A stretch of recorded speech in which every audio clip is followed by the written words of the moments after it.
As autumn yields to winter, the gentle chill envelopes Lingqiu City in Changhu County, one of the three counties in the Southern Crown Province. In the courtyard of the Su family, one of the three prominent families in Lingqiu City, a young boy leans alone against the railing at the edge of the training ground, his youthful visage marred by a weariness that belies his tender years. Observing the Su family disciples practicing their profound techniques on the training field, Su Han's eyes betray a deep sense of helplessness. Had it not been for that incident, he would likely have been among them. Alas! With a heavy sigh, Su Han turns away, unwilling to remain in the training ground, only to be halted by a figure that blocks his path, irritation flickering in his eyes. Su Han, why the haste to depart? Su Jian, the son of the head of the Su family and one of its most exceptional talents in the realm of profound cultivation, stands before him with a grin, casually remarking, Su Han, you have graced the training ground nearly every day for the past 13 years. Surely your profound strength has surpassed the mortal realm. Why not impart some guidance to me, a mere 7th grade disciple of the Su family? At these words, Su Han's brow furrows slightly. Ever since that incident, he has had little to do with profound cultivation, a fact well known throughout the Su family. Su Jian's loud taunts are nothing less than an attempt to humiliate him deeply. It is important to note that in the Dragon Odd Continent, strength is revered, and the inability to cultivate is a source of great shame. Su Jian's jeering is akin to a resounding slap to his face, trampling on his dignity. With his eyes coldly fixed on the smiling Su Jian, Su Han clenches his fists, a surge of anger rising within him. Yet, it is merely impotent fury. The inability to cultivate the profound arts signifies a lack of ability, leaving one with little recourse but to endure humiliation. Surrounded by numerous members of the Su family, all eyes were fixated on Su Han, clearly having heard Su Jian's taunts. Under the scrutiny of so many disapproving gazes, Su Han felt a surge of blood and energy within him, his face ablaze with embarrassment and anger. Su Jian, he glared at Su Jian, the fire of indignation within him igniting further. Even a figure made of clay possesses a measure of temper, how much more so a living person? In the face of Su Han's furious glare, Su Jian exhibited no fear, his expression instead radiating with glee. Seeing this, Su Han disregarded the question of whether he possessed any profound energy and raised his right fist, aiming it squarely at Su Jian's face. Hee. Su Jian chuckled lightly. He had comprehended profound energy at the age of 6, entered the first tier at 7, and achieved the 5th tier by 11. Now, at the same age as Su Han, he had already reached the 7th tier of the profound arts, creating a vast chasm between them. As Su Han's seemingly fierce, yet painfully slow punch came toward him, Su Jian merely waved his left hand, effortlessly sending Su Han staggering back several steps, appearing quite disheveled, his face not only flushed but also tinged with humiliation. Su Han, you are far too weak. It seems you have yet to step into the flesh realm. Su Jian laughed heartily, and the surrounding members of the Su family joined in, completely disregarding Su Han's dignity. You! Su Han's eyes burned with fury, wishing nothing more than to strike Su Jian dead for this affront to his honor, his humiliation utterly unforgivable. A gentleman may be slain, but never humiliated. I will fight you to the end. A surge of emotions welled up within him, and disregarding all caution, he summoned every ounce of his strength to charge at Su Jian, intent on confronting him. Suddenly, a graceful figure rushed in from behind, blocking his path. Su Han, do not act impulsively. As a delicate fragrance wafted into his senses, Su Han felt his body steadied by another. Turning his gaze to the left, he beheld a familiar young lady, Su Bailin, the daughter of the elder of the Su family. At that moment, her elegantly arched brows were slightly furrowed, and a hint of worry graced her finely featured face, enhancing her already extraordinary beauty with an additional touch of poignant charm. Su Han, do not act impulsively. There is no need to be angered by such trivial matters. Without waiting for Su Han to respond, she shielded him behind her and cast a cold, unwavering glare at Su Jian, whose expression was gradually darkening. Su Jian, what are your intentions? Everyone in the Su family knows that Su Han was injured in his youth and is unable to cultivate for the time being. Your aggressive demeanor is nothing short of bullying. Though it was stated that he could not cultivate for the time being, the bitter truth was that he would likely never be able to do so, a fact confirmed by the family's ancestors. Su Bailin was merely being considerate of Su Han's feelings. Bailin, how could I dare? Su Jian replied with a smile, lowering his gaze as if an apology to Su Bailin. Before lifting his head to continue, I merely wish to ascertain whether Su Han is capable of cultivating now. This is an expression of concern, dear Bailin. Spare me your insincerity. Su Bailin retorted bluntly, taking Su Han by the arm and leading him away from the training ground. Thank you, Bailin, Su Han murmured in gratitude as they walked, his voice heavy with emotion. Alas, sighed Sibyllin softly as she ambled along, uttering, Su Han, it would be prudent for you to abstain from frequenting the martial training grounds for the time being. That Su Jian harbors malevolent intentions, and I am unable to safeguard you perpetually. Understood, Su Han responded, his gaze dimming, his spirits sinking. Elder Sister Bailin, I must take my leave for now.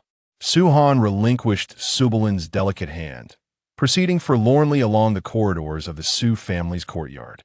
Sibyllin, observing Su Han's despondent figure, harbored considerable apprehension in her limpid eyes, yet felt powerless to alleviate his distress. She mused, had that calamity not befallen Su Han in his youth, he would, in all likelihood, have already transcended the flesh realm and ascended to become a veritable, dazzling prodigy of the Su family. Su Han, alone within the Su household, his mind in disarray, wandered aimlessly, oblivious to his surroundings, even failing to register the calls directed at him from behind. Where am I? Su Han exclaimed with slight astonishment, abandoning his melancholy as his eyes scanned the vicinity. A stone tablet, its height equal to his own and entirely enveloped in verdant moss, caught his attention.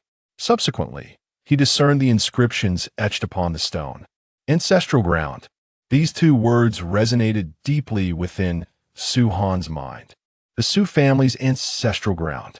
He murmured, a look of trepidation spreading across his face as he hastily examined his body for any injuries. Uninjured? Su Han questioned. Though unversed in Xian cultivation, he possessed a thorough understanding of the Su family's ancestral ground. Millennia ago, the Su family's progenitor was an unparalleled powerhouse who had attained the Saint realm. Regrettably, he perished in a fierce battle against formidable demons. The corpse fell into this place, transforming it into a forbidden zone, a closely guarded secret of the Su family, known to few. Furthermore, this ancestral ground seems to be under a curse, making it difficult for ordinary people to approach. Once they draw near, their bodies explode, meeting an untimely end. Why am I unharmed? A cloud of doubt enveloped Su Han's mind. Could it be related to the absence of profound energy? He speculated softly. No, it is connected to the withered, sacred vein within you. Just as Su Han pondered this, a youthful female voice echoed, surprising him greatly. Who is it? He anxiously glanced around, finding nothing but the ominous shadows of trees. Come forward. The voice called out once more. Despite his trepidation, Su Han hesitated for a moment before resolutely moving forward. As he traversed a lush thicket, a dilapidated altar came into view.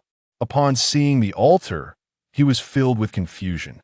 Pull this sword from the ground, and you shall obtain the answers you seek, the youthful voice instructed, unwavering in its innocence.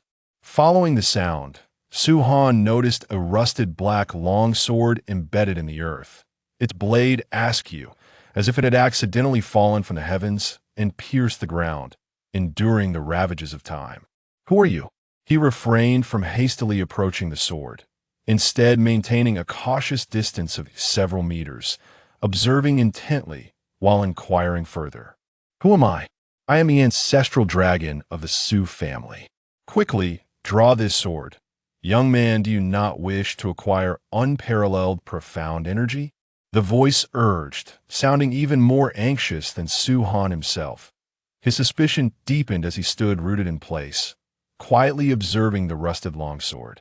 The hilt of the sword, crafted from the same material as the blade, bore the scars of time, tarnished and corroded. Who exactly are you? Suhan inquired, his voice tinged with silence.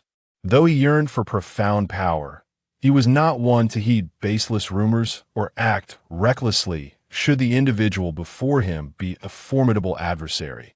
Long suppressed by the ancestors of the Sioux family, this sword might serve as an object of restraint. To carelessly unseal, it could spell disaster for the Sioux clan. Alas, is this the extent of the courage possessed by the descendants of the Sioux family? The other taunted. Suhan slightly shook his head, refusing to be provoked. He turned to depart. Since the stranger was reluctant to disclose their identity, he too chose to withdraw. Suhan was not a man of impulsive nature. Wait, the other called out urgently. What else do you seek? Suhan paused, turning back with a puzzled expression. Do you know why you cannot cultivate the profound arts? The stranger posed a question. Suhan's countenance shifted dramatically. The stranger's foresight was uncanny. Sensing Suhan's astonishment, the other continued, You possess a natural sacred vein, yet alas. Yet alas, what? Suhan pressed, his urgency palpable. Since first laying eyes on the rusted blade embedded in the ground, he had remained unmoved. However, upon hearing about his inability to cultivate the profound arts, he was stirred for the first time. If he were to live this life devoid of the ability to cultivate, it would be a lifelong regret. In that moment, he felt the glimmer of hope. Alas, your sacred vein has been usurped by another. To forcibly take another's sacred vein is indeed a grave taboo. Who would have imagined such wickedness still exists today? Senior, Suhan altered his address, for the words of his interlocutor resonated with truth. In a surge of emotion, he exclaimed, If you can perceive the affliction that plagues me, might you also proffer a remedy? Should you succeed, I shall forever be in your debt and endeavor to liberate you from your predicament. I have granted you an opportunity, yet alas, some fail to appreciate it. The other retorted, their tone dripping with sarcasm. Suhan was momentarily taken aback, pausing for 3 seconds before hastily inquiring, Does your esteemed self imply that extracting this sword will rectify the deficiency caused by the loss of my sacred pulse? He pondered with utmost caution, scrutinizing the rusted sword that leaned against the ground, wavering in his decision. His eyes sparkled with a peculiar light. He understood this was a gamble, a 50-50 chance to reclaim a new life and embark upon the path of profound cultivation. However, should this prove a trap, he risked unleashing a malevolent force. Pray tell, what is the nature of this sword? Suhan finally asked after much deliberation. Should you place your trust in me, draw forth this sword. If you do not, I bid you depart. The other reiterated their enigmatic phrase, offering no further elaboration. Suhan, even if it is but a gamble of chance, I, Suhan, shall stake my life upon it. The internal struggle reached a resolution. A pall of determination settled upon Suhan's countenance as he gritted his teeth and took a step toward the rusted sword. Indeed, splendid. Draw it forth, and you may attain rebirth. Neglect to do so, and you shall live with everlasting regret. The other enticed, their voice laced with an eerie allure. Suhan's spirit wavered, swayed by the insidious suggestion, and he erupted into manic laughter, a semblance of madness overtaking him. Standing beside the rusted sword, he grasped the hilt with fervent resolve, driven by an unwillingness to accept defeat. With a mighty heave, he cried out, Rise! Chapter 2. The True Art of the Sacred Dragon. In a moment of temptation, Suhan gripped the rusted sword tightly, exerting all his strength to draw it forth. Yet, it remained immovable, steadfast in its place. Gradually, the blade began to break free from an unseen constraint, releasing a dark aura that enveloped Su-Han entirely. As the sword was finally liberated from the ground, its once rusty surface transformed, and a cacophony of anguished wails erupted. Su-Han, struck by the force of this energy, felt his back scrape against the ground, carving a deep trench, bloodied and battered. At last, he was free. A youthful voice resonated from within the rejuvenated blade. Hovering in the air, trembling slightly as it spoke with ferocity, the old wretch of the Su family never anticipated that after imprisoning me for a millennium, I would be released by my own kin. Ah, how tragic, how tragic. What use is it to have bound me for 1,000 years at the cost of your life? Today, I shall paint the Su family red with blood and avenge my century-long captivity. The dark-hued blade surged through the air, hurtling towards Su-Han. However, Su-Han, in his frail state, had already succumbed to unconsciousness, his life hanging by a thread. Your body shall serve as my vessel to annihilate the Su family. Let the old wretch of the Su family find no peace in the afterlife. As the sword flew above Su-Han, the sound of its resonance filled the air, and its tip pierced the center of his forehead. Dark energy swirled within the blade, merging into Su-Han's mind. The sword then fell to the ground, devoid of its former presence. To everyone's astonishment, the seemingly lifeless Su-Han opened his eyes, his pupils radiating a twisted dark brilliance that pierced the heavens. An ominous and unpredictable force that shook the very foundations of Lingqiu City. The Su family must perish. Kill. The will to slaughter spread around, and at this moment, Su-Han was not the same as before. He was now under the sinister control of an evil force, akin to a monstrous being intent on wreaking havoc upon the world. However, just as this malevolent thought began to cultivate its murderous intent, a radiant golden light enveloped Su-Han entirely, startling the dark consciousness. What is this? This is terrible. It is the sacred dragon true technique of the old fiend from the Su family. Cursed old rogue.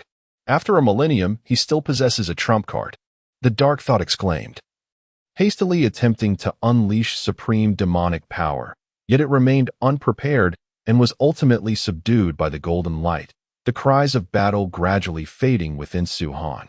Half an hour later, as droplets of water from the leaves fell upon his forehead, Su-Han's tightly shut eyes slowly opened. Am I still alive? He murmured softly, anxiously exploring his body. Upon discovering that he felt no pain, but instead experienced a sense of comfort, astonishment flickered in his gaze.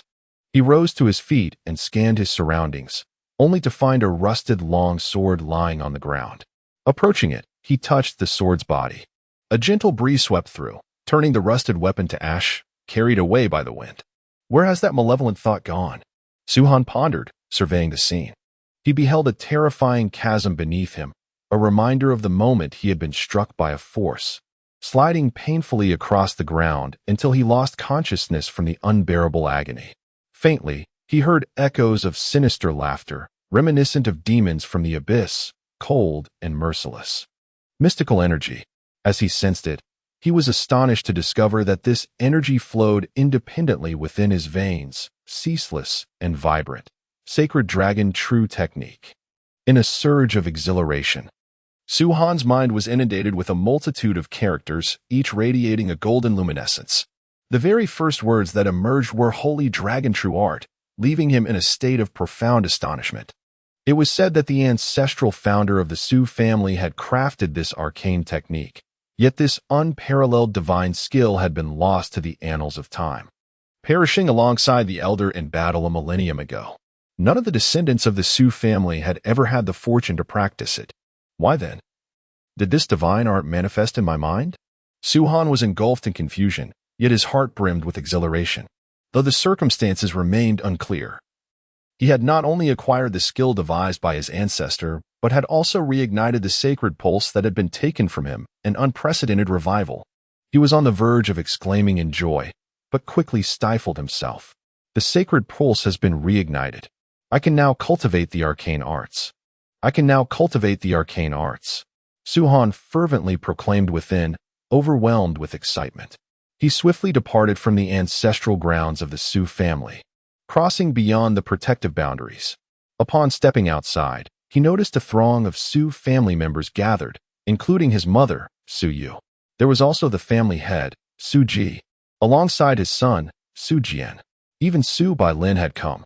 Many had been drawn by the extraordinary phenomenon, creating a considerable commotion. Su Han discreetly slipped away from the less populated areas. Upon returning to his chamber, he resolutely closed the door and sat cross-legged upon his bed, dedicating himself to the study of the Holy Dragon True Art in his mind. The first volume of the Holy Dragon True Art came into view. The second line read as follows: the first volume? Could it be that the Holy Dragon True Art encompasses more than a single volume? Su Han continued to delve deeper into the text. The Sacred Dragon True Scripture is divided into 9 volumes, with the first serving as an introductory guide, teaching the practitioner to open the path through the body, guiding the sacred dragon, transforming myriad mysterious energies, and ultimately achieving the true form of the sacred dragon, perpetually thriving. He immersed himself in the recitation of the Sacred Dragon True Scripture, allowing the profound energy within him to gradually evolve and flourish, enveloping him in an extraordinary sacred aura. This phenomenon illuminated the entire room. Unbeknownst to Su Han, he was wholly absorbed in the descriptions of the Sacred Dragon True Scripture, neglecting food and rest. When he finally awakened, 3 days had elapsed. The reason for his awakening was the sound of someone calling out to him. Su Han opened his eyes, and to his astonishment, he discovered that his profound energy had ascended to the 6th rank. "My profound energy!" he exclaimed, overwhelmed with joy. "Young Master Su Han, are you all right?" Outside the door, a maid called out anxiously. The door was then forcefully pushed open, revealing a young girl with a pure and youthful visage, her face etched with concern as she hurried toward him. Upon seeing Su Han sitting on the bed, unharmed, the maid relaxed slightly, having feared that something terrible had befallen her young master. "Young master, you frightened me to death." The girl, Xiaoxia, Su Han's personal maid who had grown up alongside him, patted her chest in relief, her face blossoming with a sweet smile as she approached the bedside with light steps. "Young master, Madam has been looking for you for quite some time. You should hurry and pay your respects to her." During these 3 days of his absence, both Xiaoxia and Su Yu had been quite alarmed, but fortunately, Su Yu had sensed some of Su Han's aura at the door before departing. Su Han smiled confidently, gently stroking Xiaoxia's little head while helping her smooth down the tousled black silk hair blown by the wind. In a cheerful tone, he remarked, "All right, I shall proceed at once." Rising from the bed, Xiaoxia quickly assisted Su Han in donning his attire, and soon everything was in order. "Madam is waiting for young master to partake in breakfast in the hall," she said, closely following him as he crossed the threshold of the room. He nodded, clenching his fists as the potent energy within him surged, reaffirming that the events transpiring were not mere figments of a dream, which further elevated his spirits. From the moment of his birth until now, this marked the happiest day of his 3-year existence, for he had reignited his sacred pulse and reclaimed a new life. He could now cultivate his energy. Today, young master seems particularly special, almost as if he is brimming with joy, Xiaoxia mused curiously as she trailed alongside him.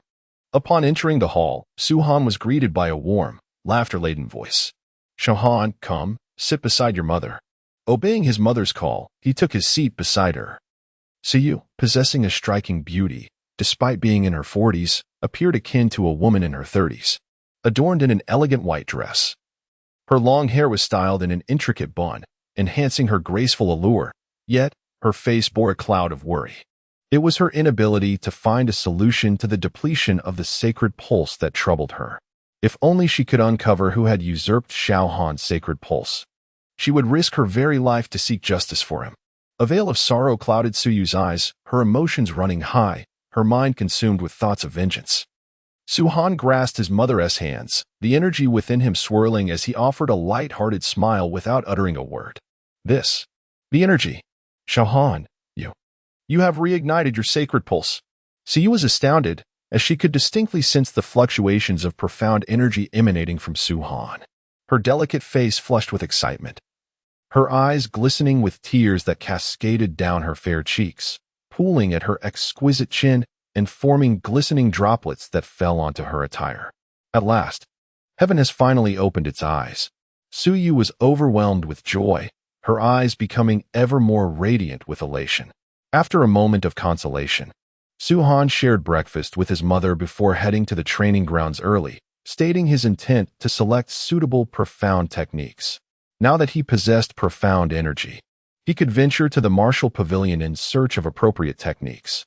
In truth, he yearned to ascertain whether the Holy Dragon True Scripture was indeed documented there, and whether the tales of its 9 volumes held any merit. Upon arriving at the training grounds, he unfortunately found himself targeted once more by the bothersome Su Jian. "Oh, isn't this Su Han?" Su Jian obstructed his path, his eyes brimming with mockery as he scrutinized Su Han from head to toe, sensing something amiss but unable to articulate it. He grinned maliciously. "What's this?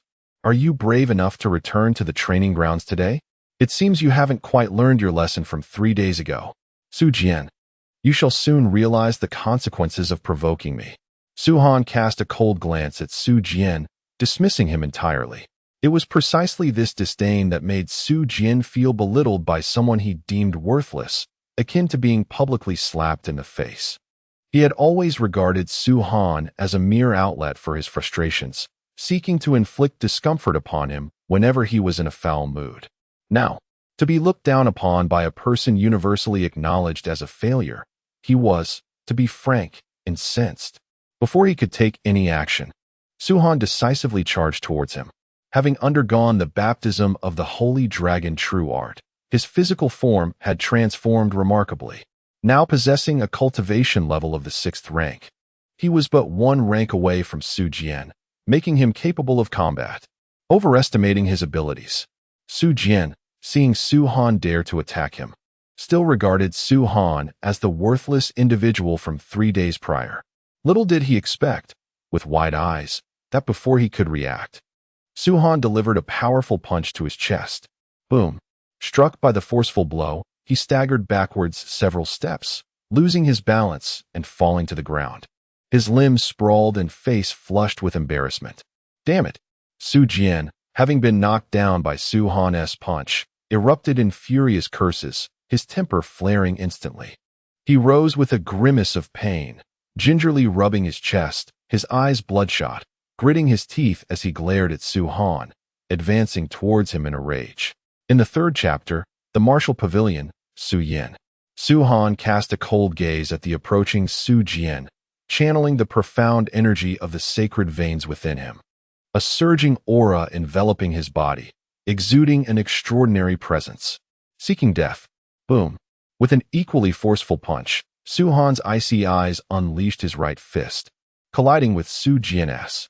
The 2 fists met with tremendous impact, a spark of light igniting between them, reminiscent of a metallic clash, unleashing immense destructive power. This is the might of a practitioner. Confident in his invincibility, Su Jian was struck by an unimaginable pain that radiated from his fist, rendering him incapable of enduring the torment. His anguished cries echoed as the agony coursed through his arms and spread to every corner of his body, igniting every sensitive nerve within him. Ultimately, his vital energy surged, and he convulsed, collapsing to the ground. Observing the wretched Su Jian, who was howling in despair, Su Han's voice emerged from the depths of a hellish abyss, cold and merciless, laced with disdain as he towered over Su Jian. "From this day forth, should anyone dare to humiliate me again, Su Jian shall serve as an example." With that, Su Han turned and strode towards the martial pavilion. Stop. At that moment, a towering and formidable figure obstructed Su Han's path. Su Han looked up to recognize the obstructor Su Li, gazing at the towering 13-year-old Su Li, who stood at an impressive height of nearly 6 feet. Su Han coldly remarked, "What is it, Su Li? Do you wish to experience the might of my fist as well?" Humph. Su Li, possessing an imposing stature, felt irked by Su Han's arrogant demeanor.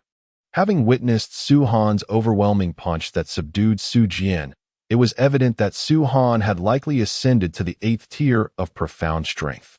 A natural warrior, Su Li had always sought opponents among his peers, and whenever he engaged, he spared no effort. Now at the tender age of 13, he had also reached the 8th tier of profound strength. He initially intended to have a slight spar with Su Han, but Su Han's attitude was intolerably arrogant. For the perpetually boastful Su Li, this was an extreme provocation. "Come, strike." Su Li assumed a fighting stance, his eyes glinting with mockery. Su Han spoke little, channeling the profound energy within him to invoke the Holy Dragon True technique. With resolute determination, he propelled himself forward, closing in on Su Li, who stood 3 meters away. Unfazed by Su Han's onslaught, Su Li summoned his own 8th-tier profound energy, raising his fist to meet Su Han's strike head-on. I can see that Su Han is undeniably formidable, having bested the arrogant Su Jian with a single blow. However, confronting Su Li is tantamount to courting disaster. Su Li's reputation among his peers is well known. He is notoriously domineering. Whenever he strikes, he does so with the intent to severely wound his opponent. Su Han's audacity is astonishing, having recently begun to cultivate profound energy. He displays an arrogance that betrays a lack of understanding in biding his time and building strength before unleashing it. Su Han will undoubtedly regret his recklessness. A chorus of mockery echoed around them, reaching the ears of both Su Han and Su Li, yet it did nothing to disturb their focus. At this moment, both were summoning their utmost strength, preparing to engage fiercely. Bang! The fists collided. Su Han remained unfazed. The Holy Dragon True technique invigorated his sacred veins, which were already immensely powerful. After 3 days of cultivation, his physical prowess far surpassed that of his contemporaries. This was a lethal exchange.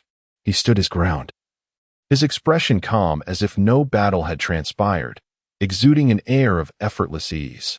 In stark contrast, Su Li was taken aback, staring down at his now drooping arm. He staggered backwards several steps, his internal energy surging tumultuously. Had it not been for his years of rigorous physical training, he would have surely been rendered incapacitated by this moment. Impossible! Su Li's face contorted in agony as he bellowed, glaring at Su Han with a burning intensity, wishing to pierce through the depths of his being. Why did Su Han, in the span of merely 3 days, ascend to such an extraordinary realm? Akin to a true dragon? It is utterly astounding. Could it be that he was merely feigning all along? At this thought, a multitude of fears surged within Su Li, a chilling sensation creeping from the soles of his feet, ultimately enveloping his entire being. From your gaze, I discerned a profound humility intertwined with dread. Su Han coldly regarded Su Li, who, just half a moment ago, had radiated an air of dominance, embodying an imposing presence. Yet now, having been severely injured by a single blow, his right arm hung limply at his side, gravely wounded. He had plummeted from a position of supremacy, now reduced to the status of an insignificant insect, devoid of any imposing aura. Insect. He uttered those 2 words, then turned to stride towards the martial pavilion. You. Su Li seethed with indignation at Su Han's dismissive mockery, his fury blazing as if it could ignite the heavens. Yet, he comprehended that defeat was defeat. No amount of rage would alter that reality. Wait for it. Su Han, you shall regret every word and deed you have unleashed upon me today. Su Li glared at Su Han's retreating figure, consumed by deep-seated resentment. How could this be possible? Many were left in astonishment, gazing at the swiftly departing Su Han, still reeling from disbelief, unable to fathom the reality before them. They began to speculate that perhaps Su Han had become possessed, transformed into some malevolent entity. Otherwise, how could he have rekindled his sacred pulse and ascended to the 8th rank of profound strength in such a brief span? To defeat Su Li, who possessed the 8th rank of profound strength, Su Han must also be of equal caliber, if not the 9th rank. Who could have anticipated that Su Han would rise to such formidable power? In the corner of the martial arts arena, 2 young lads stood side by side. The boy on the left, gazing at the recent battle from a distance, remarked with admiration, "No matter how strong one is, can they truly be compared to Brother Su Hao? He must be on the verge of entering the flesh realm. Wouldn't you agree?" The boy on the right smiled slightly in response. "In 3 days, I, Su Hao, shall undoubtedly step into the flesh realm, chasing after Su Bailin," Su Hao declared with a defiant grin. "Alas, I cannot help but wonder when I, Su Yin, will reach the ninth tier of profound energy. Su Yin sighed softly. Do not rush. Cultivating the profound is not a matter of haste, but rather a steady and methodical approach, Su Hao remarked, observing Su Han's silhouette. He has just reignited his sacred veins, yet he is so eager to break through to profound energy. Such impatience will surely lead him astray in the future when he enters the flesh realm. His combat prowess will inevitably follow a mundane path. Unbeknownst to Su Han, he was oblivious to the conversation between Su Hao and Su Yin. He made his way alone towards the martial pavilion. After navigating a series of intricate procedures, he finally entered the strictly guarded martial pavilion. This pavilion is one of the most significant places within the Su family, overseen by an elder known as Elder Su Yin. It is said that Elder Su Yin is 130 years old, yet her figure resembles that of a 10-year-old girl, petite and delicate. Her cultivation has reached the initial stage of the heart realm, making her one of the strongest experts in the Su family. At this moment, Su Yin, adorned in a flowing red gown, sat gracefully on a raised platform. Her features were exquisite, and her beauty striking. She exuded a unique fragrance that imparted an otherworldly sensation. However, before the enchanting Elder Su Yin, Su Han dared not entertain any inappropriate thoughts. Elder Su Yin. Su Han respectfully bowed to Su Yin, who sat cross-legged upon the high platform at the center of the Wu Pavilion, with meticulous attention. Su Yu had previously warned him of Su Yan's peculiar temperament, emphasizing the importance of not offending her, lest their future endeavors within the Wu Pavilion face obstacles. It was rare for Su Yin to open her eyes, scrutinizing Su Han from head to toe with an unyielding expression, her sharp gaze piercing through him as if she were unraveling his secrets, leaving no hidden truths. Yet, as mere seconds passed, a slight frown creased her brow. She realized she could not discern the level of his mysterious power. Your presence here indicates you possess some degree of mystical energy, Su Yin remarked, her probing gaze fixed upon Su Han. What mystical techniques do you wish to acquire? Within the Su family, once one attained mystical energy, they could select techniques from the Wu Pavilion. The lowest rank of these techniques was the mortal level, followed by the spirit level, soul level, and king level. In our Su family's Wu Pavilion, the highest techniques are of the spirit level, while the lowest are of the mortal level. For those like you, who have not yet reached the body realm of mystical practitioners, merely a mortal level technique suffices. Otherwise, you risk catastrophic failure. Su Yin elucidated the matter with a calm and orderly demeanor. Su Han nodded, harboring a sense of reverence for Su Yin, listening intently. Esteemed Elder Su Yin, I seek to find some text regarding the holy dragon true formula created by our family's ancestor. I wonder if... Su Yin interjected with a cold snort, her gaze turning sinister as she fixed it upon Su Han. You are utterly unaware of your own limitations. The mystical techniques created by our ancestor are not something you juniors can comprehend.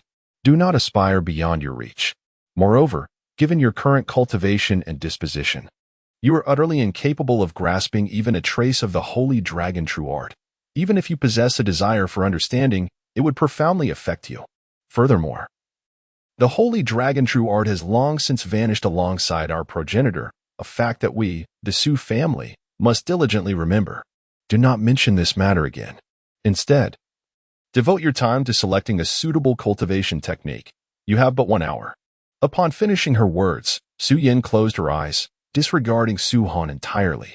In her eyes, Su Han was simply unappreciative of her guidance.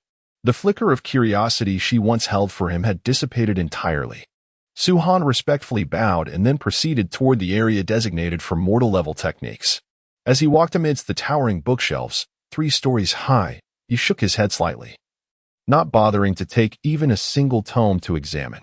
Perhaps sensing Su Han's demeanor, Su Yin subtly shook her head, her heart harboring a sense of disdain for him. Just as Su Han felt that this endeavor was destined to be futile, he arrived at the spirit-level cultivation area. In a secluded corner, he discovered a tattered book. The words "True Legacy of the Progenitor" resonated in a whisper as he beheld the title on the cover, stirring his emotions profoundly. At last, He had found literature pertaining to the progenitor. Unable to contain his excitement, he eagerly flipped through the time-worn pages, revealing a wealth of inscriptions. I am the founder of the Sioux family, having cultivated the profound arts from a young age, demonstrating exceptional aptitude. By the age of 30, with a celestial lineage surpassing my peers, I ascended to the saint realm. As he continued reading, Su Han's spirit soared, and with each revelation, he discerned the immense power of the Sioux family as progenitor.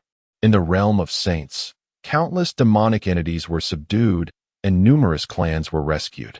However, a relentless counterattack by these demons ensued, with even the formidable demon queen emerging to join the fray. In that fateful battle, the progenitor of the Sioux family ultimately fell, meeting a tragic demise amidst the chaos. Consequently, the Sioux family experienced a dramatic decline, enduring innumerable hardships, and barely managed to survive until the present day. Chapter 4. The Pact, the Body Refinement Elixir. For a full hour, Su Han devoted himself entirely to perusing the ancient text, the true artifacts of the progenitor. Upon completion, an hour had swiftly elapsed. Within the martial pavilion, several members of the Sioux family had initially come to borrow mystical texts and select the techniques that suited them best, but they had departed long before. During that hour, Su Han immersed himself in the true artifacts, uncovering much previously unknown knowledge. For instance, it became apparent that the demonic races numbered in the thousands, their extent beyond measure. The cultivation levels of these demons were akin to those of the human race, with the demon queen reigning supreme among them. Rumors suggested that, following the cataclysmic conflicts a millennium ago, the demon queen had vanished from the annals of history. It was likely that, during her confrontation with the progenitor, even someone as powerful as the demon queen sustained grave injuries, compelling her to seek a hidden refuge to recuperate. Su Han speculated silently, returning the tome to its rightful place before approaching Su Yin, bowing respectfully as a junior, and then turning to exit the martial pavilion. What could be the reason for his reading of what seemed to be a futile text, without selecting any mystical techniques? Had he perhaps already found a suitable technique? Su Yin opened her eyes, curiously observing Su Han's departing figure. After leaving the martial pavilion, Su Han did not linger at the training grounds, but headed straight to his residence. Each elder possessed a designated inner courtyard, and Su Yu, the guardian of the mystic armament pavilion and the third elder of the Su family, naturally had his own inner sanctum. Currently, Su Han, Su Yu, and Xiao Xiao reside in a courtyard known as Qingxiang Courtyard. As they hurried past the martial arts training ground, the glances cast upon Su Han by the members of the Su family were imbued with a profound significance that was intriguing. However, Su Han paid them no heed. Since mastering the holy dragon true art, his temperament, will, and judgment have undergone a remarkable transformation, a change he himself has yet to fully recognize.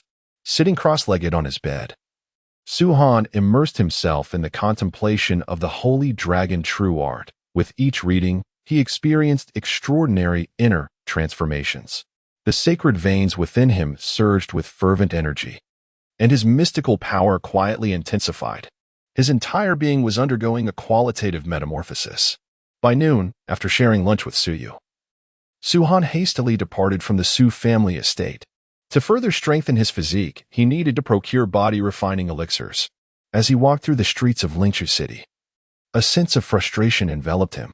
Although the Su family is considered one of the three great families in Lingqiu City, their resources are remarkably meager, a consequence tied to the demise of their ancestor a millennium ago. Furthermore, although his mother holds a respectable position within the Su family, she is unable to leverage her status to obtain the body-refining elixirs for him.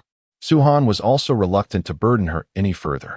Throughout the years, his mother had devoted nearly all her savings to reignite his sacred veins, expending countless elixirs and precious materials, yet to no avail.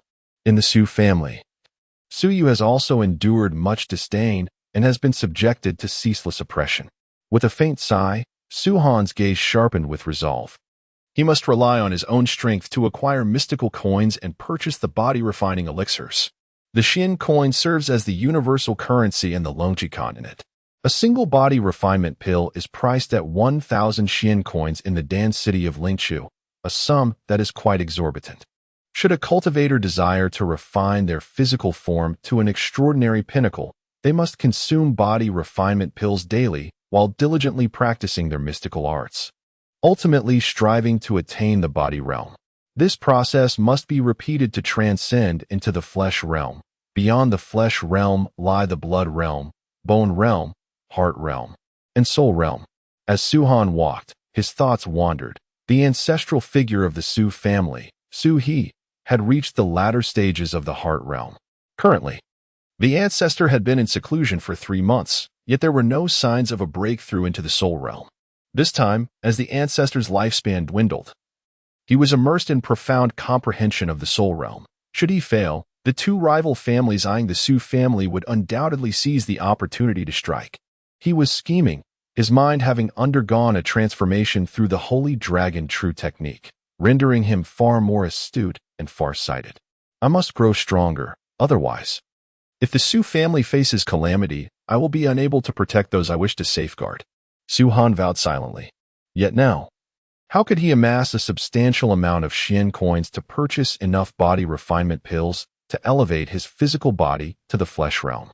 A cloud of worry loomed over him as he walked the streets, his emotions in turmoil.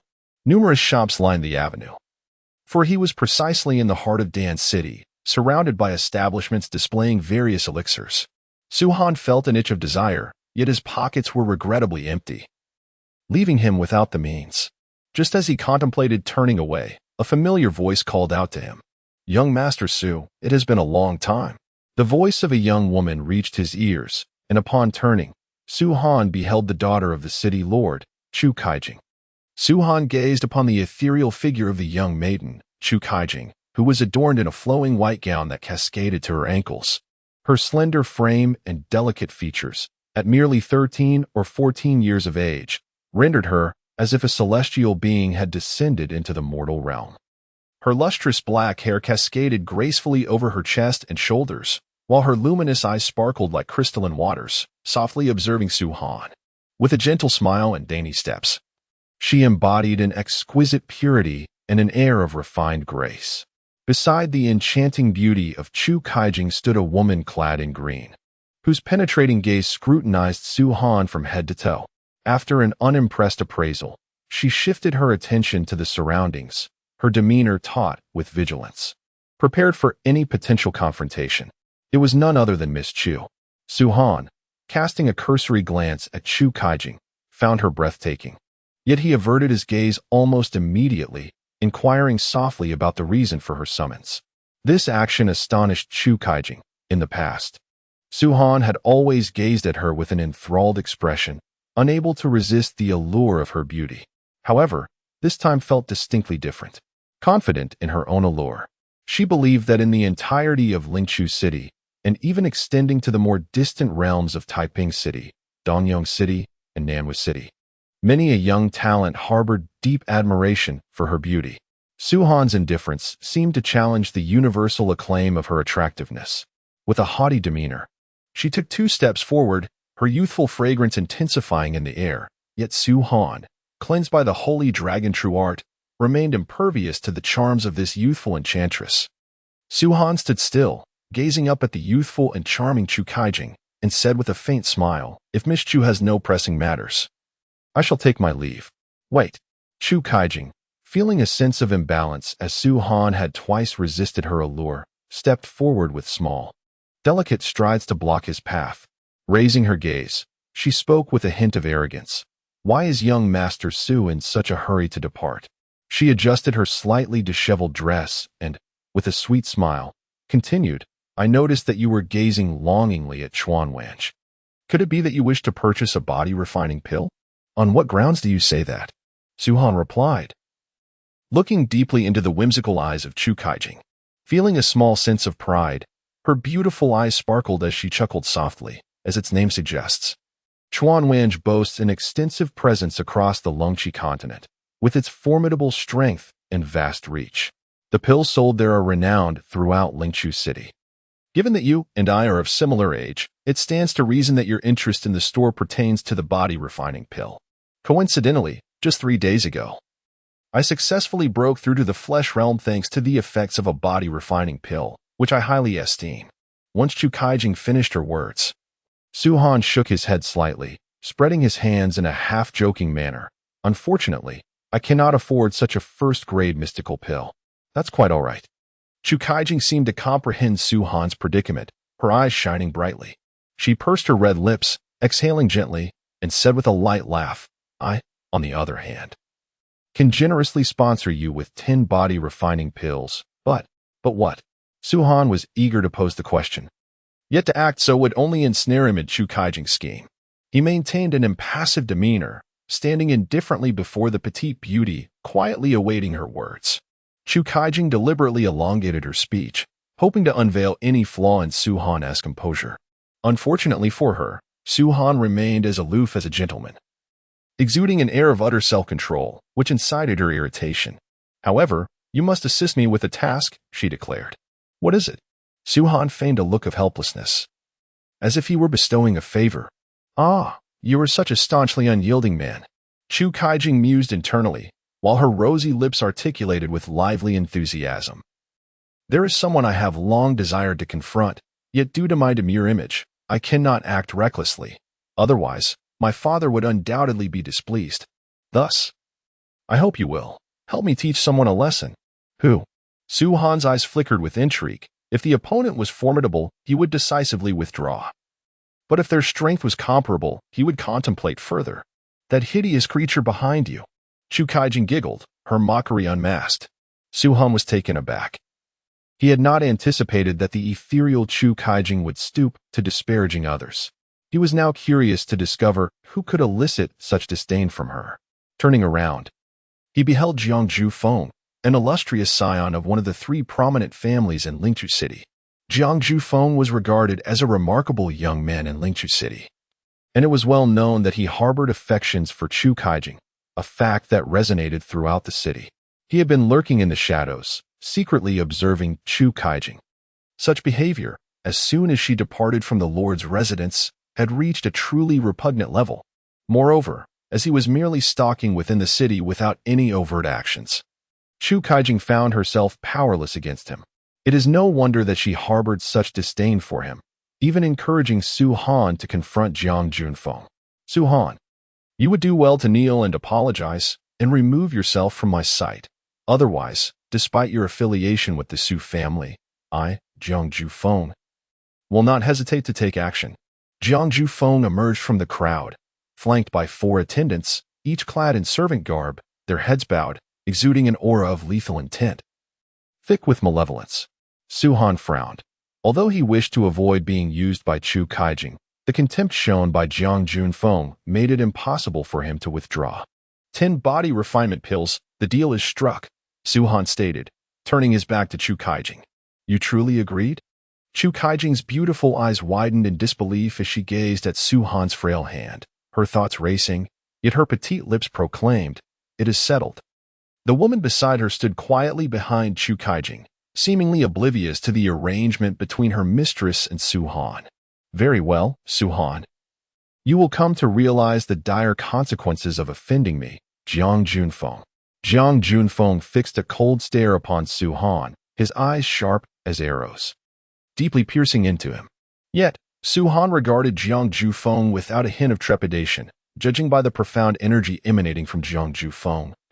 It appeared he had reached the 8th tier of profound strength. The 8th tier of profound strength, with a sardonic smile curling at the corners of Su Han's lips. He had previously been oblivious to the extent of his own strength. However, after engaging in combat with Su Jian and Su Li, he had garnered a clearer understanding. He had ascended to the 9th level of the profound energy realm.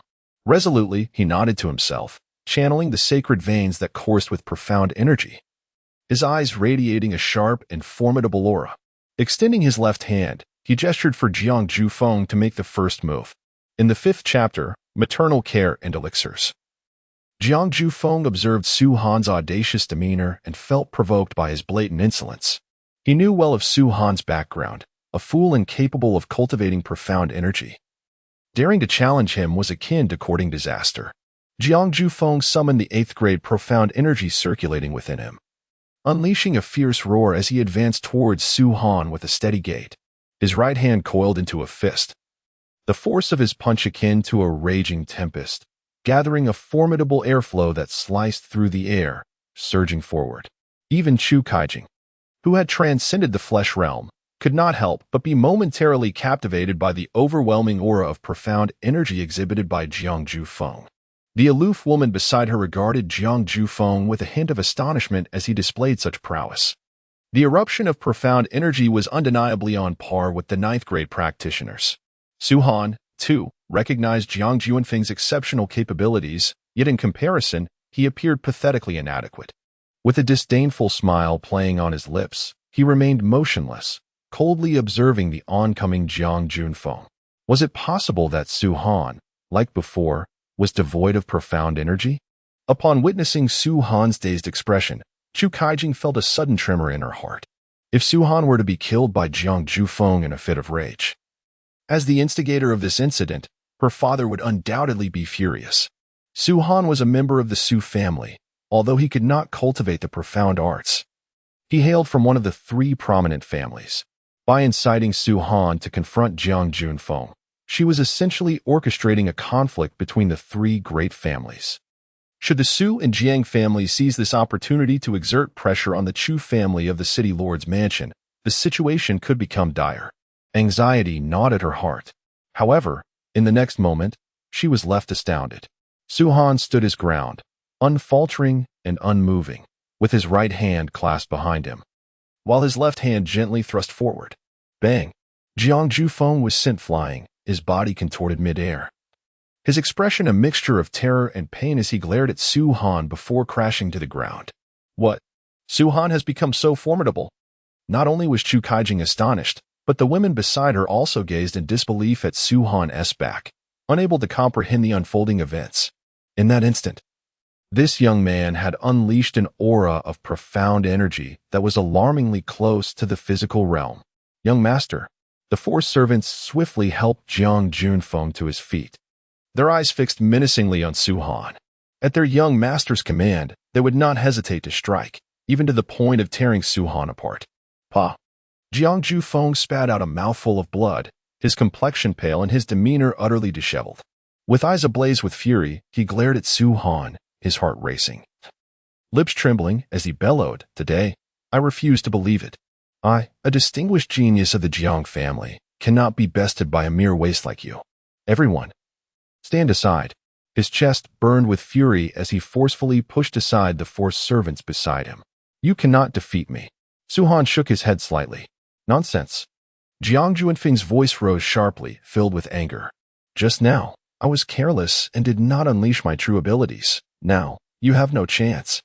Just as Jiang Jufeng prepared to launch another fierce assault, he heard Chu Kaijing's mocking laughter. "What a disgrace, Jiang Jufeng. I acknowledge that with your 8th grade Xuanli cultivation, you can unleash 9th grade combat power, which is indeed impressive. You, Jiang Jufeng, having been bested by Su Han in a single move, could barely contain his rage, especially since Chu Kaijing continued to taunt him mercilessly. Very well, Su Han, you shall wait." With that, he waved his hand in anger, striking a servant across the face before turning to leave. The four servants, too intimidated to protest, lowered their heads and followed suit. "Huh, what an impressive display. Unable to best your opponent, you take it out on your servants. What a splendid character." Chu Kaijing's beautiful eyes sparkled with delight as she ceased to pay attention to the retreating Jiang Jufeng. Instead, her gaze shifted to Su Han, her curiosity piqued. She stared at him for quite some time. Just as she was about to speak, she heard Su Han's rather anticlimactic request. "Miss Chu, 10 body refining pills, please." Chu Kaijing rolled her eyes in dissatisfaction, glancing at the woman beside her. The woman retrieved a jade vial from her waist and handed it to Su Han. "Here are 10 body refining pills. Take them." Chu Kaijing mumbled her discontent. Unfazed by her expression, Su Han accepted the pills with a grateful nod, preparing to depart. Hey, hey, you think you can leave so easily?" Chu Kaijing was exceedingly vexed. Could it be that Su Han was indeed a quintessentially unyielding man? I am, after all, the unanimously recognized beauty of Lingchu City. What sort of bizarre behavior is this, wanting to distance oneself at the mere sight of me? Am I truly so unappealing? As she glanced downward, her eyes caught sight of some exquisite features, and she felt quite satisfied. Ah, quite impressive. Su-han was momentarily taken aback. Puzzled by Chu Kaijing's intentions, she circled around him, inquiring, "This doesn't make sense. I cannot sense any mystical energy emanating from you. Yet, you clearly defeated Jiang Jufeng, who possesses the 8th rank of mystical energy. How peculiar. Miss, it is possible that Su-han is concealing some mystical artifact, thus masking his mystical energy fluctuations, which would be difficult for an ordinary person to detect," a cold, detached voice interjected. Chu Kaijing suddenly comprehended. Meanwhile, Su-han rolled his eyes, thinking, what nonsense. Do I truly possess a mystical artifact? Please, the most valuable item on me is likely the 10 body tempering pills you just gifted me. Each pill is worth 1,000 mystical coins. 10 makes a neat sum of 10,000. That is no trivial amount. If Miss Chu has no further business, I shall take my leave.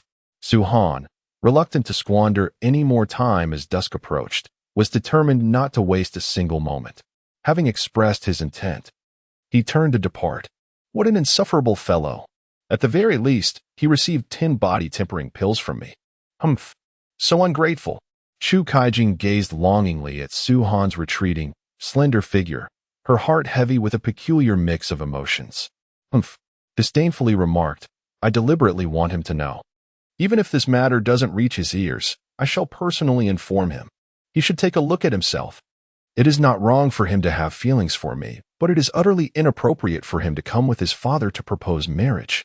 The man I admire is certainly not of his ilk, a mere wastrel relying solely on his father's influence. Does the young lady fancy Su-han? The aloof woman hesitated for a moment before inquiring with curiosity. Bah, bah, bah. Chu Kaijing nearly stumbled over her words, her delicate pink lips pouting slightly, before she laughed. I merely harbor a slight interest in him. Sister Qing, why do you think Su-han has suddenly become so formidable? Could it be related to the strange occurrences at the Su family ancestral grounds 3 days ago? Sister Qing shook her head, equally perplexed. With a sigh, she continued. Inside the room, Su-han placed a jade vial containing 10 body tempering pills beside his bed. His gaze hardened as he murmured, I wonder if these 10 pills will enable me to break through to the 8th tier of Xuanli. Just as he was about to open the vial, a voice called from outside, Xiaohan, are you in there, mother? Su-han frowned slightly, quickly concealing the vial as he opened the door. Xiaohan, take this. Su pulled out a white jade vial from her bosom and handed it to Su-han. These are 3 body tempering pills. After consuming them, your Xuanli cultivation will become significantly stronger and your progress will double. Su-han clutched the body tempering pills in his hand, yearning to inquire about their origin. But he understood that his mother would not wish to disclose such information. Resisting the urge to ask, he smiled and said, Thank you, mother. Thank you. But there's no need for such words. We are family, and it feels too distant to say otherwise. Suyu gently patted Su-han's head, perceiving her forever as a child. After exchanging a few words, Suyu departed, sitting cross-legged on the bed. Su-han retrieved the 10 body refining pills that Chu Kaijing had promised him. The efficacy of the body refining pills was remarkably potent. Merely consuming one could sustain a full day's worth of nourishment and significantly enhance the cultivation speed of those training in the arcane arts, rendering it an exceptional elixir beneath the physical realm. He nodded, took one pill, and swallowed it whole. Boom. As the body refining pill entered his stomach, a wave of warmth gradually spread throughout his body, causing the temperature of the arcane energy coursing through his meridians to surge. Simultaneously, the usual speed of arcane energy circulation remarkably doubled. Such an extraordinary elixir, truly worthy of being the finest beneath the physical realm. It was indeed most suitable for nascent cultivators. Su-han dared not squander a moment. He tightly shut his eyes and, adhering to the sacred dragon true art method of cultivating arcane energy, commenced his training. In a mere 3 minutes, the effects of the elixir were completely absorbed. Furrowing his brow, Su-han awakened and murmured, It seems the potency of this body refining pill is still too diluted for me. Resolutely, he withdrew 3 more pills and tossed them into his mouth. Boom, boom, boom. The resounding echoes of 3 peculiar explosions reverberated in his abdomen, and an even more intense warmth filled his entire being, causing his skin to flush a vivid crimson. This was the true manifestation of the body-refining pill's efficacy. Suhan had long acquired a profound understanding of the body-refining pill. Knowledge gleaned from the tome, the true legacy of the ancestors. The potency of its effects was merely a natural phenomenon, and he harbored hopes of breaking through to the 7th level of Xuanli. Chapter 6. The Flaws of the Body-Refining Pill. Typically, novice Xian practitioners consume merely one body-refining pill to sustain their daily cultivation. However, Suhan, possessing the innate constitution of a sacred vein, had needs that far exceeded those of ordinary individuals. The act of swallowing 3 pills had become a perilous endeavor. Yet, he regarded this as commonplace, and indeed, it was. The immense Xuanli coursed through his body, traversing every meridian, each exhibiting signs of expansion.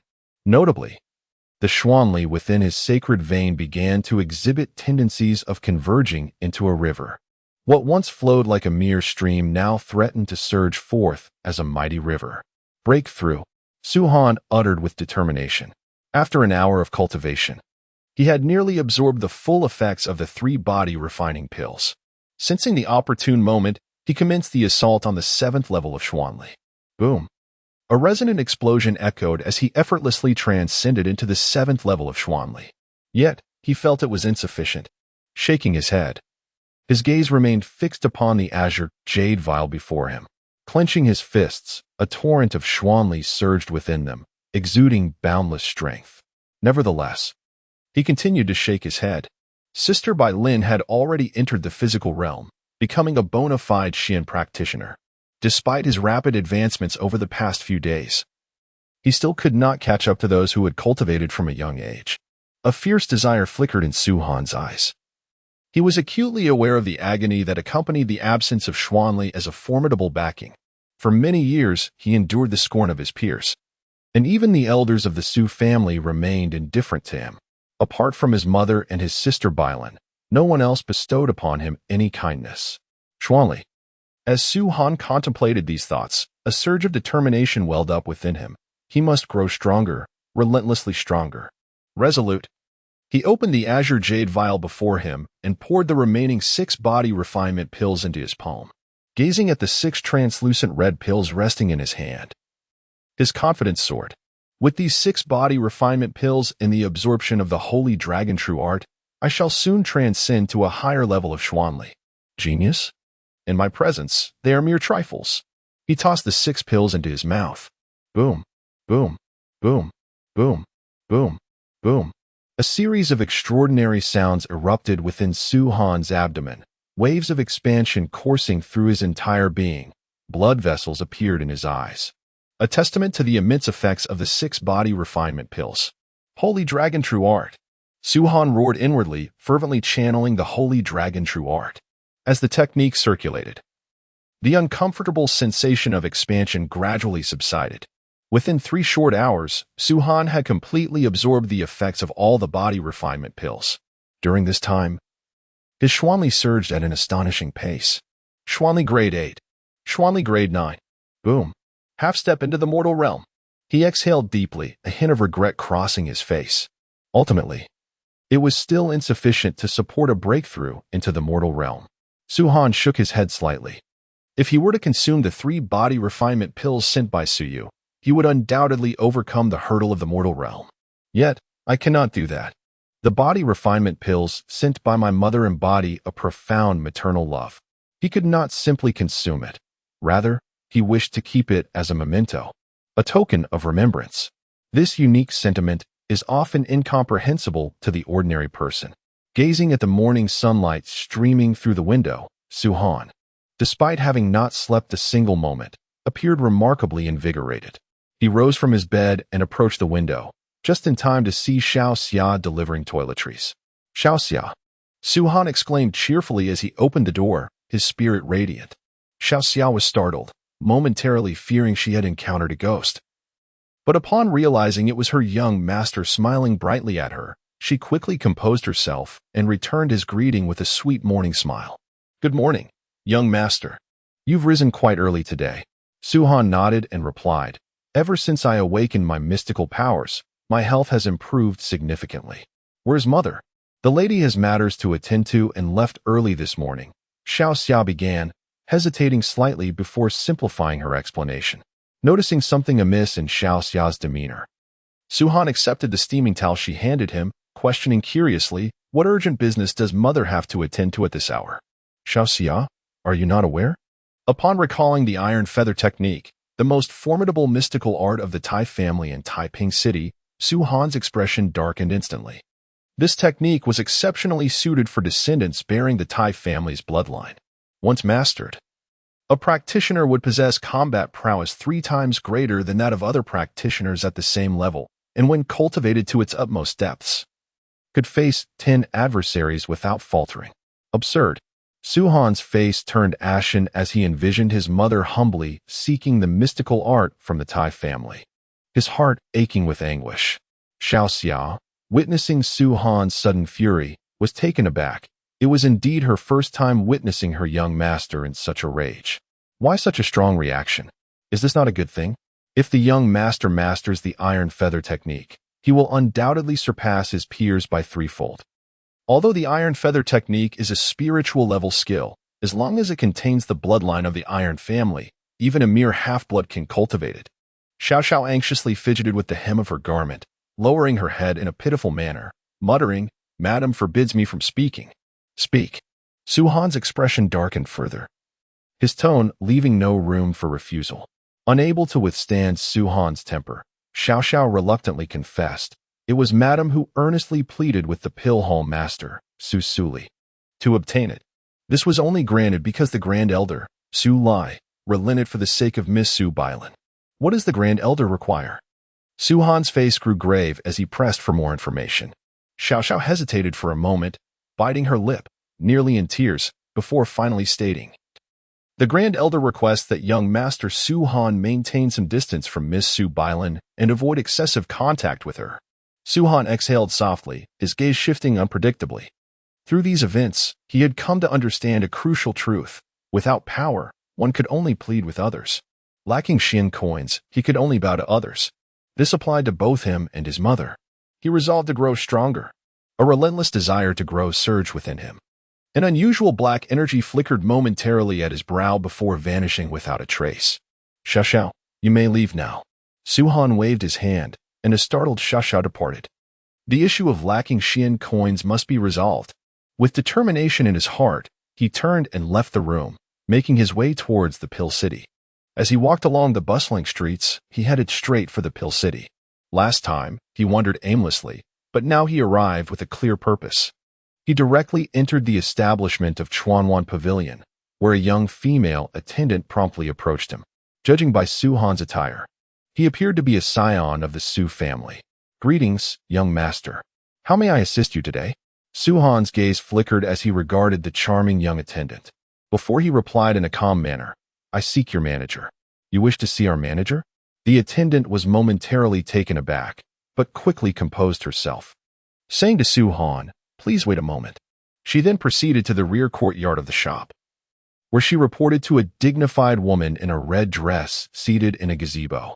Manager, there is a young master from the Su family outside, requesting to see the manager. Would you like to meet with him? Oh, a scion of the Su family? Did he mention the purpose of his visit? The woman in red's eyes brightened, and she chuckled lightly. No, he did not, the attendant replied, shaking her head slightly. Very well, let us go and see him. The woman in red delicately pressed her lips together, her enchanting eyes sparkling as she gracefully followed the attendant. With each step she took, her alluring form swayed gently, akin to beautiful blossoms swaying in a gentle breeze. Su-Han stood in the area designated for the training elixirs, calmly observing the array of jade vials on the shelves, exuding an air of tranquility. Ah, a distinguished guest, the woman in red said with a smile as she approached. Upon recognizing Su-Han, her smile deepened. I wonder what insights young Master Su has to share? Yuhong Luo, the manager of Chuanwan Pavilion, was not only fair-skinned and alluring, but also enjoyed considerable acclaim for her beauty throughout Lingqiu City. As Su-Han turned around, and beheld the enchanting figure of Yu Hongluo. He momentarily lost his composure, but swiftly redirected his gaze towards the area designated for the body refinement pills. In a calm and measured tone, he remarked, "The body refinement pills from your Chuanwan pavilion possess certain deficiencies." "What?" The female shop assistant and Yu Hongluo were both taken aback. Yu Hongluo, whose face had been adorned with a radiant smile, instantly turned as dark as a stormy sky. Suppressing her rising anger, she inquired with a hint of curiosity, "Might I ask, what insights does young Master Su possess?" Were it an ordinary individual speaking in such a manner, they would likely have been silenced by the hidden masters lurking within the Chuanwan Pavilion. In Lingchu City, and indeed throughout the entire Zhongguan South Continent, the Chuanwan Pavilion ranks among the foremost powers. Even if the combined might of Lingchu City were summoned, it would be utterly futile against a master emerging from the Chuanwan Pavilion. Yet here was Su Han, daring to utter such disparaging words within the confines of their establishment, openly maligning the pavilion, an unforgivable transgression. A single misstep could lead him to a perilous fate. Unfazed, Su Han reflected on his experience from the previous night when he had ingested the body refinement pill. He continued, "Your body refinement pills amalgamate 72 rare and exquisite materials, which, under normal circumstances, would indeed constitute a remarkable achievement." He reached out to retrieve a vial of the body refinement pill, only to find an unusual barrier of light preventing his approach. Curious as to Su Han's intent, Yu Hongluo exchanged a glance with the female shop assistant, who understood immediately. Standing before the luminous barrier, she deftly performed a series of intricate gestures, conjuring a stream of white light that penetrated the barrier. In an instant, the barrier dissipated, and she procured a white jade vial. Without hesitation, Su Han accepted the vial from the shop assistant and poured a single pill into his palm. The body refinement pill is intended for those at the nascent stage of cultivating the mysterious realm, yet who have not yet transcended into it, which is quite fitting. Su Han crushed the pill, valued at 1,000 mysterious coins, and a fragrant aroma permeated the air. He remarked nonchalantly, "The combination of 72 types of mysterious materials is indeed extraordinary, yet the efficacy remains imperfect." "How dare you?" the female attendant reprimanded angrily. "The body refinement pill is concocted by our esteemed second-tier alchemist at Chuanwan Pavilion. How dare you slander it? Who do you think you are? Even your Su family ancestor would not dare utter such baseless claims here. Young Master Su, should you fail to speak wisely today, you may find it quite difficult to leave this establishment unscathed," Moon Hongluo added, her tone icy. Chapter 7. 100,000 Mysterious Coins. Su Han's public denouncement of the body refinement pill from Chuanwan Pavilion as less than perfect was undoubtedly a transgression. Patrons a few meters away began to murmur amongst themselves, astonished at Su Han's audacity to question Chuanwan Pavilion, deeming him exceedingly arrogant. Moon Hongluo's fair visage slightly betrayed her discontent as she scrutinized Su Han, eager to discern his rationale. With a leisurely gesture, Su Han extended his left index finger, lightly pushing the crushed body refinement pill towards Moon Hongluo, and spoke in an unassuming tone, "Shopkeeper, I concede that your body refinement pill is indeed remarkable. To the average eye, it is of exquisite quality. However, in my estimation, it lacks a certain mysterious material. Should this ingredient be incorporated, its efficacy would undoubtedly double." Moon Hongluo fell into contemplation, her beautiful eyes fixed on Su Han, struggling to grasp the implications of his words. Su Han retracted his palm, allowing the medicinal powder to scatter carelessly upon the ground, adding a layer of frost to the earth. He extended the jade vial to the female shop assistant and spoke slowly, "Bianzhenju." "Bianzhenju?" The shop assistant, along with Yu Hongluo, was momentarily taken aback, both fixating their gaze upon Su Han's eyes. Did this individual truly comprehend that the price of Bianzhenju was sufficient to rival that of a body refining pill? Setting aside whether its effects could indeed double enhancement, the mere inclusion of Bianzhenju in a body refining pill would necessitate a tripling of its selling price, at the very least, a fair price. After all, alchemy is no trifling endeavor, and one must also consider whether Bianzhenju is suitable for medicinal use, a factor of utmost importance. With a single statement, Su Han sought to alter the formula, exhibiting a boldness that was audacious beyond measure. A single misstep could easily lead to the demise of a highly esteemed alchemist. Perceiving the confusion in Yu Hongluo's expression, Su Han shifted his tone, elucidating, Bianjinju is a fire-attributed mystical material, possessing potent medicinal properties. Yet, it also inherently contains a cooling effect, rendering it a remarkable material with dual attributes of ice and fire. If it can be harmonized within the body-refining pill, its efficacy would undoubtedly be doubled from the original foundation. Naturally, the selling price must rise accordingly. Otherwise, it would be a grave loss. Upon hearing Su Han's assertions, Yu Hongluo found herself nearly convinced by his words. Just then, a voice of astonishment resonated from within the shop. Remarkable! An elderly voice echoed behind the crowd, prompting everyone to simultaneously turn towards the source. A white-haired elder clad in a gray robe, bearing the marks of time upon his face, approached slowly, his hollow eyes gleaming with an extraordinary sharpness. The young brother's words were indeed bold and meticulous. Should he truly incorporate the verdant flame true bamboo into the body-refining elixir, the effects would surely be astonishing. The elderly man with white hair, his face brimming with excitement, extended his trembling hands and grasped Su Han's strong and robust palm tightly, speaking with urgency. May I inquire your name, young brother? Su Han. Ah, Su Han, my dear brother. Your idea is simply remarkable.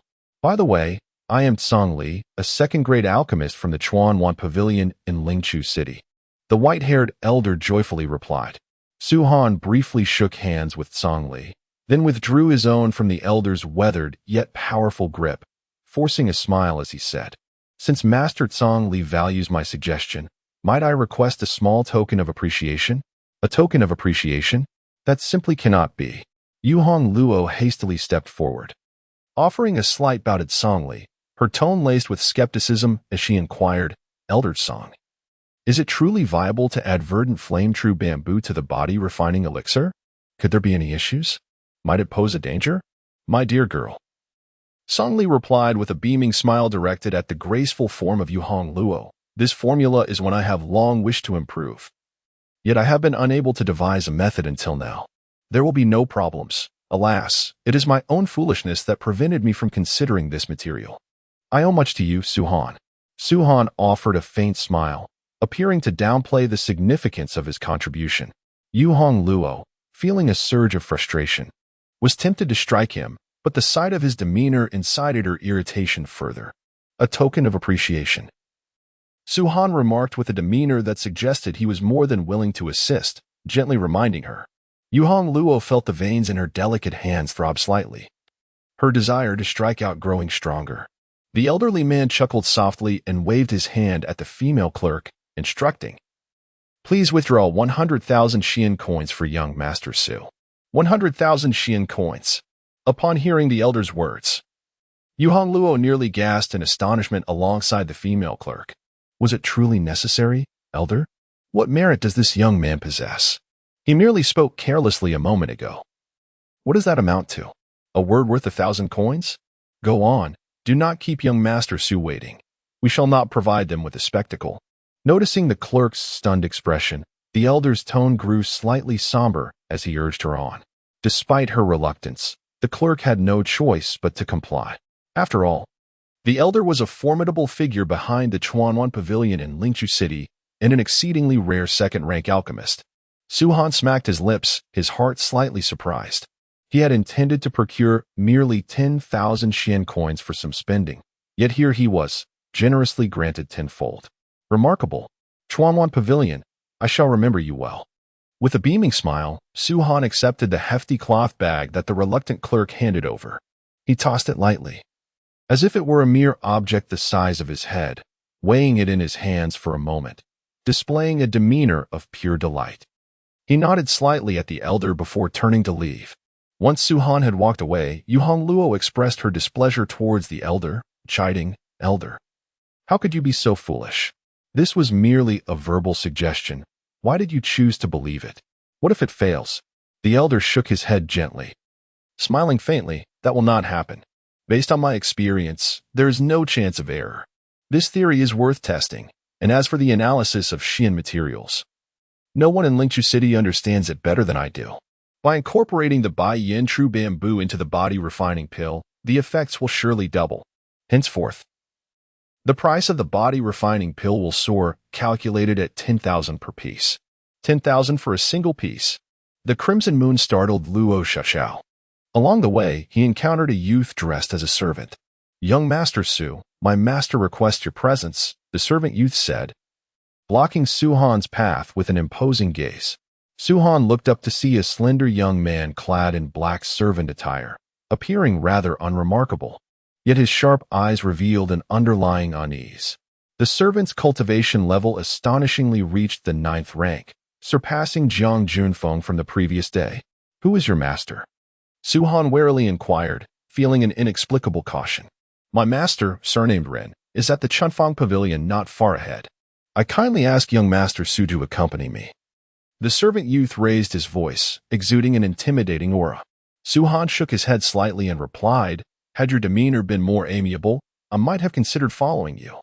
However, your disdainful gaze leaves me no desire to complicate matters."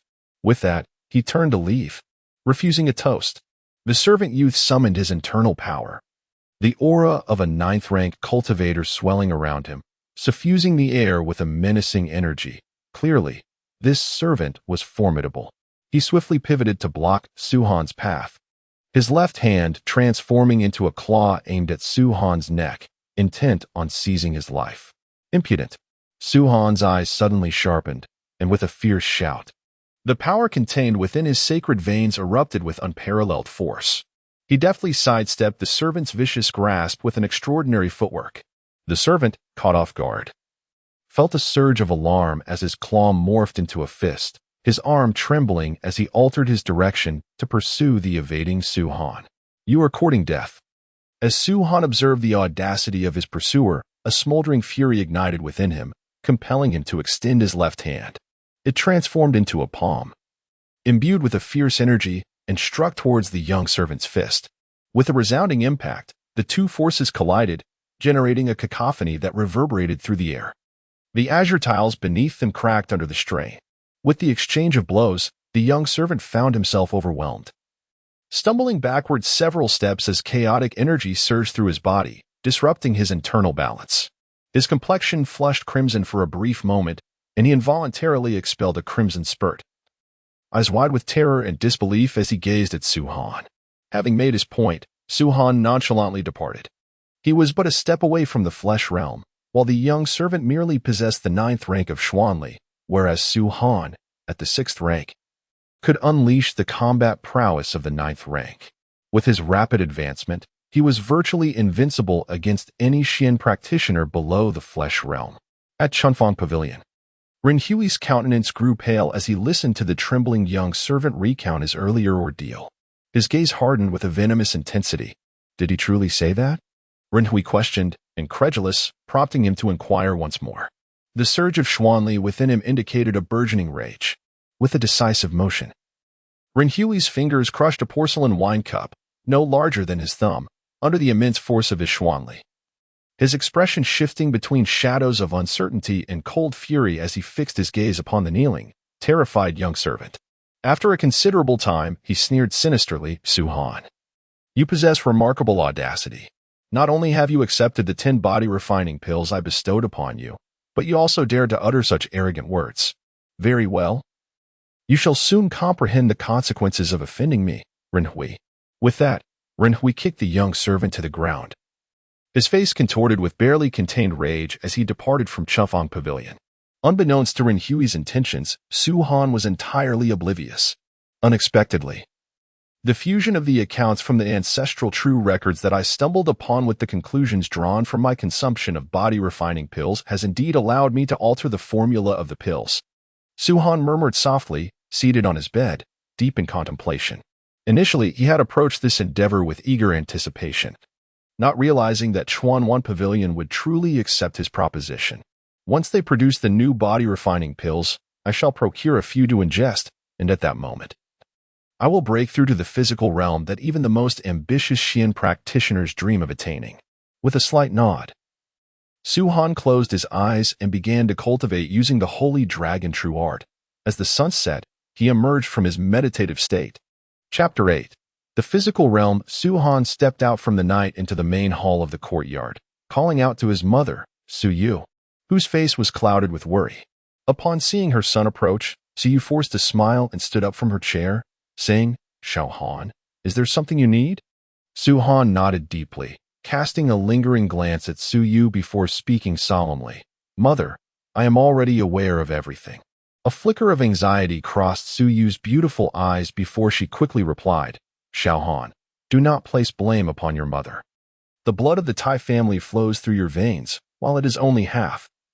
It still enables you to cultivate spiritual-level Xian skills before breaking through to the physical realm. The power of the Iron Feather technique is the pinnacle among spiritual-level profound arts. Should you successfully cultivate it and delve into its deeper realms, you are certain to." Su-Han shook his head, unleashing his own profound energy, which radiated with an aura comparable to that of a flesh realm practitioner. This wave of profound energy. Su-Yu was taken aback with her heart realm cultivation. She was entirely certain that what Su-Han released was indeed profound energy capable of rivaling the flesh realm. "Little Han, have you broken through to the flesh realm?" Upon Su-Yu's inquiry, Su-Han slightly shook his head and smiled. "I am still but a step away." "Only a step away?" Su-Yu was stunned. Frozen in her seat, her eyes wide as she gazed at Su-Han, at a loss for words. After a while, her eyes glistened with tears. And with a surge of emotion, she exclaimed, "Wonderful, wonderful. Heaven has finally opened its eyes. My little Han has truly been blessed." Su-Han gently wiped the tear stains from Su-Yu's fair cheeks and chuckled softly. "Mother, you should be joyous for my potential, not saddened." "It is not sadness," Su-Yu replied, her delicate hand grasping Su-Han's, a smile of contentment gracing her features. "Mother is happy." "Indeed," Su-Han nodded solemnly, stating, "Even without the Iron Feather technique, I will surely surpass many geniuses in my pursuit of the profound. Even the so-called #1 genius of Lingchu City. The eldest son of the Ren family is not worthy of my regard." "Wonderful, wonderful," Su-Yu nodded, clearly elated.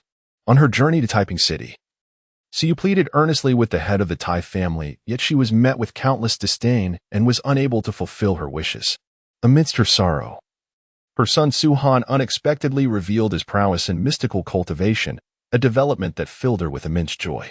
Su-Han showcased his strength not only to demonstrate to his mother that he possessed the capability to thrive independently, without relying on the charity of others, but also to reassure her that she need not desperately seek out mystical artifacts to enhance his abilities.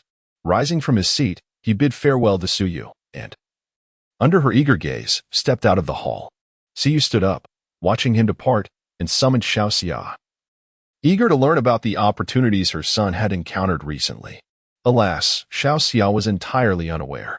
The back mountain of the Su family was vast, with one of its peaks housing a variety of mystical beasts. Su-Han ventured to the back mountain in search of a mystical beast whose power level surpassed the flesh realm. To gain combat experience, one must endure rigorous trials akin to bloodshed.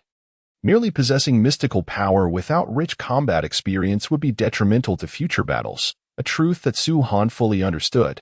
After a little over 10 minutes, he arrived at a dark and eerie forest. Skillfully evading numerous guards of the Su family, he made his way toward the peak where the mystical beasts were kept. Upon reaching a hillside, he heard a powerful roar echoing from not far ahead. A mystical beast.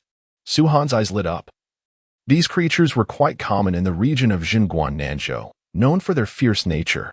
Ordinary people would typically avoid them at all costs. For someone as audacious as Su-Han to challenge a mystical beast was akin to courting death. Yet, despite the risks, Su-Han resolved to confront the beast. He lay in wait, concealed atop the gnarled branches of an ancient tree, quietly observing the scene ahead. A roar echoed, approximately 30 meters away.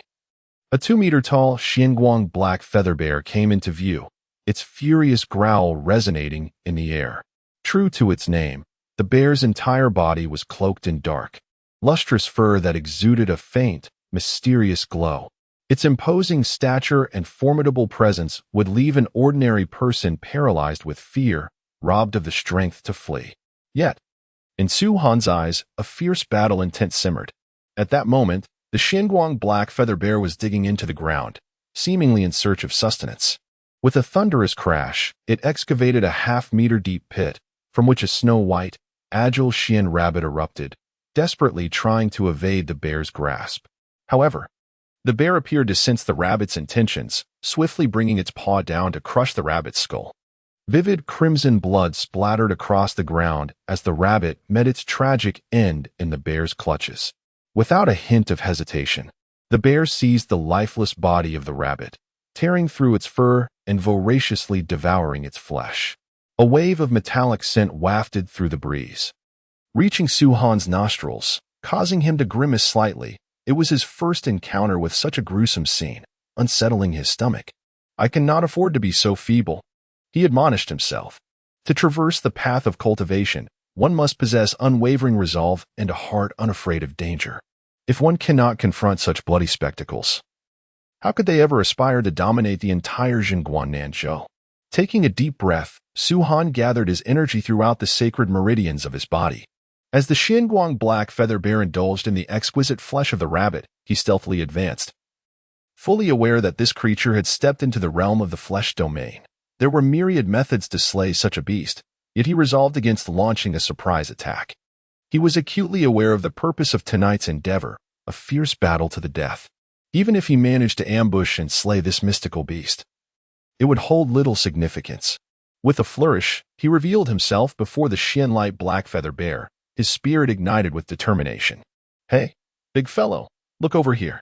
What is a mere Xian rabbit's flesh to you? Come on, aren't you fond of feasting on humans? Here I stand. If you wish to dine, then approach.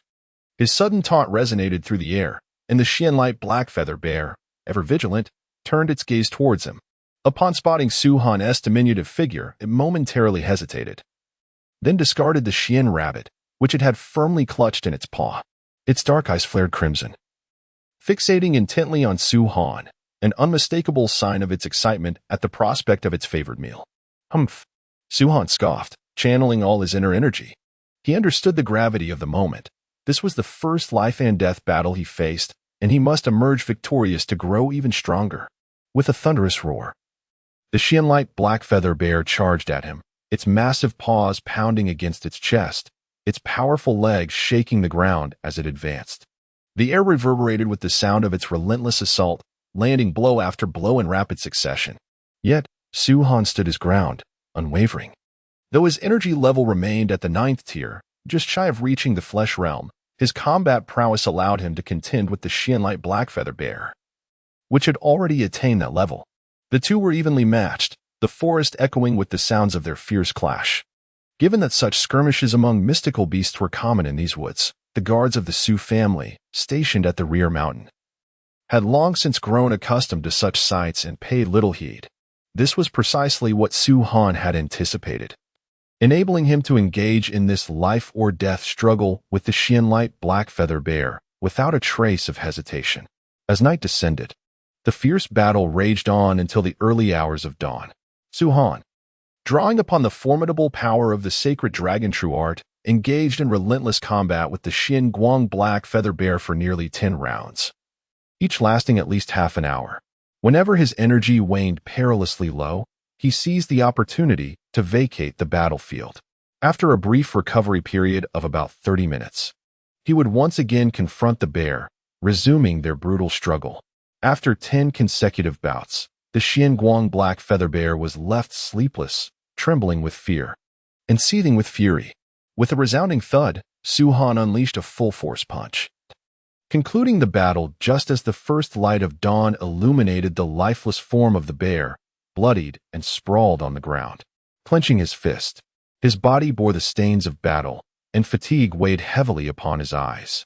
Had he merely practiced his energy cultivation throughout the night, he would not have felt such weariness. However, the prolonged conflict with the bear had understandably drained him. In his current state, a single strike from him could easily vanquish a novice practitioner entering the flesh realm. Reflecting on the evening's experiences, he recognized a significant enhancement in his combat prowess, multiplied several times over.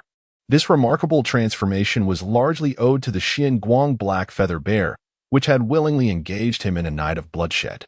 Thank you. He whispered in gratitude. He instructed Xiao Xia to fetch some hot water, and after a refreshing wash, he savored a sumptuous breakfast before indulging in a deep slumber. By evening, he awoke, had a light dinner, and once more ventured into the night, making his way towards the back mountains. This time, he sought a flying fish greenvine pig, also known as Meat Realm. Su-Han engaged in fierce battles using the same method for half a month, and surprisingly, he relied solely on his combat experience to break through to the Meat Realm. This unexpected gain delighted him. Sitting cross-legged on his bed, Su-Han quietly praised himself. Last night, rather than searching for Meat Realm mystical beasts to battle in the back mountain, he chose to consolidate his mystical energy, sensing that he had reached a critical point. He intended to test whether he could thus surpass the Meat Realm, and to his astonishment, he succeeded. With a deep exhale, he released a breath of stale air. Invigorated and ready to rise from his bed, upon stepping outside, he was greeted by the gentle morning sunlight and the extraordinarily fresh air. As he walked through the courtyard, he felt an unimaginable state of well-being. Steadying himself in a horse stance, he focused on a massive stone, clenched his fingers into a fist, and struck the center of the stone with a powerful punch. Boom! A fist-sized dent appeared in the stone, surrounded by a myriad of intricate cracks. Su-Han, who would have thought? You truly embody the words of the Su family disciples, reigniting the sacred pulse and cultivating your mystical energy. Moreover, you have remarkably advanced to the Meat Realm in just a month. Behind him, a familiar and melodious voice echoed, causing Su-Han to withdraw his stance and smile as he turned around. There stood Su Bailing, the most beautiful girl of the Su family, her face alight with surprise. Her delicate lips pursed. Chapter 9. The melodious fairy Bailing. Is that you? Su-Han exclaimed upon seeing her approach with a cheerful smile. He couldn't help but feel puzzled. It seemed he hadn't seen her for a month, and he was unaware of what she had been preoccupied with. Compared to Bailing, his own mystical realm felt rather trivial. Upon hearing this, Su Bailing gazed at Su-Han with an unusual expression, as if scrutinizing a peculiar creature. She tentatively observed him, but could not discern the level he had attained in the physical realm. Noticing her confusion, Su-Han replied with a gentle smile. I have just entered the initial stage of the physical realm today. Impressive, Su Bailing responded, a hint of embarrassment coloring her cheeks. However, she soon adopted a serious demeanor and inquired, how did you manage to reignite your sacred veins and comprehend the breakthrough to the initial stage of the physical realm in just 1 month? Everyone has their secrets. There is no need for you to pry, Sister Bailing. Su-Han shook his head. Indeed, Su Bailing's clear eyes sparkled with understanding. Standing before Su-Han, she bit her lip lightly and smiled. Are you aware that you have become quite the celebrity in Lingqiu City? What do you mean? Su-Han asked, bewildered. Hee. Su Bailing covered her mouth with a playful laugh, her demeanor alluring, her lashes fluttering as she deliberately teased him, allowing a silence to envelop them. Su-Han felt a tingle of impatience. Sister Bailing's teasing was rather vexing, akin to a wife tantalizing her husband only to withdraw when desire ignited, leaving the man in a state of longing. He straightened his expression and said, Sister Bailing, what is it that you wish to discuss? Pray, share it with me. How about this? Let us dine at the nearby Miaoxian Tower and converse over some delicacies, she suggested, her beautiful eyes gleaming with delight. You understand me well. Su-Han replied, offering a brief word to Xia before they made their way to the Miaoxian Tower. Miaoxian Building is a truly enchanting establishment, renowned not only for its exquisite culinary offerings but also as a favored retreat for numerous youthful talents. The allure of this place is largely attributed to its courtesan, a woman of unparalleled beauty within Lingqiu City, who possesses remarkable skills in playing the guzheng. Her performances are often hailed as transcendent, truly deserving the title of an earthly marvel. However, a lingering sense of disappointment arises from the fact that this courtesan never reveals her true visage, always appearing veiled, thus obscuring her full beauty. Su-Han and Su Bailing chose a prime spot by the window on the 3rd floor. After Su Bailing ordered several exquisite dishes, the two began to observe the performance designated for the courtesan. The stage, centrally located within Miaoxian Building, resembled a towering pavilion, with tiered steps extending in all directions. The pavilion was adorned with sheer veils on all sides, allowing glimpses of the courtesan as she played, her melodies enchanting and alluring. It remained uncertain whether the courtesan would grace the audience with a captivating tune today. Su-han lifted a cup of fine wine, skillfully poured by a maid of Miaoxian building, savoring a sip. Every patron at Miaoxian building is attended by a dedicated maid, providing impeccable service. What is this? Little Han, do you have an admiration for the courtesan of Miaoxian building? Su Bailan remarked, casting a surprised glance at Su-han before chuckling softly. I fear you may find yourself feeling a bit disheartened.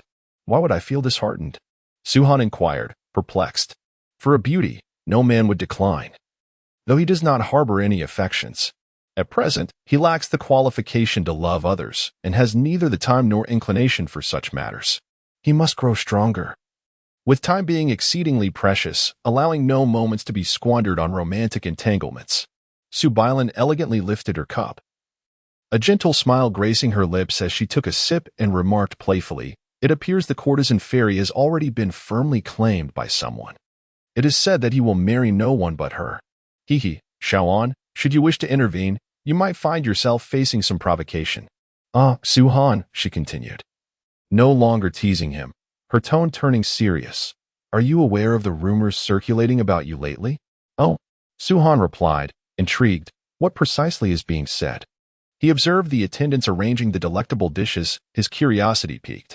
Su Bailan continued in a hushed tone, currently, within Lingchu City, they extol you as a young genius of no lesser stature than a second-grade alchemist.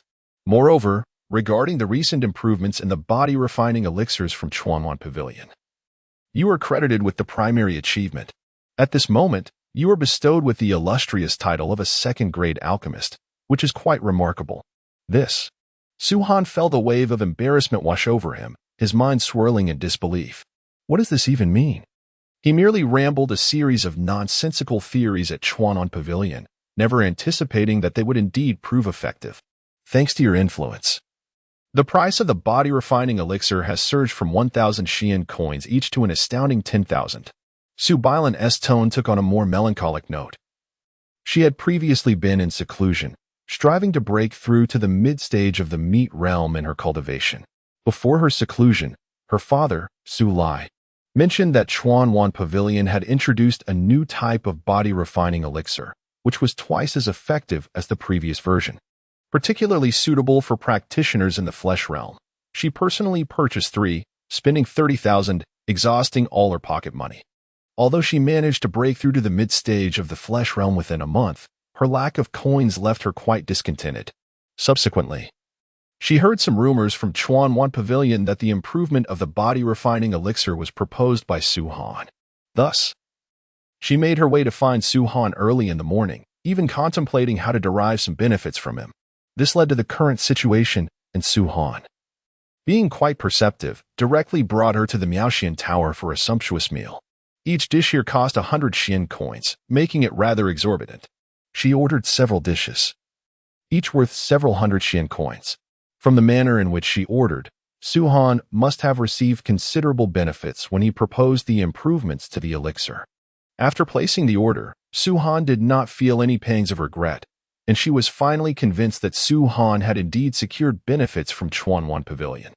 Su-han, feeling a bit embarrassed, was interrupted by a wave of enthusiastic cheers that resonated within the Miaoxian Tower. He and Su Bailan could not help but glance towards the source of the cheers, where a breathtaking figure emerged from the most opulent room of the Miaoxian Tower. Cradling a red guzheng, she wore a flowing red dress, her movements graceful and light. As she settled into the pavilion, an enveloping silence fell over the crowd. Each individual, filled with anticipation, meticulously observed the enchanting woman, whose figure was exquisite and whose demeanor was ethereal, resembling a celestial being. She was none other than the renowned courtesan of the Miaoxian Tower, the Fairy of Melody. Indeed, she is a paragon of beauty, worthy of this gentleman's journey from Iron Flat City to behold her. A resonant and powerful voice echoed from a nearby pavilion, drawing immediate reactions from the crowd. However, the man who claimed to hail from Iron Flat City paid little heed. His attention captivated by the enchanting figure of the celestial melody maiden poised to perform on the elevated stage. In contrast, Su-han furrowed his brow. He harbored no fondness for Iron Flat City, rather an overwhelming sense of disdain. Reflecting on his recent failure to acquire the iron feather technique, he remained undeterred.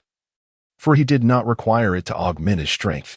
He possessed the sacred dragon true art, a creation of the founder of the Su family.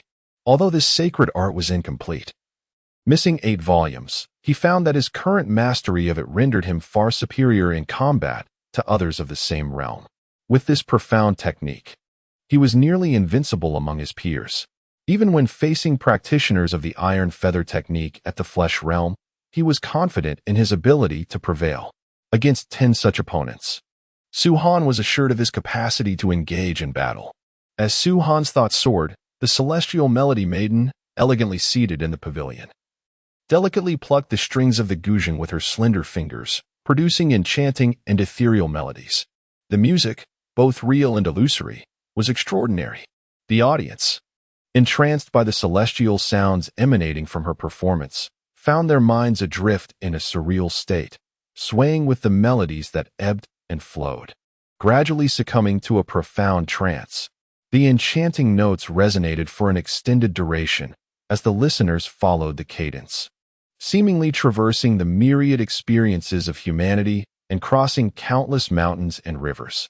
Their spirits, buoyed by the delicate celestial music, entered an unprecedented realm of transcendence, their hearts yearning for the divine. As the dust settled and the enchanting melody reached its conclusion, the audience remained entranced, unwilling to awaken from their reverie. It was indeed a transcendent performance, a mesmerizing symphony that captivated the soul. Even Su Han found himself ensnared in its spell, but halfway through, he was startled to discover that the holy dragon true art within him began to operate autonomously. Alarmed, he abruptly emerged from that wondrous state. Suppressing the flow of the holy dragon true art, his gaze fixed curiously upon the ethereal musician who had conjured such a divine sound. Who is this woman? What is her origin? Could it be that she possesses the holy dragon true art created by the ancestor of the Su family? At the same moment, the enchanting musician, lost in her performance, was also taken aback, her eyes meeting Su Han's with a sense of wonder. As the final notes faded, applause erupted. Indeed, a celestial masterpiece, divine melody fairy. The music was nothing short of breathtaking. The young man who had earlier proclaimed himself from Iron Peace City laughed heartily, expressing his admiration. Thank you for your praise. Noble sir, the divine melody fairy replied gracefully, offering a slight bow before turning to leave the pavilion. Before departing, she cast a lingering gaze at Su Han, her enchanting eyes resembling radiant stars in the night sky. Even Su Han was momentarily spellbound, his heart yearning. Yet again, the holy dragon true art inexplicably stirred within him, quelling the excitement that began to rise. He silently stifled the reawakening of the holy dragon true art. Perhaps sensing his unusual state, the radiant divine melody fairy exited the stage. Are you satisfied, young Master Tai? At this moment, a woman's voice, imbued with a tone of flattery, emerged from beside the self-proclaimed young Master Tai of Taiping City. Indeed, I am quite pleased, young Master Tai replied with a hearty laugh, his expression shifting to one of peculiar intrigue. He continued with a playful tone. If I could embrace such a stunning beauty and engage in a lengthy conversation through the night, that would truly be a remarkable fortune for me. Such audacity. A commanding voice resonated from a distance, instantly capturing young Master Tai's attention. Who dares? Young Master Tai scoffed coldly, his icy demeanor evident. If there is a hero among you, step forth and face me. It is I. A strikingly handsome yet slender young man emerged from a nearby pavilion, striding forward with an air of indignation directed at young Master Tai. Xiao Han, behold, this is the person I previously mentioned. He has boldly proclaimed that he would wed no one but the enchanting Miaoyin. Su Bailin elegantly savored her delicacies, leaning closer to Su Han, whispering into her ear. Su Han inhaled the fragrant aroma emanating from Su Bailin, feeling the warmth of her breath, and glanced at the youth she indicated. Nodding, he remarked, Isn't he Jiang Wuming, the foremost talent of the Jiang family? Precisely, Su Bailin confirmed with a nod. I am Jiang Wuming. May I inquire your esteemed name? Jiang Wuming stood defiantly before young Master Tai's pavilion, his tone brimming with defiance. His demeanor was unsavory, as it was well known that he harbored feelings for the enchanting Miaoyin. He frequently visited the mysterious fairy tower, solely to behold the enchanting figure of the melodious fairy each day. Although he had never laid eyes upon her true visage, he had long harbored an infatuation. He had continually professed his affection for her, yet his desires remained unfulfilled. In Lingchu City, he was celebrated as the most ardent and passionate young talent. For this reason, he had clashed with the elders of the Jiang family on several occasions. Despite these confrontations, he could not sever his longing for the melodious fairy. With a chuckle, young Master Tai stepped forth, parting the delicate veil that separated him from the loft. He was tall and handsome, clad in a pristine white robe, elegantly wielding a folding fan. Behind him trailed a gaunt old man in black robes, whose frail stature belied a formidable presence that instilled an inexplicable sense of intimidation in those who beheld him. "My name is Tai Wuxi. I wonder what insights Lord Jiang Wuming possesses," Tai Wuxi remarked with a faint smile, unfurling his fan with a crisp snap and gently fanning himself, exuding an air of nonchalance. "And if I were to decline, what would you do?" Tai Wuxi maintained his courteous demeanor, appearing utterly unfazed by any provocation, conversing with an effortless grace. "You have squandered a chance for redemption." Jiang Wuming was a man of resolve. His earlier words of counsel had been a significant suppression of his own temperament. Regrettably, his goodwill had gone unappreciated. With this realization, he deemed it unnecessary to continue accommodating the other party. Just as he prepared to take action, a voice interjected. "Young Master Jiang, do not act impulsively." A middle-aged woman, who had previously been overly solicitous towards Tai Wuxi, emerged from the crowd. Many onlookers gathered, eager to witness the unfolding of this tense confrontation. She called out to Jiang Wuming, who was about to take action, swiftly blocking his path. Her voice was urgent. "This young gentleman hails from the Tai family of Taiping City, Jiang Gongzi. Do not let a moment of anger lead you into calamity." "Jialuju, it is not my intention to stir trouble." Jiang Wuming shook his head slightly, casting a deep glance at the imperious Tai Wuxi. His tone serious. He first insulted the celestial maiden Miaoying. "I am merely seeking justice on her behalf." In truth, this was not the first instance where Jiang Wuming had stood up for Miaoying. He had intervened before, only to be reprimanded by his father and the elders of the Jiang family. Yet, he cared little. After all, it was for the one he cherished. He would risk anything, even the heavens themselves, for her sake. Zhao Luzhu felt utterly helpless, unsure of how to respond. However, if she remained silent, a fierce battle would surely ensue. Her concern was not for the potential damage to Miao Xinlu, but rather for Jiang Wuming's safety, or the repercussions for the provoked Tai Wuxi. Any misfortune befalling either would be grave indeed. Not far away, Su Han observed the tense standoff between Jiang Wuming and Tai Wuxi, contemplating the potential outcome should a fight break out. From his perception, he sensed that both Jiang Wuming and Tai Wuxi had long since entered the flesh realm, their aura of profound energy emanating with remarkable depth, rivaling his own. It was likely that both had reached the later stages of the flesh realm. Later stage of the flesh realm? Su Bailing's expression darkened upon hearing Su Han's words. As the foremost prodigy of the Su family, she had not anticipated being so distanced from the genius of the Jiang family. It is no wonder that the Su family has consistently found it difficult to hold their head high in the presence of the three great families. However, the gaze she cast upon Su Han gradually grew profound. With him by her side, it is likely that the future conflicts among the descendants of the three great families will yield unexpected outcomes. Opposite them, Jiang Wuming could no longer suppress his fury. In an instant, he bypassed the esteemed Zhao of Miaoxian Tower, striding swiftly towards Tai Wuxi. Yet, Tai Wuxi appeared oblivious to the approaching storm, standing still with a gentle smile upon his face.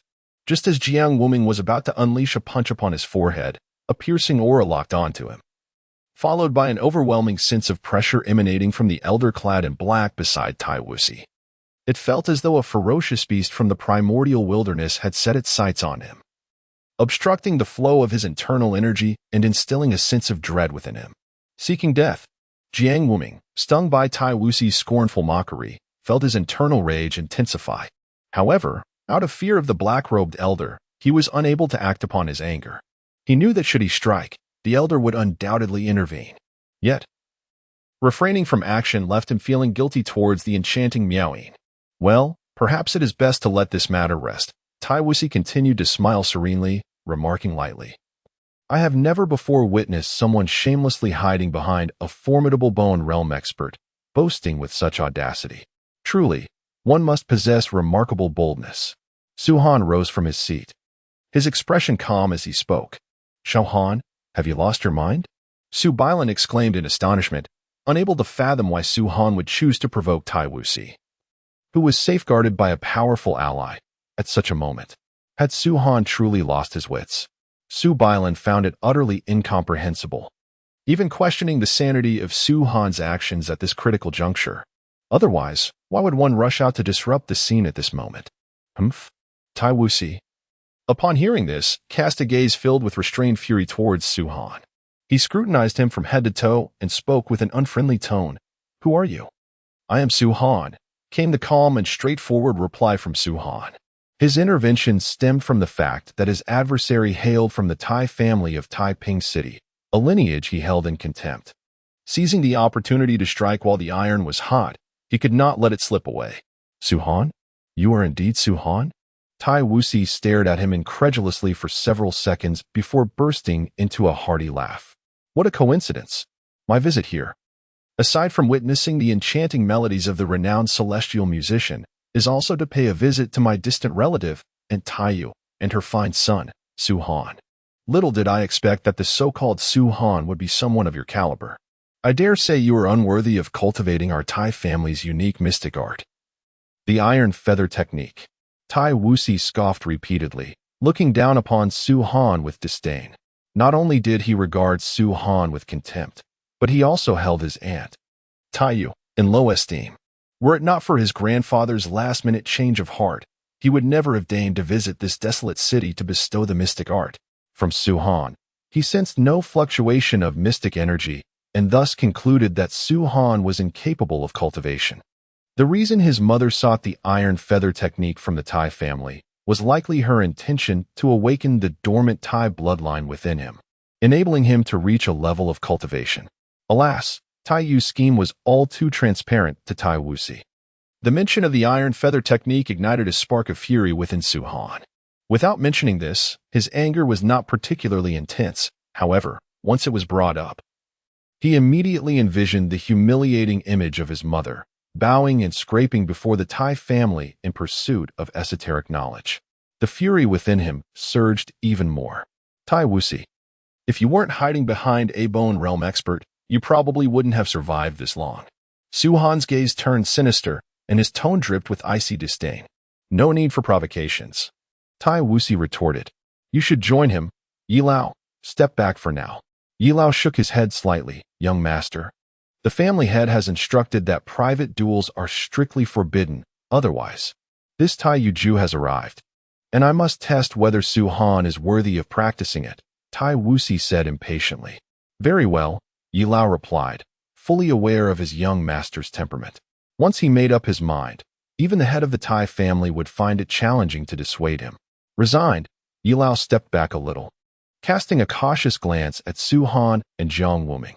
He held considerable confidence in his young master's combat abilities, especially since he had trained in the Tai family's unique spiritual level esoteric art, the Taiyu Ju. Su Han, this is my own affair. You need not intervene, Jiang Wuming said, giving Su Han a penetrating look. Although he did not comprehend why Su Han had stepped forward, he felt compelled to defend the Miao-In fairy without the need for assistance. Su Han cast a brief glance at Jiang Wuming, his expression resolute. Jiang Wuming, you should step back. What? Jiang Wuming was momentarily stunned. He had not anticipated that Su Han, who bore the title of a waste incapable of cultivation, would exhibit such defiance. Though he sensed no fluctuations of profound energy emanating from Su Han, his arrogance far surpassed his own. What gives Su Han the audacity? Just as he was about to erupt in anger, he felt a hint of resolve emanating from Su Han's gaze. That glimmer of determination was chilling and ominous, akin to the last remaining true dragon in this world, sacred and beyond refusal. Instinctively, he stepped back a bit, gazing in bewilderment at Su Han's silhouette, momentarily puzzled by his own concession. Remarkable, indeed, and impressively domineering.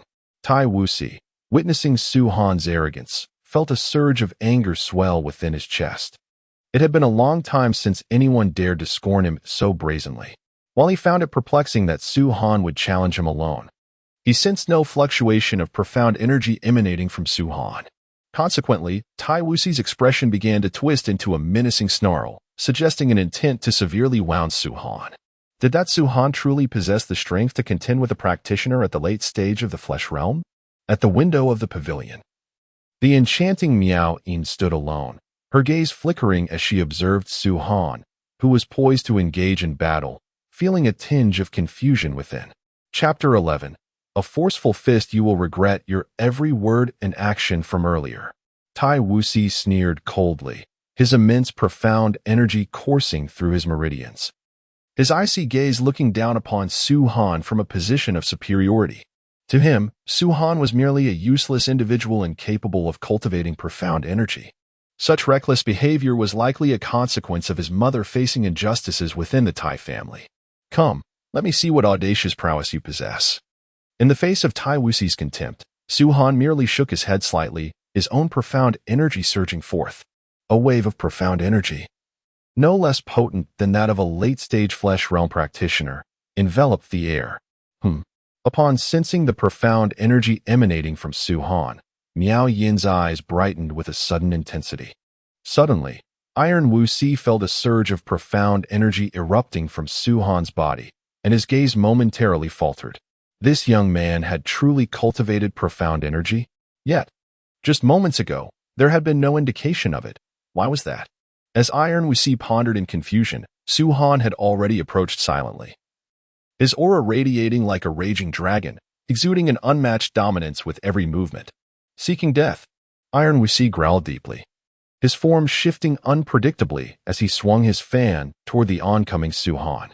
A gust of powerful wind surged forth, obstructing Su Han's advance. Merely a trifle. Although momentarily hindered, Su Han felt his profound energy intensify, abruptly dispelling all the lethal force directed at him. Gathering his right fist, he unleashed a tremendous momentum. With a fierce roar, he accelerated, closing the distance between them. Iron Wuxi, taken aback, could not comprehend how Su Han managed to forcibly break through the energy he had unleashed. Yet, there was no time for contemplation. Channeling his profound energy, he retracted his folding fan, transforming it into a blade-like edge, reminiscent of an arrogant sovereign across the heavens, striking down with overwhelming force. Seeing this, Su Han stood firm, his fist akin to Mount Tai, embodying the strength of 1,000 mountains, his presence towering and majestic. With a resounding strike, he met the sharp edge of Iron Wuxi's fan. Boom! The clash produced a violent explosion, shattering the surrounding tables, chairs, and vases into a myriad of fragments, leaving chaos in its wake. Observing the spectacle, one could see Su Han and Iron Wuxi engaged in a fierce exchange of blows, their bodies steadfast. Yet powerful currents of profound energy swirled around them, as if forming an opposing force. Boom! The noble floor, forged from ancient wood, lay shattered with numerous gaping holes, casting an increasingly somber and eerie atmosphere around. How could you possess such formidable strength? Iron Wuxi, who had consistently underestimated Su Han, now gazed with profound disbelief. Previously, he had assumed Su Han was incapable of cultivating the mystical arts, which had led to his dismissive demeanor. However, after a single clash, he discerned that Su Han's mastery was in no way inferior to his own. With a fierce shout, Iron Wuxi unleashed his mystic energy, instantly forcing Su Han several steps back. It was not that Su Han was defeated. Rather, he had chosen to yield to the momentum of the encounter. Standing coldly, Su Han slightly moved his right fist. The previous strike felt as though his fist had collided with an unyielding steel plate, leaving his fingers with a tingling numbness. Despite Iron Wuxi's brash words, his mastery over the mystical arts was indeed formidable. Su Han practiced the holy dragon true art, renowned for its invincibility among those of the same realm. In contrast, Iron Wuxi cultivated the iron feather art, which, upon successful mastery, could unleash 3 times the combat power, making both their techniques exceedingly domineering. Relative to the mystical realm, Iron Wuxi boasted 2 additional minor realms. To outsiders, Su Han's ability to match Iron Wuxi in combat seemed a remarkable display of his prowess. Could Su Han truly stand toe-to-toe with the young master? Elder Yi had been meticulously observing the battlefield. He could not afford to be negligent. During this expedition to Lingchu City, he served as the young master's protector, and should any misfortune befall him, he would undoubtedly bear the blame. He had been prepared to intervene at any moment, yet he understood his young master's temperament. During battle, one must never interfere lightly, lest they provoke a fury that could lead to unimaginable consequences. Such an excessive pride. In the depths of his heart, Yi Lao sighed quietly, realizing the difficulty of surviving in such circumstances. This Su Han, possessing such formidable combat prowess, was truly remarkable. Jiang Wuming, who had retreated to the side, could hardly fathom that the seemingly incapable Su Han had unleashed such terrifying strength. Was he hiding his abilities all along? But why reveal them at this moment? Jiang Wuming was perplexed, unable to comprehend Su Han's motives. You will soon understand the disparity between us.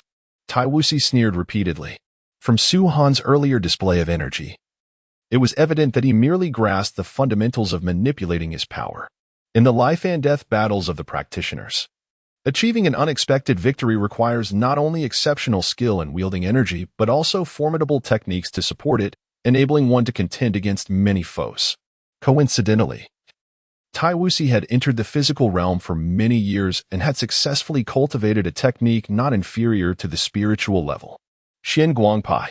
With this thought, Tai Wuxi suddenly flicked open his iron fan with a sharp sound. The metal blades trembled slightly, releasing waves of extraordinary energy. Simultaneously, the fan blades emitted a haunting sound. He bellowed, wildly fanning towards Su Han. Whoosh!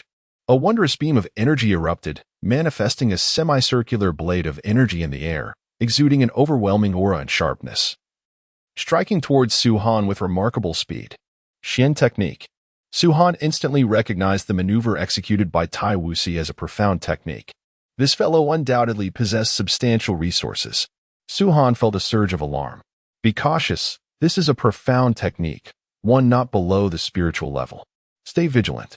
In the distance, Jiang Wuming held a rather unfamiliar impression of Su Han. However, upon witnessing Su Han being pressured by the profound technique and facing a perilous situation, he could not help but urgently call out a warning.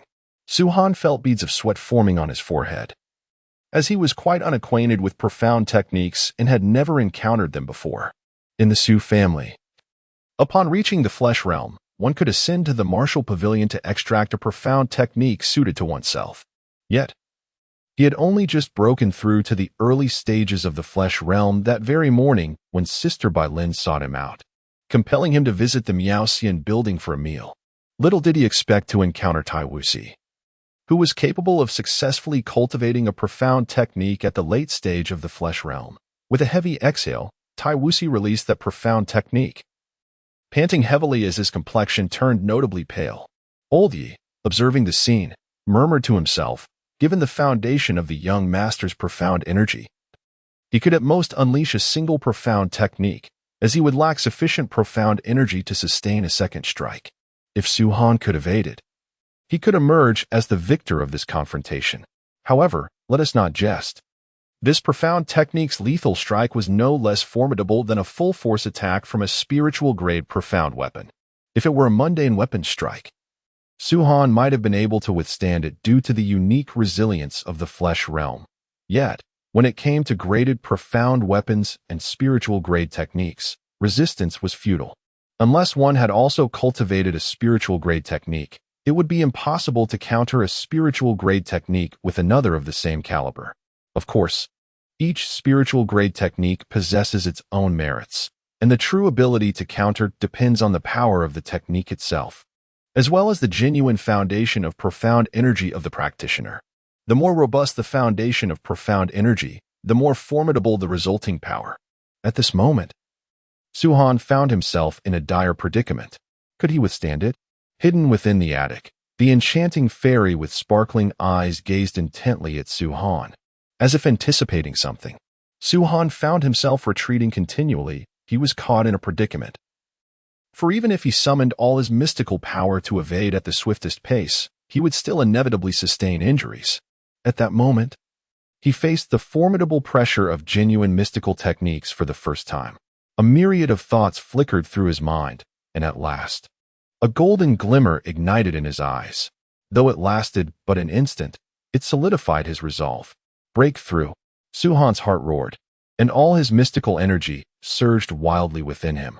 Waves of mystical aura flooded his sacred meridians, and any profound practitioner focusing intently on Suhan's body would perceive the mysterious echoes of dragon roars resonating within his sacred meridians. Had he lost his mind? To dare confront mystical techniques with mere flesh. Many spectators, witnessing Suhan's audacity to advance rather than retreat, deemed him to be courting death. Iron Wusi, despite his weakened state, could not help but deride Suhan's actions, murmuring scornfully, "Foolish, utterly foolish. Embrace death. Then you won't need to cultivate the unique iron feather technique of my iron family." Undeterred by the skepticism and ridicule of the crowd, Suhan surged forward with unwavering courage. As he approached the semicircular mystical strike, he suddenly unleashed a powerful punch. This blow, accompanied by a subtle dragon's roar, was delivered with a fierce cry. Resembling a soaring dragon, unrestrained and extraordinarily domineering. Boom! The half-meter-long semicircular mystical technique shattered instantly upon contact with Suhan's right fist, and without pause. His fist continued to surge forward, charging relentlessly toward the astonished face of Iron Wusi.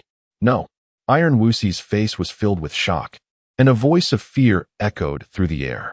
His body trembled violently, and a chill enveloped his lower half. Just as Suhan was about to unleash a devastating punch infused with the fury of a dragon upon Iron Wusi's head, a dark figure suddenly interposed itself before him, effortlessly countering Suhan's ferocious blow with a palm strike. Bang! The impact reverberated as it firmly absorbed the force of Suhan's wrath. Suhan abruptly lifted his gaze, only to find Master Yi gripping his right fist with a firm hold, seemingly intent on twisting and breaking his arm. What a lively scene! At that moment, a familiar voice erupted amidst the stillness. Suhan took a few steps back, turning towards the source of the sound, and was surprised to see Master Tsang Li of the Chuan Pavilion. Beside the esteemed second-tier alchemist sat the enchanting beauty, Yu Hongluo, adorned in a delicate crimson gown that accentuated her graceful curves. With a beaming smile, she gazed in his direction, her beautiful eyes shimmering with admiration. "Master Tsang Li," Suhan exclaimed in astonishment as he greeted him. Master Tsang Li nodded, a smile illuminating his face as he approached Suhan. After appraising him from head to toe, he remarked, "Well done, my boy. In just 1 month, your cultivation has progressed from the 6th tier to the flesh realm level, quite remarkable indeed." Hiss. A collective intake of breath resonated among the crowd, utterly stunned by Master Tsang Li's words. In a mere month, Suhan had ascended from the 6th tier to the flesh realm of the mystical realm. What extraordinary fortune must he have encountered to achieve such a meteoric rise? Many gazes turned towards Suhan, filled with immense admiration, envy, and a hint of jealousy. Especially Iron Wusi, whose gaze was chilling and whose chest felt as if it might explode, was in extreme discomfort.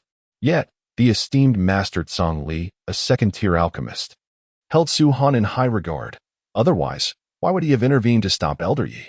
Given Master Tsang Li's understanding of Elder Yi, had he faced defeat, he would undoubtedly have taken decisive action against his opponent. He would only relent against an immovable obstacle. Elder Yi, being at the initial stage of the Bone Realm, already possessed formidable strength. If he feared Master Tsang Li, it was likely that Tsang Li's power surpassed the Bone Realm, potentially placing him among the Heart Realm or even higher. Such extraordinary talent. Zhang Wuming, who considered himself one of the top 10 talents of Lingqiu City, possessed a remarkable aptitude for cultivation. Yet the gap was insurmountable when compared to Suhan's rapid ascension from the 6th tier of spiritual power to the flesh realm in merely a month. A chuckle escaped Suhan's lips, and he refrained from excessive words. He pondered the reason behind Master Tsang Li and Yu Hongluo's presence here. Could it be that they were drawn by the enchanting beauty of the fairy Miaoyin and her unparalleled elegance? It seemed unlikely. Su Han cast a curious glance at the smiling elder Song before turning his gaze to the gracefully approaching Yu Hong Luo, whose beauty rivaled that of the fairy Miaoing. Captivating and alluring. However, one thing was clear to him. While Yu Hong Luo publicly praised him, her inner thoughts likely revolved around dismembering him. A month prior, he had stirred up considerable ire at Chuanwan Pavilion to secure 100,000 spiritual coins, thus inciting widespread resentment. Master Tsang Li, Iron Wu Si, supported by Elder Yi, appeared pale, his spiritual power nearly exhausted, and he offered a polite greeting to Master Tsang Li, evidently as a resident of Taiping City.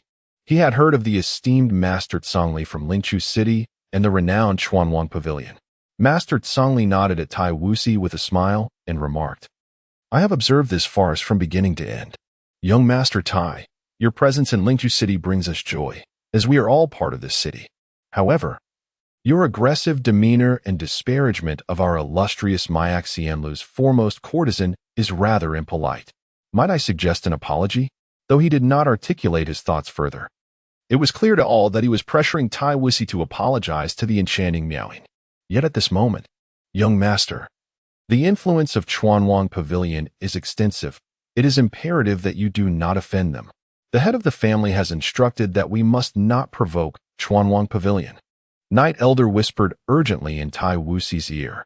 Tai Wuxi cast a resentful glance at Su Han, who wore a smug expression, and his countenance grew increasingly dark and sullen, even contemplating a rematch with Su Han. Taking a deep breath to feign calmness, he stated, "I acknowledge my earlier misjudgment and sincerely apologize to the esteemed Miaoing." "That will not suffice," Su Han interjected, a grin on his face. "A mere address to the heir hardly constitutes an apology." "You." Tai Wuxi's face turned ashen. He was tempted to deliver a decisive blow to Su Han, who was indeed insufferable and brazenly arrogant. He turned to Master Tsang Li with a somber expression, only to find that the master paid him no mind. Remaining silent, his meaning was unmistakable. He was siding with Su Han. "Miaoing, could you please step forward? An apology should be received in person." Suddenly, Su Han cast his gaze towards the attic where the enchanting fairy Miaoing resided and called out loudly. With a creak, the attic door opened, and fairy Miaoing emerged, standing beside Su Han. She gazed deeply at him, her eyes infused with an enigmatic meaning. Then, she turned her attention to the already furious Tai Wuxi, awaiting his apology. Previously, she had been subject to verbal humiliation at his hands. Although she had displayed no outward reaction, her heart bore a modicum of discontent. However, due to certain circumstances, she chose to remain silent. Now, the prospect of receiving a direct apology from Tai Wuxi was an opportunity she welcomed with open arms. "I was in the wrong, fairy Miaoing. I sincerely hope you can forgive me." Tai Wuxi uttered his apology in a voice heavy with humiliation, a sight more pitiable than tears. Throughout his life, he had never apologized to anyone, let alone stoop so low as to acknowledge his faults before another. At this moment, his thoughts were filled with disdain for Su Han's ancestors. "Let us depart," Tai Wuxi shouted in anger, and with the support of Elder Yi, he exited the Miaoxian building. Offending the Tai family was indeed a rash move. Observing Tai Wuxi's irate departure, Master Tsang Li shook his head slightly and addressed Su Han beside him. "Do not be concerned," Su Han replied with a gentle smile, expressing gratitude to Master Tsang Li. "If not for your timely intervention, my arm would have surely paid the price." "I doubt that," Tsang Li responded with a cheerful glint in his eye. "Xiao Han." Su Bailan approached, her expression filled with worry as she examined Su Han's right arm. Noticing the absence of visible injuries, she finally relaxed. "It's nothing. Elder Yi did not harm me," Su Han reassured her with a shake of his head and a smile. "You are far too impulsive," Su Bailan sighed softly. After a brief exchange, Master Tsang Li departed with Yu Hong Luo. Before their farewell, Master Tsang Li expressed his desire for a future visit to Chuanwan Good, citing an important matter to discuss. "Su Han, what precisely is your profound realm? How is it possible for you to withstand profound techniques with your mere physical form?" "This is utterly astonishing." Jiang Wuming, who had been silently observing, finally approached Su Han, having witnessed his adept handling of various situations. Su Han merely shook his head. dismissing Jiang Wuming with a few casual words. The news of Su Han's fierce battle against Tai Wuxi quickly spread throughout Lingqiu City. Coupled with the previous enhancements from the body refining elixir, his reputation in Lingqiu City has soared remarkably. At the Ren family, renowned for producing the greatest talent in Lingqiu City, the young master Ren Hui was seething with rage. That scoundrel Su Han. I never anticipated that after a month of absence, he would be in seclusion for cultivation. Ren Hui's face was flushed with anger. His fists clenched so tightly that some areas turned purple. Young master, shall we hire assassins from the black market to eliminate Su Han? Suggested a young male servant in a hushed tone. Knock, knock, knock. Ren Hui lightly tapped the wooden table, his furious expression gradually subsiding. His eyes gleamed with malice as he remarked, "It is not yet time for murder. You mentioned he fought against Tai Wuxi from Taiping City and emerged victorious?" Indeed, the young servant confirmed earnestly. Not only did he win, but he also withstood the power of a spiritual-level profound technique using his physical form at the initial stage of the corporeal realm. It was truly remarkable. Humph. Ren Hui scoffed, deriding, "What you say is undoubtedly false. Even a bone realm expert could not withstand profound techniques with mere flesh, let alone a spiritual-level technique." The young servant immediately knelt upon the ground, trembling all over, too intimidated to retort. In 3 months, during the grand hunting competition for the talented youth of the city, I will ensure that Su Han understands who truly embodies the pinnacle of Lingqiu City. Bang! Ren Hui rose to his feet, and the chair behind him was instantly shattered into dust by a surge of formidable energy, a display of extraordinary power. Su Han, accompanied by Su Bailan, made their way to the Su family's martial pavilion to select their martial techniques. Once one had chosen a technique, the reliance on sheer physical prowess against the might of these techniques would become unnecessary. Throughout their journey, Su Bailan imparted numerous lessons to Su Han, emphasizing the critical warning that he must never again put himself at risk with his own body. Such reckless behavior was tantamount to courting death. As a member of the Su family, there was no need for such perilous endeavors. As for Tai Wuxi, he had departed Lingqiu City alongside Elder Yi, and the Tai Yuju had not been handed over to Su Yu. Upon arriving at the Su family training grounds, just as they were about to traverse the arena towards the martial pavilion, they encountered 2 members of the Su family blocking their path, exuding an imposing aura and brimming with mockery. Su Han furrowed his brow slightly as he walked alongside Su Bailan. Su Han, I have heard that you displayed remarkable prowess at Miaoxian Tower, defeating a disciple from the Tai family of Taiping City, who was even at the late stage of the flesh realm. Is this true? Su Hao inquired, his eyes filled with disdain, his voice low. Beside him stood Su Yin, who had now attained the 9th rank of Xuanli, also regarding Su Han with contempt. Come on, I am pressed for time. Su Han discerned that Su Hao and Su Yin were clearly seeking a confrontation, thus he refrained from engaging in idle chatter, motioning for Su Bailan to step back slightly, and smiled at Su Hao. How self-aware of you. Su Hao laughed heartily. Surrounded by numerous members of the Su family, who regarded him with peculiar expressions and laughter, it seemed they too doubted the veracity of the rumors circulating outside.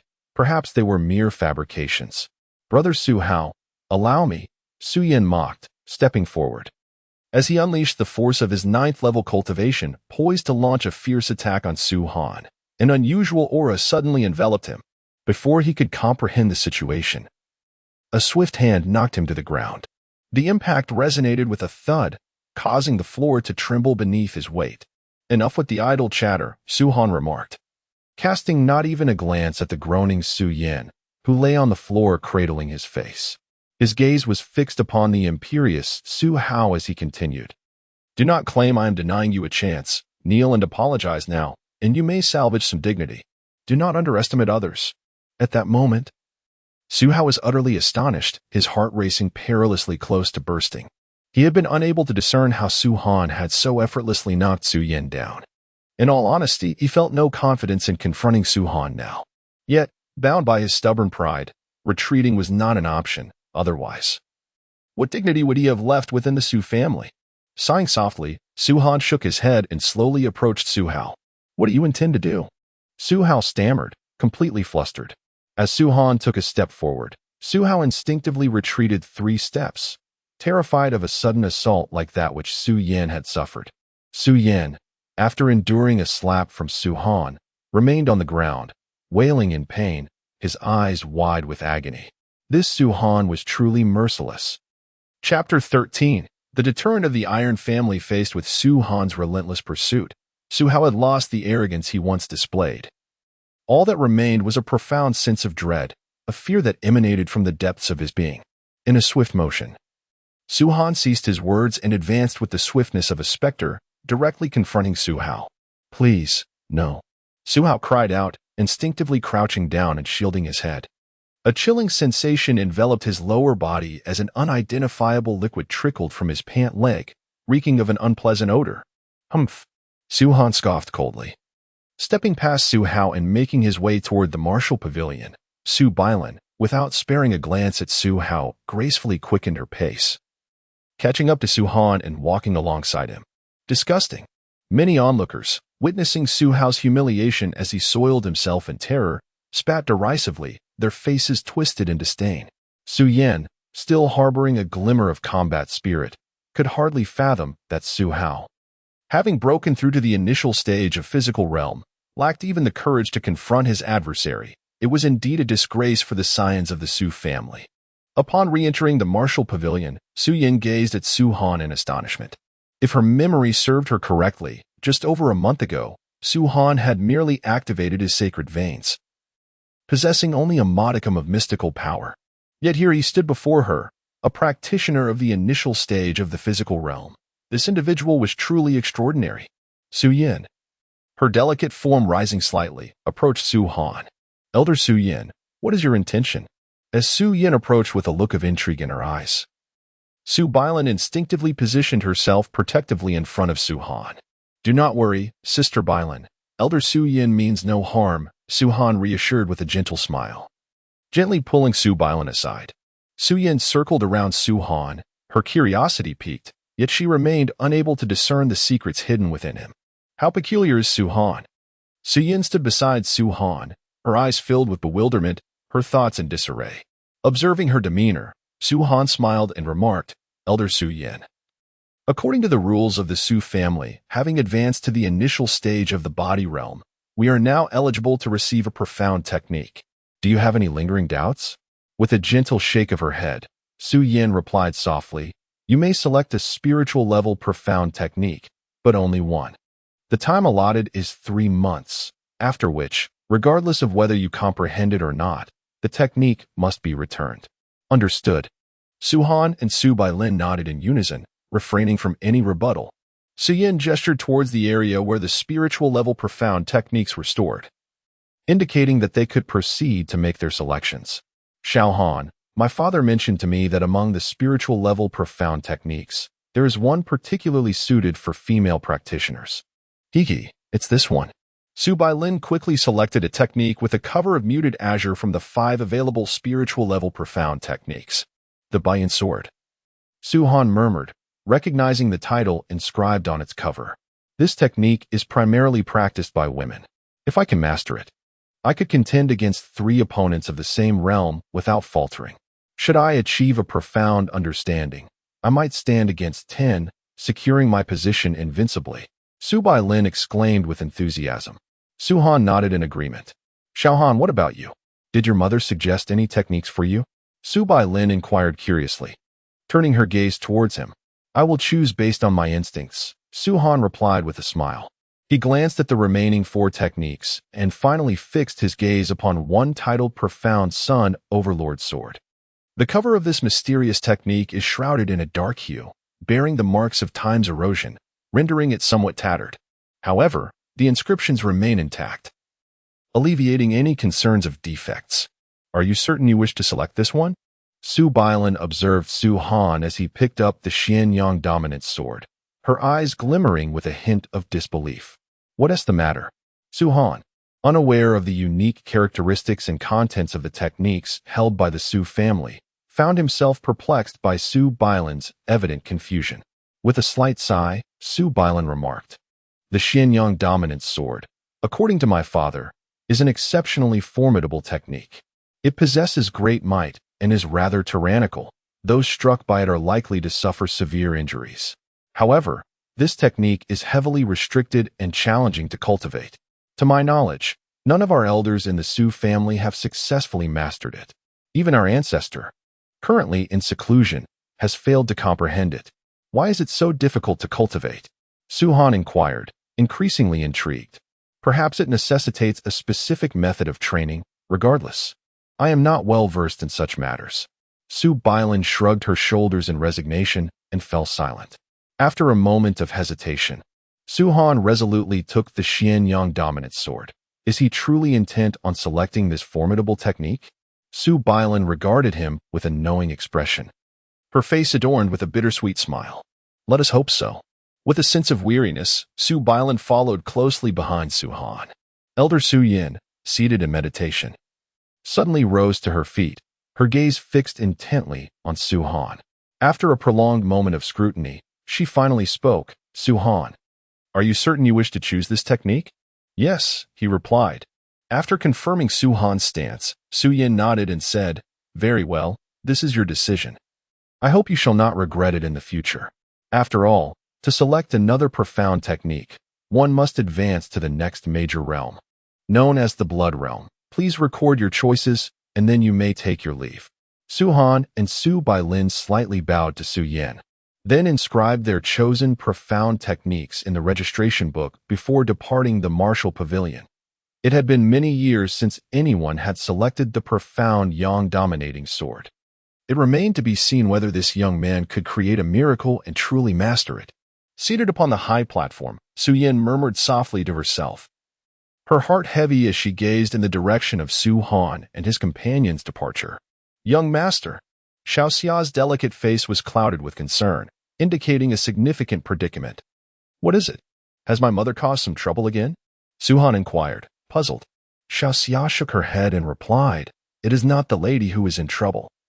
Rather, it is you, young master, who has stirred up a major issue. Me? Su-han was taken aback. Indeed. Xiaoxia grasped Su-han's hand and cautiously surveyed their surroundings before continuing. Not long ago, a man in a black robe, claiming to be a guard from the Tai family of Taiping City, threatened my lady. He demanded that within 3 days, you must accompany him to apologize to the Tai family, or else they shall dispatch experts to eliminate the remnants of your family. What? Su-han's complexion changed drastically. He had not anticipated that Tai Wuxi, having been reprimanded, would still dare to send Knight Old to issue threats. Very well, excellent. Su-han's gaze turned frigid, a surge of murderous intent rising within him. Not enough. It is still insufficient. I am not strong enough. Su-han tightly gripped the Xianyang dominant sword technique, a tempest of fury swirling within his chest. His countenance fluctuated between gloom and brightness, his eyes brimming with lethal intent. Young master? Xiaoxia was taken aback by Su-han's demeanor, feeling a chill of terror. She had never witnessed him this enraged, not once. Xiaoxia, where is mother? Su-han, suppressing his anger, quickly inquired. With a brief acknowledgement, he made his way towards the main hall. Upon entering the grand chamber, Su-han beheld his mother. Her brow furrowed in worry as she sat in the principal seat, her gaze cast downward, seemingly lost in thought, completely oblivious to his arrival. Mother, Su-han approached softly, calling out to her. Xiaohan. Su-yu was startled, hastily composing her troubled expression into a feeble smile. Xiaohan, where have you been? Missing all morning? Off playing somewhere? Earlier, she had sought Su-han but found him absent. Taking a seat beside her, Su-han grasped his mother's delicate hands and gently reassured her, Mother, do not fret. I will handle the matters concerning the Tai family myself. You will manage it? At that moment, a deep, resonant voice echoed through the hall. Subsequently, a formidable group strode into the main chamber with an imposing presence. Su-han and Su-yu instinctively turned to face the newcomers. Leading the assembly was Su Jian, Su-han's father, flanked by several elders and the promising youth of the Su family. Observing the menacing approach of the group, Su-han felt no surprise. It was Su-yu, however, who stood in shock, swiftly rising to confront Su Jian. Patriarch, what is the meaning of this? Your son is truly extraordinary. At merely 13 years of age, He possesses an astonishing vigor that is indeed a rare talent within the Su family, one not seen for a century. Upon hearing Su Ji's words, Su Yu's expression grew increasingly grim. She instinctively shielded Su Han behind her and raised her voice, asserting, "There must be a reason for these events. It is certainly not solely Su Han's fault. I implore you, master of the family, to see clearly." "Humph." Su Ji coldly scoffed, declaring, "Whether or not Su Han is at fault has become irrelevant." At this statement, Su Yu's heart lurched, sensing an impending calamity. As expected, the subsequent words from Su Ji nearly caused Su Yu to faint from fear. The Tai family has issued a decree declaring an unrelenting vendetta against the Su family. An unrelenting vendetta? Su Yu's face paled, more sorrowful than tears. Her legs weakened to the point of almost collapsing. Her internal energy was in disarray. Had it not been for Su Han's support, she might have already fallen to the ground, her visage utterly ruined. "Why?" Su Yu cried out in desperation. "Why?" Su Ji cast a cold, greedy glance at the voluptuous and enchanting Su Yu, then fixed his gaze on Su Han with a chilling smile, stating, "Your beloved son has assaulted the first heir of the Tai family and has deeply humiliated Tai Wuxi. You are aware of Tai Wuxi, are you not? He is the son of Tai Zhang, the head of the Tai family. In the past, Tai Zhang would have been manageable. However, at this moment, Tai Zhang has already ascended to the realm of soul level." The soul level, a master capable of locking souls across 1,000 miles.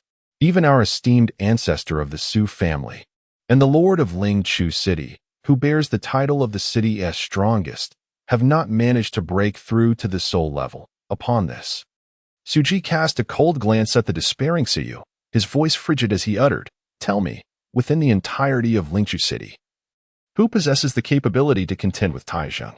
You? Or I? Or perhaps the ancestor who has been ensconced in seclusion for over 4 months?" Chapter 14. The eruption of despair. "I want to see the ancestor. I demand to see the ancestor." Su Yu's delicate form trembled with fervor as she shouted. Su Han was her son, and after much hardship, he had finally reignited his sacred veins. Now, he had inadvertently stirred up such a significant predicament. Although she steadfastly believed that Su Han was not the aggressor, Su Ji remained unconvinced. Regardless of the circumstances, she was determined to spare no effort in safeguarding her son. She could not allow him to face calamity. After all, her son had painstakingly regained his profound power. How could he possibly be subdued so easily? Furthermore, she was resolute in her conviction of his innocence. There is no opportunity left. The ancestor expressly stated before entering seclusion that unless it pertains to the survival of the family, we must not disturb him. Otherwise, the insights gained from his seclusion will be utterly squandered. Su Ji, exuding an air of tyranny, smirked coldly as the head of the family. "I hereby arrest Su Han and will immediately send him to Taiping City for the Tai family to deal with. Su Yu, I trust you will not be foolishly ungrateful. Otherwise, you shall be judged for your complicity. Get away." Su Yu glared fiercely, her formidable, profound energy surging within her. A powerful force sweeping away the 2 Su family guards who had rushed forward to capture Su Han. Bang! Bang! The 2 guards were violently thrown back by Su Yu's strength, crashing to the ground, howling pitifully before Su Ji. In response, Su Ji's gaze turned ominous as he disregarded the injured guard, extending his left hand and beckoning to the elders behind him, coldly stating, "Elders, what are you waiting for? Why do you not take action?" Upon hearing this, the Grand Elder Su Lai, the Second Elder Su Pian, the Fourth Elder Su Wu, and a total of 9 elders stepped forth from the crowd, standing before Su Ji. Su Yu felt an overwhelming pressure akin to a mountain as she faced these 9 individuals of her own rank. Behind her, Su Han's eyes glowed with a fierce red, and an unprecedented surge of energy coursed through him. He coldly fixed his gaze upon the many elders before him, including Elder Su Yan, who too felt the weight of her actions, acknowledging her culpability in this grave mistake. Su Han's heart grew cold with fury. Yet an unusual golden aura continuously enveloped him, allowing him to keep his tumultuous emotions in check. Su Yu whispered in a voice meant for only 2. But Su Han understood that even if his mother fought desperately to carve a path to safety, escape would remain unattainable. If he were to flee the Sioux family through her sacrifice, she would undoubtedly meet a tragic fate. He shook his head and stepped forward, declaring, "Mother, I shall stand with you through thick and thin. Even in death, we shall face it together. I have no regrets. I refuse to act in remorse." "Xiaohan," Suyu gasped, her eyes trembling and her pupils constricting. "Haraha."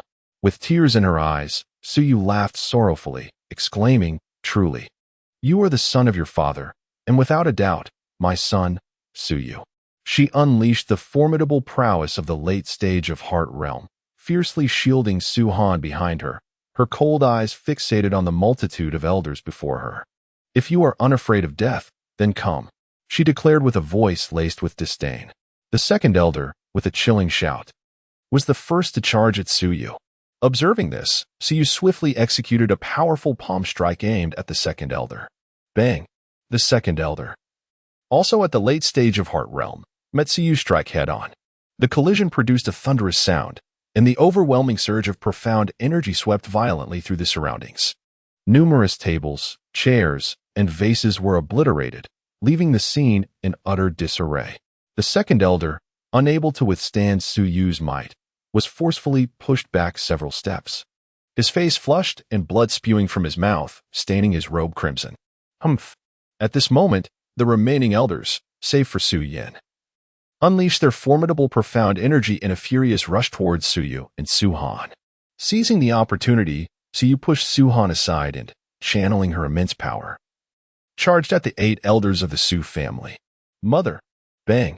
In a precarious position, Suyu was struck from behind by the 5th elder, resulting in a resounding crash as she was propelled towards Su-Han, landing pathetically on the ground before him, blood spilling from her mouth. Mother! Su-Han was consumed by rage, yet his own cultivation was far too feeble to contend with the Heart Realm experts.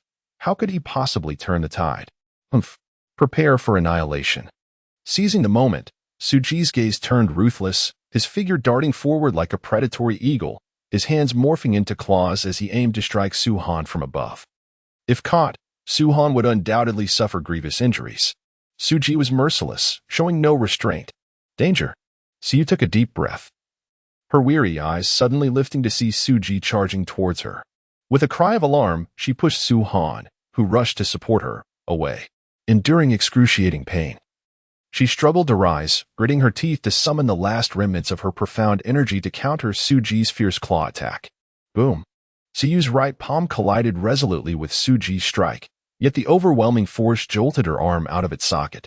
In that instant, she felt as if her arm no longer belonged to her, contorting grotesquely in an alarming arc, cold sweat pouring down her body as her face twisted in agony. Mother! Su-Han's eyes widened in horror as he witnessed the unfolding tragedy before him. His heart surged with uncontrollable rage, filled with indignation and fury. Little Han! It is I who am useless. It is I. Suyu's eyes brimmed with tears, which ultimately cascaded down her cheeks in a torrent of resentment as she collapsed into Su-Han's embrace. She reached out with great difficulty, yearning to touch her son's cheek one last time. However, her hands, severely injured, trembled and barely lifted, deepening her sense of helplessness. And her tears flowed with an even greater timidity. Regret consumed her. She lamented not having left the Su family with her son sooner. She regretted having heeded the advice of the reclusive elder, choosing to remain within the confines of the Su household. Su Lang, I am so sorry for failing to care for little Han. It is my inadequacy. Despite Cu's indomitable spirit and unwavering determination, she ultimately could not withstand the relentless blows and despair, and she succumbed, fainting in Su-Han's arms. Humph! To refuse a toast is to be forced to drink a penalty. Death is a just consequence. Suji's gaze was shrouded in an eerie terror, his tone devoid of emotion as he coldly declared, Su-Han, if you possess even a modicum of conscience, you should bravely step forward and bear the consequences of your actions, lest you bring ruin to the Su family's millennia-old legacy. In response to Suji's words, Su-Han seemed to hear nothing. With his head bowed, his vacant eyes fixated on his mother's bloodied visage, he clutched her frail form, teetering on the brink of life. In that fleeting moment, his spirit plunged into an unfathomable realm, where whispers began to echo. Is it anger? Is it a rage born from his own impotence? Open your heart to me, release me, and you shall acquire unparalleled mystical power. Abandon your resistance, relinquish your suppression. Believe in yourself. You desperately need formidable strength now. Accept it, young one, accept it. Your mother suffers for you. Your father has journeyed afar to rekindle your sacred lineage. All of this stems from your own frailty, your own inadequacy. Embrace your destiny of invincible power. Silence. You shall be silent, confronted by the insidious whispers. Suhan's fury surged forth, a fierce roar escaping his lips as a terrifying aura of dark malevolence enveloped him. What is this? A wicked, demonic energy. Suji had initially approached Suhan step by step, embodying the posture of a victor, poised to strip Suhan of all his mystical strength. Yet, he was suddenly struck by an extraordinary, malevolent force emanating from Suhan, leaving him dumbfounded and recognizing the sheer horror of that blackened aura. Kill. Eliminate them all. Suhan suddenly lifted his head, roaring with fury, his eyes as dark as ink. Two eerie beams of light erupted from his gaze. The ceiling shattered under the onslaught of the black beams, debris raining down in abundance. Around Suhan, a sinister aura coiled like a serpent, forming a sphere of black mist that enveloped both him and Suyu, rendering them nearly unreachable. Quick! Retreat at once. Suji, the head of the Su family, recognized the terrifying nature of this dark atmosphere, his face etched with fear as he bellowed to the crowd, leading the charge out of the Qingxiang Hall. At that moment, the black mist sphere erupted violently, unleashing a horrifying spectacle that engulfed the entire Qingxiang Hall. Boom! The hall was obliterated by the dark mist, instantly reduced to scorched earth, with black smoke billowing into the air. Such devastating power. Suji stood atop a high building, trembling as he beheld the scene before him, his mind flooded with dread. If Suhan were to unleash that power against him, he would likely be annihilated in an instant. How terrifying! How could Suhan unleash such formidable strength? Boom! At that moment, a thunderous explosion resonated from the rear mountain of the Su family, and swiftly, a weathered figure sped towards them. In the blink of an eye, he stood before Suji, the ancestor. The ancestor has emerged. Many of the Su family disciples recognized the visitor and immediately knelt, reverently chanting titles of respect. The ancient elder, clad in a flowing black robe, waved his hand and thundered, "What on earth has transpired? What is this black mist? Is there an invasion of demons?" The Su family? The ancestor's gaze was piercing, as if he could see through the black mist. After a few moments of contemplation, his expression turned grave, and he decisively charged alone into the swirling darkness. Buzz. Sensing the approach of an intruder, the black mist erupted with a destructive aura, violently surging toward the advancing ancestor of the Su family. Impudent! The ancestor bellowed, unleashing a torrent of profound energy from within, thick as an ocean, and striking fiercely at the malevolent mist with a terrifying palm. Boom! A tremendous roar reverberated, shaking the surrounding void, fracturing the ground beneath, while flames and thick smoke erupted from the scorched earth. Chapter 15. The intent to kill of Suhan, however, in the next instant, instead of being obliterated, the black mist transformed into a gaping maw, devouring the golden handprint. Simultaneously, the mist expanded further, morphing into a shadowy figure with pitch-black eyes that radiated an eerie, malevolent light. Monstrous fiend, do not overstep your bounds. The ancestor of the Su family shouted, channeling his profound energy, his form enveloped in golden light.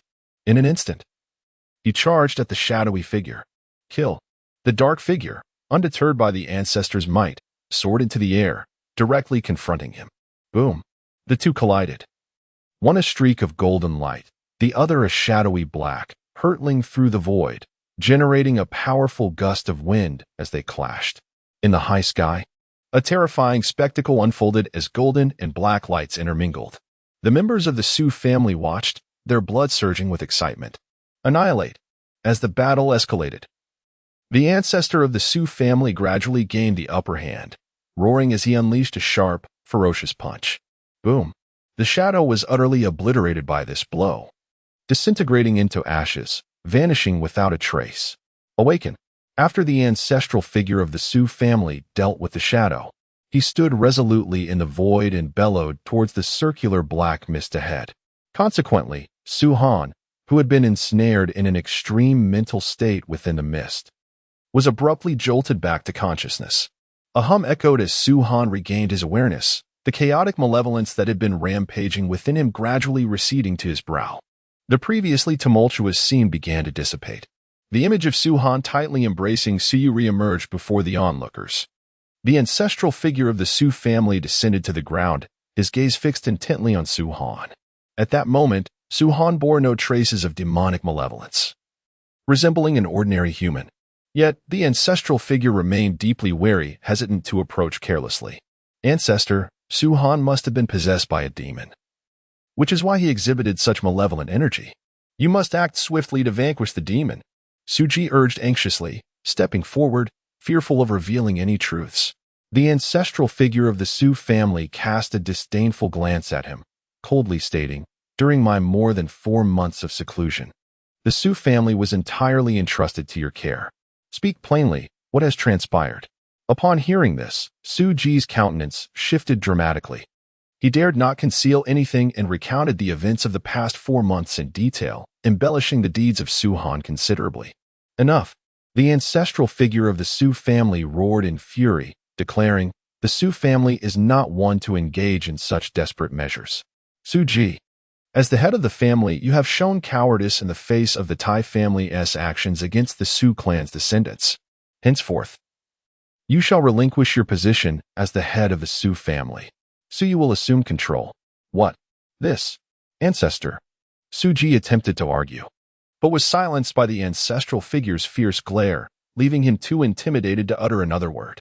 The esteemed ancestor of the Su family, Suhi, regarded Su-han with a grave expression and soon inquired, "Su-han, are you still lucid?" Su-han, dazed and clutching the unconscious Su in his arms, felt an overwhelming sense of despair, rendered mute by his sorrow. "If you are not in a clear state of mind, I cannot approach you. Nor can I assist in the healing of your mother," Sui spoke gently. Upon hearing Sui's words, Su-han quickly became alert. Indeed, his mother was still alive, she needed treatment. He abruptly turned his gaze towards Suhi, recognizing him as the revered ancestor of the Su family. Attempting to rise while still cradling Su, he was struck by a wave of weakness, his legs giving way beneath him, and he collapsed to the ground. Fortunately, Su remained unharmed in his embrace. Observing that Su-han was indeed lucid, meaning he had not succumbed to the corrupting influence of those malevolent spirits, Suhi swiftly approached him. He retrieved a vial of healing elixir from his robes and presented it to Su-han. "This is the 2nd-grade soul-nurturing pill, our Su family's sacred remedy. You must administer it to your mother at once." With trembling hands, Su-han accepted the soul-nurturing pill, hastily uncorked the vial, and pried open Su's lips to administer the verdant elixir. With a gulp, Su instinctively swallowed the potion, and within mere moments, her complexion began to improve significantly. "Su-han, tell me, did you truly manage to reignite your sacred pulse within a month, achieving a breakthrough to the initial stage of the flesh realm?" Sui asked with a serious tone. Su-han nodded affirmatively. Indeed. A glimmer of excitement lit up Suhi's eyes, and he erupted into hearty laughter, exclaiming, "Excellent. Truly worthy of being a son of the Su family, with such prodigious talent." A glimmer of admiration flashed in Suhi's eyes as he rose to his feet.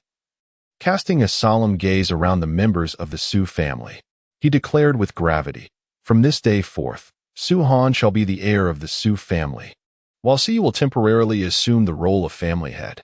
Upon Su-han's coming of age at 18, he shall inherit the position of family leader." "What?" At these words, every member of the Su family was left in a state of astonishment, gazing disbelievingly at Su-han, each harboring a tumult of emotions within.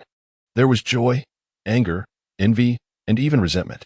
However, Suji, unwilling to concede defeat, sought to leverage the Iron family's threats to reverse the dire situation. He had been explicitly stripped of his title by Suhi and effectively cast aside, with little hope of resurgence. Yet, he still clung desperately to the notion that the Iron family could sway the elder's judgment in his favor.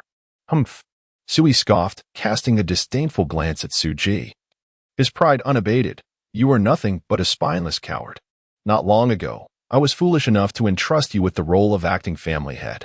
Truly, what a disgrace. He continued, should you utter another word of dissent, I shall render you powerless this very instant. Why, yes. Suji responded, beads of sweat forming on his brow, panic gripping his heart as he nodded fervently, daring not to offer any further rebuttal. As for the Iron family, Sui sneered, is it merely because Taizheng has broken through to the Soul Realm that he dares to threaten my Su family? Humph. Should he dare approach, I shall deliver him a couple of slaps to remind him that there are always those stronger than him. This. In the entirety of Lingchu City, the Elder is undeniably the foremost in the Xian realm. As for the title of the strongest in Lingchu City, it appears it may soon be passed on. Thank you, Elder. Su Han regained some strength and, holding Su Yu, stood up. He bowed deeply to the ancestor in gratitude. However, Su Han's subsequent words caused a slight stir among all the members of the Su family, including Su He, ancestor. I have no objections to becoming the young master of the Su family, but I have one condition. Suji must die. Suji must die. Su He was momentarily taken aback, staring blankly at Su Han, unable to react at once. After all, Su Han's proclamation was exceedingly domineering. Su Han, do not overreach. Suji's heart raced at Su Han's declaration, and even his eyelids twitched involuntarily, fearing that the ancestor might acquiesce to Su Han's demand. At this moment, he was deeply apprehensive of the ancestor, especially after learning that the ancestor had broken through to the Soul Realm. It would be all too easy for him to eliminate Suji. Although he possessed the strongest cultivation among the elders, he still felt intimidated in the presence of the ancestor who had transcended to the Soul Realm, Su Han. Sui glanced at the frightened Suji before turning his gaze back to Su Han, sighing, I understand your anger at this moment. After all, Suji's men injured your mother and pressured both of you. However, no matter what, Suji has held the position of acting head of the Su family. To kill him impulsively would indeed be unwise. Shaking his head, Sui proposed to Su Han, in that case. My position as the young master of the Su family is merely a feuds. It is a title I do not need to bear. I am grateful for the ancestor's previous kindness, but my mother and I shall depart from the Su family, and from now on, we will have no ties with the Su family. Su Han's gaze was devoid of compassion as he cast a fleeting glance at Su He, who was cradling the gravely injured Su Yu, and prepared to depart from the Su family. At this, Suji's spirit soared with delight. As long as Su Han left the Su family, he was certain to obtain numerous pardons from Su He, and perhaps even secure the position of acting head of the Su family. Su Han, Su He called out solemnly, observing Su Han's retreating figure. Why must you be so obstinate? Is this merely a farce? Su Han halted, turning his back to the members of the Su family, including the venerable ancestor Su He, and replied coldly, to you, this may be nothing more than a farce, a necessary act to safeguard the Su family's well-being. However, for me, this very necessity nearly cost me the most cherished kinship of my life. This grievance, I, Su Han, cannot simply swallow. Upon hearing this, Sui felt his pupils constrict sharply. Su Han's resolve was unwavering. At this moment, he would rather renounce the Su family than share the same roof as Suji. It was evident that this young man's fierce spirit was alarmingly formidable. Yet, his innate talent for cultivation was undeniably exceptional. In just a month, he had experienced some fortuitous encounter, reigniting his sacred meridians and advancing from a state of complete lack of spiritual power to the physical realm level. Such talent could only be described as prodigious, with an immeasurable future on the path of cultivation. In the Su family, the sacred meridian was regarded as a bloodline of unparalleled supremacy, capable of reaching at least the realm of the saint. It was precisely because Su Han belonged to this sacred lineage that Sui valued his potential greatly, wishing to prevent such a precious talent from leaving the Su family. Today, Su Han had nearly lost a mother due to matters concerning Suji. From his recent tone, it is evident that he harbors an intense resentment towards Suji. At this moment, should he truly betray the Su family, it is likely that he would eventually bring about the destruction of the Su family's millennia-old foundation as he matures. Just as Su He was weighing the pros and cons of this situation, a melodious voice pierced the air. Su Han, is it true that if you eliminate Suji, You would be willing to remain within the Su family? Upon hearing this, everyone turned in astonishment towards the source of the voice, which belonged to none other than Su Yin, the elder Su Yin, who presides over the Wu Pavilion. Earlier, when Su Ji commanded the elders to deal with Su Yu, she refrained from intervening, a fact that Su Han distinctly remembered. Su Han was also momentarily taken aback as he turned to face the solemn Su Yin. She possessed a petite figure and an alluring visage. It was rumored that she had lived for 130 years yet still retained this youthful appearance, which was quite bizarre. In truth, no one in the Su family was aware that Su Yin was from the same era as the venerable ancestor Su He. Yet her beauty had remained untouched by the ravages of time. In stark contrast, Su He appeared as a decrepit old man, having one foot firmly entrenched in the grave. However, today he had emerged from seclusion, fortuitously breaking through to the soul realm, experiencing a significant resurgence of vitality, thus temporarily navigating through a major crisis in his life. Su Yin, what is your meaning? Su Ji's gaze was hostile as he fixed his eyes on the petite and delicate Su Yin, his expression laced with menace.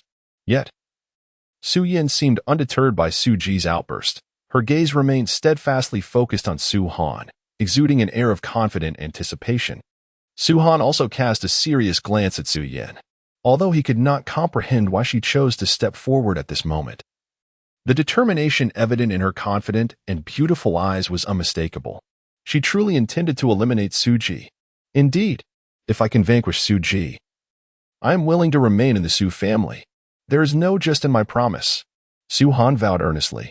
Chapter 16. A serious discussion, I understand. Su Yin nodded at Su Han, her gaze icy as she surveyed Su Ji, and calmly stated, Make your move. You have one chance. Ha ha. Su Ji erupted into laughter upon hearing Su Yan's audacity, unable to contain his amusement. The ancestor's silence in response to Su Yan's declaration implied his tacit approval of her decision. Recklessly embracing the situation, Su Ji pointed at Su Yin with derision, mocking. Su Yin, who bestowed upon you the audacity to challenge me? Do you realize that I am in the late stage of Heart Realm, merely a step away from entering the Soul Realm? Unfazed by Su Ji's boisterous laughter, Su Yin maintained her expressionless demeanor and replied, Yet, breaking through to the Heart Realm is no trivial feat without decades of arduous effort. One cannot hope to grasp the secrets of the Soul Realm. Sui took 70 years to comprehend the Soul Realm, and only today has he fully entered its domain, joining the ranks of the powerful. Upon hearing this, Su Ji's expression drastically changed, and he inwardly sensed impending trouble. Ancestor, if I defeat Su Yin, will I truly be able to depart the Su family unscathed? Su Ji cautiously turned to Su He, seeking confirmation. What Su Yin has stated reflects my own sentiments. Su He sighed softly, expressing his resignation. Very well. Su Ji gritted his teeth in silence, casting an angry glare at Su Yin, and declared, You say I have but one chance?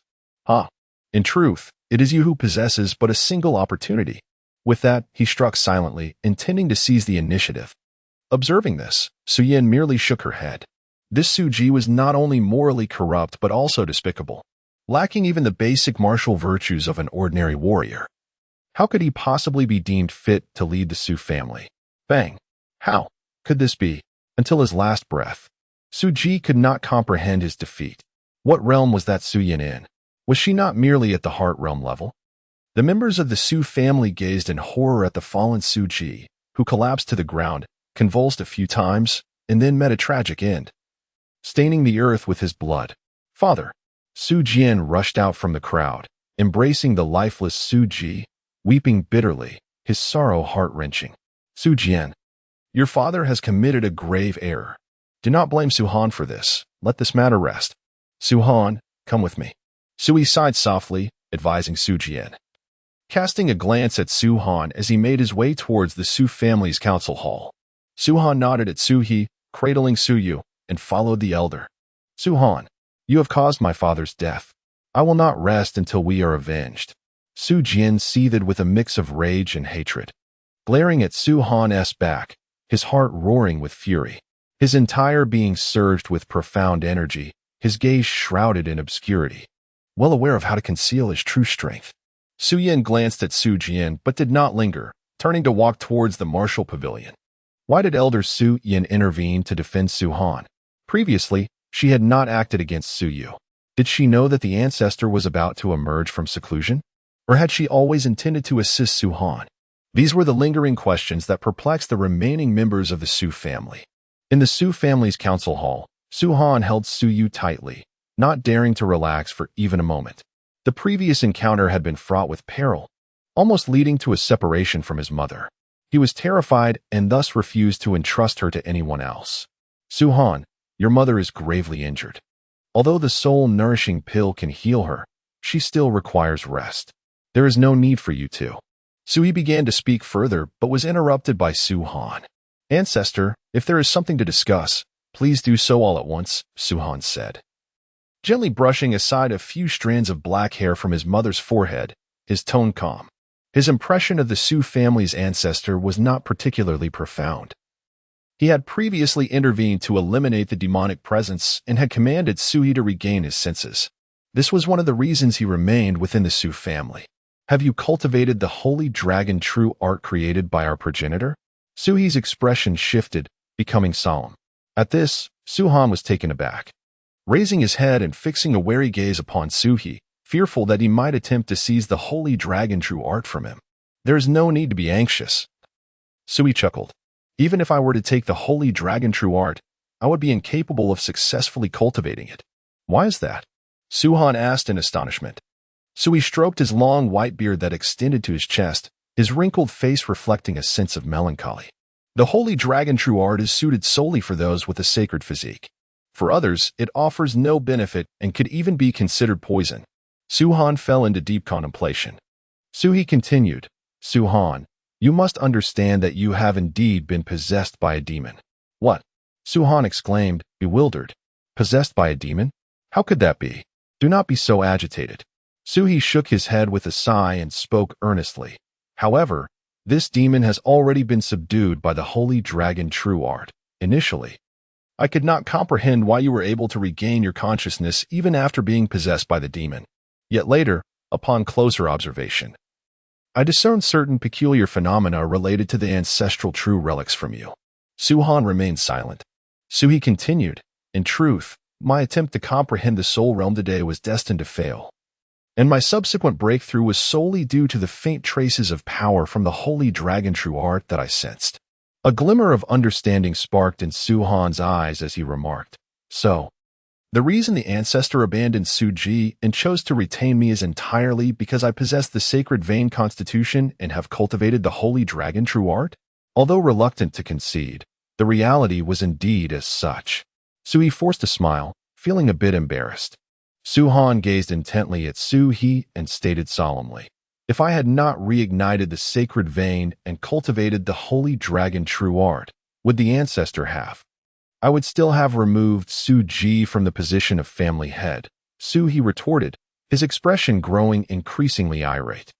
The Su family was a prominent clan 1,000 years ago, yet for reasons unknown, we suddenly encountered misfortunes and have since withered to this state. Even if we are exiled, we shall never allow others to insult us without a word of protest. I must pay a visit to the Tai family of Iron and assess the capabilities of their rising star who dares to challenge our illustrious Su family's legacy. Sui asserted with unwavering determination. Facing the unabashed demeanor of the venerable Sui, Su Han could not help but feel a twinge of emotional resonance. He lowered his gaze, quietly observing the subtle changes in his mother's countenance. Though she remained in a state of unconsciousness, her complexion and overall condition were gradually improving. The weight upon his heart began to lift somewhat. Possessed by a demon? He promptly inquired of Sui. The demon you mentioned earlier may be connected to the rusted longsword I encountered in the ancestral grounds of the Su family. You have ventured into the Su family's ancestral grounds? Sui exclaimed in astonishment, his eyes widening as they locked onto Su Han's.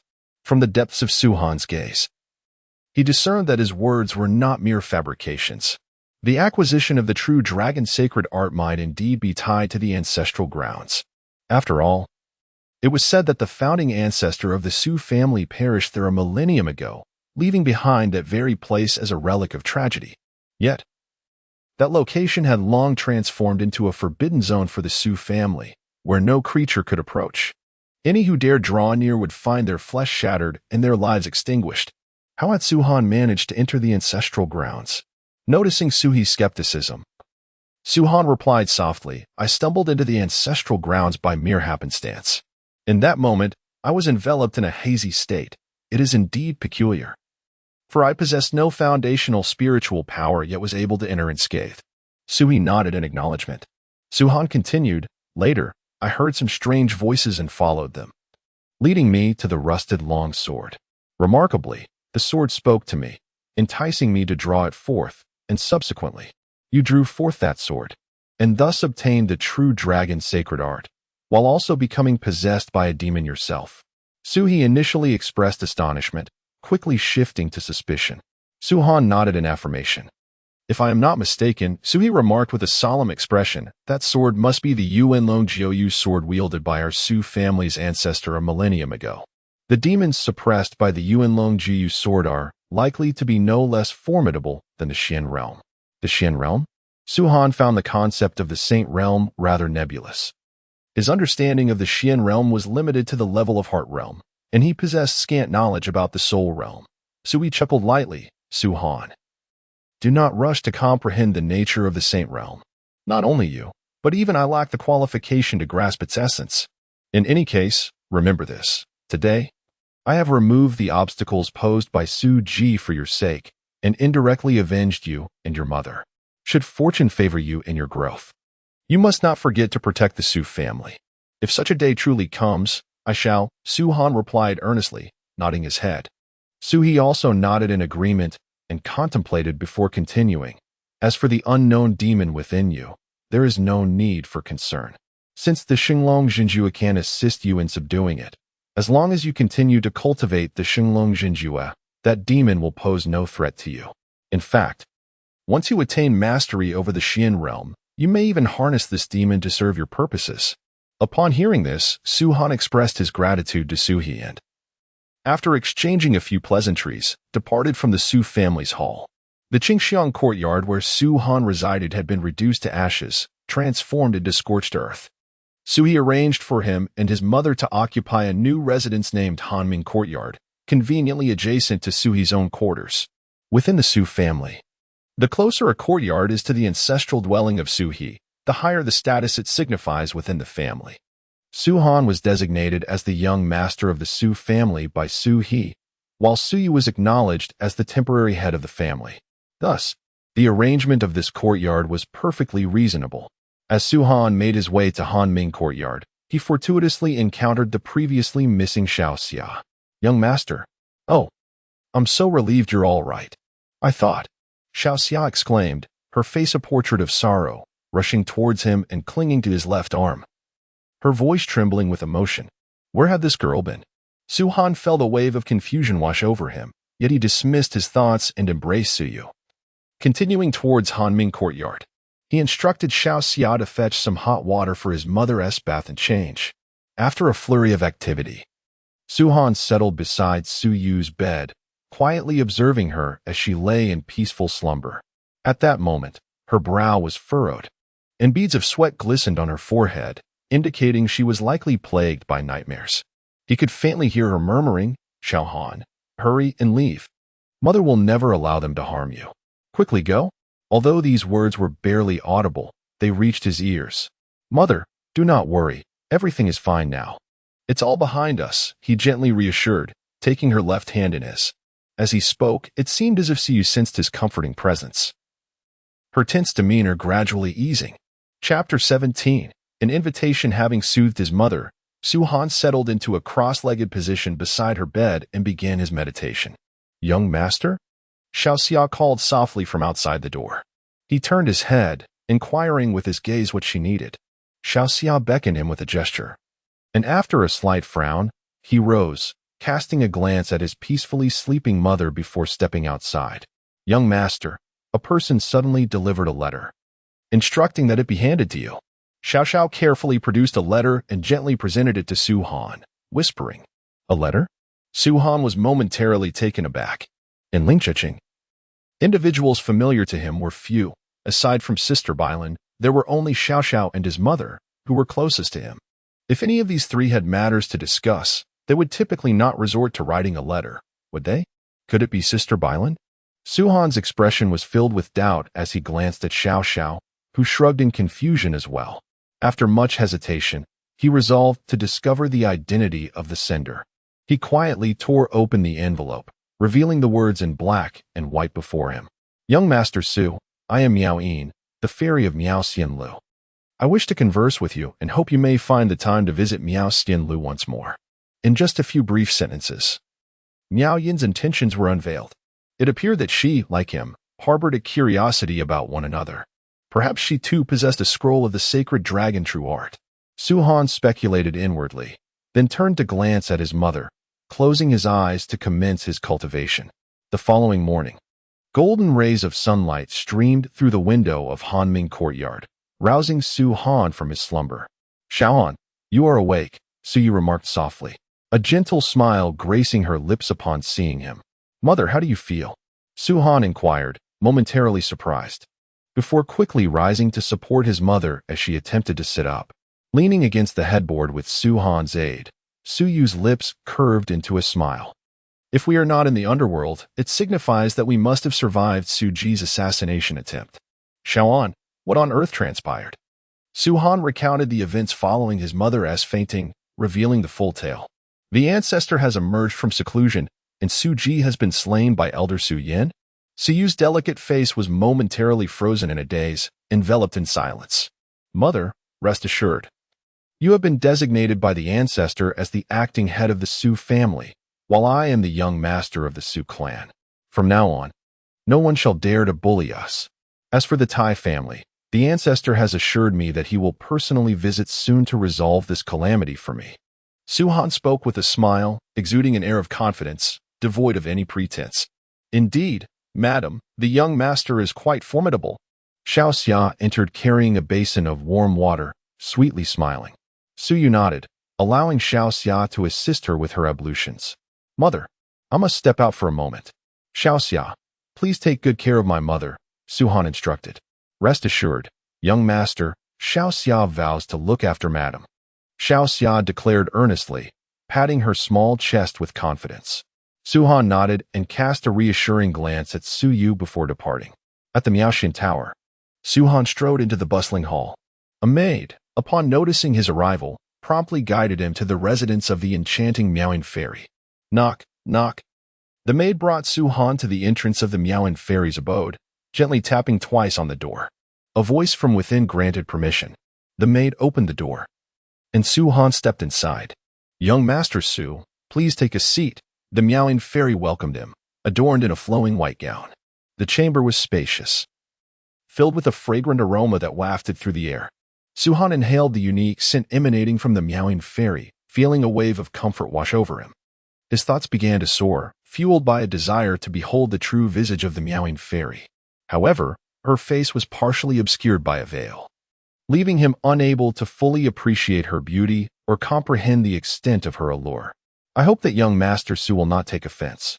Miao Yin, timid by nature, has refrained from revealing her true self since childhood. The enchanting fairy Miao Yin invited Su Han to sit beside the round table, and she gracefully brought forth a pot of exquisite tea, pouring a cup for him. The steam rose in delicate spirals from the cup, and the fragrant aroma of the tea permeated the air as she spoke softly. Su Han smiled faintly, unperturbed, lifted the cup to his nose to savor its scent, and felt a wave of delight wash over him. After taking a sip, he found the temperature just right and the tea's fragrance delightful, prompting him to drink it all in one go. Young Master Su truly possesses remarkable courage. He shows no fear of the poison that might lie within the tea. Miaoin remarked with a gentle laugh, pouring another cup for him. To have the fortune of tasting the fine tea brewed by the fairy Miaoin, even if it were poisoned and led to my untimely demise, would still be a blessing, Su Han replied with a slight smile. You flatter me, young Master Su. Miaoin responded, setting down the azure-hued teapot and taking a seat beside him. She lowered her voice and said, Young Master Su, I have a question that has lingered in my mind for quite some time, and I have long wished to ask you. Please feel free to inquire. As long as it is within my knowledge, I shall speak candidly, Su Han replied with a smile. Miaoying scrutinized him intently, her voice dropping further. Has young Master Su cultivated a profound skill known as the sacred dragon true art? Upon hearing this, Su Han's gaze flickered with a hint of surprise, and he fell into a contemplative silence. Indeed, Miao Yin, perceptive as ever, noted the subtle change in his expression, and she felt confident that Su Han had undoubtedly practiced the sacred dragon true art. What leads you to such a conclusion? Su Han inquired, puzzled.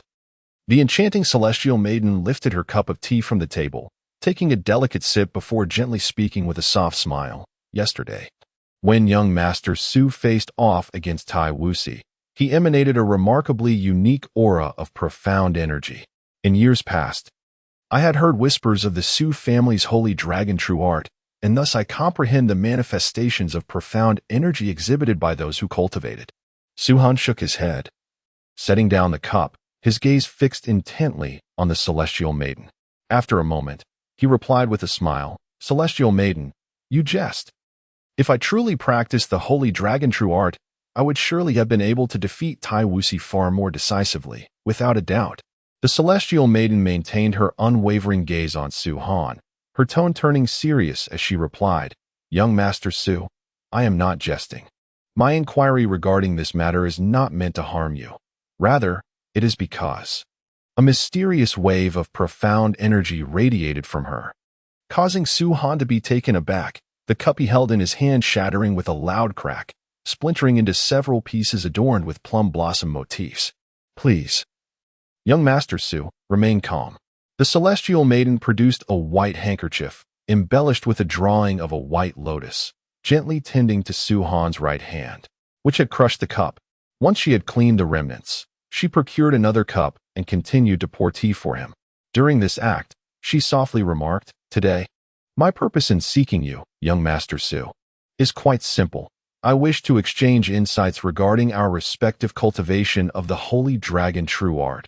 I sincerely hope you will give this matter thoughtful consideration. Suddenly, Su Han raised his head, his gaze fixated intently on the enchanting Miaoying, and he spoke urgently. Why do you possess the holy dragon true art of the Su family? How is it that you are able to cultivate the holy dragon true art? Is it truly as simple as merely exchanging it with me? Young Master Su, Miaoying replied, gently shaking her exquisite visage, her voice flowing like a melodious stream. If you agree to exchange the holy dragon true art with me, then all of Miao Yin's secrets shall be revealed to you, without the slightest concealment. I will give it careful consideration. Su Han found it impossible to remain seated any longer. The revelations presented by Miao Yin today were utterly astonishing, leaving him momentarily unable to comprehend the situation. Observing Su Han's astonishment as he stood to depart, Miao Yin rose as well, her captivating eyes fixed upon him as she spoke with a dulcet tone, Young Master Su, you are undoubtedly aware that the holy dragon true art created by the ancestor of the Su family consists of 9 volumes. You possess 1 volume, and I possess another. To fully cultivate the holy dragon true art, one must gradually seek the remaining fragments. Since we are fortunate to have crossed paths, why not engage in sincere conversation? I shall provide you with an answer upon our next encounter. Su Han's emotions were in turmoil. Asking him to make a decision at this moment was indeed quite challenging. He cast a lingering glance at Miao Yin, whose beauty remained partially veiled, before opening the door and leaving her chamber. With that, he turned and departed from the Miao Skin Tower, his thoughts in disarray. He wished to exchange the holy dragon true art with Miao Yin, yet he harbored fears of potential deceit. After all, his acquaintance with her was but a fleeting one, and trust had yet to be established. He sought to cast aside these troubling thoughts. With a soft sigh, Su Han cast a glance towards the direction of Chuanwan Pavilion before departing slowly. Moments later, he arrived at the front of the Chuanwan Pavilion store in Dan City.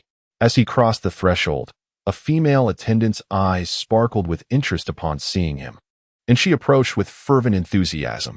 Young Master Su, you've arrived. Please, come in. Master Song Li has been awaiting your presence for quite some time, she exclaimed. Her demeanor a stark contrast to her previous unkindness, leaving Su Han momentarily surprised, as he wondered if he had mistaken her identity. You're staring at me so intently. Young Master Su, it's making me shy, she said, her delicate face blushing as she walked alongside him, looking as if she had suffered a great grievance, yet found joy in it. What a peculiar turn of events. Su-han rolled his eyes, bemused by the attendant's remarkable transformation. What could have possibly caused this previously acerbic attendant to undergo such a dramatic change in attitude? Before he could ponder this question further, another enchanting woman adorned in a flowing red dress approached him. Yu Hongluo? Su-han furrowed his brow, bracing himself for the inevitable mockery he anticipated from her. However, to his astonishment, she greeted him with a sweet smile. Young Master Su, thank you for gracing Chuanwan Pavilion with your presence. How may I assist you today? She inquired, her smile radiant as she stepped closer and unabashedly linked her arm with his, presenting an ostentatious display as if she had secured a prized catch. Su-han repeatedly reassured himself that he had indeed entered the correct establishment, for the events unfolding before him seemed utterly surreal. Yet, what could have caused such a dramatic shift in the attitudes of these two women? What significant events have transpired at Chuanwan Pavilion recently?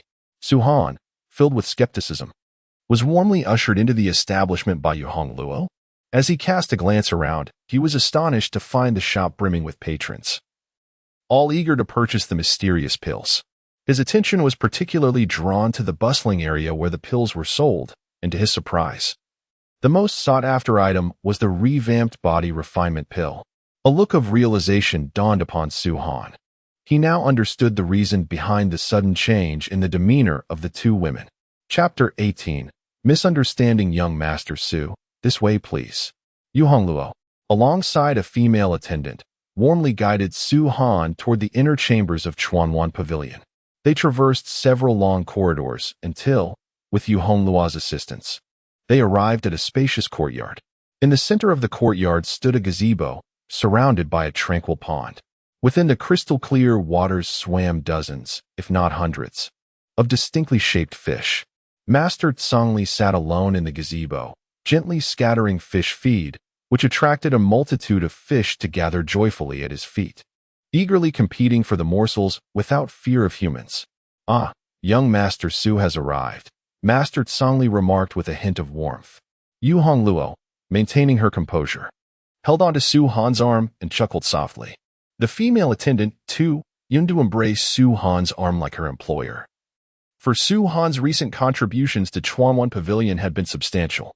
Should he offer more ingenious suggestions, the establishment's business would undoubtedly flourish even further. However, the proprietress was rather formidable, and she dared not compete for Su-han's attention. Ah, Su, my dear brother, you have come. Tsongli cast the last handful of fish feed into the water, then turned with a beaming smile, beckoning to Su-han. Come here, Su, come here. After finally freeing himself from the constraints of Yu Hongluo, Su-han approached Master Tsongli, his face glowing with a radiant smile. At Tsongli's gesture, he took a seat on the stone chair opposite the elder. Here, sample this delicacy. It is a rare treasure, indeed, Tsongli urged, nudging a plate of square red pastries towards Su-han. As Su-han lowered his gaze, he noticed the pastries were generously sprinkled with black sesame seeds, looking utterly delectable. Hee, young Master Su, these pastries were crafted by my own hands. When it comes to this culinary art, I, Yu Hongluo, would claim second place, and none would dare to contest me for first. Yu Hongluo, resembling an exuberant child, boasted to Su-han, eager for his admiration. Storekeeper, cease your antics. Without my vigilant supervision and guidance, you would never have been able to create such visually appealing and delicious pastries, chimed in a female assistant nearby, laughing. Ching-er. How dare you? You disrupt my moment. Yu Hongluo feigned a strike at the assistant, who deftly sidestepped, anticipating the playful gesture. You two please step aside. I wish to speak with young Master Su in private. Master Tsongli interjected, waving his hand dismissively at the two rascals.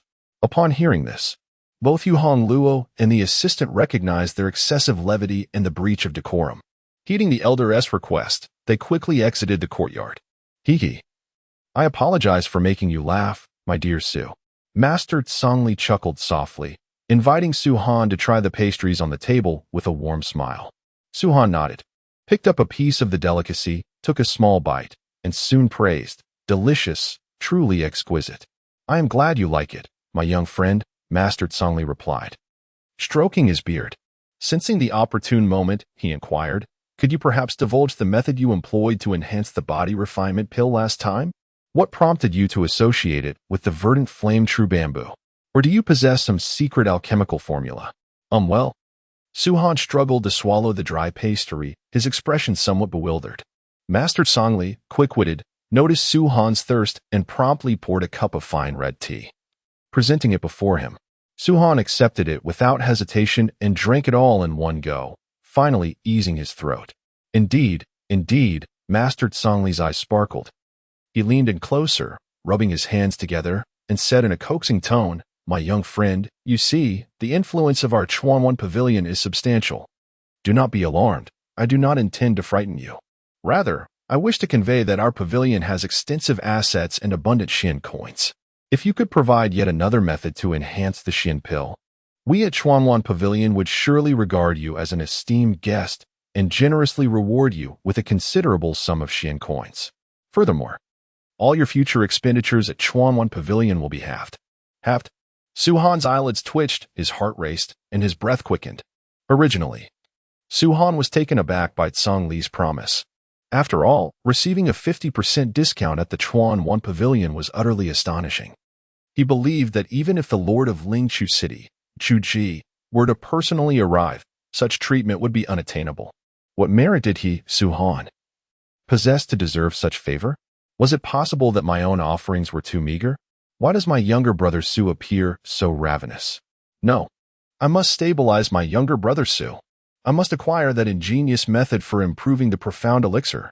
With this thought, Master Songli clenched his teeth, displaying an expression of anguish, and with a trembling right hand, extended 3 fingers solemnly, proclaiming, 3/10. It cannot be any less. 3/10. Suhan's eyes widened in disbelief, utterly astonished as he gaped at Master Songli, even forgetting to breathe. He stared at him, rendered speechless. Is that so, my younger brother Su? Are you truly unsatisfied with 3/10? Upon witnessing Suhan's incredulous gaze, Master Songli's thoughts underwent a rapid transformation. His eyes, filled with excitement, revealed bloodshot veins as he mustered all his strength to stand, his body trembling. With a quivering thumb extended towards Suhan, he implored, my younger brother Su, we cannot be so ungrateful. 1/10 truly cannot be less. This is my final concession. Agreed. This. 1/10. By heavens. He was utterly stunned. Had it not been for Master Songli's trembling thumb, he would have thought he misheard. 1/10. Good heavens. This Master Songli is indeed a benevolent soul, a truly magnanimous person. Master Songli, I must confess, I am not so acerbic after all, Suhan said with a beaming smile. A seemingly harmless demeanor was impeccably displayed before Master Songli, whose lips twitched in a subtle grimace. How dare you? Even to such an extent of exploitation. You remain a person of sharp tongue and bitter wit. This is nothing short of robbery. A discount? Such a price is utterly unprecedented in the Chuanwan Pavilion of Lingqiu City. I wonder what improvements Master Songli wishes for me to make to the elixir? Suhan had not thought much of it earlier, boldly boasting without clarity, and now, realizing he had not even discerned which elixir required enhancement, he felt an immediate throbbing headache. The second transformation soul-severing inner elixir, Master Songli finally managed to quell his restless emotions and spoke softly. What grade of mysterious elixir is this? Suhan paused momentarily, as he was not particularly well versed in the classifications of mysterious elixirs. After hearing Suhan's words, Master Songli fixed him with a peculiar gaze for quite some time, making Suhan feel increasingly uneasy. Hey, what kind of look is that? Though I, Suhan, may not know the grade of the elixir you speak of, I am certainly capable of enhancing its efficacy. The second transformation soul-severing inner elixir belongs to the second grade of mysterious elixirs. Master Songli withdrew his skeptical gaze and spoke slowly. Suhan feigned an air of profundity, lifting his head, and said, could you provide me with a second transformation soul-severing inner elixir? This grade of mysterious elixir is a full tier above the body refining elixir. I need to study it thoroughly to understand how to enhance it. Master Songli, is there disbelief in your eyes? If you doubt. Now that sounds more like it. Suhan nodded with satisfaction as he accepted the second transformation soul-severing inner elixir that Master Tsongli had long prepared. He rose to his feet, brushed off his trousers, and was about to take his leave when he hurriedly inquired, Master Tsongli, what is the function of this mysterious pill? Master Tsongli, with a desire to roll his eyes, regretted entrusting the responsibility of improving the mysterious pill to Suhan. This lad seemed remarkably unreliable. The second-turn soul-breaking inner pill is specifically designed for practitioners at the corporeal stage to consume, and its consumption can triple the efficacy of their cultivation. Due to the unique materials used in its creation, a single second-turn soul-breaking inner pill is priced at 100,000 Xian coins. 100,000 Xian coins. Suhan's eyelids twitched violently. Fortunately, he reacted swiftly enough to conceal his earlier embarrassment from Master Tsongli, lest the master question his ability to enhance the pill again. After exchanging casual pleasantries with Master Tsongli, he departed from the Chuan Pavilion and made his way directly to the Su family courtyard. Master, do you truly believe Suhan can fulfill his promise and successfully develop an improved formula? After Suhan's departure, Yuhong Luo approached the pavilion, standing beside Master Tsongli. While watching him feed the fish, she asked with a hint of uncertainty, rest assured, my dear Yu, even if Suhan fails to devise the improved formula, our Chuan Pavilion will not suffer significant losses. Should he, by chance, succeed, our business will undoubtedly thrive even more. Master Tsongli continued, at that time, our Chuan Pavilion's branches in other cities will rank even higher, bringing us closer to our ultimate goal. Indeed, I eagerly anticipate the day when our plan truly comes to fruition. Yuehong Luo retracted her smile, her face clouded with frost, and her eyes simmered with intense hatred. Chapter 19. The initial mastery of the mysterious technique. He had no desire to eradicate the roots of the problem. It was unnecessary. Upon entering the Hanming courtyard, Suhan beheld Xia, assisting his ailing mother as they strolled through the garden. The Hanming courtyard was significantly larger than the previous Qingxiang courtyard they had resided in. Mother. Suhan greeted with a smile as he approached her, offering support from her left side. Let me help you. Su Yu's heart swelled with joy as she looked at her son with tender affection, feeling immensely proud. Her son, Suhan, had already begun to embody the essence of a formidable warrior, displaying extraordinary talent in his cultivation of the mysterious realm. He was destined to become a powerful figure, commanding respect and awe. The more she gazed at Suhan, the more her heart rejoiced. She yearned to find her husband immediately to share the news. Our son has grown, has capabilities, and bears responsibility. Shahan, come here. Let me take a good look at you. See you release Xia's support, her delicate hands gently caressing Suhan's youthful face. She examined him meticulously, her eyes brimming with moisture. After a considerable time, Suhan nodded earnestly, instructing Xia softly, and, under his mother's eager gaze, he made his way to his room. Sitting cross-legged on the bed, he retrieved a milky white jade vial from his robe, pouring out its sole contents, an exquisite second-grade mysterious pill, the second transformation soul-severing inner pill. To understand how to refine the pill's formula, one must personally experience its effects, combining it with one's insights and referencing the Su family's revered tome, the Ancestral True Record. To enhance the materials required for creating the mysterious pill, Suhan murmured softly, swallowing the crimson second-tier soul-severing inner pill. With a thunderous roar, a fierce and domineering potency surged through his throat and coursed to his abdomen, resonating within him. In a short while, a radiant crimson glow enveloped his form. While a first-tier Xiandan could not emit a sufficiently potent radiance, the second-tier Xiandan possessed such enigmatic and miraculous effects.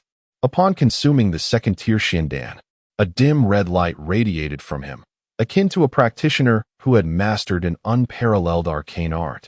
Seizing the moment, Suhan swiftly activated the Holy Dragon True Art. In an instant, a torrent of profound energy flowed through his sacred meridians, voraciously absorbing the effects of the second-tier soul-severing inner pill.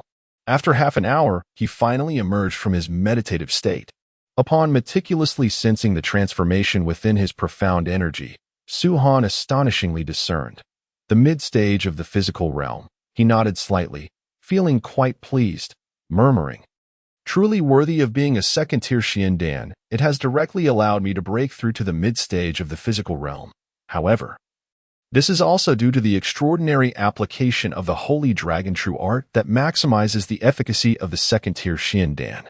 Rising to his feet, he clenched his fists with confidence, proclaiming, "With this, my battle prowess has increased several-fold. Now, even if I face Tai Wuxi, I can defeat him with a single blow. Should 5 Tai Wuxi join forces, I still possess the strength to contend." Tai Wuxi, being at the late stage of the physical realm, signifies that Su Han's ability to simultaneously confront 5 Tai Wuxi illustrates his complete fearlessness of their combined assault. Arcane techniques. Suddenly, Su Han recalled the profound technique he had obtained alongside Sister by Lin at the Martial Pavilion. Without such techniques, one's combat prowess would inevitably be diminished. However, with the profound technique at his disposal, his fighting capabilities would be significantly enhanced. With this thought, Su Han retrieved a volume titled Qian Yang Dominating Sword from his bosom. A spirit-level profound technique. Su Han cast a brief glance at the tome in his hands and turned to the first page. The Qian Yang Dominating Sword is a technique imbued with masculine vigor and dominance. Without a unique cultivation method, it is challenging for an ordinary person to master. As he continued to read, Su Han became increasingly astonished. He felt as though this technique had been tailor-made for him. While this profound technique might be obscure and difficult for others, it was of immense benefit to him.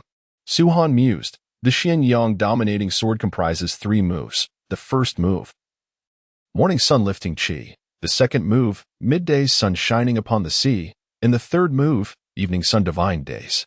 Successfully mastering the first move, Morning Sun Lifting Qi, would double his combat strength. If he mastered the second move, Midday Sun Shining Upon the Sea, he could triple his combat prowess.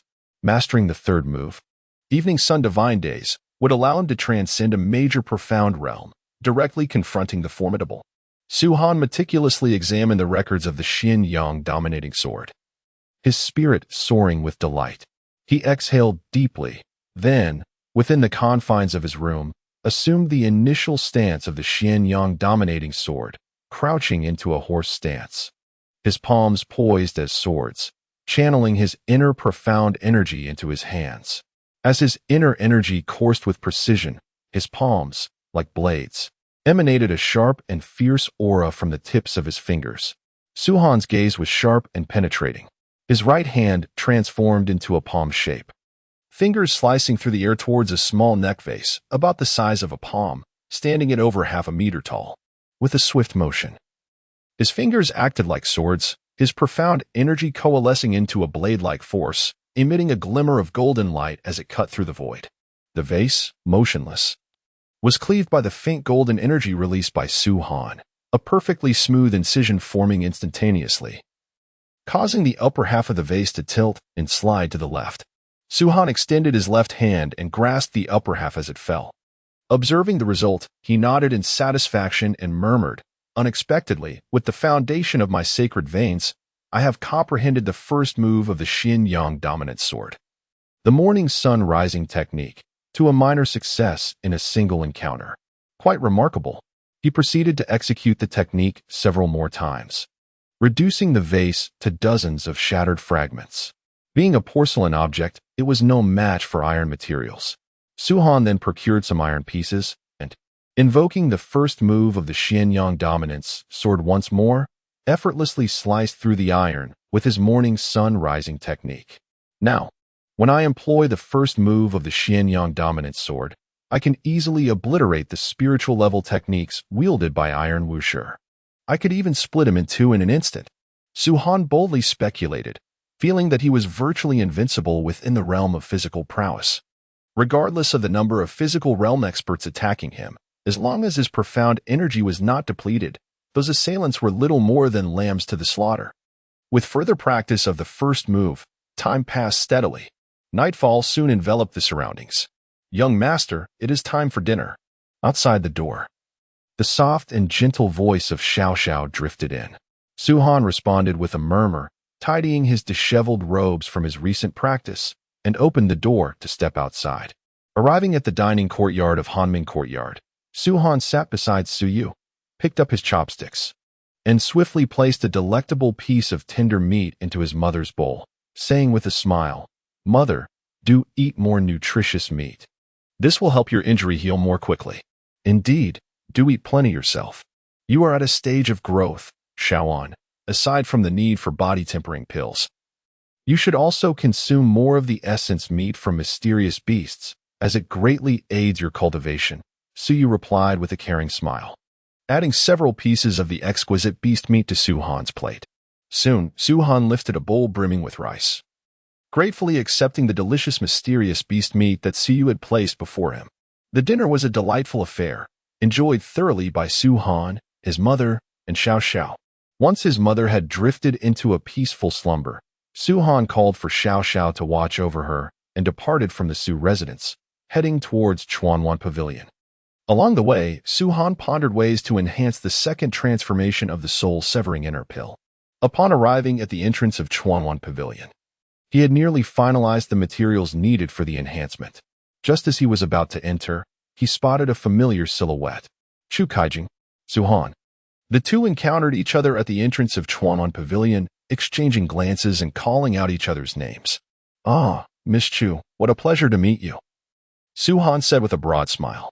He recalled how he had managed to break through from the 6th rank of mysterious power to the brink of the flesh realm last time, thanks to the generous gift of 10 body-tempering pills from Chu Kaijing. "Young Master Su, I never expected to meet you here. It truly is an honor," she replied. Chu Kaijing stood before Su-han with a cheerful smile.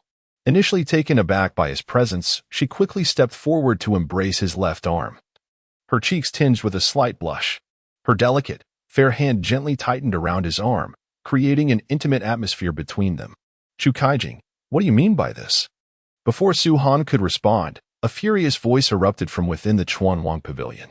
Looking up, Su-han saw a strikingly handsome young man in a green robe storming out, his tall figure radiating anger. He pointed a finger at Su-han and coldly commanded, "Su-han, if you wish to avoid a grim fate, kneel and apologize at once. Otherwise, you shall surely suffer for your insolence today." Though Su-han contemplated extricating his hand from Chu Kaijing's grasp, the sight of Ren Hui, the arrogant young master of the Ren family, gesturing aggressively at him, changed his mind. It was evident to any observer that Ren Hui harbored feelings for Chu Kaijing, and her current actions seemed entirely aimed at provoking him. Thus, relishing the embrace of beauty while simultaneously irritating this insufferable adversary, Su-han found no reason to resist. Seeing that his threats had failed to intimidate Su-han, Ren Hui's fury escalated. He turned to a young servant behind him and barked, "Break one of Su-han's arms." The servant, well aware of Ren Hui's volatile nature, felt a deep-seated fear of Su-han, but found himself compelled to act against his will. With determination, he launched himself forward, recalling the lessons learned from his previous defeat to Su-han. He knew he needed to be fiercer and faster to secure victory in a single blow. Upon witnessing Ren Hui's subordinate make a move against Su-han, Chu Kaijing was slightly taken aback. She had not anticipated that Ren Hui would dare to send someone to confront Su-han right before the doors of Chuanwan-go.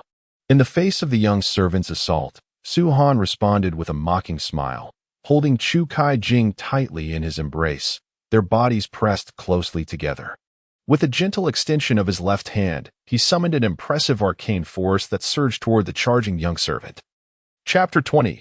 The enormous investment in arcane currency confronted by the young servant's advance, Su-han's expression turned frigid. He directed the palm of his left hand toward the assailant, where the hidden power within his sacred veins emitted a resonant hum, gradually coalescing in his palm through the blood vessels of his arm. Suddenly, with a loud thud, the young servant was caught off guard, repelled by Su-han's inexplicable arcane energy. Simultaneously, his internal energy surged violently, causing a feeling of suffocation in his chest. With a crimson face, he found it increasingly difficult to contain the tumult within, and blood froth escaped his lips. His legs weakened, and he collapsed to the ground. Convulsing in distress, utterly overwhelmed by Su-han's single strike, unable to withstand a single blow. A smile illuminated Su-han's face as he glanced down at the writhing young servant. His gaze then shifted to Renhui, whose complexion had turned a shade reminiscent of liver. With a faint smile, Su-Han remarked, "Renhui, to send a defeated underling to challenge me is to underestimate my capabilities gravely." Releasing the dazed Chu Kai-jing from his hold, Su-Han strode confidently toward Renhui, exuding an aura of formidable arcane power. It was not merely the presence of an early-stage martial realm, but rather a force that demanded respect. To think he would dare to be arrogant before me, despite being merely in the early stages of the martial realm. Renhui's internal energy surged, his anger flaring as he coldly retorted. He glared at Su-Han with a face full of indignation, yearning to teach him a lesson. Yet, given the location at the entrance of the Chuanon Pavilion, taking action personally would be ill-advised. "What's wrong? Are you afraid?" Su-Han observed Renhui's furious expression. Realizing he was hesitant to strike, he understood that Renhui was wary of the influence of Chuanon Pavilion. "Miss Chu, I am assisting you. Perhaps in the future, Renhui will no longer dare to entangle you." Upon hearing this, Chu Kai-jing's eyes brightened, and she fell into contemplation. "Su-Han." Renhui watched as Su-Han once again drew Chu Kai-jing into his embrace, causing her to display a hint of shyness, which utterly humiliated him. This Chu Kai-jing, fully aware of his feelings for her, had the audacity to nestle into another man's arms, treating him as if he were invisible. Enraged, Renhui could no longer suppress the profound power within him. His face flushed, and fury surged to his head. His right fist coalesced with formidable energy, thrusting towards Su-Han. At the moment it neared Su-Han, he aimed directly for Su-Han's face and struck with tremendous force. Anticipating this, Su-Han's gaze turned icy. His free right hand also formed a fist, colliding with Renhui's punch. Bang! The two colossal fists clashed violently, producing a thunderous sound that echoed. The onlookers witnessed the intense reaction on the ground as the square floor, laid with blue stone bricks, trembled slightly, indicating the terrifying force of their powers colliding. "Su-Han, cease this at once." Master Songli shouted loudly and quickly emerged with Wehong Luo. Utilizing the glow of the two red lanterns at the entrance, he discerned that Su-Han was engaged in combat with the eldest son of the Ren family. A flurry of thoughts raced through his mind, and he surmised that Su-Han had perhaps acquired a method to refine the second transformation of the soul-severing inner pill, prompting his nocturnal arrival. Without concerning himself with the reasons behind Renhui's conflict with Su-Han, he coldly addressed him, "Young Master Ren, I am aware that you hail from one of the three prominent families of Lingchu City, but tonight, you dare to recklessly invoke the arcane arts before the gates of my Chuanon Pavilion. Do you truly look down upon us?" Upon hearing Master Songli's words, Renhui nearly knelt in submission. He hurriedly bowed his head in apology. "I wouldn't dare. I merely had a disagreement with Su-Han. Since Master Songli has intervened, I would never presume to offend again. I hope you can forgive my transgression." Chuanon Pavilion is regarded as a first-rate power throughout the entire Jingguanzhou, with establishments scattered across the region. Even the town lord would think twice before incurring the wrath of the venerable and esteemed Master Songli. In that moment, Renhui resembled a submissive grandson, scarcely daring to breathe. Simultaneously, a wave of confusion washed over him. Why was Master Songli so favorably inclined towards Su-Han? What kind of relationship did they share? Was the recent rumor circulating in Lingchu City true? Had Su-Han genuinely offered Chuanon Pavilion a method to enhance the body refinement pill? Renhui's mind was a whirlpool of perplexities. However, he dared not voice his thoughts, nor did he risk making any further moves against Su-Han in Master Songli's presence. "Young Su, I apologize for the fright you have endured. Come, let us converse within." Master Songli let out a cold snort at Renhui. His gaze towards Su-Han had already transformed, now warmly inviting him with a smile, akin to that of a father-in-law, eagerly beckoning Su-Han to enter the Chuanon Pavilion. "Thank you, Master Songli," Su-Han replied, releasing Chu Kai-jing and following the master into the pavilion with a smile. Chu Kai-jing hesitated for a moment, intending to follow in Su-Han's footsteps, but was halted by Wehong Luo. "Miss Chu, the elder has matters to discuss privately with Su-Han. I hope you will refrain from intruding." "Well, very well." Chu Kai-jing conceded, her eyes shimmering with curiosity, eager to follow and discover what transpired. But with Wehong Luo's words, she felt it inappropriate to protest. Thus, she wandered languidly around the Chuanwan pavilion, waiting for Su Han's return. Yu Hongluo paid no further attention to Chu Kaijing, standing at the entrance to the inner room, preventing anyone from disturbing Su Han's conversation with the elder. As for Ren Hui, he shot an irate glare in the direction Su Han had departed. Casting a resentful look at Chu Kaijing, his heart seething with anger, he kicked a young servant who still lay on the ground, turning away in a fit of rage. In the cool pavilion of the inner courtyard of Chuanwan Pavilion, Su Han resumed his previous seat, smiling as he accepted a steaming cup of tea that the elder had pushed toward him. "Elder, is this new tea?" he inquired, a grin spreading across his face. "Indeed. It is the finest Tianlongjing, a rare treasure. I am pleased you enjoy it, my young friend," the elder replied, setting down the teapot with a gentle laugh. Su Han nodded, savoring another cup, feeling that the elder's calling of my young friend had become increasingly fluid and familiar. As Su Han drank the second cup of tea, the elderly man sensed that the moment was ripe. He cautiously inquired, "Su, my young friend, I wonder if your late-night visit signifies you have discovered a method to enhance the second-tier soul-severing core?" Setting down his teacup, Su Han replied with a confident smile, "Elder, you jest. If I had not devised a means to improve the second-tier soul-severing core, how would I dare to visit the Chuanwan Pavilion at such an hour?" Upon hearing Su Han's words, the elderly man's eyes sparkled with anticipation. He rubbed his hands together, eagerly asking, "Might I inquire about this method of enhancement?" "Patience," Su Han replied, exuding an air of calmness as he smiled at the elder. At that moment, he suddenly rubbed his left index finger against his thumb a couple of times. Recognizing this gesture, the seasoned master Song Li understood immediately. He gently stroked his beard with his left hand, adopting a demeanor of utmost sincerity, and said, "Su, my young friend, the matter of Xuanbi is not an issue. As long as the method of enhancement is exquisite, everything can be negotiated." After making his statement, Master Song Li extended the thumb he had previously showcased before Su Han, his expression earnest as he added, "In the future, all your expenditures at Chuanwan Pavilion will be at a 10% discount." In truth, Song Li had contemplated offering Su Han complimentary services, but such an overt display of favor would be excessively flattering. One must maintain a semblance of dignity. Furthermore, should Su Han receive the benefits of Chuanwan Pavilion free of charge, it was likely he would feel uncomfortable accepting such generosity. Thus, the most suitable resolution was to adhere to the previously agreed-upon discount.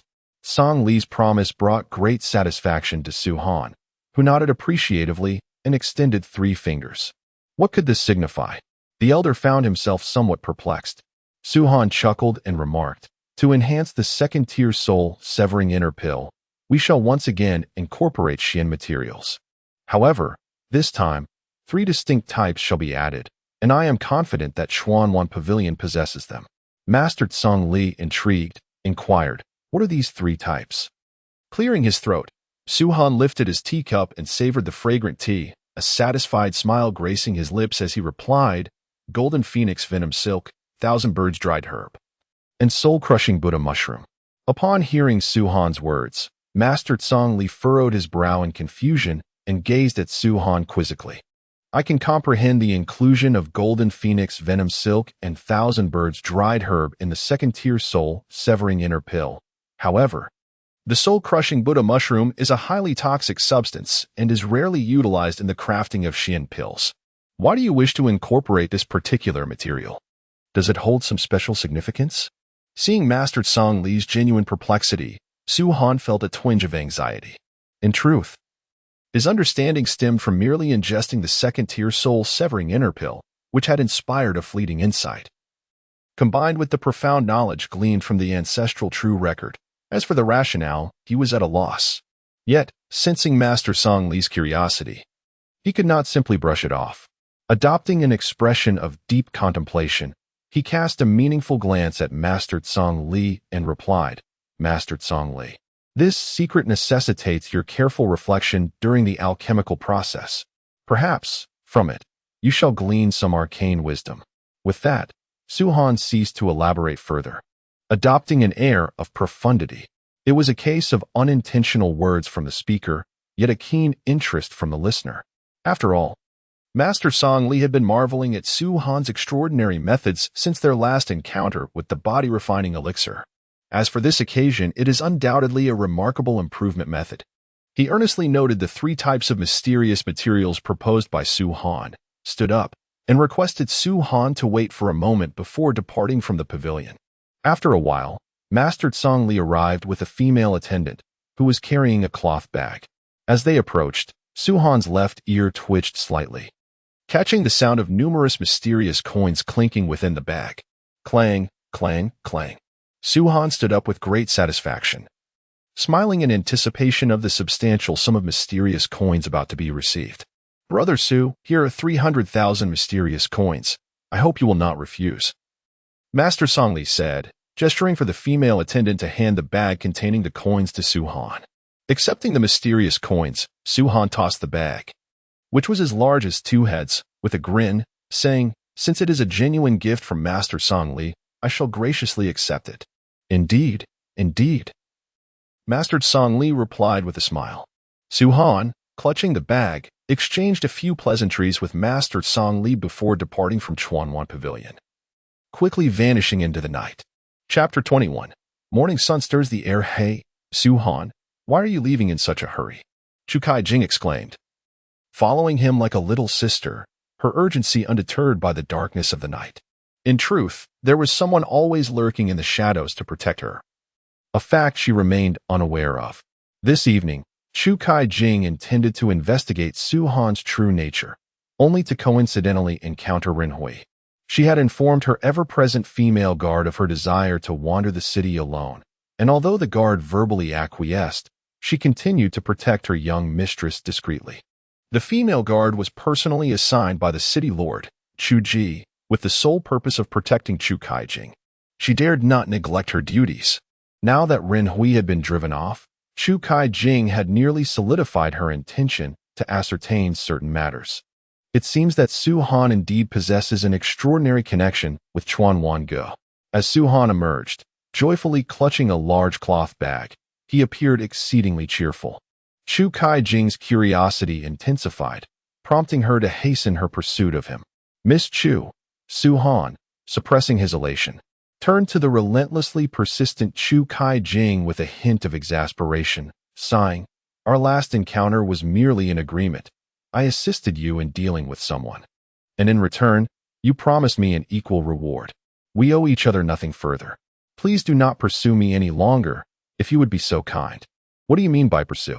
"I, a lady of unparalleled beauty, have bestowed upon you the privilege of my attention.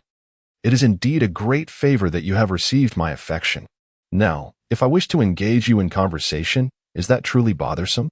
Chu Kai-jing felt an overwhelming urge to slap Su Han, yet she restrained herself, instead beaming at him and declaring, "Su Gongzi, must you be so heartless? Regardless of our brief collaboration, can you not, out of our significant understanding, divulge the nature of your relationship with Chuan Wan Ge? Furthermore, are the recent rumors circulating in Lingchu City regarding you true?" Confronted with Chu Kai-jing's multitude of inquiries, Su Han felt a throbbing headache, yet maintained a stoic expression as he replied, "You may interpret it as true or false. In any case, I have nothing more to say. We have never been on the same path. Your status is exalted, and from this moment forth, we owe each other nothing. The road stretches wide ahead, and we shall each take our own way. Farewell." After Su Han spoke, he disregarded Chu Kai-jing's potential protests and turned away decisively. "Hey, hey, hey," Chu Kai-jing fumed. Yet Su Han departed with such swiftness that he vanished in an instant. "That scoundrel," as she glared in the direction of Su Han's departure. A rebellious spirit surged within her. "If you wish to keep your secrets, I shall be all the more inclined to pry. Humph, we shall see." Deeply troubled by her thoughts, Chu Kai-jing let out a cold snort and headed toward the city lord's mansion. In the Ren household, Ren Hui was once again consumed by Su Han's disdain, feeling as if his chest might burst from the pressure, his eyes almost ablaze with fury. Bang! A teacup shattered in his grasp, its fragments scattering across the floor. Beside him, a young servant, still nursing the pain in his chest, stood trembling, not daring to breathe. "Su Han, since you are so determined to court death, do not blame me. Ren Hui chuckled coldly, his gaze fixed menacingly on the fearful servant. Go to the black market and find a ruthless killer. Remember, it must be done discreetly. Do not let anyone suspect that I, Ren Hui, am behind this. As long as Su Han is eliminated, the price is negotiable. Understood. The young servant nodded earnestly and quickly exited the hall. Observing the servant's departure, Ren Hui cast a disdainful glance and scoffed. A servant is but a servant, forever destined to grovel and lick the boots of their master. Just a mere, undignified watchdog. Mother, are you asleep? It is the minor cold season. Come in, dear. A voice from within beckoned. Su Han pushed open the door and stepped inside. Upon entering, he beheld his mother lying on the bed, cradling a scroll in her hands. Within the scroll, a young man's likeness appeared vividly, as if he were a living being, with striking lines and extraordinary artistry. Mother, are you admiring Father's portrait once more? Su Han smiled as he approached her side. Father is quite capable. He must have been delayed by some matter. Do not worry, Mother. He is undoubtedly doing well. Indeed, Su Yu nodded with a gentle smile. Su Han, it is quite late. Where have you been? Earlier, Su Yu had inquired with Xiao Xia, hoping to summon Su Han for a heartfelt conversation, only to learn that he had gone out. I visited the Chuanwan Pavilion, Su Han confessed candidly. Chuanwan Pavilion? Su Yu was taken aback. Although Su Han had recently made remarkable progress in his cultivation, it was unexpected for him to be associated with such a powerful entity as Chuanwan Pavilion. Could it be in pursuit of the enhanced body refinement pills? However, those new pills were said to cost no less than 10,000 Xian coins each. Even as the young master of the Su family, affording such expense would be a challenge. Do not fret, Mother. Look at this. He presented a bag, nearly the size of 2 adults, to Su Yu, urging her to open it. The sight nearly caused her to faint, still recovering from her injuries. Covering her delicate mouth, her eyes widened in shock as she gazed at Su Han. Su Han, where did you obtain this wealth? With a mysterious smile, he replied, Mother, the recently improved body refinement pills from Chuanwan Pavilion were conceived through your son's ingenuity. Once again, the child proposed a method to improve the second-grade Xiandan, which was the promised reward of 300,000 Xian coins. Xiao Han, can you enhance the Xiandan formula? Su Yu inquired with a tremulous voice upon hearing Su Han's words. Su Han nodded in affirmation. Su Yu felt incredulous. Ever since Xiao Han reignited the sacred meridians, his advancement in the Xian realm had been astonishing, and she had yet to fully comprehend the reasons behind it. Now, with Xiao Han presenting such an extraordinary development, she found herself at a loss for words. I swear, the Xian Yang dominant sword, morning sun flare, Su Han proclaimed earnestly, squatting in a horse stance within the room. He executed the first move of the Xian Yang dominant sword. He sensed that his understanding of this technique was merely at a rudimentary level, and he needed to accelerate his training. He practiced diligently from night until dawn, and as the first rays of sunlight streamed through the window, Su Han finally retracted his Xian power, concluding his practice of the first move. Taking a deep breath, he focused his mind and felt a notable increase in his internal Xian energy. Ever since he began cultivating the sacred dragon true art, his mental fortitude had become more refined and powerful. Remarkably, he found that he required little sleep at night, yet remained as vibrant as any other cultivator. This phenomenon puzzled Su Han. Although he had not slept, his condition was even better than after a full rest, which was quite peculiar. Opening the door, he was greeted by the sight of a graceful woman standing a short distance from his doorway. Dressed in white, she cradled a green sword in her arms, eyes closed in meditation, seemingly awaiting something. Recognizing her, Su Han approached with a smile, saying, Sister Bai Lin, what brings you to my doorstep today? Are you afraid that I might be secretly harmed by someone nefarious? Upon hearing this, Su Bailin slightly opened her clear and beautiful eyes, fluttered her eyelashes, and chuckled softly. Xiao Han, what nonsense are you speaking so early in the morning? Your sister Bailin merely wishes to take advantage of this beautiful morning to seek you out and explore the profound techniques we received earlier. How have you progressed? Have you gleaned any insights into the Xianyang dominant sword? Su Han smiled faintly and replied, Insights? Well, I have acquired a bit. Observing his earnest nodding, Su Bailin chuckled, covering her mouth. and said, "Stop jesting. That is the Xianyang dominant sword. Do you truly believe you've comprehended the first move?" Bilanjia, you are correct. I have indeed grasped some aspects of the first move of the Xianyang dominant sword, the morning sun's caress. Su-Han grinned as he responded. Is that so? Do not deceive me. Su Bailan exclaimed incredulously, drawing a green longsword from her side and smiling, "Come now. Let us have a spar and see if you've genuinely mastered the first move, morning sun's caress." Humph. Do not think you can fool your sister. Su-Han's lips twitched, not wishing to engage in a vigorous bout so early in the day, especially since he had yet to have breakfast. However, Su Bailan paid no heed to his reluctance, for he had claimed to have comprehended the initial stance of the Xianyang dominant sword. Though she had not successfully cultivated the sword herself, she had heard whispers of its 3 techniques. Seeing her determination, Su-Han sighed in resignation and took several steps back. He raised his head solemnly and said, "Bilanjia, be cautious. Come at me," she urged. Su Bailan flung the sword sheath to her left, where it plunged into the ground. Immediately, she channeled her mystical energy into the azure blade she held. With a swift whoosh, it transformed into a formidable leopard, its blade resonating with an exhilarating sound as it lunged towards Su-Han. Too slow. To the ordinary observer, Su Bailan's swordsmanship appeared exceedingly swift, elusive, and unfathomable. Yet, for Su-Han, it was merely child's play. Certainly, had he been the untrained Su-Han of the past, he would have found himself challenged by Su Bailan's strike. However, after mastering the first move of the Xianyang dominant sword, Morning Sun's flourish, his comprehension of swordplay had deepened significantly.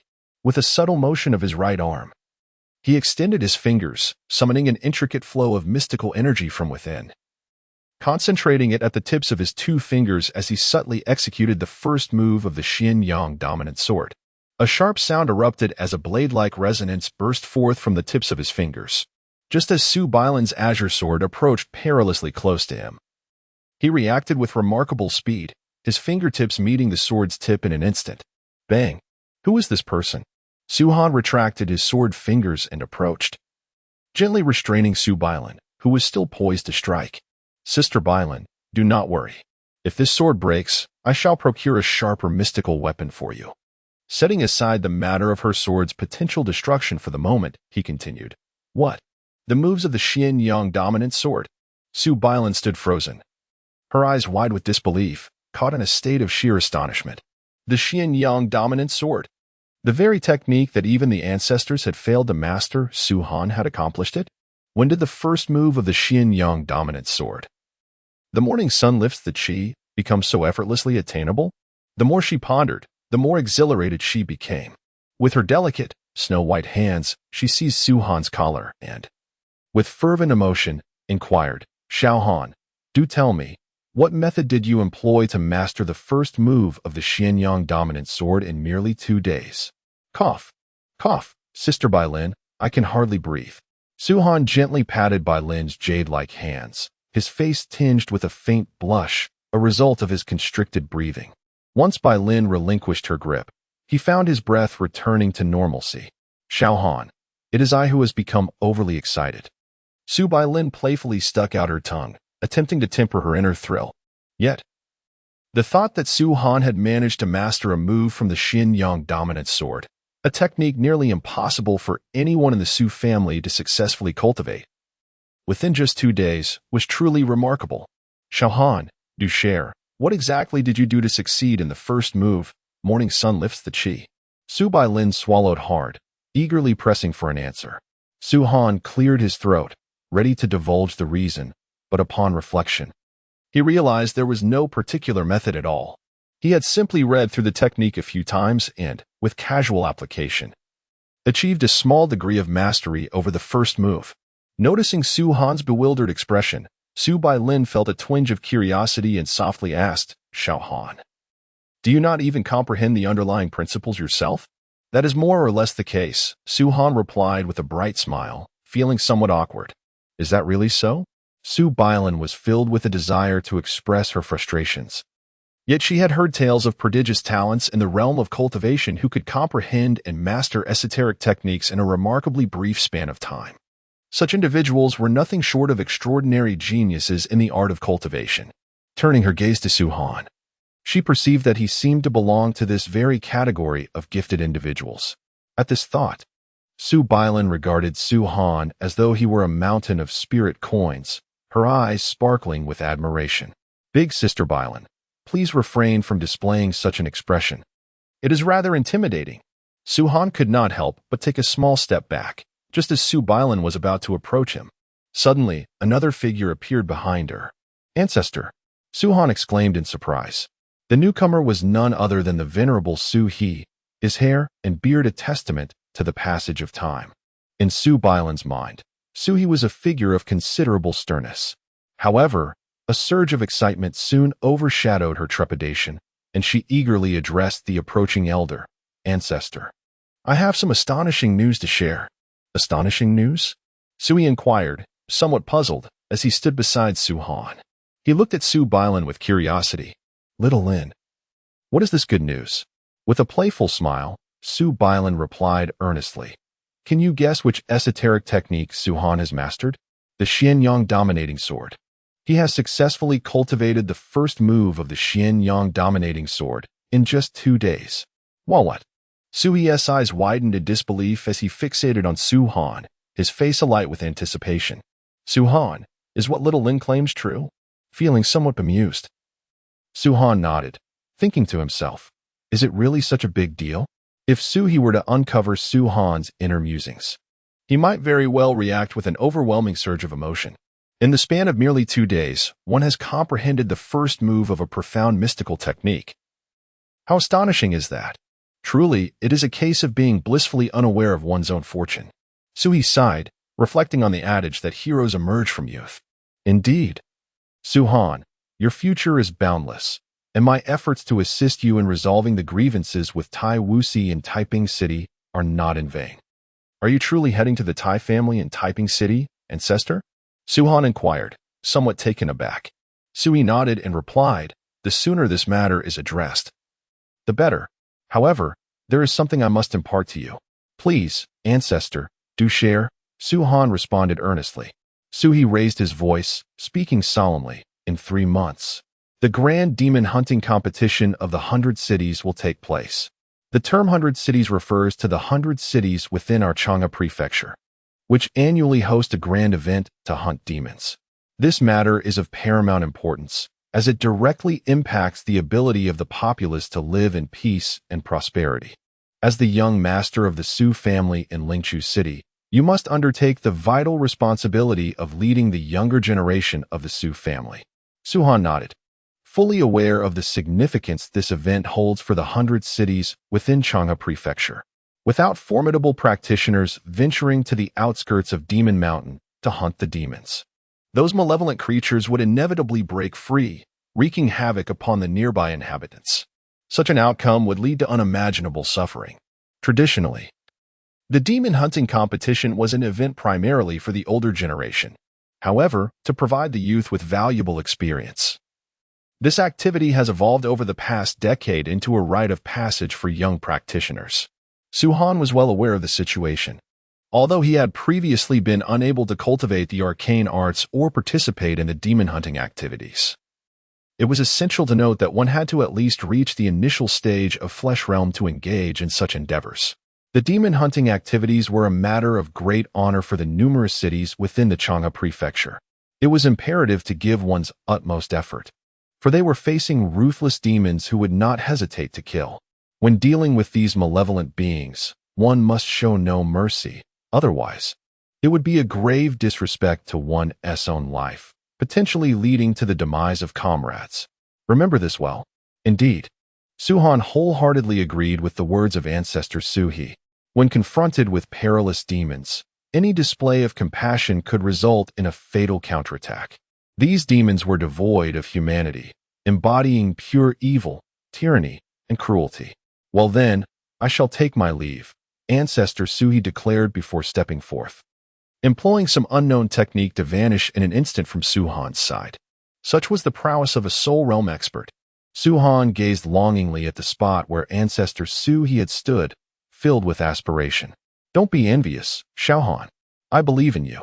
You will surely break through to the soul realm like ancestor Su, he before you turn 30, Su Bailin gently reassured, noticing the admiration in Su Han's eyes. Come, let us go to Chuanwan Pavilion to purchase some elixirs. I need to rely on the latest second-grade arcane pills released by Chuanwan Pavilion to consolidate my late-stage flesh realm cultivation, she said, taking hold of Su Han's left arm with a light-hearted smile. Wait, Bailin Jia, I haven't even washed up or had breakfast yet. Su Han rolled his eyes, feeling the pangs of hunger. He had no time to indulge in frivolities with Bailin Jia at this moment. Moreover, if you wish to purchase the mystical elixir, why not go by yourself? Why must you involve me? Very well, I shall await your return. A glimmer of brilliance flashed in Su Bailin's eyes. Su Han nodded, and after a flurry of activity, he finally completed his morning routine and enjoyed a simple breakfast prepared by Xiao Xia. He was then hastily pulled away by Su Bailin, heading straight towards Chuanwan Pavilion. During their journey, Su Han inquired of Sister Bailin why she was so insistent on bringing him along. Recently, there had been whispers surrounding Su Han's peculiar connection to Chuanwan Pavilion. If those rumors held any truth, taking him along for shopping could indeed yield more favorable discounts. It must be acknowledged that Sister Bailin's calculation was astute. After all, Master Tsang Li had promised Su Han that all future expenditures at Chuanwan Pavilion would enjoy a staggering discount of 90%. One can only imagine the magnitude of such a boon. Upon arriving at the entrance of Chuanwan Pavilion, Su Han was greeted by the keen-eyed female attendant, whose face brightened with a radiant smile. She promptly emerged, linking her arm with Su Han's left, and cheerfully exclaimed, "Young Master Su, you have arrived. Come in, and enjoy some tea. Could it be? Am I not mistaken? Is this not the usually aloof attendant from Chuanwan Pavilion? I have never witnessed her displaying such warmth. Who is this person?" Someone gasped in astonishment. Indeed, I too have never seen her exhibit such demeanor. It is truly remarkable. I always assumed she was as cold as ice, devoid of any feminine warmth. A middle-aged man marveled in disbelief. Your discernment leaves much to be desired. The one who has been warmly received by Lady Lang Shuag is none other than the most remarkable young gentleman of Lingchu City. Master Su Han of the Su family. A young woman, with delicate features, spoke with a sense of pride, seemingly recognizing Su Han's identity and feeling immensely honored. Hey, little Han, get a grip. Su Bailin, gritting her teeth, trailed closely behind Su Han, her heart seething with indignation, particularly as she witnessed his apparent enjoyment while being embraced by the almost shameless woman. The more she observed, the more her frustration intensified. Yet she found herself at a loss for any justification to confront the audacious woman who clung to Su Han. Master Su, it has been a while since we last met. You have grown increasingly handsome and charismatic, just as Su Bailin was boiling with anger following closely behind the two. Lady Lang Shuang suddenly expressed her admiration for Su Han with a beaming smile. In an instant, Su Bailin's small fist tightened, her veins bulging, and her brows furrowed with an unspoken intent to retaliate. Chapter 23. The weight of prestige. Su Bailin's display of anger went unnoticed by Su Han, who found himself ensnared in a gentle reverie. Ever since Su Han proposed improvements to the Xindan, the gratitude owed to him by Chuanwan Pavilion felt overwhelmingly significant. Master Tsang Li had instructed that whenever Su Han graced Chuanwan Pavilion with his presence, he must be welcomed with the utmost ceremony. Understanding the essence of Master Tsang Li's words, Lady Lang Shuang rushed out of the shop the moment she saw Su Han arrive, bestowing upon him the highest honors, the softest embrace of a maiden's gentleness. Deeply touched by her kindness, Su Han was reluctant to decline Lady Lang Shuang's heartfelt gestures. With her warm assistance, he entered the Chuanwan Pavilion alongside her. At this moment, the esteemed Master Tsang Li, often a rare sight to the common eye, along with the enchanting shopkeeper, Yu Hong Luo, promptly appeared in the shop upon receiving the news. They treated Su Han with the utmost respect. Young Su, it has been quite a while since we last met. I trust you have been well, Master Tsang Li beamed, leading Su Han to a seat in the distinguished guest area and smilingly inquiring, "What do you mean by quite a while?" "It has barely been a day since our last encounter, Master Tsang Li. Your words are quite amusing, Su-han thought to himself, feeling a bit embarrassed as he perceived the evident joy in Master Songlee's eyes. It was clear that the improved method for the second-tier soul-severing inner pill was proving to be remarkably effective. Young Master Su, please enjoy some tea, offered Yu Hongluo, the owner of Chuanwanch. It was rare to see this stunning beauty in the shop, yet here she was, warmly engaging with a mere 13-year-old boy. When did the illustrious shopkeeper become so approachable and willing to connect with her guests? Many patrons visiting Chuanwanch to purchase mysterious pills, regardless of age or gender, gazed at Su-han with expressions laden with inscrutable emotions. This Su-han had not only earned the respect of Master Songlee, but also captured the attention of the exquisite Yu Hongluo, inciting envy and admiration in equal measure. Oblivious to the envious glances of the surrounding buyers, Su-han accepted the fragrant tea personally offered by Yu Hongluo, his spirits soaring. Cough, cough. Su Bailan, displeased by Su-han's neglect of her presence, deliberately stood behind him and coughed softly twice. Master Songlee quickly noticed Su Bailan standing behind Su-han and curiously inquired, "And who might this young lady be?" Upon hearing Su Bailan's two coughs and Master Songlee's inquiry, Su-han was immediately jolted awake, his heart sinking as he realized that he had unwittingly left his sister Bailan unattended upon entering the esteemed Chuanwan pavilion. Overcome with guilt, Su-han rose to his feet, gently placing Bailan in his vacated seat, and offered her the fragrant tea that Yu Hongluo had brought him. Smiling in a conciliatory manner as he spoke, Master Songlee, "This is my sister Bailan, also a member of the Su family. We have come here with the intention of procuring some second-grade shindan." Bailan lifted the teacup offered by Su-han, her cheeks flushing slightly as she brushed her nose and inhaled the delightful aroma of the tea. Enchanted by its fragrance, she could not resist taking a sip, her eyes lighting up as she quickly drained the cup. What a wonderfully fragrant tea! What kind is this, that it possesses such an exquisite aroma? These words escaped Bailan's lips instinctively, prompted by the delightful taste of the tea. However, in the next moment, she was struck by the realization of her surroundings. This was Chuanwan Pavilion, a formidable establishment within Lingqiu City. Even the city lord would show utmost respect to Master Songlee. Her audacity in sitting down, savoring tea, and boldly questioning the esteemed master seemed utterly disrespectful. Just as she was about to apologize, she overheard something that left her utterly astonished. The young lady possesses remarkable tea skills. This is none other than the famous Tianlong Well tea from Lingqiu City. Its fragrance is captivating, and a single sip leaves a lingering sweetness in the throat, truly deserving of appreciation. Master Songlee exhibited no signs of anger. On the contrary, he wore a beaming smile that made him appear remarkably approachable, reminiscent of a benevolent grandfather who dotes on his younger kin.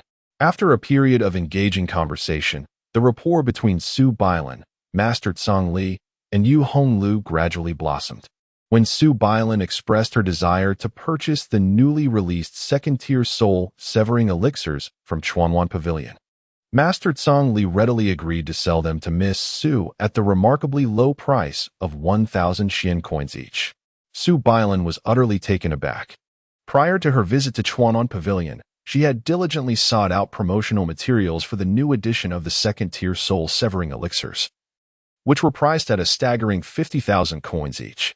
She possessed only a maximum of 50,000 Xian coins, which she had procured from her father, who could hardly refuse her request given her intentions to strengthen her cultivation. Initially planning to purchase just one, she was nearly overwhelmed by joy upon hearing Master Songlee's generous offer, leading her to impulsively buy 10. Why would Master Songlee sell to her at such a modest price? After some contemplation, she cast a glance at Su-han, suspecting that Master Songlee's significant concession must be in deference to him. But what was the nature of Su-han's connection to Chuanwan Pavilion? Su Bailan, being perceptive, refrained from voicing her curiosity immediately, instead silently accepting this astonishingly favorable treatment that set her heart aflutter. Having acquired 10 second-tier soul-severing elixirs for merely 10,000 Xian coins, Su Bailan was overwhelmed with elation. Were it not for the presence of many onlookers, She would have been tempted to plant a fervent kiss on Su Han's cheek in her exuberance. Having procured the elixirs, we shall take our leave now. Master Zhongli, I am grateful for your generous pricing, Su Han remarked with a cheerful smile directed at Master Zhongli. The latter nodded in acknowledgement. Su Han and his companion departed from Chuanwan Pavilion. Upon their exit, the air was filled with gasps of astonishment.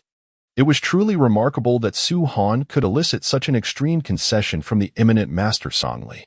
The original price for the second-tier soul-severing inner pill was 50,000 Xian coins, yet Master Zhongli, in deference to Su Han, had only charged a mere 1,000. This astonishing turn of events was destined to leave many in utter disbelief.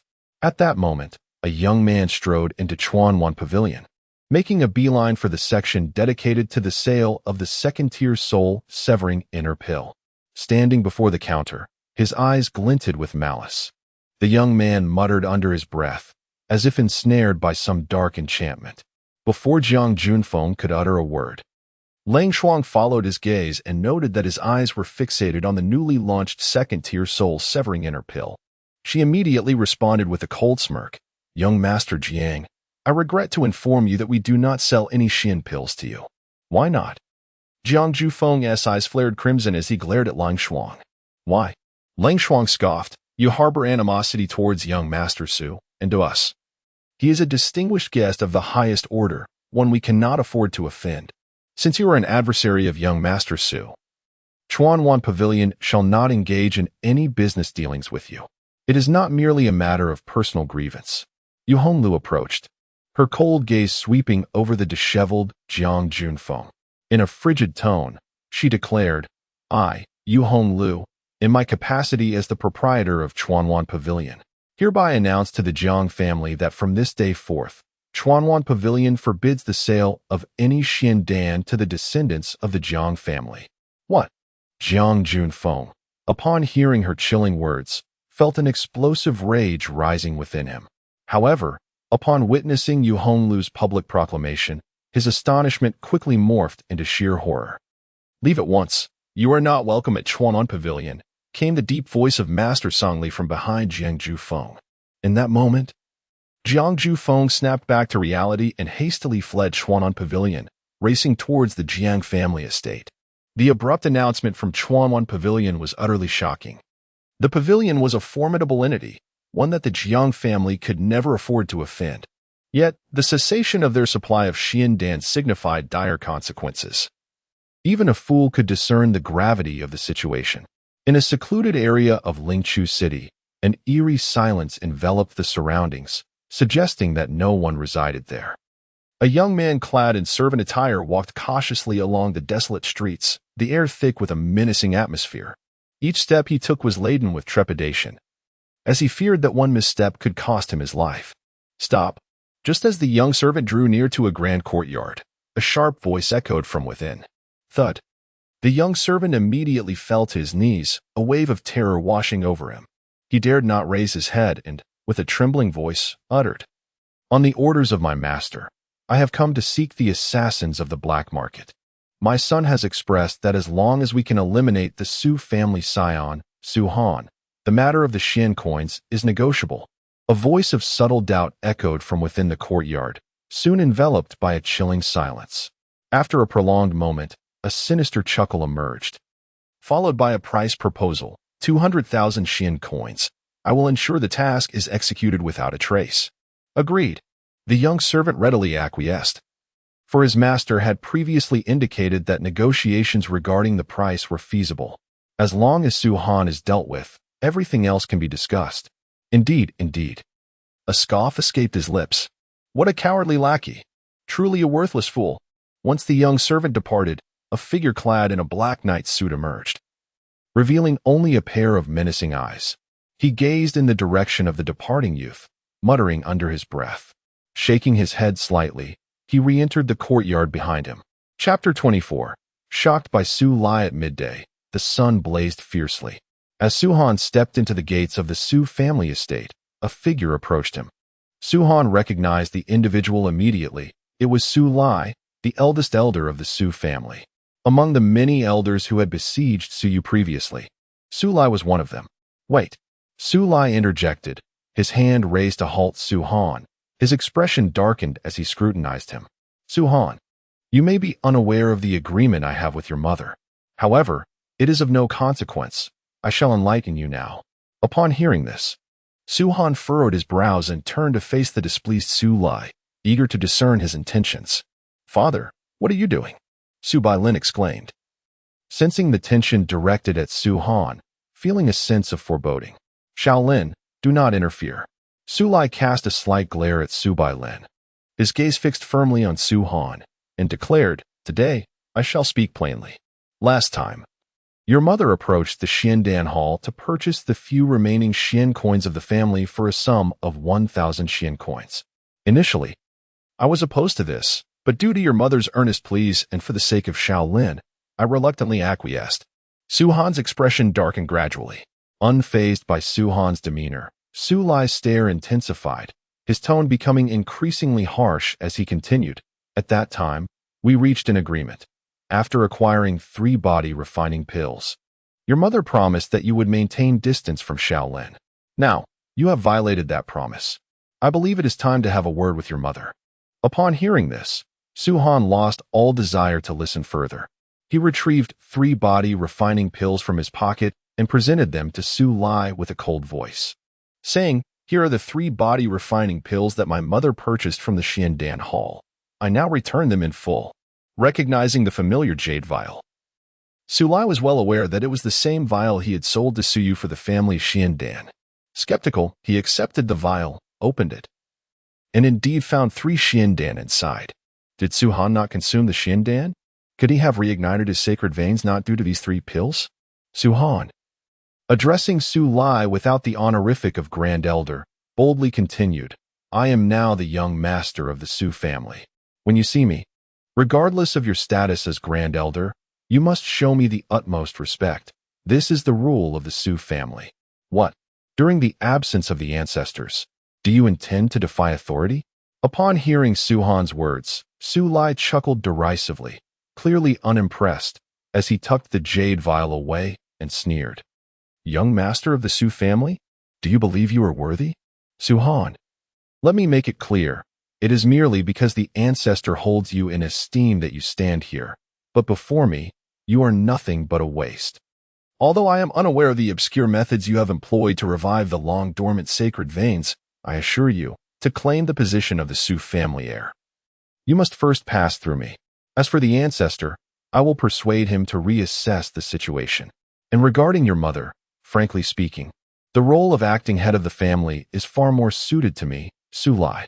Su Lai spoke rapidly, voicing his discontent towards Su Han and Su Yu, as well as revealing his own ambitions. So, you intend to pursue your selfish desires and usurp the power of the Su family? Su Han's eyes glimmered with icy resolve as he responded coldly. Su Lai shook his head. This matter remains open for discussion. It is not yet time to make a final decision. However, the titles of heir and acting head of the family are not for you and your mother to claim. You must be out of your mind. Su Han was tempted to deliver a sound thrashing to Su Lai. If it were merely mockery directed at him, he would not feel anger. However, to insult his mother, who had cared for him meticulously over the past 13 years, was utterly unacceptable. Nonetheless, despite his fury, he remained rational and refrained from recklessly engaging in a fight. Choosing instead to endure, he turned to leave. Am I allowing you to depart?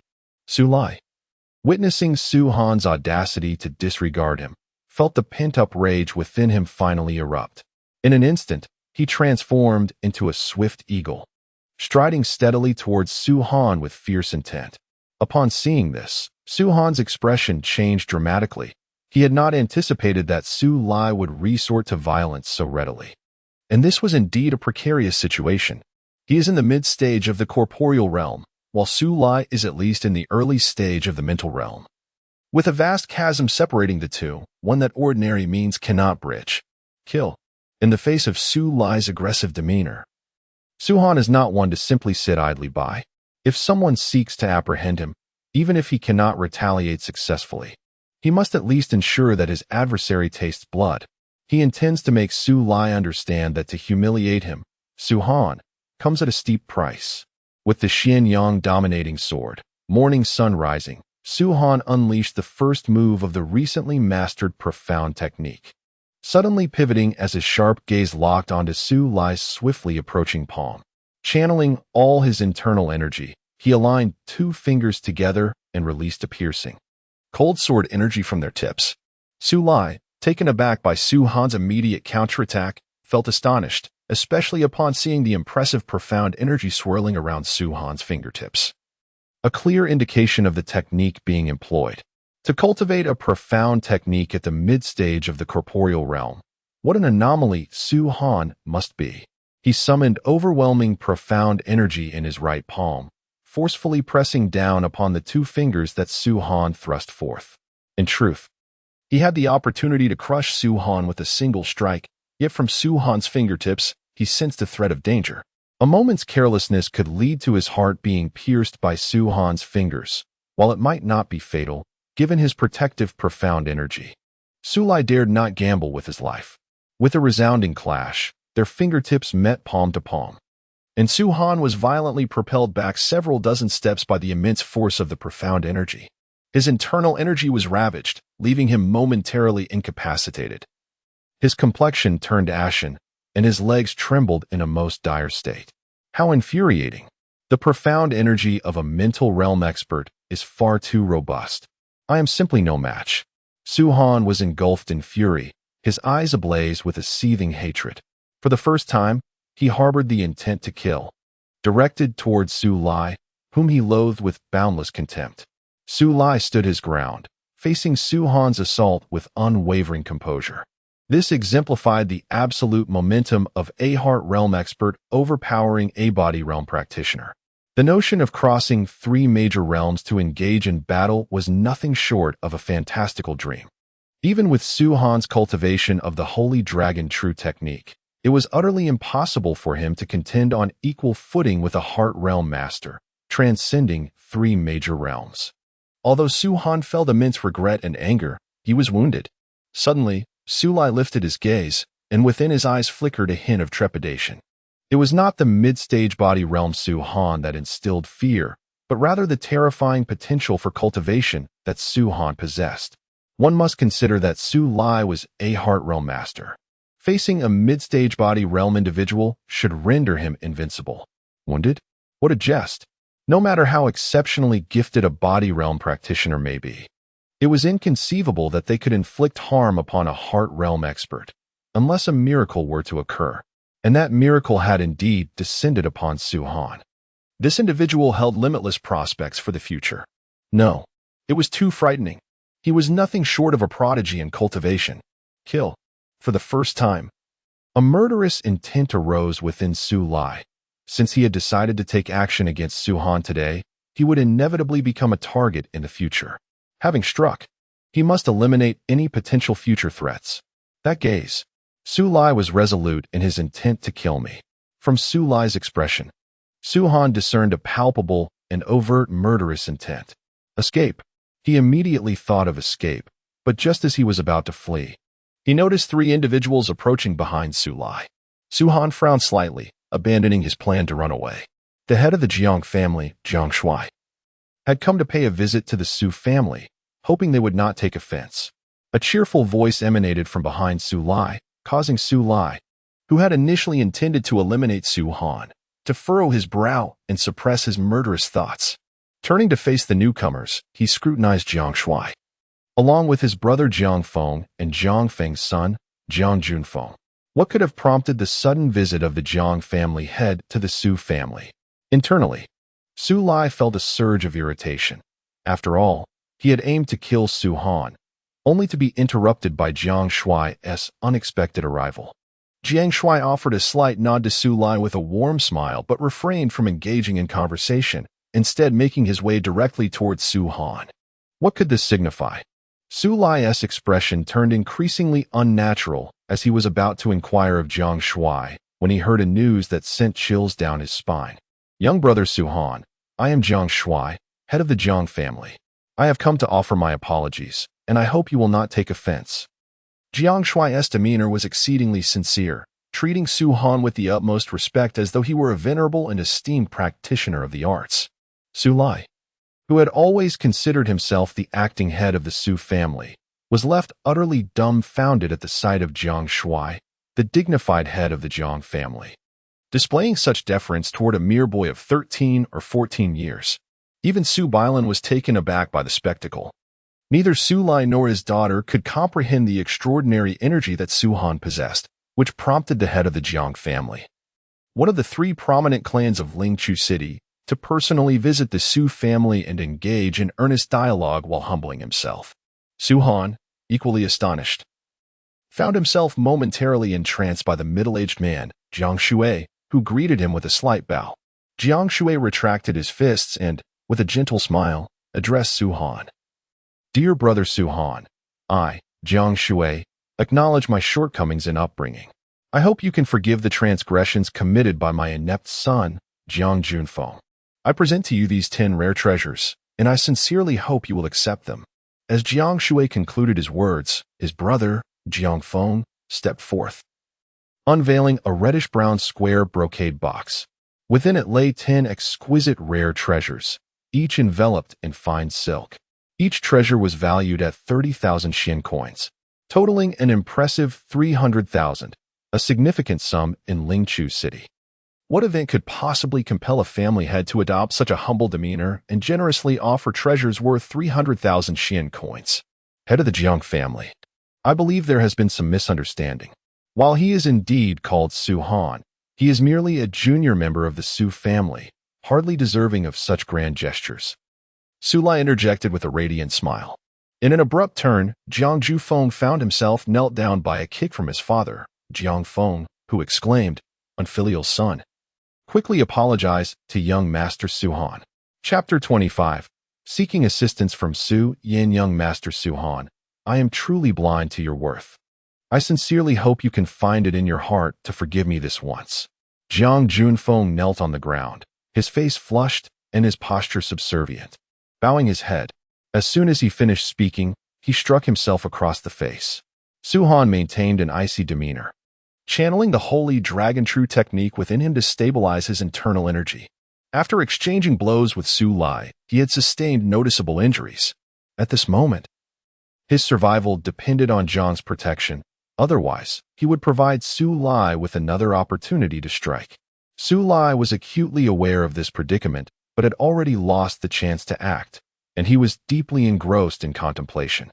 The reason he had treated Su Han in such a manner today was partly due to his long-suppressed desire for the position of the Su family patriarch. Additionally, with the death of Su Ji, who had been acting as the family head, it was only fitting that he assumed the role of the Su family leader. However, the elder Su he had appointed Su Yu as the acting patriarch, which left him feeling quite disgruntled.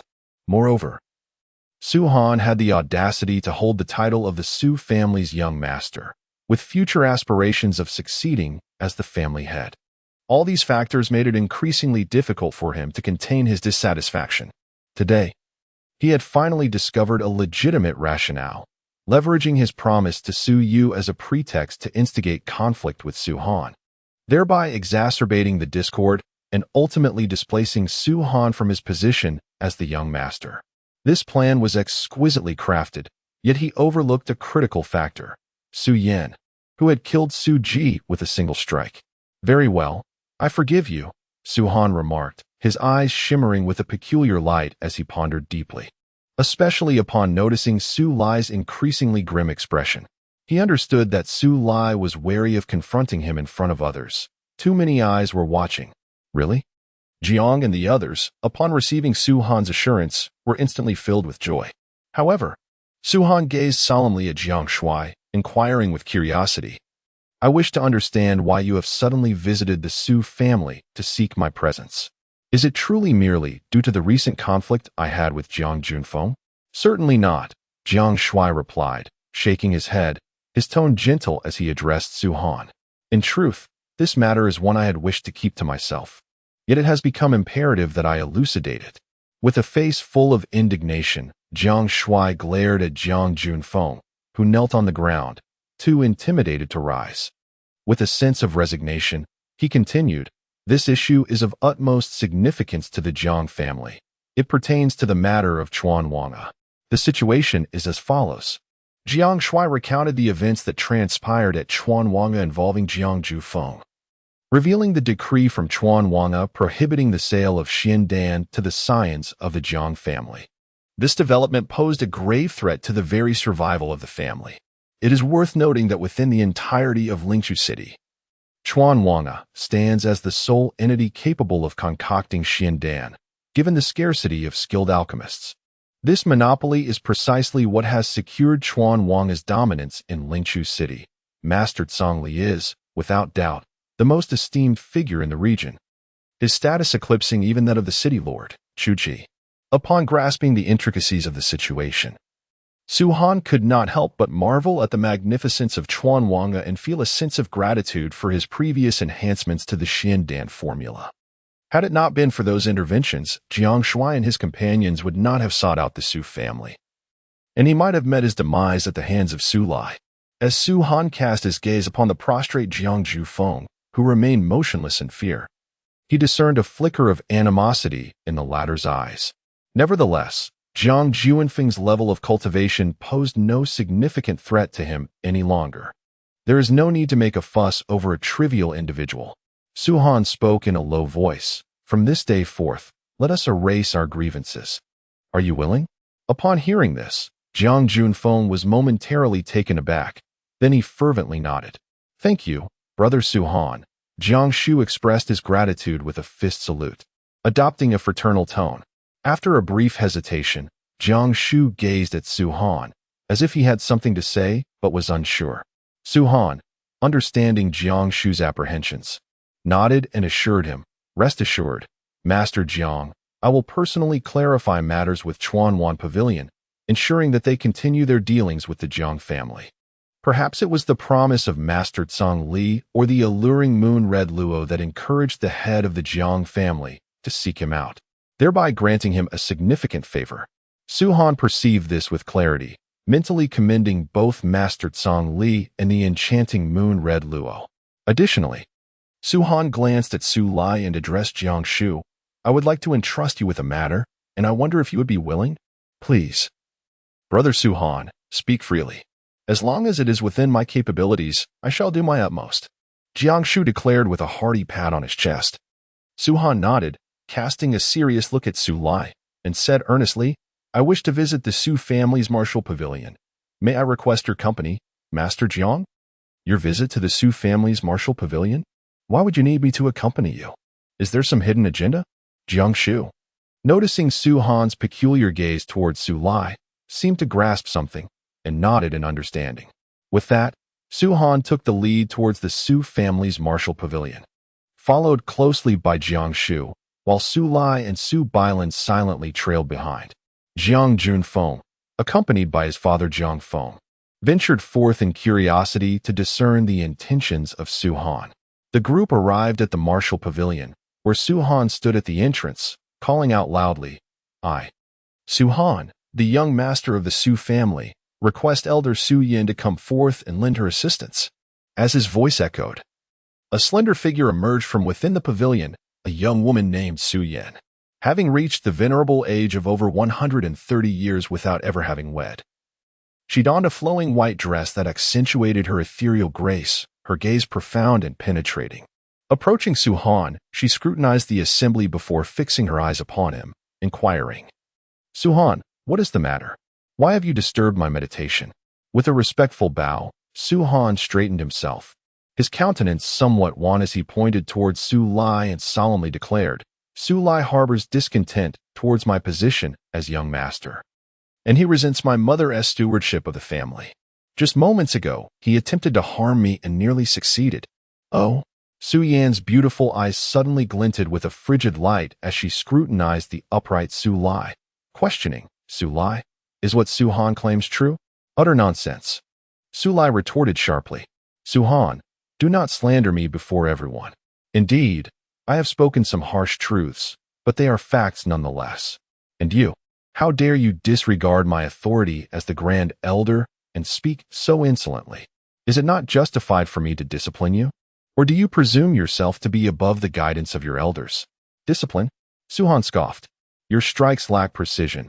Had my foundational powers not been adequate, I might have already succumbed to your reckless assault. Elder Su-yan, you may examine my injuries, and you will see the truth for yourself. Su-han extended his hand voluntarily, allowing Su-yin to scrutinize him. Su-yin nodded, her delicate fingers brushing against Su-han's wrist. A wave of profound energy coursing through his meridians. I stand unashamed before my conscience. Su-lai did not acknowledge any treachery against Su-han. Su-bai-lin, beads of sweat forming on her forehead, found herself at a loss as to how to proceed given the gravity of the situation. Should she aid her father or support Su-han? She was caught in a dilemma, knowing that assisting one would inevitably harm the other. A predicament she had never wished to confront.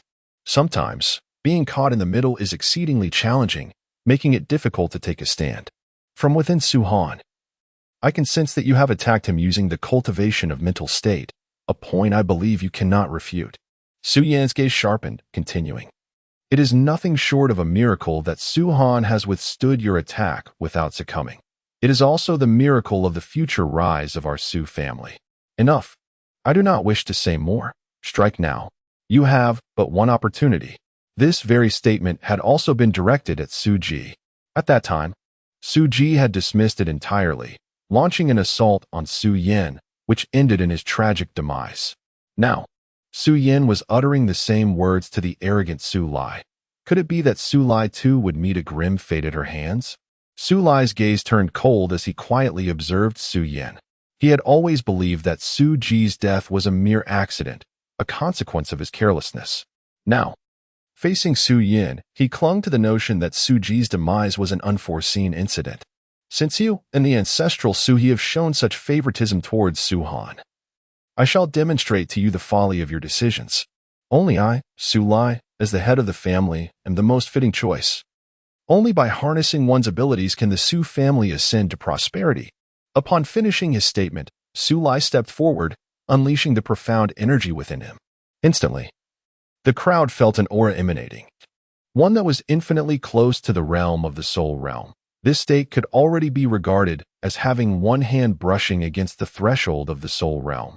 In a few short years, he would undoubtedly step into that domain. I found it curious why he exuded such arrogance. It appeared he had attained new insights. Su-yin assessed the profound energy radiated by Su-lai, but soon shook her head, asserting, "Before me, it is still insufficient. Strike with all your might. You have but one chance." Such audacity. Su-lai's expression turned frigid, a sneer escaping his lips. He pushed his profound energy to its limits, preparing to engage Su-yin in a life-or-death struggle. In his eyes, he had undoubtedly surpassed Su-ji by countless degrees. The fact that Su-yin could eliminate Su-ji in a single blow was merely a testament to Su-ji's negligence. Were their roles reversed? He was confident he could dismantle all of Su-yan's techniques. "Father, please." Su-bai-lin's eyes brimmed with tears, fearing the inscrutable power of Elder Su-yin. If she were to strike, it could result in swift annihilation. Could father truly withstand such an onslaught? She dared not take the risk. Her mother had departed at her birth, and if her father were to leave her too, she could scarcely fathom how to carry on, perhaps even losing the courage to live. She cast a pleading glance at Su-han, hoping he would persuade Elder Su-yin to show mercy. Su-han returned her gaze with a look of despair, ignoring her silent plea. After all, Su-lai had nearly taken his life. Did he owe Su-lai any leniency? Elder Su-yan's profound realm was unfathomable, rivaling even that of ancestor Su-hi. Since she dares to speak so confidently, she must possess absolute strength. Su-lai, your time is up. Chapter 26. Ultimately soft-hearted Su-lai scoffed at Su-yin, completely disregarding her presence. Although Su-yin, as an elder, spent most of her time within the martial pavilion and rarely ventured outside, even her relentless training could not possibly surpass his prowess. He stepped forward, brushing aside the obstructive Su-bai-lin, positioning himself before Su-yin. Su-yin gazed calmly at Su-lai, devoid of fear or any emotional fluctuation. Cold. The first impression from those around her was encapsulated in that single word. No one could discern her true cultivation level. A palpable air of confidence emanated from her, instilling in others a profound sense of her stability. You shall pay a heavy price for your arrogance. A family fortified by a soul realm powerhouse as its backbone possesses an extraordinary deterrent force. In the entire Lingchu city, no one would dare provoke them. Su Yin continued to regard Su Lai with indifference, awaiting his move. Su Han stood beside Jiang Shuai, deliberately positioning himself there, wary of a potential ambush from Su Lai. Had Su Lai not previously attempted to attack him, he might have believed Su Lai would never resort to such treachery. However, after the earlier incident, he harbored a strong sense of vigilance against Su Lai. Kill. Su Lai silently intoned, the murderous intent surging forth. His left foot advanced, crashing down onto the stone-paved floor, shattering it beneath the force of his step, leaving a startling imprint deeply etched into the ground. Boom. Like a tempest, he lunged toward the petite and delicate Su Yan. Faced with Su Lai's overwhelming momentum, the ordinary practitioners of the arcane arts were already rendered immobile with fear. However, Su Yan remained unfazed, her gaze cold, her pupils reflecting an air of indifference. Die. Su Lai's intense murderous intent erupted, his entire aura enveloped in arcane energy.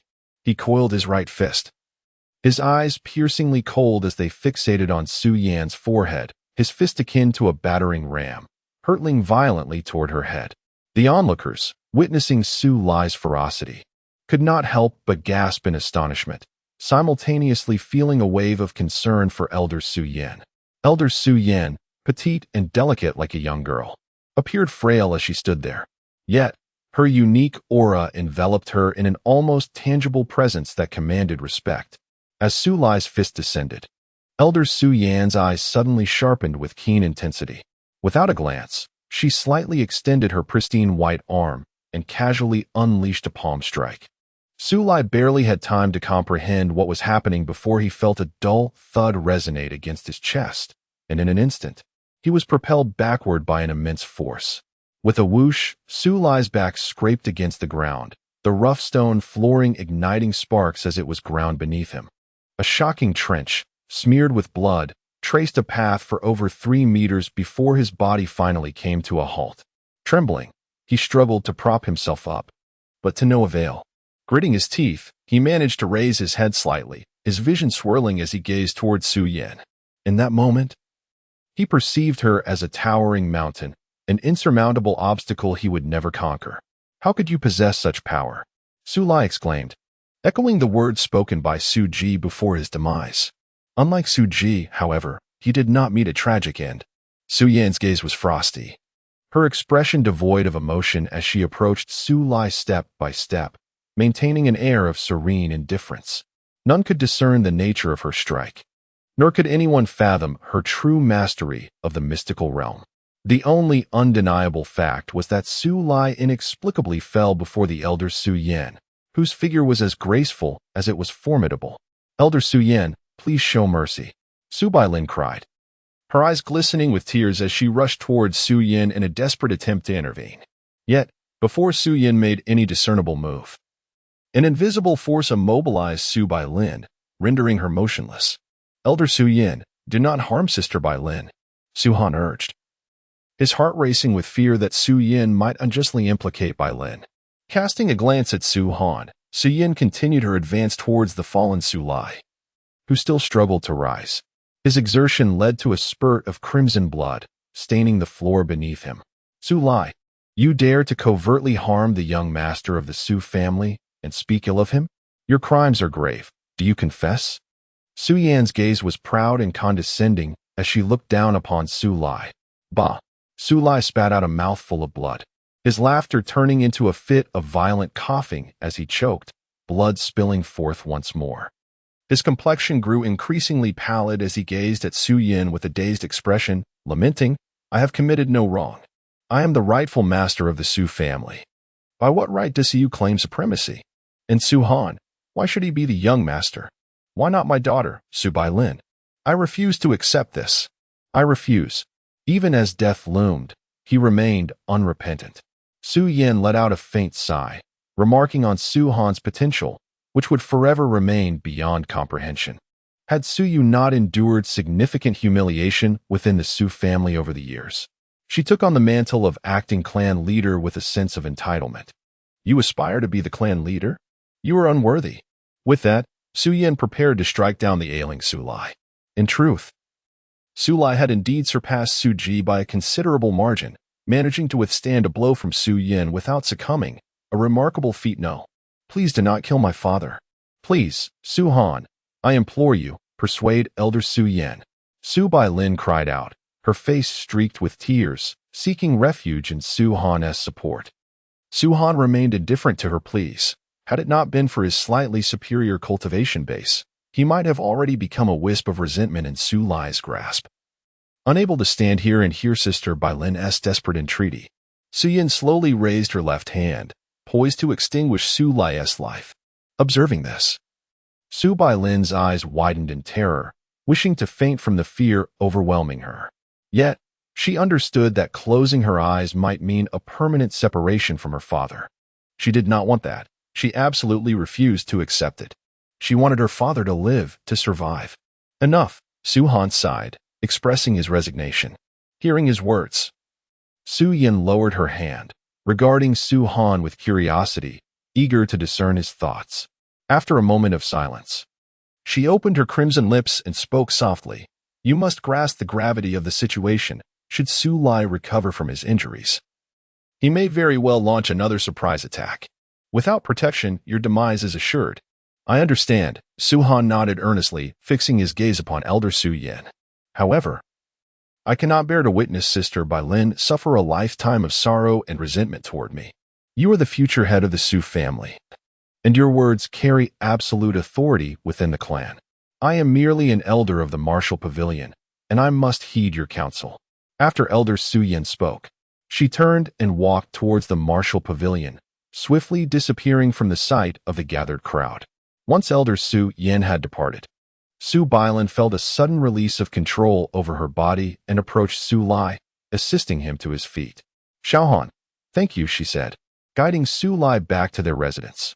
Su Han silently observed the retreating figure of his sister Bailin, his heart feeling as though it had been sharply sliced.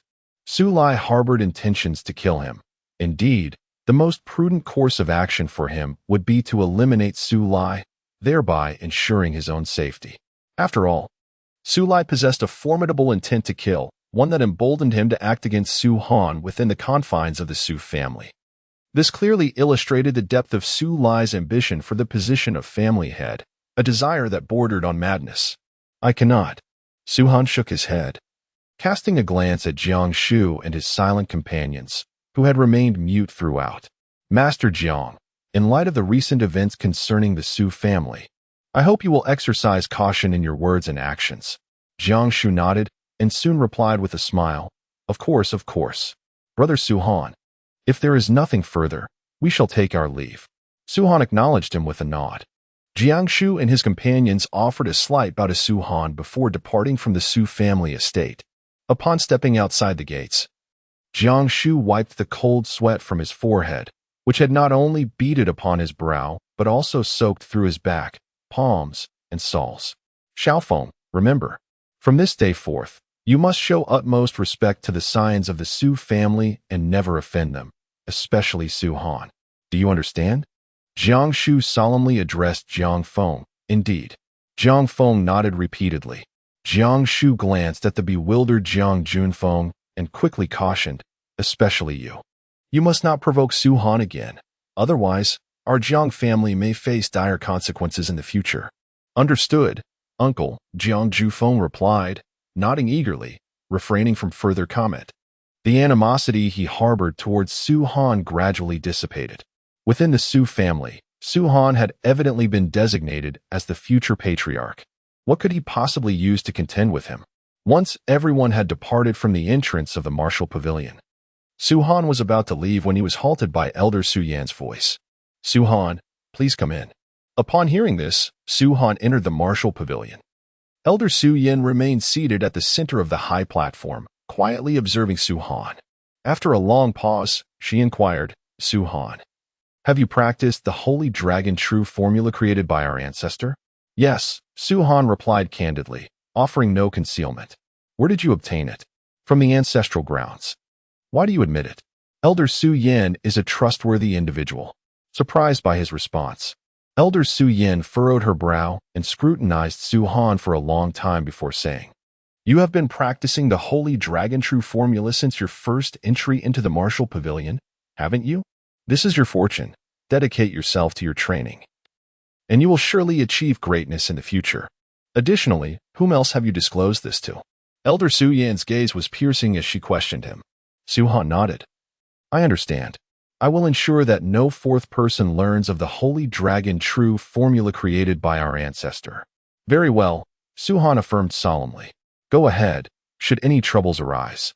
You may seek my assistance." Elder Su Yin spoke, gradually closing her eyes, ceasing further discourse. Su Han bowed respectfully to Elder Su Yin before departing the martial pavilion.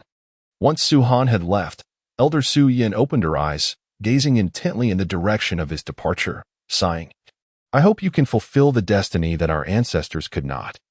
Chapter 27. The duel with Chu Jian. The commotion he had stirred within the Su family had caused his mother great concern. Upon entering Hanming courtyard, he beheld his mother, supported by Xiao Xia, looking toward him with misty eyes. "Xiao Han, come here quickly, let me see you. Did that Sulai harm you?" With haste, Su Han approached, examining his mother closely. After a thorough inspection, he noted some instability in her spiritual energy, but thankfully, there were no serious issues. Only then did Siyu calm her breath, her eyes filled with earnestness as she enveloped Su Han in her embrace. She held him in the highest regard, cherishing him immensely. With her husband away for many years without a word, the thought of losing her son as well plunged her into despair. She could scarcely fathom a life devoid of Xiao Han. Would she drift aimlessly or succumb to despair, with no thoughts of hope left? The fear consumed her. She was genuinely terrified. Su Han, gently extricating himself from his mother's embrace, smiled reassuringly. "Mother, do not worry. From this moment onward, we shall no longer be bullied by others. As for the Tai family, Ancestor Suhi has already set off to resolve our troubles with them. With the ancestors' mastery of the soul realm, they will certainly not dare to act as brazenly as before." "That is reassuring." Siyu nodded, her eyes brimming with tears. Yet she valiantly held back her emotions. As she walked through the bustling streets, Su Han felt an overwhelming sense of solitude. Throughout his life, he had always been alone. However, the companionship of Sister Bai Lin had prevented the weight of loneliness from becoming unbearable. The more he pondered, the more his heart sank into despair. He firmly believed he was not at fault. The blame lay squarely with Su Lai. Indeed, it was Su Lai's fault. The fact that Elder Su Yin had not slain Su Lai was already a significant favor bestowed upon him. Sister Bai Lin should have been able to grasp the crux of the matter. Yet, he had nearly taken Su Lai's life. This rift remained resolutely unbridgeable. Thus, he wandered the streets, head bowed, enveloped in a profound gloom. As Su Han ventured beyond the confines of the Su family, traversing the streets alone, a shadowy figure concealed in a dark corner adeptly lurked, fixating intently on Su Han's back. Observing Su Han's despondent demeanor, the figure slowly grinned and stealthily followed him. After walking for a while, despite the throng of people bustling around him, the vibrant atmosphere did little to alleviate his dismal spirits. "Su Han, why do you look so downcast?" A melodious voice inquired from ahead. Weary, Su Han lifted his gaze, and there, a mere 3 meters away, stood a young girl dressed elegantly in a luxurious silk gown, her enchanting eyes sparkling as she fixed her adorable gaze upon him. Suppressing his fatigue, Su Han forced a smile at the girl before him. "Ah, Miss Chu, what a delightful coincidence." "Indeed, it is quite a coincidence," she replied. Chu Kaijing approached Su Han with delicate steps, accompanied by a handsome young man clad in a brown robe. "Su Han, why do you appear so listless? Have you experienced some setback?" The unique fragrance of youth emanated from Chu Kaijing as she scrutinized Su Han. He shook his head and replied with a smile, "It's nothing. Just feeling a bit down, really." Surely something is amiss. Chu Kaijing's intuition prompted her, yet without Su Han's disclosure, she was at a loss. Turning her gaze towards her brother, who was also observing Su Han intently, an idea sparked in her mind. "Hiki, Su Han, this is my brother, The real deal. Chu Kaijing approached and took hold of Su Han's left arm, giggling. Brother, didn't you say you wanted to challenge Su Han to a contest of profound strength? Now seems a perfect opportunity. Su Han exhibited no desire for battle. His spirits were low, and he was undoubtedly no match for her brother. You could easily defeat Su Han without any effort. Little Jing, stop this nonsense. Chu Jian frowned, shaking his head in refusal. Brother?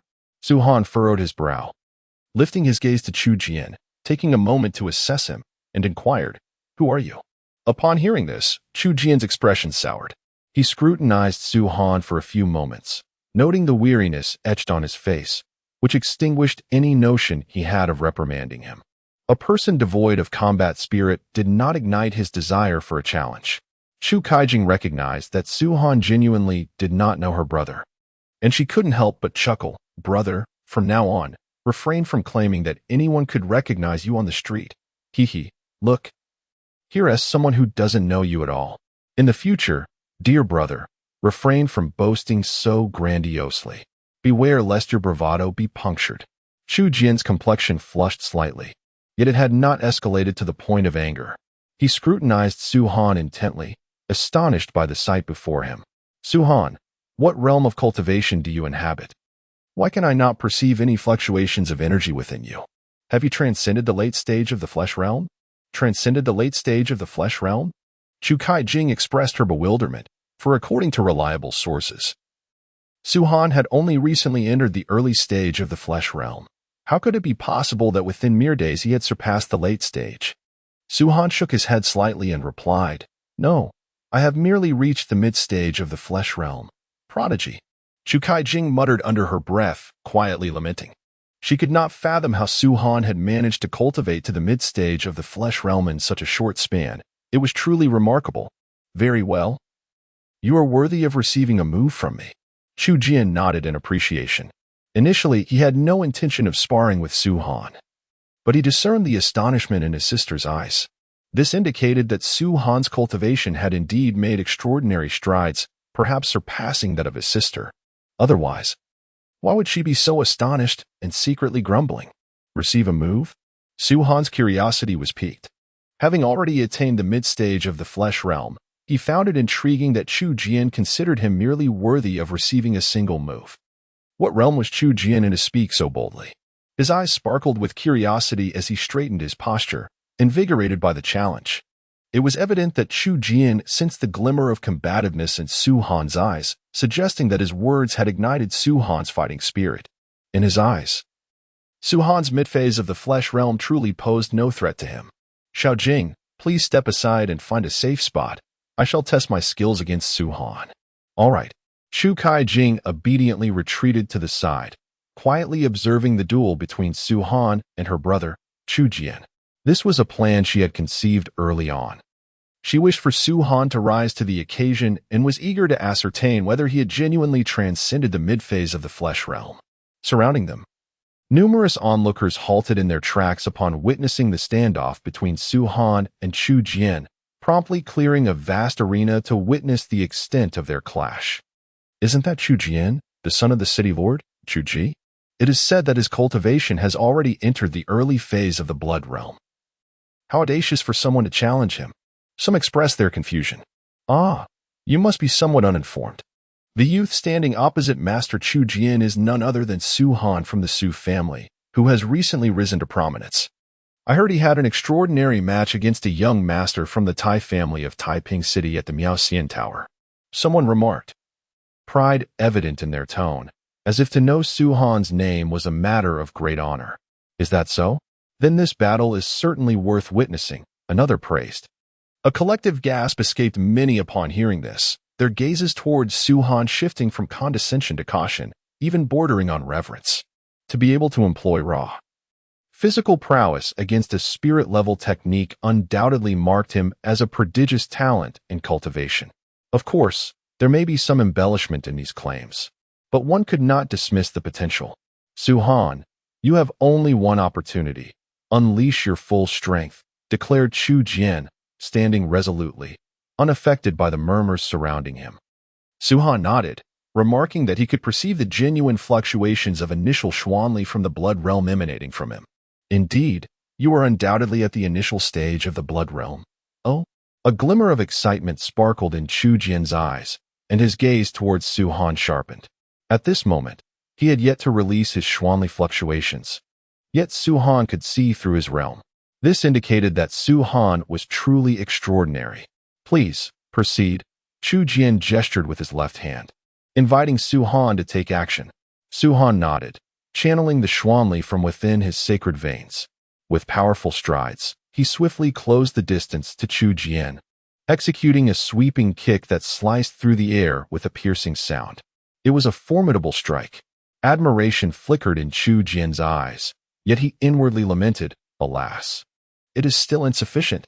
He swiftly blocked Su Han's sweeping leg with his left hand, and in an instant, transformed it into a fist, striking towards Su Han's chest. Bang! Su Han was propelled back several steps by the force of the blow, a sharp pain blossoming in his chest. However, the agony was quickly alleviated by the silent workings of the sacred dragon true art within him. Witnessing how effortlessly Su Han dissipated the Xuanli impact upon his chest, Chu Jian's eyes widened in astonishment. With a smile of appreciation, Chu Jian extended his left hand once more, inviting Su Han to continue. Su Han nodded again, gathering his inner Xuanli as he charged towards Chu Jian, re-engaging in combat. Bang, bang, bang. He was sent flying 3 steps away by that punch. Compared to the distance he was previously pushed back, this was significantly reduced. Su Han, are you truly at the mid-stage of the meat realm? I can't help but feel that you are not much different from a master at the late stage of the meat realm, perhaps even surpassing them, Chu Jian remarked, his brow slightly furrowed. Su Han chuckled. There is no need for you to harbor suspicions, young Master Chu. I am indeed at the mid-stage of the meat realm, I assure you. It is the truth. Come, let us engage in another duel. This time, he unleashed the first move of Xian Yang Dominant Sword, known as Morning Sun's Lifting Qi. In an instant, Chu Jian's gaze sharpened, and a sense of danger surged within him. Unconsciously, he activated his early-stage blood realm cultivation, concentrating his right fist to accumulate a formidable wave of mystical energy. With a shout, Su Han pressed forward, launching himself with a powerful push of his left foot. His right hand formed 2 fingers, the tips entwined with sharp, sword-like mystical energy, producing a piercing sound that resonated through the air. Those of lower mystical realms watching the battle immediately clutched their ears in agony, struggling to withstand the deafening sword sound created by Su Han's fingers piercing through the void. Seeing this, Chu Jian gathered even more mystical energy into his fist, transforming it into a fierce tiger as he retaliated with a punch toward the advancing Su Han. Boom!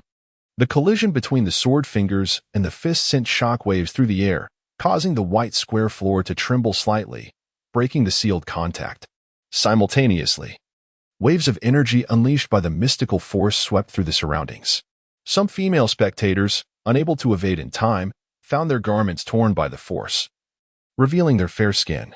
A few others, with insufficient mystical power, suffered lacerations, sustaining minor injuries.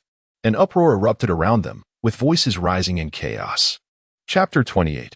Assassination attempt. As Su Han and Chu Jian engaged in their fierce confrontation, the surge of their profound energies created a tumultuous wave that resonated throughout the surroundings. As anticipated, Su Han was once again pushed back by the overwhelming force of Chu Jian, though only by a single step. Observing Chu Jian, one could see that the brown sleeve on his right arm had been shredded into numerous long strips by the razor-sharp energy. Chu Jian's gaze trembled with disbelief. He could hardly fathom that Su Han had managed to inflict damage upon his attire. This fellow. Chu Jian's expression towards Su Han gradually grew more solemn. Although Su Han was merely at the mid-stage of the physical realm, he was capable of unleashing a power that rivaled that of the late stage of the same realm. Furthermore, Chu Jian could sense that Su Han's profound energy was perilously close to that of an initial stage blood realm practitioner, a formidable rival. In his mind, he classified Su Han among the select few adversaries worthy of his respect. Just now, the technique I employed was one I had only recently mastered, Su Han remarked, standing upright with a composed demeanor as he addressed Chu Jian with a faint smile. Chu Jian nodded earnestly, acknowledging, impressive. The potency of this technique compels even me to proceed with caution. Su-han, might I inquire about the name of the technique you just executed? Apologies, Su-han replied. Shaking his head slightly, this is a unique technique of the Su family, and I am unable to disclose its details. Not a problem. Chu Jian responded with a gentle smile, displaying no signs of irritation at Su-han's refusal. His magnanimity was evident. Brother, are you two still going to continue fighting? Chu Kai-jing chimed in, her enchanting eyes sparkling as she laughed lightly. Witnessing Su-han's previous worries dissipate and his despondent aura vanish, her own spirits lifted considerably. No more fighting. Su-han's abilities far exceed my expectations. Even if I were to win by sheer luck, it would merely be due to my higher realm, which lacks any glory. Chu Jian shook his head and chuckled. Su-han nodded in agreement, harboring no objections. Had it been anyone else who endured a few punches from Chu Jian, they would undoubtedly harbor ill thoughts and might even demand substantial compensation in the form of Shin coins. Observing Su-han's lack of anger, Chu Jian felt an increasing fondness for him. Chu Kai-jing approached Su-han with a light step, circling around him, and said, Su-han, impressive. My brother is a master at the early stage of the blood realm, yet you managed to withstand him so well. Truly remarkable. If it were me, I would certainly be defeated in just 2 moves. Xiaojing, you overestimate yourself. 1 move is all it would take, Chu Jian interjected, unable to resist teasing his sister. Humph, a typical steel man, Chu Kai-jing retorted, making a face at Chu Jian, who was used to her antics and remained unfazed. Su-han smiled gently at Chu Kai-jing, seemingly grasping her intentions, and his fondness for her surged. Miss Chu, I have matters to attend to, so I must take my leave. Next time, I shall treat you to a delightful meal, Su-han said with a smile. Deal. Chu Kai-jing's eyes sparkled at Su-han's promise, and she replied with a grin. After exchanging a few more pleasantries, Su-han turned toward the Chu family's direction, feeling elated. Some concerns, no matter how burdensome, are ultimately futile. What matters most is devising a solution. Contemplating this, Su-han felt an urgent desire to see Su Bailin. Xiaojing, do you harbor feelings for Su-han? Chu Jian inquired with a light chuckle, standing beside Chu Kai-jing. Pa. Nonsense. Chu Kai-jing's cheeks flushed slightly as she gazed at Su-han for a long moment. Once he was out of sight, she joyfully wandered off to explore her surroundings. Alas, Xiaojing has grown up, no longer sharing her thoughts with her brother. Chu Jian remarked with a radiant smile, trailing obediently behind her. Su-han strode briskly, weaving through the crowd and traversing several dim alleys, his spirits buoyant. However, in the next instant, he abruptly halted. A chilling presence loomed behind him, an ominous aura of malevolence encroaching, as if poised to extinguish his very existence, terrifying in its intensity. Who are you? Su-han did not turn around but addressed the figure behind him in a low voice. The individual remained silent, standing in the shadows as if awaiting something. Just as Su-han prepared to unleash his full mystical energy to escape the remaining 10 meters of the alley, the figure swiftly darted in front of him, positioning themselves squarely in the middle of the alley, which was a full meter wide. Bathed in the silvery light of the moon, Su-han discerned the imposing figure clad in dark night attire, revealing only a pair of piercing eyes that radiated ferocity. He felt as though he were the prey of a ferocious beast, an instinctual fear creeping into his heart. Yet, he summoned the holy dragon true art to suppress his trepidation. I demand to know who seeks my demise. Su-han's eyes turned icy as he fixed his gaze upon the formidable stranger before him. The opponent remained silent, exuding an air of lethal discipline. He withdrew a half-meter-long sword from his sleeve with his left hand, his eyes flashing with a glimmer of cold light. In an instant, he transformed into a ferocious beast, his form generating a whirlwind that swept up the dust from the ground, charging directly towards Su-han with unrestrained speed. Danger! A sense of alarm surged within Su-han as he summoned all his inner strength to evade the oncoming lethal strike. With a swift motion, he attempted to dodge, yet could only narrowly escape a fatal blow. The icy blade grazed his arm, leaving a crimson gash the size of a fingertip. Blood dripped steadily onto the ground, and an excruciating pain radiated through his entire nervous system. For the first time, Su-Han felt an unprecedented sense of despair. Not even when confronted by Su Lai's ambush had he experienced such hopelessness. This individual struck with not only ruthlessness and decisiveness but also with remarkable expertise. He was a professional assassin. Su-Han slowly turned to face the imposing figure before him, who gripped the short sword tightly, the blade now stained with vibrant red blood. Pointed downward. "You managed to evade my fatal strike. Impressive, indeed," the assassin remarked, a hint of surprise flickering in his eyes. A trace of mockery began to emerge in his gaze as he regarded Su-Han. "You are an assassin?" Su-Han demanded, his eyes now icy with intensity. "Why do you seek to kill me?" "Apologies, but I do not know. Even if I did, I would not divulge it. Such is the professional code of conduct for an assassin," he replied in a low tone. With a flick of his wrist, he cast the blood from his sword onto the ground, creating a slanting trail of crimson. "Very well." Su-Han nodded, taking a sudden breath. And then his eyes radiated a resolute killing intent. "Oh, you wish to kill me?" the assassin remarked, astonished, as he continued his charge towards Su-Han. In a surprising turn of events, Su-Han closed his eyes at that moment, which left the oncoming assassin perplexed. Nevertheless, he quickened his pace, harboring thoughts of a lethal strike. No matter the tricks employed, the fate of a tragic demise awaited him this night. Just then, a white shadow suddenly plummeted from the sky, an occurrence Su-Han seemed to have anticipated. The assassin's pupils constricted sharply, and he instinctively recoiled just in time to evade a thrust from a long sword. Clang! The mysterious sword struck the ground, resulting in a tremendous explosion, creating a bottomless pit at the point of impact. Su-Han fixed his gaze on the swordsman, a veiled figure, recognizing the individual and sinking into contemplation. Seeing someone intervene, the assassin decisively hurled his short sword at Su-Han, seizing the opportunity to flee the scene. Clang! The thrown short sword was parried to the ground by the veiled woman, producing a resounding echo. These actions flowed seamlessly from her. With her back to Su-Han, she spoke in a calm tone. "Su-Han, who is that person? Why do they seek to kill you?" "I am deeply grateful to the Fairy of Melodious Sound for your timely rescue. To be honest, I am also unaware of that assassin's identity," Su-Han replied. The person before him was undoubtedly the Fairy of Melodious Sound. Initially believing his demise was certain, he felt an inexplicable stir within his body, as if the holy dragon true art was awakening. He boldly speculated that the Fairy of Melodious Sound had manifested nearby. The reason he had closed his eyes was to invite her intervention. In truth, he had resolved that if the assassin drew too close, he would have no choice but to gamble everything, unleashing the full extent of his morning sun technique in a desperate exchange with his opponent. During his time at the mysterious Immortal Pavilion, he had sensed the immense and profound energy contained within the enchanting fairy meowing, a power that rivaled even that of the venerable Suhi. Now, witnessing it firsthand, he confirmed his suspicions. Had I not intervened, or had I not appeared, would you have simply resigned yourself to your fate? Fairy Meowing turned to him, her beautiful gaze sweeping over Su-Han as she inquired. Su-Han remained noncommittal.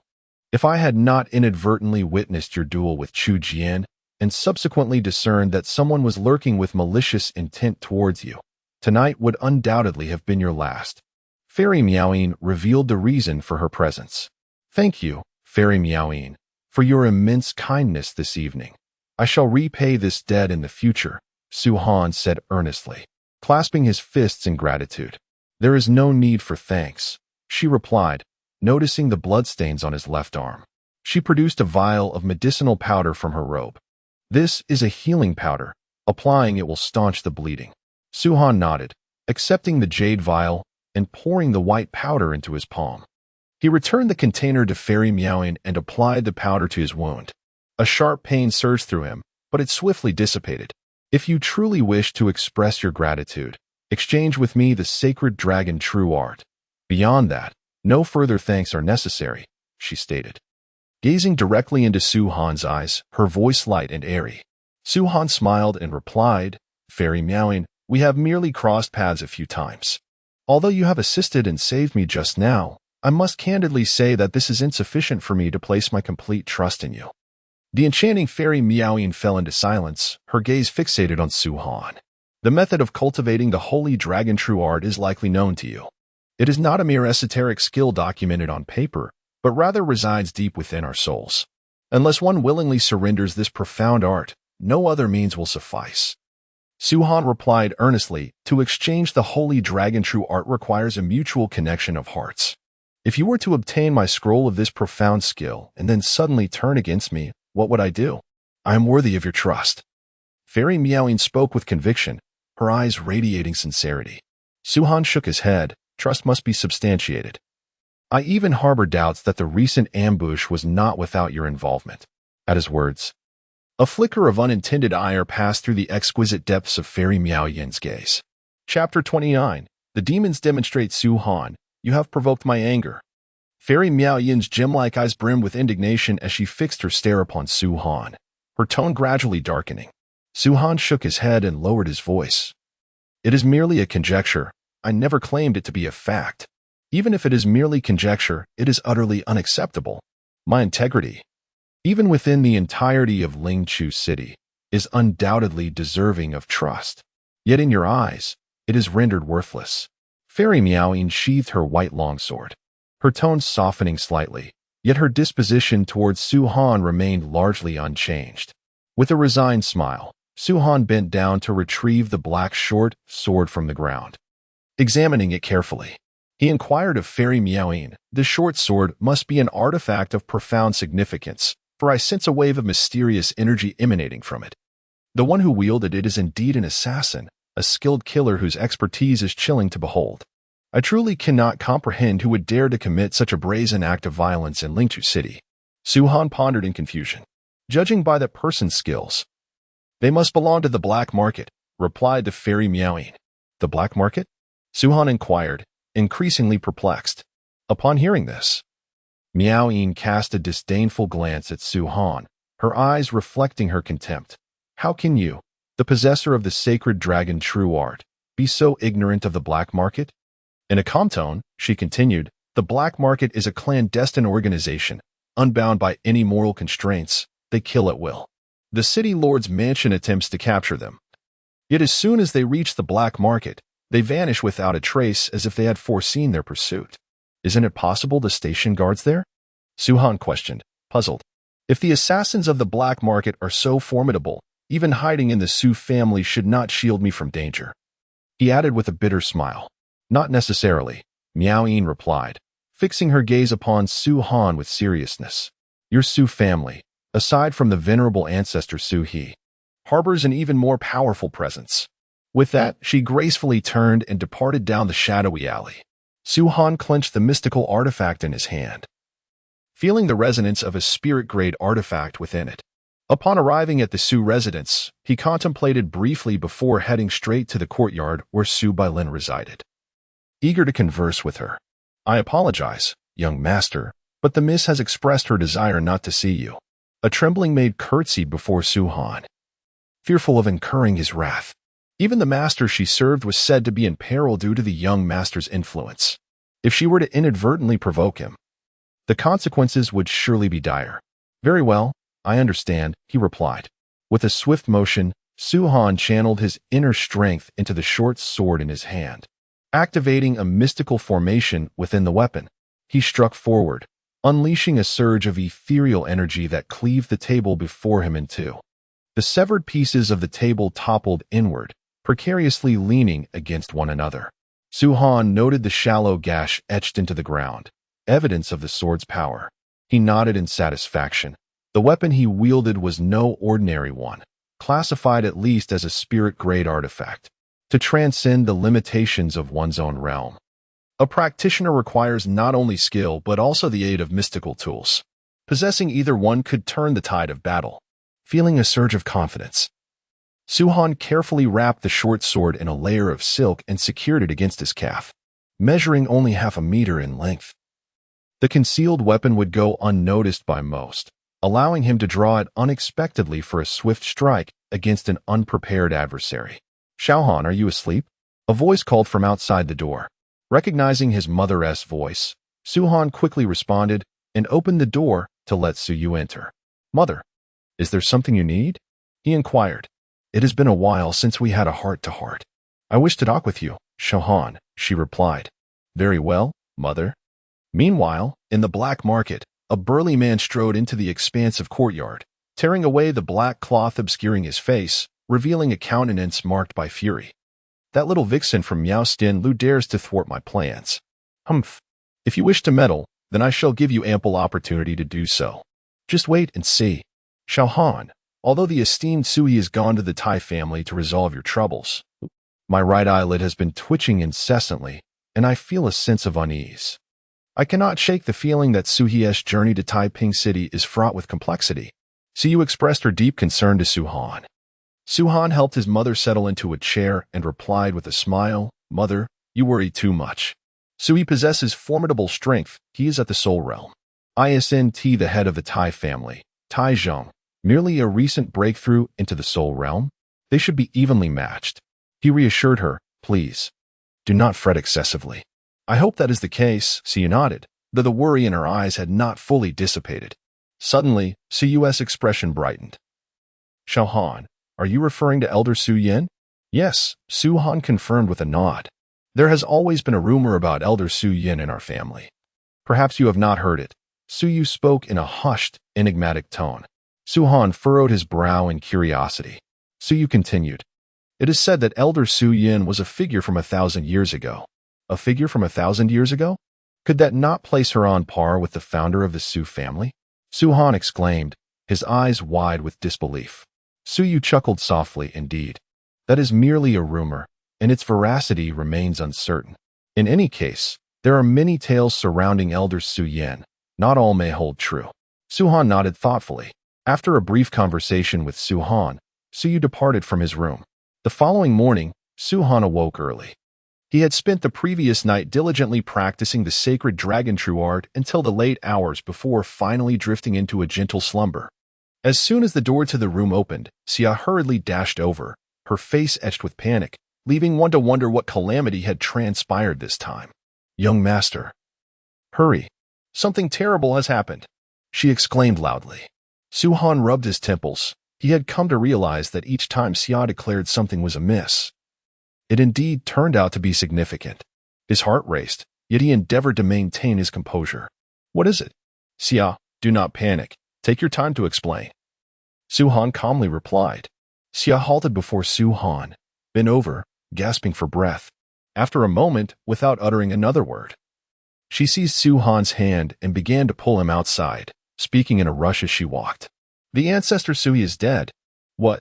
Su Han's expression shifted dramatically. "When did this happen? Who informed you?" Xia was on the brink of tears. A severed head, a bloodied head, was hung at the gate of the Su residence. Early this morning, a servant opened the gate and was met with the sight of ancestor Suhi. His eyes wide open in death, staring at the servant, causing him to faint from terror. "What?" Su Han's mind was a whirlwind. The ancestor Suhi was dead. How could this be? Who was responsible for such a heinous act? Was it the head of the Tai family, Tai Zheng, or another perpetrator? Why would someone deliver the head of ancestor Suhi? To demonstrate power? "Young master, we must hurry to the hall. Many members of the Su family are gathered there," Xia urged, pulling Su Han toward the main hall of the Su residence. Su Han summoned the inner strength within him, swiftly lifting Xia into his arms. And with the speed of a whirlwind, they made their way to the Su family's grand hall. In no time, they arrived. Gazing inside to find numerous elders and descendants of the Su family assembled, including his mother, Su Yin, and Su Bailin. "The young master has arrived." Standing at the outermost periphery, a member of the Su family exclaimed upon seeing Su Han's arrival. Hearing his voice, many parted to create a pathway, and Su Han, unperturbed, strode confidently through the throng gathered on either side, making his way directly to the hall. "Su Han, you have arrived," said Su Yin, positioned at the highest seat. As she suddenly turned to face him, her expression grave, she gestured for him to approach. As Su Han reached her side, his gaze fell upon a square, ancient black wooden box on the main seat, stained with blood, emanating a pungent scent of iron. Frowning, he steeled himself and stepped closer, his hands trembling slightly as he slowly opened the ominous box. With a sudden whoosh, the gruesome sight of a bloodied, severed head emerged before the assembly, provoking a collective gasp. Su Han himself was taken aback. He had never before witnessed death, let alone such a nerve-wracking spectacle of gore. A wave of nausea surged within him, threatening to overwhelm, but he fought to suppress it. Noticing Su Han struggle to maintain composure, Su Yin nodded slightly and spoke earnestly. This was the work of a demon. Demon. At her words, a shiver ran through the assembly. In the Dragon Chi continent, aside from humanity, numerous demons roamed freely. Among the most infamous in Chanka County was the Demon Mountain, ruled by a formidable entity known as the Demon Mountain Lord.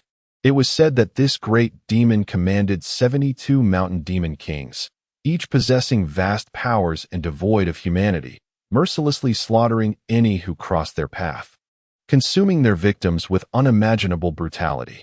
For the inhabitants of the Dragon Chi continent, the eradication of demons was a matter of utmost urgency. To one's astonishment, the venerable ancestor Suhi was slain by a malevolent creature, a demon of the soul realm. Perhaps the demon realm has transcended even the soul realm. At this thought, many members of the Su family were visibly stricken with fear, their hearts trembling. Silence. Su Yin furrowed her brow, casting a cold glare at the gathered members of the Su clan, and commanded, "What of the demons? Should they dare to come, I, Su Yin, shall slay them without hesitation." What a bold declaration. No sooner had Su Yin uttered her words than a frenzied voice erupted throughout every courtyard of the Su family, shaking the very souls of all present, causing immense discomfort. Those of lesser cultivation in the Xian realm suffered catastrophic consequences, their bodies erupting in a violent demise. Outrageous. Su Yin's voice rang out coldly as she raised her left hand into a fist, instantly dispelling the sinister sound that had engulfed them, allowing the crowd to regain their composure. Yet, many from the Su family bore grievous injuries. Some bled from their orifices, teetering on the brink of death, while others lay prostrate on the ground, frothing at the mouth, and a few struggled to withstand the assault, their internal organs in turmoil, unable to recuperate swiftly. Elder Su Yin, what was that voice? Su Han inquired gravely, his expression tense. The Su family may have inadvertently attracted an unfathomable demon.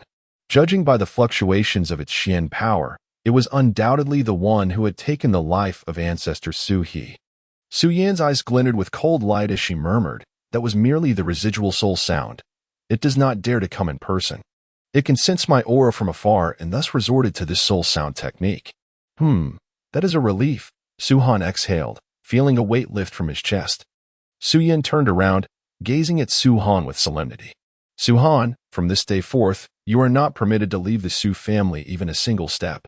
You are the future hope of the Su family and must mature.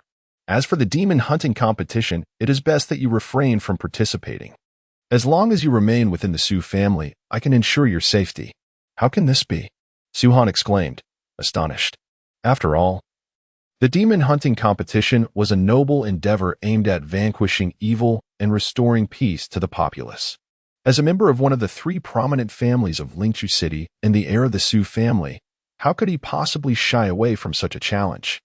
Su Yin departed from the main hall of the Su family, heading towards the Su family's martial pavilion. The tragic demise of the ancestor Su He had provoked a significant uproar.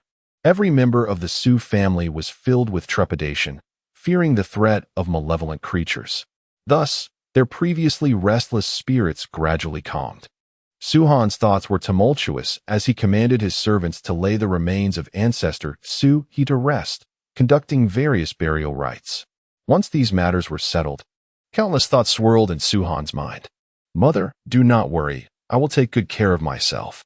Furthermore, during the next 3 months, I shall not venture outside," he assured his mother. His sacred veins had ignited, entirely due to the sacred dragon true art. If he could fully cultivate this profound technique, he would undoubtedly become extraordinary, potentially reaching a state of invincibility within each realm of profundity. Such an achievement would truly render him unparalleled in history. With this thought, Su Han's gaze gradually became clearer. However, to acquire the remaining fragments of the sacred dragon true art, he would need to barter with the enchanting fairy Miaoying. If she harbors any ill thoughts towards him, he is undoubtedly doomed.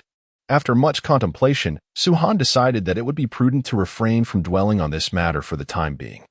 He resolved to discuss it with the enchanting fairy Miaoying once his cultivation reached a more formidable level. Gradually, he immersed himself in his training, the night fell, giving way to dawn. Rising from his slumber, Su Han performed a brief morning routine and, after partaking in breakfast, he set out to visit Sister Bailan. However, Sister Bailan completely denied him an audience, remaining elusive. Feeling quite helpless, Su Han did not press the matter with the maid who had relayed the message and turned away from the courtyard of Su Bailan. Upon returning to Hanming Courtyard, he was about to converse with his mother when Xia Xia informed him that the city lord, Chu Ji, wished to meet him. At this juncture, ancestor Su He had met a tragic end, and the acting family head, Su Ji, had also perished. His mother was reluctant to involve herself further in the affairs of the Su family, which is why Xia Xia had promptly notified him. Understood, Xia Xia. Please proceed to the martial pavilion and ask Elder Su Yin to join me in the Su family hall, instructed Su Han. Xia Xia nodded and swiftly departed. Su Han then made his way to the Su family hall. As he entered, a man clad in black robes caught his eye. He appeared to be a robust middle-aged man, exuding an aura of dominance. Su Han hastily performed a respectful bow to Lord Chu Ji, mindful of his position. Although he was the young master of the Su family, he felt a sense of reverence towards the lord of Lingchu City. My lord. There is no need for such formality, Chu Ji replied with a hearty laugh, approaching Su Han and assisting him to rise. Indeed, you are a striking figure, possessing an exceptional demeanor, truly embodying the essence of the Su family leader.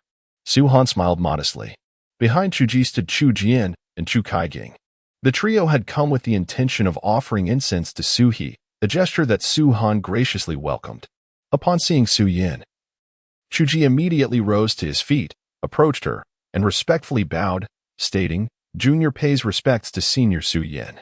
Su Yin nodded in acknowledgement and took a seat beside Su Han. In response, Chu Ji quickly inquired, "May I ask, Senior Su Yin, what insights do you have regarding the display of power against this demon? What realm does this creature belong to, and what could its intentions possibly be?" Su Yin furrowed her brow, casting a glance at Su Han before replying. "It is at least at the mid-stage of the soul realm. However, to discern its true nature, we must first encounter its true form. But it dares not approach. Dares not approach." Chu Ji was taken aback by Su Yan's words. This esteemed Senior Su Yan, rumored to be of the same generation as Su He, was indeed formidable. Her words carried an undeniable authority. Could it be that the demons within the Demon Mountain were finally unable to contain themselves and were poised to reignite the demonic conflict against Chang'e County? Chu Ji speculated. That is certainly a possibility, Su Yin conceded with a slight nod. If they do dare to come, Lord Chu need not worry excessively. With my presence in Lingchu City, we should be safe. Then I extend my sincerest gratitude, Senior Su Yin, Chu Ji replied earnestly.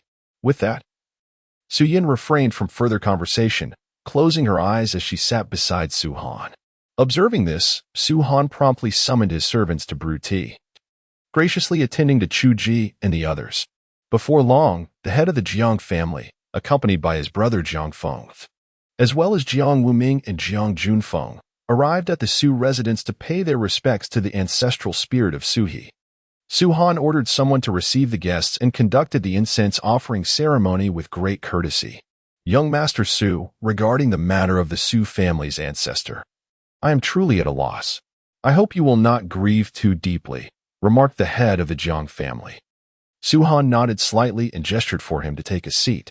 Since their last encounter, the head of the Jiang family had developed a profound respect for Su Han. This time, having heard that Elder Su Yin single-handedly repelled a soul realm demon to protect Su Han, his reverence for Elder Su Yin had intensified considerably. Now, seeing Elder Su Yin sitting motionless beside Su Han, it was evident that she had come solely to safeguard him. He no longer dared to underestimate Su Han. After some idle conversation, the head of the Rin family also arrived. It seemed as though they had all agreed to come on this day. In truth, it was Su Han who had dispatched word that ancestor Su He had been slain by a demon, and that Elder Su Yin had defeated a soul realm demon all by herself, prompting their visits to pay their respects. Young Master Su, I, Rin Kuang, have come to offer incense to the ancestor of the Su family. A booming voice resonated from outside the hall, echoing throughout the Su family estate. Many present felt a sense of discontent upon hearing this voice, particularly as it bore no hint of restraint. It did not sound like a visitor paying respects, but rather one seeking to assert dominance. Impudent. Suhan's expression changed as he turned to see Ren Kuang striding forward. Just as he was about to speak, he heard Elder Su Yan's low admonition. A surge of formidable energy shot forth, directly confronting Ren Kuang. Ah, how very enthusiastic. I merely came to pay my respects to the Su family's ancestor. Yet I am met with such treatment. With a casual wave of his hand, Ren Kuang dispersed the force that threatened him and approached with Ren Hui. Taking a seat beside Lord Chiu, Ren Hui seized the opportunity to sit next to Ren Kuang. Did our family master invite you to sit? Su Yin inquired coldly. Her gaze fixed on Ren Kuang as she sat upright. Oh, Ren Hui glanced at Su Yin, whose eyes were as frigid as ice, and smiled brightly. If Su Yi were still alive, I might have had some reservations. But now that he is dead, what is there for the Su family to be so arrogant about? At this remark, anger surged among the members of the Su family, including Su Yin and Su Han. Before Su Han could respond, Su Yin rose to her feet, her eyes scrutinizing the haughty Ren Kuang with disdain. You have merely reached the mid-stage of the soul realm and possess some ability, which explains your capacity to withstand one of my attacks. However, you are still unworthy to act so arrogantly within the Su family. Upon finishing her words, Su Yin raised her left hand slightly, and a dim red light materialized in her palm. As she directed her hand toward Ren Kuang, an unusual sound reverberated through the air, signaling a shift in space. Bang! The dim red light transformed into a translucent red sword, slicing through the air and aimed directly at the still-seated Ren Kuang. Sighing, Ren Hui shook his head. The approaching red sword, poised to strike his head, prompted him to lament softly. He casually raised his left hand, his index finger and thumb pinched together, and with a mere flick, he dismissed the threat. Clang! The dim red sword conjured by Su Yin shattered effortlessly, scattering into countless specks of red light that resembled stars drifting through the sky. They descended slowly, vanishing before touching the ground, dissipating into nothingness.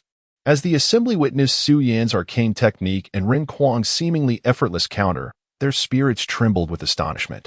Some possessed skill, yet none were audacious enough to act recklessly before the Su family. Su Yin shook her head, taking a single step forward. A movement that appeared unremarkable, yet enabled her to swiftly close the distance to Ren Kuang. With her left hand, she seized his neck and effortlessly lifted him from his seat. In an instant, before Su Yin could make her next move, Ren Kuang employed some mysterious technique, executing a cunning escape that left only his flowing robe suspended in midair, eventually cascading to the ground. Outside the hall, Ren Kuang stood defiantly, his cold gaze fixed upon the exquisitely proportioned Su Yin within. The onlookers were baffled, unable to comprehend how he had seemingly materialized outside. Su Han felt a surge of excitement, recognizing the formidable prowess of both Su Yin and Ren Kuang, both evidently having reached at least the mid-stage of the soul realm. Such a level of combat was truly otherworldly and enigmatic. Su Yin peered outside, her eyes igniting with an unusual intensity, though she exhibited little surprise. Once more, she advanced, her form swiftly arriving before Ren Kuang. Though her stature seemed diminutive, to Ren Kuang, she loomed large, comparable to Mount Tai. Suddenly, Su Yin lifted her head, her gaze quivering, and in the blink of an eye, she vanished from Ren Kuang's sight. Alarmed, Ren Kuang's expression shifted dramatically. As he turned, he felt a piercing sensation at his heart, as if something had penetrated from behind. Before he could register the pain, his heart grew cold and was wrenched from his body. Ah! Ren Kuang finally came to his senses, his eyes widening to their utmost limit. His body trembled as he turned slightly to glance behind him, where a blood-drenched, exquisite young girl stood. In her left hand, she clutched a still-beating heart, crimson and dripping with blood. His pupils constricted sharply, and he could faintly see the heart in the girl's grasp pulsating violently. With a thud, he collapsed to the ground, pallid and convulsing, ultimately meeting a tragic end. With a sudden squeeze of her left hand, Su Yin crushed the heart, blood splattering in all directions, a horrifying spectacle. She cast a frigid glance at Ren Hui before turning to Su Han and declaring, "He is in your hands." Ren Hui, already ashen-faced, witnessed the grim demise of his father, his own heart racing with terror. He began to regret ever following his father to the Su family, provoking the calamity that was Su Yan. Had he known of the terrifying presence that surrounded Su Han, even the promise of becoming the lord of Ling Chu City and marrying the perfect Mei Yin would not have compelled him to come here. In this moment, Ren Hui had cursed his father 1,000 times in his heart. Chapter 31. A sudden turn of events. Ren Hui. Su Han rose from his position as the master of the household, exuding the aura of a formidable figure as he regarded Ren Hui. This Ren Hui was reputed to be the foremost young expert in Ling Chu City, and Su Han had long desired to engage with him. Previously, at the entrance of Chuanwan Pavilion, he had missed the opportunity for battle. Now, fate had provided him with a chance. Ren Hui was acutely aware that escape from death was nearly impossible today, unless a miracle occurred. However, the miracle he had hoped for had already been shattered with his father's brutal demise. Could there truly be a second miracle? The very reason he had stormed into the Su family with such bravado was due to his father's recent breakthrough into the long-elusive and enigmatic realm known as the Soul Domain, not long ago. His father not only transcended the realm of soul boundary but also, due to a mysterious entity, achieved a remarkable breakthrough to the mid-stage of soul boundary. Such prowess is truly formidable. It was precisely because of this rapid elevation in his father's cultivation that he took him directly to the Su family in Lingchu City, using it as a springboard to unleash a reign of terror and thus assume the position of dominion over Lingchu City. Alas, this coveted status has yet to be grasped, and instead, he has lost his life. The phrase setting out on a campaign only to meet an untimely death aptly encapsulates his father's tragic fate. Now, in order to survive, he must endeavor to defeat Su Han, hoping for a chance at life. He took a deep breath, rose from his seat, and fixed his intense gaze upon Su Han, striving to suppress the turmoil within him as he addressed the approaching Su Han. I humbly request your guidance.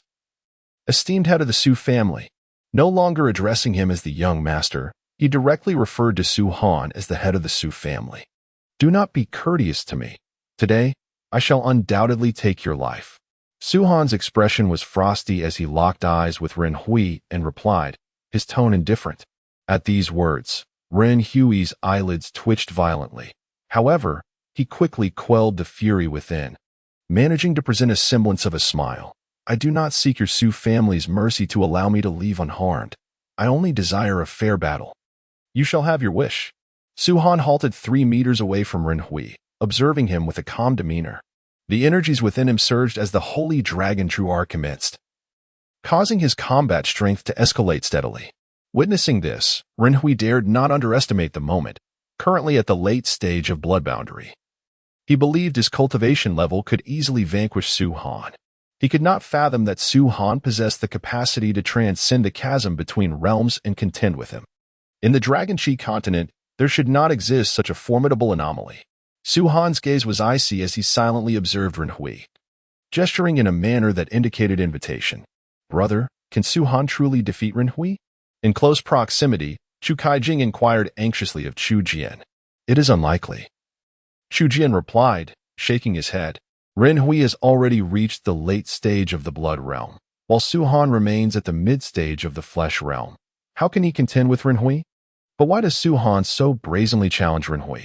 Chu Kaijing was utterly perplexed, glancing at Su Yan, who had effortlessly dispatched Ren Kuang in mere moves. This individual was immensely powerful. Even Ren Kuang, at the mid-stage of the soul realm, fell easily before her. What realm does she truly inhabit? Boom. The battle commenced as Su Han and Ren Hui clashed with a punch, both being repelled several steps by the force of their respective energies. Due to the significant disparity in their realms, Su Han clearly found himself at a disadvantage in this exchange. However, he was not injured. Observing this, Ren Hui felt a surge of ecstasy. Although Su Han spoke arrogantly, his combat prowess was evidently lacking. Victory was within his grasp, and should he win, he would have the chance to leave this place alive. With this thought, Ren Hui pressed forward, attacking relentlessly. Bang, bang, bang. During the fourth exchange, Su Han was forcefully pushed back several steps by Ren Hui's overwhelming energy, and this retreat revealed his considerable distress. Moreover, A trickle of blood began to flow from the corner of his mouth. He was injured. Seeing this, Chu Kai-jing felt an overwhelming urge to intervene and halt the unfolding battle. Yet, Chu Ji cast a profound glance at the ever-composed Su Yan, preventing Chu Kai-jing from voicing her concerns. "Father, what are you doing?" Su Han is losing, traversing nearly an entire realm of profound darkness. How could Su Han possibly emerge victorious? Chu Kai-jing felt a deep sense of injustice, her heart heavy with concern for Su Han. And she yearned to intervene in this inequitable battle. Chu Ji shook his head gently, murmuring, "Elder Su Yan must have her reasons. If Su Han is in peril, she will undoubtedly take action." "Xiao Jing, do you truly believe that Elder Su Yan would not safeguard the life of Su Han, the future patriarch of the Su family? Perhaps it is she who is overly cautious." Bang! Another clash resounded. Su Han was forced into a corner by Ren Hui's onslaught, blood trickling from his lips. His gaze turned icy, yet the disparity in strength rendered him powerless to plead his case. Since Elder Su Yan had commanded him to confront Ren Hui, she must have her intentions. With his back against the wall, his spirits were exceedingly low, having been thoroughly bested by the opponent's formidable energy. Unable to match his adversary's speed, what could he possibly do? The weight of despair settled upon Su Han's countenance, when suddenly a realization struck him. A short sword was wrapped around his left foot, left behind by a fleeing assassin on that fateful night. Eureka! A plan was conceived. Su Han composed himself, standing tall as he took deliberate steps forward. Even Elder Su Yan's brow furrowed slightly. Her intentions were clear. She wished for Su Han to engage fiercely with Ren Hui, making him comprehend that the position of patriarch of the Su family demands rigorous trials and tribulations. When necessary, one must harness the strength of their kin. That is, when one cannot triumph over adversaries alone, they may call upon her for aid or seek the support of their family. The might and influence of a clan are not solely determined by the prowess of an individual, but rather by the cohesion, unity, and mobilization of the entire family. What one person cannot accomplish may be achieved by 3, 10, 100, or even an entire family working together.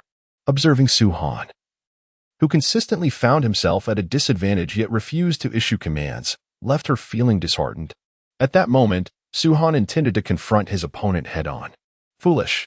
This was Su Yan's assessment after witnessing Su Han's battle against Ren Hui. Why must the head of the Su family persist? You are not my adversary. Surrendering publicly is not shameful. Ren Hui maintained his composure and calmly stated this, attempting to preserve Su Han's dignity. For only in doing so might he leave this place alive. However, Su Han was determined not to end the confrontation so easily. He gazed at Su Han, perplexed. Su Han paid little heed to Ren Hui's actions. His eyes cold and resolute, he advanced steadily toward Ren Hui. In response, Ren Hui cast aside all restraint, intending to deliver a decisive blow to Su Han, no longer willing to spare his pride. Kill. A sense of arrogance welled up within Ren Hui as he unleashed the full extent of his inner power, preparing to fight Su Han to the death.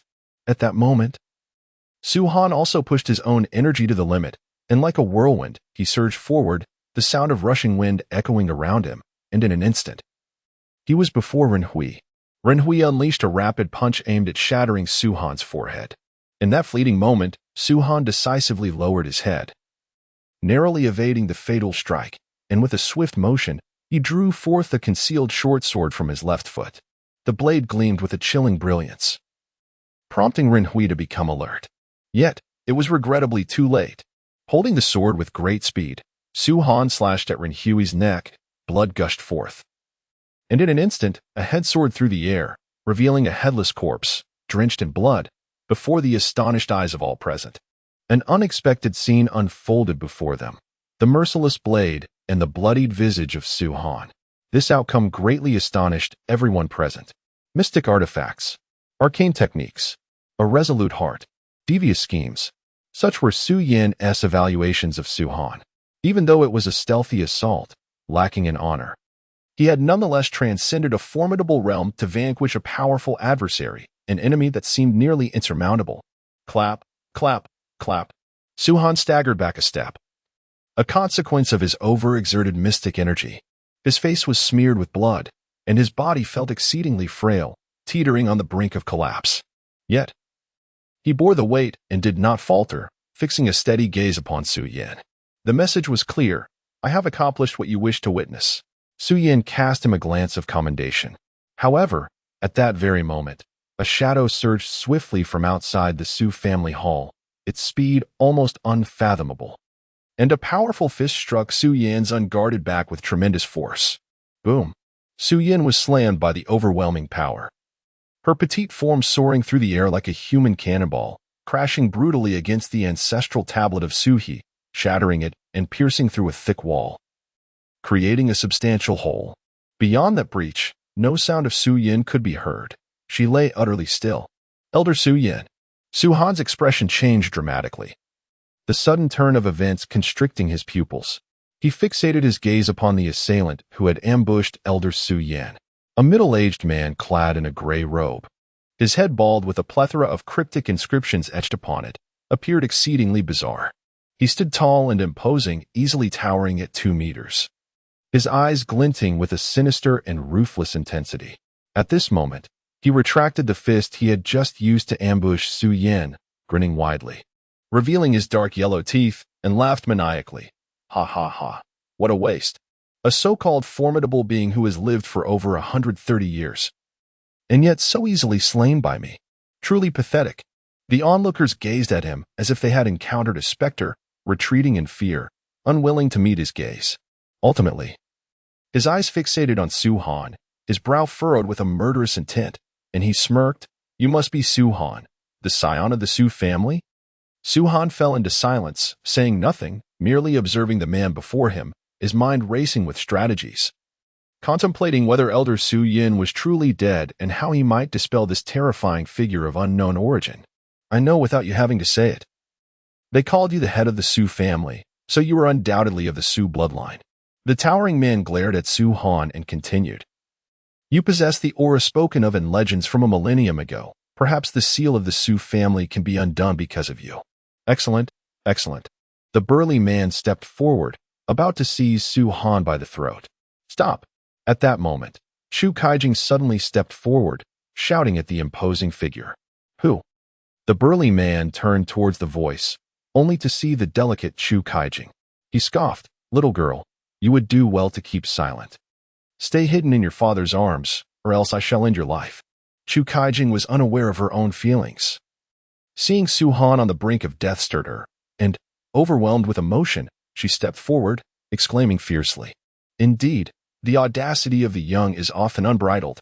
The imposing man turned around, his gaze sweeping over Chu Kaijing with an air of dominance.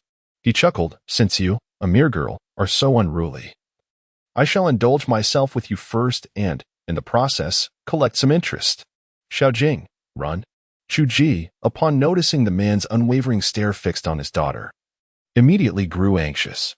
He swiftly pulled Chu Kaijing behind him, preparing to confront the imposing figure. However, a powerful gust of wind surged towards him, and he was abruptly seized by a strong hand that gripped his neck and lifted him off the ground. Chapter 32. The Invincible Su Yandad.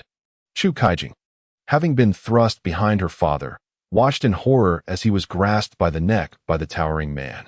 The scene was utterly terrifying. Her heart seemed to halt, suspended in her throat.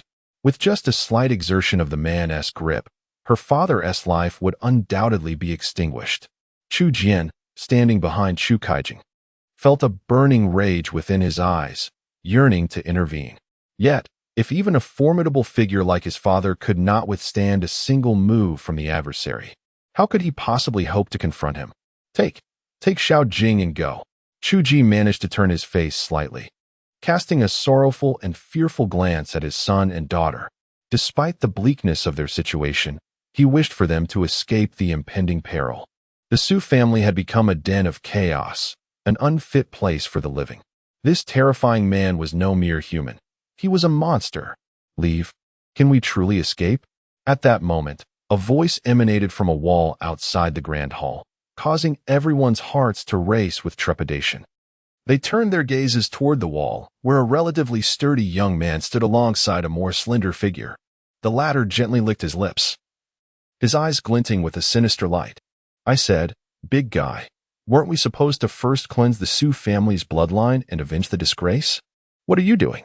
Are you really enamored with this trash? Upon hearing these words, all members of the Sioux family, as well as the visitors to the Sioux residence that day, were utterly astonished. Chu-Ji, who had reached the late stage of the mind's realm, was merely a hand's breadth away from stepping into the soul realm, a goal well within reach, given time. Yet, in the eyes of the slender young man, he was merely considered trash? What could his own cultivation level be, to speak with such audacity? Was he perhaps on par with the imposing figure beside him? A collective gasp escaped the lips of the crowd, their hearts gripped by fear and astonishment. Alas, allowing you to make the first move was indeed a grave error. At that moment, a provocatively dressed woman silently appeared beside the slender young man. Clad in a white gown that accentuated her curvaceous figure, large swathes of her fair skin were exposed without a hint of modesty or shame. Her captivating eyes swept over the crowd, and every man who met her gaze felt a surge of desire that was difficult to contain, overpowering their initial fear. As her eyes landed on Su-Han, they sparkled with intrigue. Though this young lad had yet to fully mature, he possessed the remarkable ability to resist her enchanting allure. This boy piqued her interest. She licked her dry lips, as if discovering a treasure, lightly tapping her feet against the eaves, her graceful figure floating towards Su-Han. She grasped Su-Han's chin, and, with a wicked smile, inquired, "Young man, pray tell, how old are you? How have you come to possess such striking good looks?" Su-Han's expression darkened. He brandished his short sword, slicing towards the woman's neck. With an enchanting laugh, she lightly stepped back, only to swiftly return to Su-Han's side. Placing a hand on his left shoulder while teasing, "What a brazen young lad you are. Alas, your foundation in the Xian realm is rather low.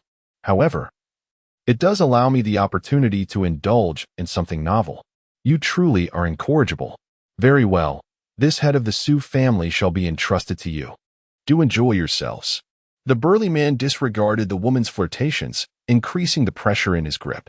Just as he was about to crush Chu-Ji, he unexpectedly sensed an unusual aura. Something was amiss. The burly man's face darkened as he glanced towards the wall hole shattered by Su-Yin. There, a faint red glow flickered, elusive and mysterious. Both the burly man and the enchanting woman, along with the frail man, displayed expressions of confusion. Within 3 breaths, a sense of dread enveloped them. "What are your intentions upon entering my Sioux family? What do you seek with the head of the Sioux family?" A chilling voice resonated from within the wall hole, prompting all to fix their gazes upon the source of the crimson light. "Leave." The burly man decisively furrowed his brow, urgently calling to his companions before turning to flee. "Flee." A chilling voice resonated as a blood-red figure shattered through the thick walls, transforming into a swift arc of crimson light, instantaneously positioning itself before the burly man. His eyes widened in disbelief as he gazed at the petite silhouette turned away from him. He could not fathom why his all-out strike had failed to extinguish this person's life. What realm of mystery did she inhabit? This was utterly unfathomable. Swift. Too swift. The burly man was drenched in cold sweat, a shiver coursing down his spine. His confident, full-strength blow had undoubtedly struck the opponent's back. Yet, not only had he failed to kill her, but there wasn't even a mark left behind. If she was unscathed, why hadn't she seized the opportunity to strike him down? Perplexed, the burly man suddenly recalled something, his expression shifting to one of dawning realization. Not entirely foolish, it seemed. Elder Su-Yin slowly turned to face him, her gaze as frigid as ice. Despite the stark difference in their heights, the burly man felt an overwhelming sense of grandeur emanating from the diminutive girl, as if she towered over him like a mountain. "What realm are you from?" The burly man gasped in despair. "You are not worthy to know." Su-Yin gently shook her head, not even sparing him a glance, her petite figure vanishing without a trace. The burly man was struck with terror, readying himself to resist, yet he felt as if his body was no longer his own, beginning to crumble into nothingness. With a resounding crash, his entire form disintegrated into a mass of flesh, blood splattering, bones reduced to dust by an unknown force. Witnessing such a scene, the onlookers felt their scalps tingle and their legs tremble. This is the frail man stammered, his lips quivering as he observed the explosive power displayed by Su-Yin, his entire being shaking, despair reflected in his eyes. Su Yin cast a fleeting glance at him before vanishing from sight. The frail man was unable to respond, and like the burly man before him, he shattered into countless droplets of blood, swirling in the air and transforming into a mist of crimson. Ultimately, only the enchanting woman remained. Her teeth chattered as she stared at Su Yin in disbelief. At that moment, Su Yin appeared as an invincible war deity, standing resolute in the hall of the Su family, impervious to any challenge. Spare me. The alluring woman prostrated herself on the ground. Her earlier arrogance vanished, her voice trembling and devoid of defiance. Su Yin observed the woman at her feet with a furrowed brow, silent yet unyielding in her gaze. Su Han approached Elder Su Yin, his eyes now ablaze with admiration. Powerful. Incredibly powerful. Absolutely invincible. He marveled, astonished that Elder Su Yin seemed unbeatable, capable of annihilating any opponent in an instant. The earlier ambush had clearly been a deliberate ploy, meant to lure the enemy into a trap for a complete takeover. Truly remarkable. However, a question lingered in his mind. If he were to be struck down, could Elder Su Yin turn the tide in an instant? Su Yin continued to regard the prostrate woman, oblivious to Su Han's changing expression. She spoke with an air of indifference. To which faction of the Demon Mountain do you belong? You must perish. With those words, she unleashed a swift strike. And the woman on the ground met the same gruesome fate as the two men before her, disintegrating into blood mist that wafted into the air. Su Han was taken aback by Elder Su Yin's decisive actions, her eyes not even blinking. His reverence for her transformed into profound awe. Su Han, remember that you are the head of the Su family. As you grow, you must never forget your identity as a member of the Su lineage. You must exert every effort to protect the Su family and never give up. This was the admonition given to Su Han by Su Yin, who departed the hall and made her way towards the martial pavilion. Su Han watched the formidable Elder Su Yin leave, lost in contemplation. Father, are you all right? Were you injured? Chu Kai-jing's voice broke the silence as she inquired about Chu Ji's condition. Chu Ji shook his head and smiled, saying, "It is nothing serious. Merely a slight injury to my neck." A dark handprint marred his neck, left by a burly man. Upon seeing that her father was truly unharmed, Chu Kai-jing felt a wave of relief wash over her. After entrusting her father to Chu Jian, she approached Su Han. Observing Su Han, who was drenched in blood, she curiously asked, "Su Han, why is Elder Su Yin of your family so invincible? Why didn't she intervene sooner? My father nearly lost his life." Su Han, momentarily disrupted from his thoughts, turned to scrutinize Chu Kai-jing. Earlier, he had nearly fallen victim to the burly man, but her audacity in intervening had averted disaster. Otherwise, he would surely have suffered at the hands of that brute. However, it was evident that Elder Su Yin had acted to draw out the lurking dangers, luring forth more demons. Su Han had already deduced that those three figures were not of the human race, but rather demons, as inferred from Elder Su Yin's final inquiries. "Thank you, Miss Chu, for standing up to protect me at a critical moment," Su Han expressed earnestly. "There is no need for thanks," she retorted. "My father nearly died." Chu Kai-jing was acutely aware that it was her own actions that nearly led to Chu Ji's demise. At that moment, unable to bear witnessing Su Han being bullied, she impulsively stepped forward and shouted. Little did she know that her intervention would ignite her own peril. Fortunately, Elder Su Yin of the Su family, possessing extraordinary prowess, single-handedly quelled the impending chaos wrought by malevolent forces. "My sincerest apologies, Master Su," the head of the Zhang family expressed with profound remorse to Su Han. After exchanging a few polite words, the Zhang family members took their leave. Chu Ji also shared a few pleasantries with Su Han before departing with his son. As for Chu Kai-jing, she chose to remain behind, anxious for Su Han's well-being. Su Han, unperturbed by her presence, personally directed the servants to clean the bloodstains, ensuring everything was thoroughly addressed.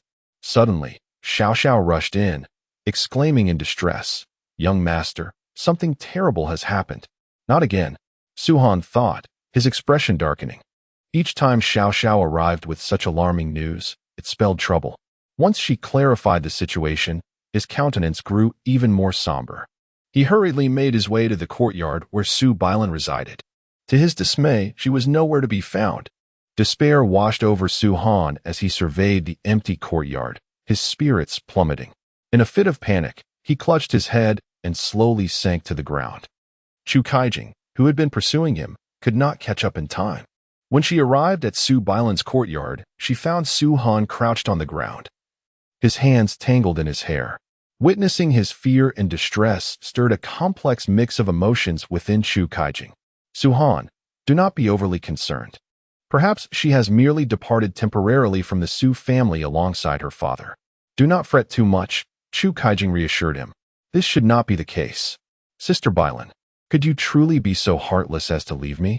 Within the Su household, aside from his beloved mother and Xia, Sister Bailan shared the closest bond with him, being of similar age. Yet she is gone. She has left, unfeelingly departed. Su Han felt a profound emptiness within his heart, a chilling void. Chapter 33. The initial phase of Blood Realm. The departure of Su Bailan struck Su Han deeply. His spirits sank further. Having already endured the brutal pursuit by the Ren family and the onslaught of 3 formidable demons, all these tribulations left him utterly exhausted. Yet, at this moment, Sister Bailan had mercilessly abandoned him. Why? Su Han could never comprehend. Su Han, do not dwell in sorrow, Chu Kaijing said as she stepped forward, positioning herself behind him. Sighing softly, some events, once transpired, serve no purpose in lamentation. It is not as though you shall never meet again. After parting, there will always come a time for reunion. Her words brought a semblance of solace to Su Han, yet his eyes were tinged with crimson, brimming with unshed tears. He stifled them, refusing to let them cascade down. After a half hour, he began to find some clarity, rising to his feet. Chu Kaijing sighed again. Enveloping him in her embrace, after a moment of comfort, Su Han's spirits were mostly restored. Thank you, Miss Chu, he said. His cheeks flushed as he gently pushed her away, lowering his gaze in gratitude. Still calling me Miss Chu? She retorted, her enchanting eyes narrowing as she shot him a disapproving glance, her face slightly reddening. This is the first time I have held a boy in my arms. Why does he not understand at all? Upon hearing this, Su Han lifted his head to gaze at Chu Kaijing, his expression one of curiosity. Given the depth of our relationship and the trials we have recently endured together, should we not address each other by titles? After listening to Chu Kaijing's words, Su Han nodded, saying, You are older than I. May I call you Sister Kaijing? Yes, that is acceptable. Then I shall call you Xiao Han, replied Chu Kaijing. Nodding in agreement, Su Han nodded in return, watching as Chu Kaijing departed. In the martial pavilion, Su Han received the approval of Elder Su Yin and entered the hall.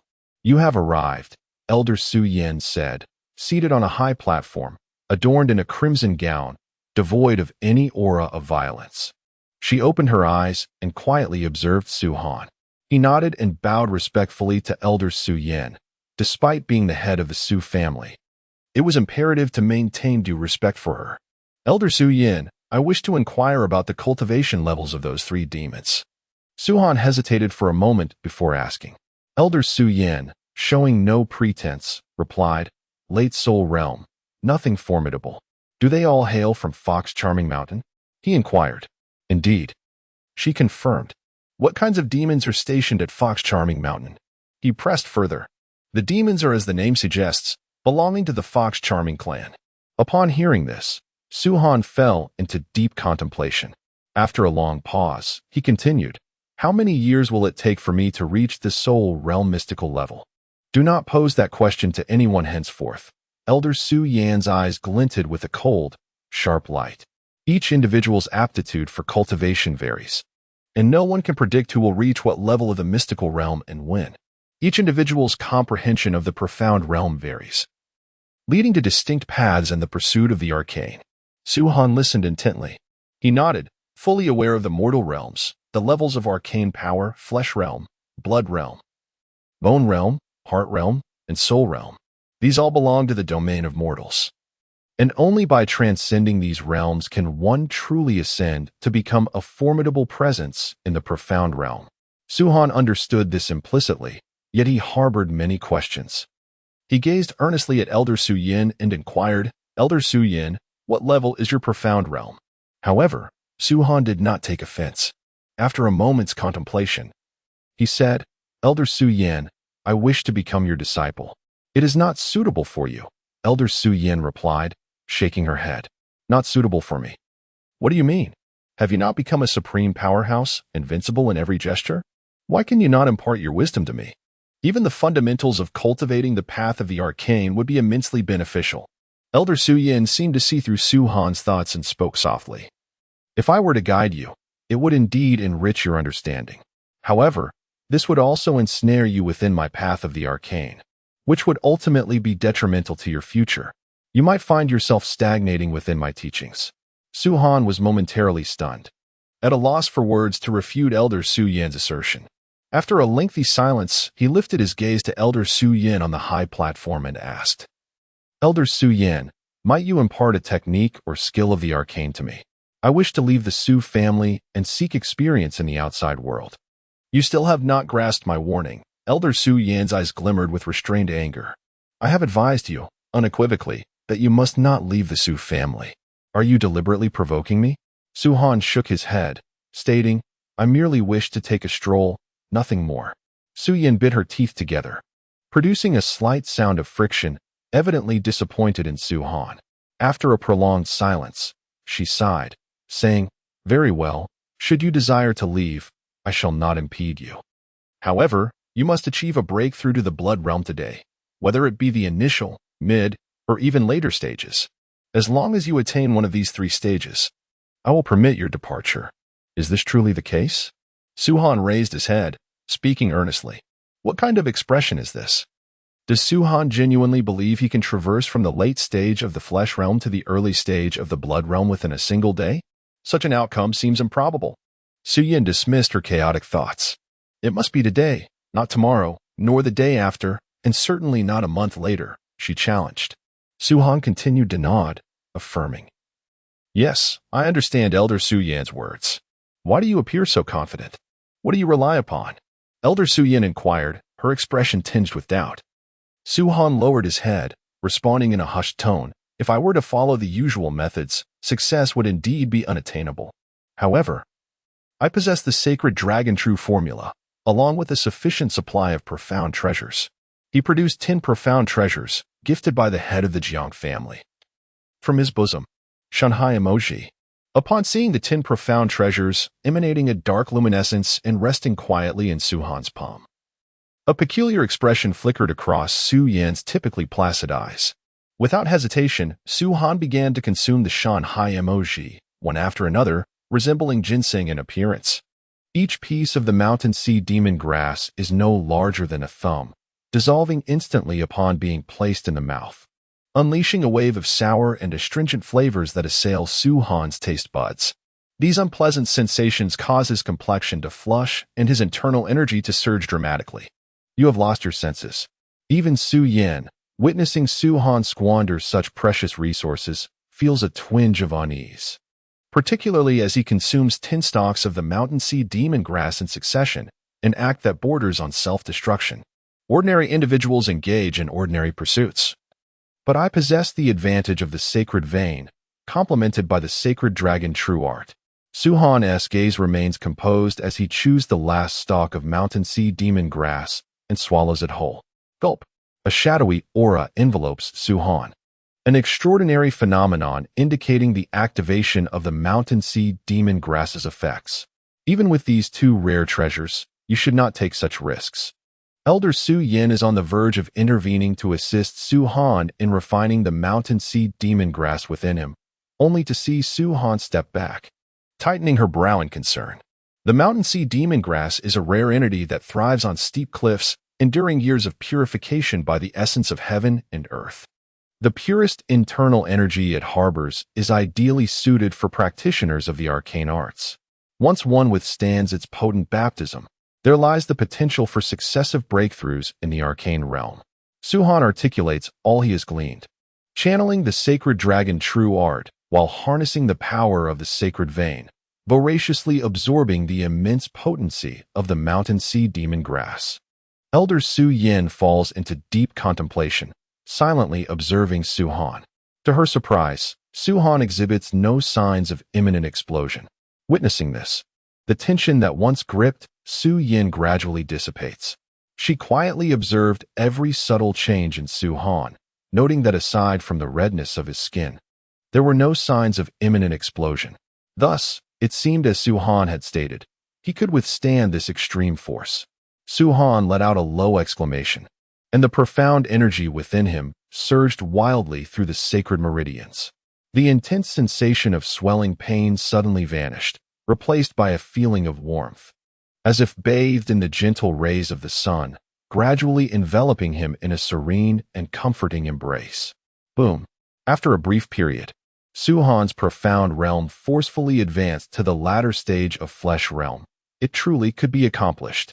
A flicker of astonishment arose in Su-Yan's heart. But soon she observed that Su-Han's ascent in profound energy showed no signs of abating.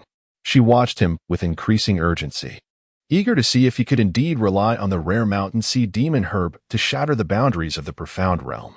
Another brief period passed, and Su-Han's profound energy began to exhibit signs of weakness, as though it lacked the strength to facilitate his breakthrough into the blood realm. Ultimately, would he still be unable to breach the domain of blood realm? Upon witnessing this, disappointment inevitably crept into Su-Yan's heart. Su-Han was acutely aware of this as well. Even though the power of the mountain sea demon herb had yet to be fully refined, overall, it felt insufficient for a breakthrough into the initial stage of blood realm. I must not give up. The profound energy surged within Su-Han as he sat cross-legged on the ground, eyes closed, pushing the sacred dragon true art to its limits. Yet, despite his efforts, the momentum for a breakthrough continued to dwindle. Su-Han, stop struggling. Even with 10 mountain sea demon herbs, it is evident that you cannot breach the blood realm. Let it go, Su-Yin softly urged him. Su-Han did not cease his relentless pursuit of breaking through the Xinjing realm. He continued to steadfastly practice the Holy Dragon True technique, seeking an opportunity for advancement. Consequently, he felt a tumultuous surge of energy and blood within him, and in his agitated state, he gradually found a trace of blood seeping from the corner of his mouth. Stop. Upon witnessing this, Su-Yan's expression changed, and she was about to intervene forcefully to halt Su-Han's progression. However, she unexpectedly sensed a peculiar aura emanating from within him. Subsequently, the previously insurmountable trend of breaking through the Xinjing realm was achieved. Su-Yan's eyes widened in astonishment. As she observed closely, Su-Han's earlier fervor gradually subsided. At that moment, he opened his eyes, suppressing the initial fluctuations of power that accompanied his breakthrough into the early stages of the blood realm. He lifted his gaze towards Elder Su-Yin, who appeared unfazed. Indeed, I concede that you possess extraordinary talent, Su-Yin sighed softly, stating, you have proven your capabilities. And it is precisely because of this ability that I cannot allow you to venture out recklessly. Elder Su-Yin, Su-Han exclaimed anxiously, rising to his feet, ready to speak, but he noticed Elder Su-Yin motioning for him to remain calm. Do not be hasty, Elder Su-Yin remarked gently. I do not intend to prevent you from leaving the Su family to explore. Rather, I wish to inform you of a place where you are qualified to venture. Elder Su-Yin retrieved a bronze token, the size of 3 fingers, from her robe and tossed it into Su-Han's hands. This token is known as the Xuanji token. With this token in hand, journey westward towards the heart of the Chang'e prefecture to a sect called Qishan sect, which is the most prosperous sect in the entire Chang'e prefecture. Upon your arrival at this sect, present the Xuanji order, and the sect shall accept you as a disciple. Thereafter, your potential will dictate your path. Su-Han nodded and tucked the Xuanji order into his bosom. After a moment of contemplation, he curiously inquired, Elder Su-Yin, I have long wished to ask, are you truly a lowly who has lived for over 130 years? Chapter 34, Farewell Announcement Bang. No sooner had Su-Han spoken than a surge of formidable Xuanli erupted, propelling him away from Elder Su-Yin and towards the exit of the martial pavilion. The grand doors of the pavilion were forcefully shattered, and Su-Han tumbled to the ground, rolling several times before managing to rise.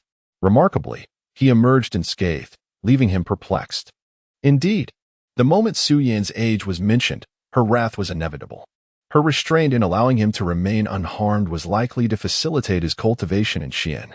Now, with her anger undoubtedly surging, Su-Han could only manage a bitter smile.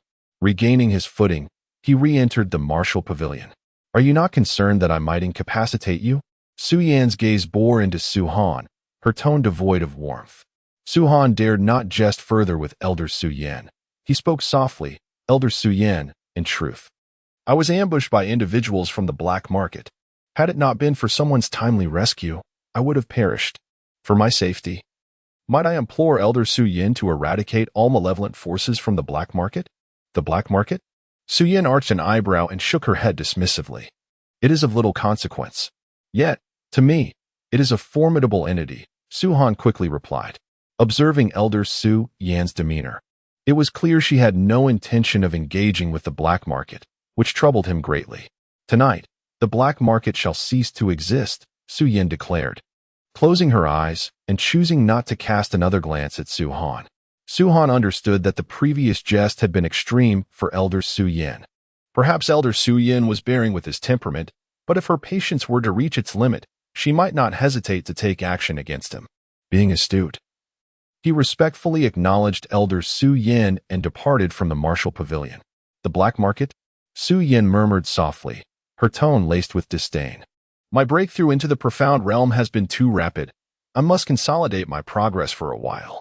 He settled on his bed, murmuring a phrase as he activated the Holy Dragon True technique and began his cultivation. Cultivating the profound arts is a monotonous endeavor, and before long, night fell and dawn arrived anew. As Su-Han opened his eyes, he rose from his bed, opened the door, and stepped outside. "Young master, something grave has occurred." As soon as he exited, he heard Xiao Xia's exclamation. Su-Han furrowed his brow slightly and inquired, "Xiao Xia, please refrain from being so dramatic. What has happened now?" "The black market." Xiao Xia panted, hurrying over, her fair face flushed and breathless. She exclaimed, "It's gone, all of it. A mysterious powerhouse has wiped out 108 people. It's astonishing." While Xiao Xia spoke, Su-Han noticed her face growing increasingly red, her eyes shimmering with admiration. He nodded, not particularly surprised, only taken aback by how decisively and ruthlessly Elder Su-Yin had acted. Moreover, Xiao Xia added with a light laugh, "The Ren family has also been eradicated." "The Ren family as well?" Su-Han was momentarily taken aback. He had indeed forgotten about the Ren family, yet he hadn't anticipated that Elder Su-Yin would obliterate them too. It was the work of demons. The Ren family was rife with the aura of demons, Xiao Xia elaborated. The demons destroyed the Ren family? Su-Han was momentarily taken aback. Having accepted the outcome regarding the Ren family, he made his way outside. "Young master, where are you going?" Xiao Xia inquired, tilting her head in curiosity. "I will accompany you." She insisted, attempting to follow him, but he gently dismissed her. "No need. I wish to wander alone," Su-Han replied, shaking his head as he stepped outside. "All right," Xiao Xia murmured, pouting slightly. Upon exiting the gates of the Su family home, he headed directly towards Chuanwan Pavilion. Standing before the entrance, he observed the staff within, feeling a sense of bewilderment. Upon entering, he was greeted by an unfamiliar female attendant. "Greetings. May I inquire if you are young Master Su?" she asked, slightly bowing, seemingly familiar with him. Taken aback by the presence of the unknown attendant, Su-Han scrutinized her and asked, "Where is Miss Ling Xuang? And what of Yu Hong Luo?" The attendant, unfazed that he could name both women, smiled and replied, "Miss Ling Xuang, along with shopkeeper Yu Hong Luo and Master Tsong Li, have all departed from Lingchu City, traveling to our main establishment at the heart of Changhu County." Ah, Su-Han was momentarily stunned, not expecting that the three of them had left Lingchu City without so much as a word. It was no wonder that they hadn't come to inquire after him, especially after the demise of his ancestor, Su He, at the hands of demons. "When did this occur?" he pressed. The attendant smiled and responded, "It was just yesterday morning." Understanding dawned upon him. Those events had transpired before. With a sigh, he was about to turn away, but the attendant quickly added, "Rest assured, young Master Su, our commitment at Chuanwan Pavilion remains steadfast." He paused momentarily. Noticing Su-Han's hesitation, the female shop assistant smiled, and said, "The discount remains at 10%. Upon hearing this, Su-han chuckled lightly, choosing not to dwell on it. He turned and departed from Chuanwan Pavilion. Since Master Songlei, along with Yu Hong Luo and Miss Lung Shuang, had already left, he felt no inclination to return to Chuanwan Pavilion to purchase the Xian Dan at a mere 10% discount. This was a matter of personal conviction for him. After Su-han's departure, a middle-aged man emerged and inquired of the female shop assistant. "Who was that?" "Young Master Su," she replied with a smile. "Oh, you haven't forgotten to relay Master Tsong Li's instructions to him, have you?" The man hesitated for a moment before asking. The shop assistant nodded. "Yes, I mentioned it." But young Master Su seemed rather indifferent. "Then let it be," the middle-aged man sighed, shaking his head as he turned back into the inner chamber of the shop. As Su-han walked alone through the streets of Lingchu City, he basked in the gentle warmth of the morning sun. After a while, he arrived at Miao Xianlu. "You have finally come to see me," said the enchanting Miao Yin, as she poured tea for Su-han in her private chamber. There was a hint of melancholy in her voice. Su-han, feeling at ease, accepted the tea and took a sip, sensing a significant difference from the last time he had savored it. "What troubles you?" Miao Yin observed him closely and asked softly. Su-han shook his head. "The last time I enjoyed tea here, it was fragrant and delightful, but this time, it feels somewhat off. It is you who is amiss." "The tea remains unchanged, still brewed by my hand." The enchanting fairy gently shook her head and took a seat beside Su-han, softly remarking, "It is your mood that has shifted. Thus, no matter how fragrant the tea may be, it cannot alter your feelings of despondency. Truly, the enchanting fairy possesses profound wisdom." Su-han offered a wry smile, acknowledging, "You often unwittingly reveal far too much." The enchanting fairy shook her head in response. Su-han set down his teacup and scrutinized her intently, sighing, "I am about to depart from Lingchu City." Upon hearing this, the enchanting fairy's eyes flickered momentarily, plunging her into silence. He studied her closely, questioning, "Why do you not inquire about my destination? If you wish to disclose it, you shall. If not, I cannot compel you," replied the enchanting fairy, her tone taking on a peculiar quality. After a moment of contemplation, Su-han stated earnestly, "Encountering you has been a blessing. Yet I must admit, my trust in you remains insufficient. I apologize." He rose from his seat and approached the doorway, his left hand resting on the curtain. After a brief hesitation, Su-han ultimately stepped outside. Observing his departure, the enchanting fairy's eyes sparkled with a hint of intrigue, yet she did not call him back. Having left the enchanting fairy's abode, Su-han made his way directly to the city lord's residence. "How curious it is that you suddenly thought to seek me out," remarked Chu Kaijing, her gaze filled with astonishment as she watched Su-han surveying the grand hall of the city lord's mansion. "I came to discuss something with you."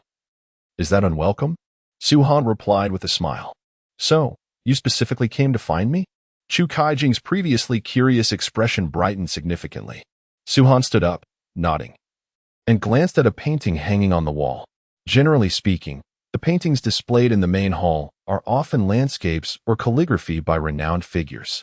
However, the artwork hanging in the hall of the city lord's estate is an extraordinary depiction of a longsword, so lifelike that it seems to transcend the canvas. This longsword, rendered in a deep crimson hue, emanates a remarkably mystical aura. Upon seeing it, one cannot help but sense its exceptional nature. This painting has been passed down through generations in my family, and it portrays a legendary sword known as Tia Yuan. Noticing Su-han's fascination with the painting, Chu Kaijing softly offered an explanation. Su-han nodded, feeling that the artwork concealed profound secrets, yet he could not discern what they were.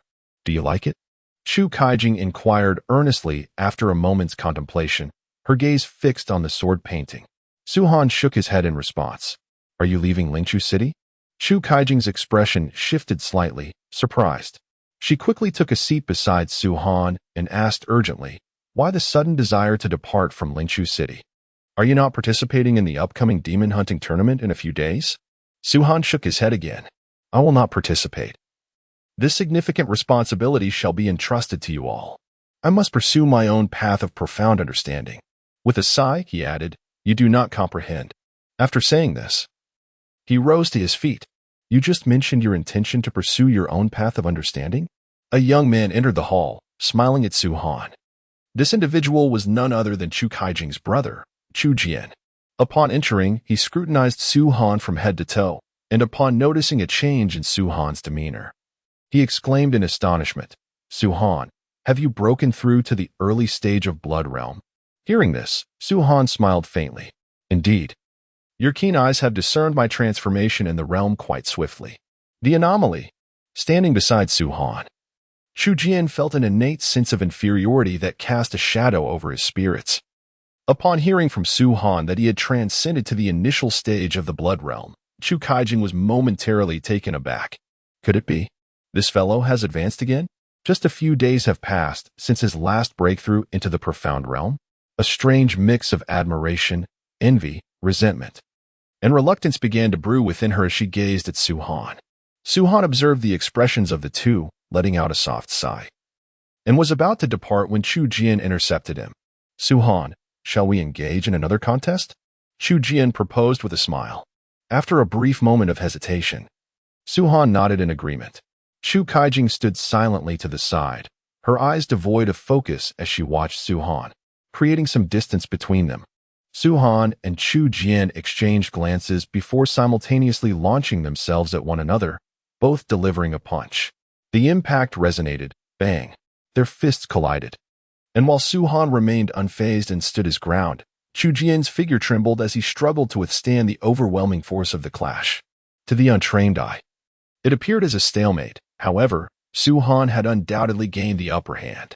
"I concede," Chu Jian murmured with a sigh, then raised his head to commend Su Han. "You are inherently superior to me. Alas, in this lifetime, I shall never surpass you." In response, Su Han merely smiled faintly, acknowledging both Chu Jian and Chu Kaijing with a nod before turning to stride towards the gates of the city lord's mansion. Chu Jian glanced at his sister, whose eyes were vacant and who seemed hesitant to call out to Su Han. With a sigh, he inquired, "Su Han, when do you intend to leave Lingchu City?" Upon hearing this, tears welled up in Chu Kaijing's eyes as she swiftly turned and fled the hall. Chapter 35. The Heartless Demon. Observing the hasty departure of Chu Kaijing, Su Han felt a ripple of emotions, but ultimately shook his head. He clasped his fists in farewell to Chu Jian and turned to leave. As he walked along the street, Su Han found himself in a state of melancholy. Upon returning to the Su residence, he informed his mother of his decision to depart the following day. Su Yu expressed her astonishment, saying, "Xiao Han, have you truly resolved to leave tomorrow? Your cultivation is merely at the initial stage of the Blood Realm. Is that not rather reckless? Perhaps you should train for another year or two before setting off." Given Su Han's extraordinary talent for cultivation, it was certain that with an additional year or two of training, he could ascend to the Heart Realm. Su Han shook his head, replying, "Mother, I have made up my mind. Although the outside world is fraught with danger and Long Lake County is rather unstable, remaining sheltered at home is not a viable solution. Furthermore, Elder Su Yin has also approved of my decision." With a sigh, Su Yu understood her son's temperament. Once he had made a decision, it was unlikely to be swayed. Seeing that his mother would no longer oppose him, Su Han nodded and departed for the Martial Pavilion. Upon arriving at the Martial Pavilion, he entered and stood before Su Yan. "Is there something you wish to discuss?" Su Yan inquired, her penetrating gaze fixed upon Su Han. After a moment of contemplation, Su Han spoke. The ancestor of the Tai family in Taiping City, Tai He, encountered misfortune due to his visit to the Tai family. What shall we do if the Tai family decides to make a move against us? Perhaps, Elder Su Yan, could you make a trip to Taiping City? Are you asking me to annihilate the Tai family? Su Yan's gaze remained steady, scrutinizing Su Han's eyes. Su Han shook his head. It is not about extermination, but rather instilling a sense of awe. I lack the time for such matters, and moreover, I cannot depart from Lingchu City. Su Yan resolutely declined Su Han's request. Cannot leave Lingchu City? Su Han was momentarily taken aback, about to inquire the reason, but was met with a frigid glare from Su Yan. There are certain matters you need not concern yourself with. Only when you become sufficiently powerful will you earn the right to know. Sufficiently powerful. Su Han felt a tumult within him, shaken by Su Yan's words. Choosing not to press further, he asked, "If the Tai family sends experts our way, Will Elder Su Yin be able to withstand them?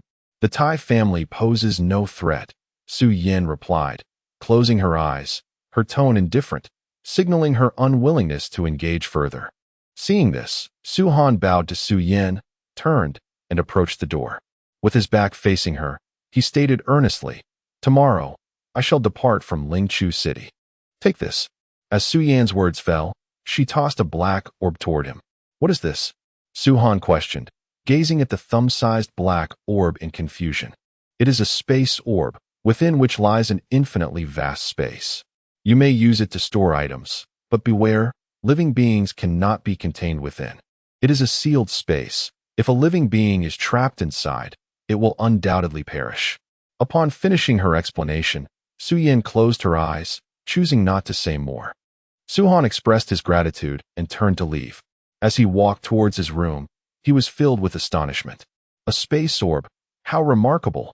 It is said that such precious artifacts capable of holding items are exceedingly rare, typically possessed only by powerful families and sections. This mysterious artifact is infinitely more precious than the combat-oriented ones. The fact that Su Yin possesses it, especially one with boundless space, is truly remarkable. As Su Han walked, he toyed with the spatial orb in his hand. According to the ancient records of the ancestors, to master a spatial artifact, one simply needs to imprint their mental will into the formation within the artifact. Thus, accessing items becomes a mere thought away. Filled with joy, Su Han imprinted his mental will onto the spatial orb, and in an instant, the orb radiated with brilliant light. Almost immediately, it felt as though a dark space had opened up within the depths of his mind. This space expanded infinitely, completely boundless. Although it was a realm of darkness, Su Han could effortlessly perceive every corner within it. With this spatial orb, embarking on outdoor adventures would become significantly more convenient. Feeling much more at ease about his outdoor training, Su Han entered his room and sat cross-legged on the bed, practicing the Holy Dragon True technique to cultivate his energy. After about an hour, he practiced the first move of the Xin Yang dominant sword, known as Morning Sun Rising Aura. After another half an hour, a voice called out from outside the door, "Young master, someone is looking for you." Su Han furrowed his brows as he gazed at the dimming evening sky, pondering who could possibly be seeking him at this hour. Rising from his bed, he opened the door to find a weary-looking young girl standing before him. "Xiaoxia, you may go now," Su Han said, waving his hand at the inquisitive Xiaoxia. Disappointed, she reluctantly departed. "Come in," he beckoned. Su Han let out a faint sigh, greeting the newcomer before leading the way into the room. Yet, after taking a couple of steps, he halted. "I have come merely to remind you of the meal you owe me.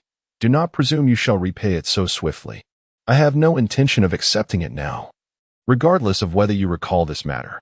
However, it shall forever remain etched in my memory." With that, she turned and departed. Su Han stood with his back to her, his mood somewhat melancholic.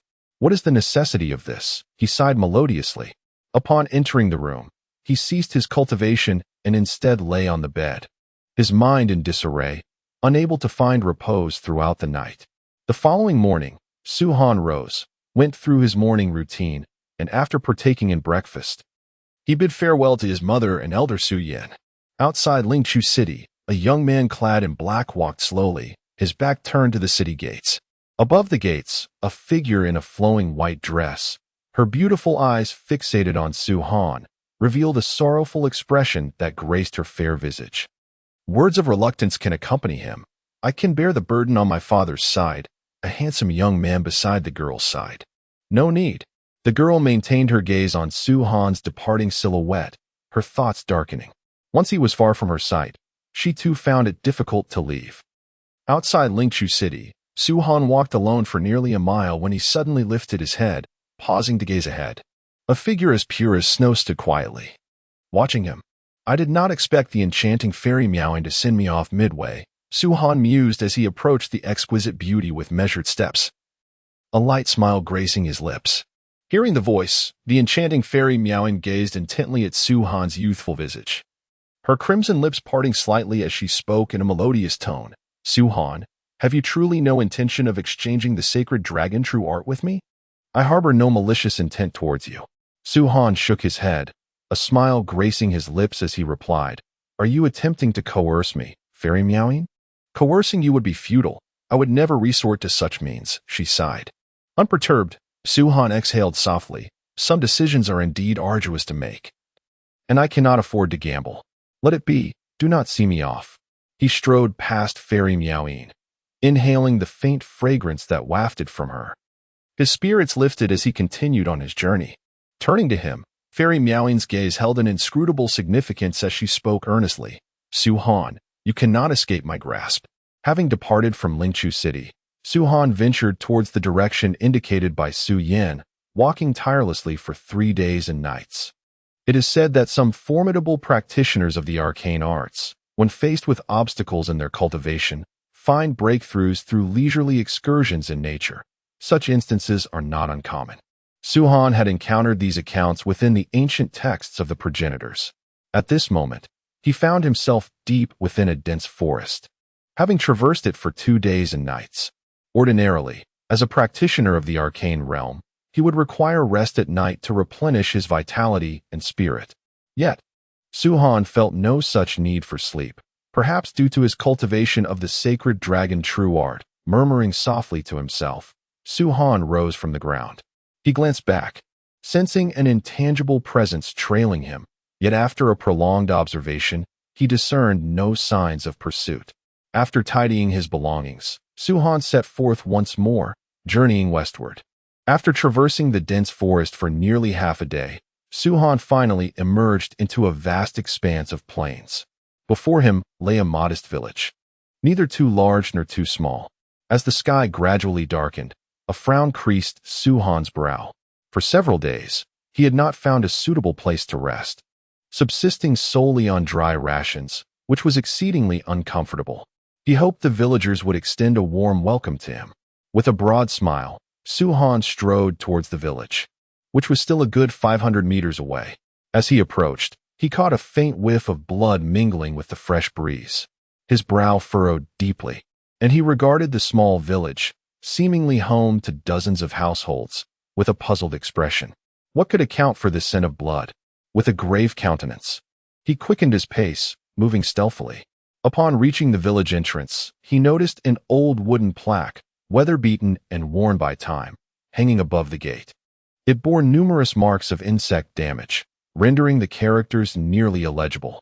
In the stillness, he could faintly hear the sound of insects gnawing at the wood. Crunch, crunch, crunch. Suhan inhaled deeply, sensing that the closer he got to the village, the stronger the metallic scent became. What had transpired here? Were there corpses? The intensity of the odor was alarming.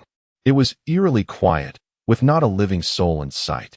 He stood at the village entrance, meticulously observing his surroundings. Yet there was no sign of life. Just as he hesitated over whether to venture into the village or retreat, a child's scream pierced the air. Suhan's expression shifted dramatically. He dashed forward, propelled by urgency, following the sound. Navigating through several twists and turns within the village, the cries grew increasingly distinct. Cursing under his breath, he summoned the latent energy within his sacred veins, amplifying his speed once more.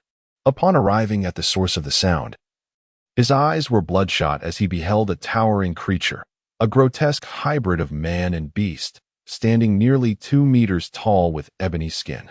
This formidable being, muscular and powerful, possessed a human lower body and a wolf's upper half. Its form was drenched in blood, and at that moment, it clutched a small child, no more than 7 or 8 years old, raising the innocent towards its gaping maw. "Stop!" Suhan bellowed, his voice reverberating with urgency. Channeling his inner strength, he surged forward, determined to confront the half-man, half-wolf monstrosity that threatened to extinguish a life. The creature, noticing the approach, turned its pitch-black eyes upon Suhan, baring its blood-stained fangs in a fierce snarl. A torrent of overwhelming energy emanated from it, momentarily paralyzing Suhan. Caught off guard, he was violently propelled backward, crashing against a stone wall with a resounding thud. With a sickening impact, Suhan's back was embedded deep within the stone structure, as if a colossal weight had struck him, leaving him in excruciating agony. A cry of pain escaped his lips, and he nearly succumbed to unconsciousness from the sheer intensity of the hurt. Gritting his teeth, he glared at the creature poised to extinguish the life of the child, his blood boiling with rage. Beast. Suhan's expression darkened, his eyes bloodshot with fury. In the face of such cruelty, he felt utterly powerless. Reminiscent of the time when his mother had been besieged and gravely injured by the elders of the Sioux family, while he could do nothing to aid her. Despicable! He roared with fury, the internal energy surging within him as he unleashed the holy dragon true art to its utmost limit, breaking free with great force from the stone wall. The wall crumbled and collapsed to the ground due to his might. With a thunderous roar, the demon advanced with earth-shaking steps towards Suhan. Even if you are at the late stage of Bone Realm, I shall slay you. Suhan bellowed, his eyes ablaze with defiance.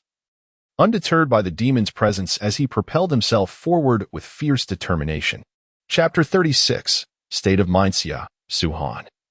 Despite the vast disparity in realms, one major and one minor harbored a fierce fury within his chest, revealing no hint of trepidation towards the formidable demon. With his internal energy at its zenith, he drew forth the concealed spirit-grade short sword from his foot and executed the morning sun rising chi, a minor mastery of his comprehension.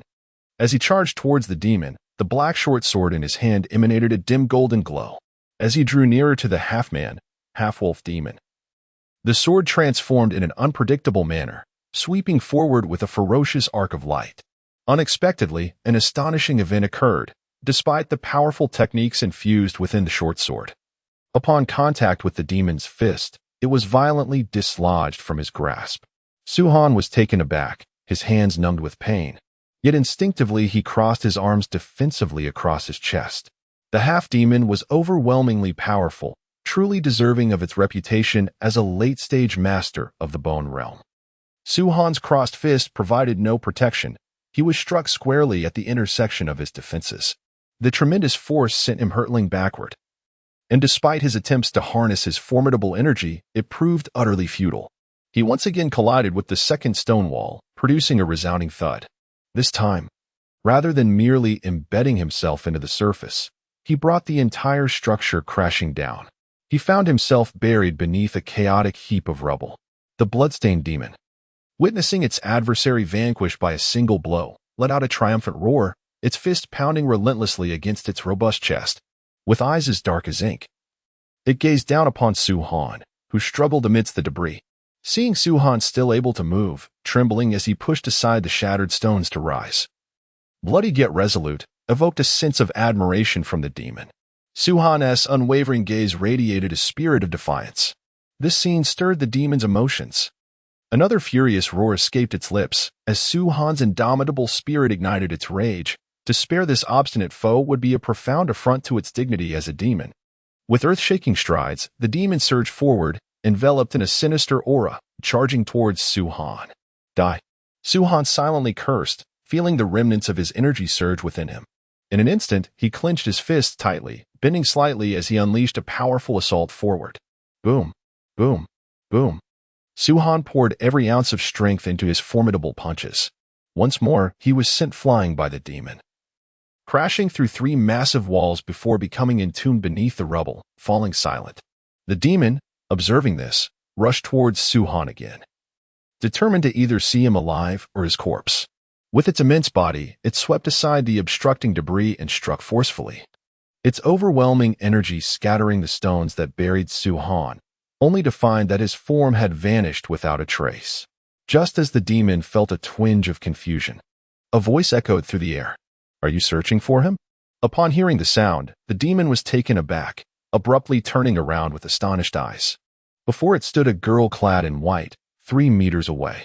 In her arms lay Suhan, bloodied and barely clinging to life. Having exhausted all his strength, he struggled to lift his head to discern the identity of his savior, but his fatigue rendered him incapable of even that simple motion. Young master, don't look. It's me, Xiaoxia. Her voice was sweet, and she smiled gently down at Suhan. Then she raised her gaze to the demon, which was glaring at her with malice, and chuckled lightly. Young master, I never imagined that upon leaving Lingchu City, you would encounter such a demon. You still fail to understand the situation. How can you expect the mistress to be at ease with your departure from the Sioux family like this? What does this mean? Was Xiaoxia sent by mother? No, wait, How could Xiaoxia possess such formidable mystical power? This aura, a heart realm expert. Su Han was struck with astonishment as he sensed the fluctuations of mystical energy emanating from Xiaoxia, just as his mind was consumed with confusion and shock. The furious demon charged forward, shaking the ground with its stride. Seeking death, Xiaoxia's smile vanished, replaced by a look of scorn as she fixed her gaze upon the demon and unleashed a single punch. With merely that one strike, the mid-stage bone realm demon, which had previously posed a formidable challenge to Su Han, was obliterated in an instant, its robust form exploding into nothingness, leaving behind a gruesome scene of blood and dismembered flesh scattered across the ground. The little demon was vanquished. "Young master, are you all right?" Xiaoxia gently lowered Su Han against the wall, allowing him to assume a more comfortable position to gaze at her. "I understand that the young master harbors numerous inquiries within his heart. However, now is not the opportune moment to address them." Xia, retrieving a thumb-sized milky jade vial from her bosom, unleashed a fragrant aroma emanating from within. Without a moment's hesitation, Su Han discerned that the contents of this vial must be exceedingly precious. "Take it. This is a healing elixir," Xia urged, pouring out a single pill and extending it towards Su Han. Su Han attempted to lift his hand to grasp the delicate blue pill, yet his right arm remained immobile. He offered a wry smile as he gazed at Xia. With a slight pout, Xia brought the pill to his lips, and he opened his mouth to swallow it. The elixir dissolved instantly upon contact, and Su Han felt a warm surge as he ingested it. As it flowed into his abdomen, the pervasive ache throughout his body began to dissipate under the influence of the potion. To his astonishment, he sensed his depleted spiritual energy rapidly replenishing. Raising his head in surprise, he marveled at this extraordinary elixir, the likes of which he had never encountered before. "Xia, how is it that you possess heart realm spiritual energy?" This was the question that weighed most heavily on Su Han's mind. Xia had been with the Su family since her childhood, never once having undergone any form of cultivation, and he had never observed any fluctuations of spiritual energy from her. Yet now, he had clearly misjudged her. With a light laughter, she replied, "What is this? The young master is more concerned about my source of spiritual energy than inquiring about my identity?" Su Han's gaze remained fixed upon Xia, attempting to pierce through the innocence of her sweet voice. However, the purity reflected in her beautiful eyes softened his resolve, compelling him to refrain from further questioning, while an inexplicable desire to embrace her took root within him. Oh, how enchanting Xia is! This was the first time Su Han had experienced such feelings in her presence. Xia sat beside Su Han, a light laugh escaping her lips as she spoke. "In truth, I am not a maid of the Su family. I was sent to the Su residence in search of something. However, despite my prolonged efforts, I have found nothing." Su Han listened intently, maintaining a facade of tranquility, yet internally, waves of confusion surged. What was she searching for? Who had dispatched Xia to infiltrate the Su family? A torrent of questions flooded his mind. Xia continued, "Young master, would you refrain from inquiring further? In time, you shall learn all the truths." Hearing her words, Su Han could not suppress a bitter smile. "Xia, your words leave me restless at night. Please, unveil the truth to me in its entirety." Xia shook her head gently and replied in a hushed tone, "My master has commanded that I only protect you on this journey. I am forbidden to disclose anything else. Please do not press me further." With that, she cast her gaze downward, unable to meet his eyes. He sighed softly, pondering for a moment before asking, "Surely, I must know who it is that protects me?" Xia, elongating her voice playfully, lifted her gaze to meet his, a mischievous smile gracing her lips. "Although my master has repeatedly instructed me not to reveal this, I have resolved to share it with you."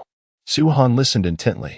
Xia's eyes sparkled like clear water as she slightly parted her moist, red lips, glancing at the monstrous figure before them, now reduced to a grotesque state.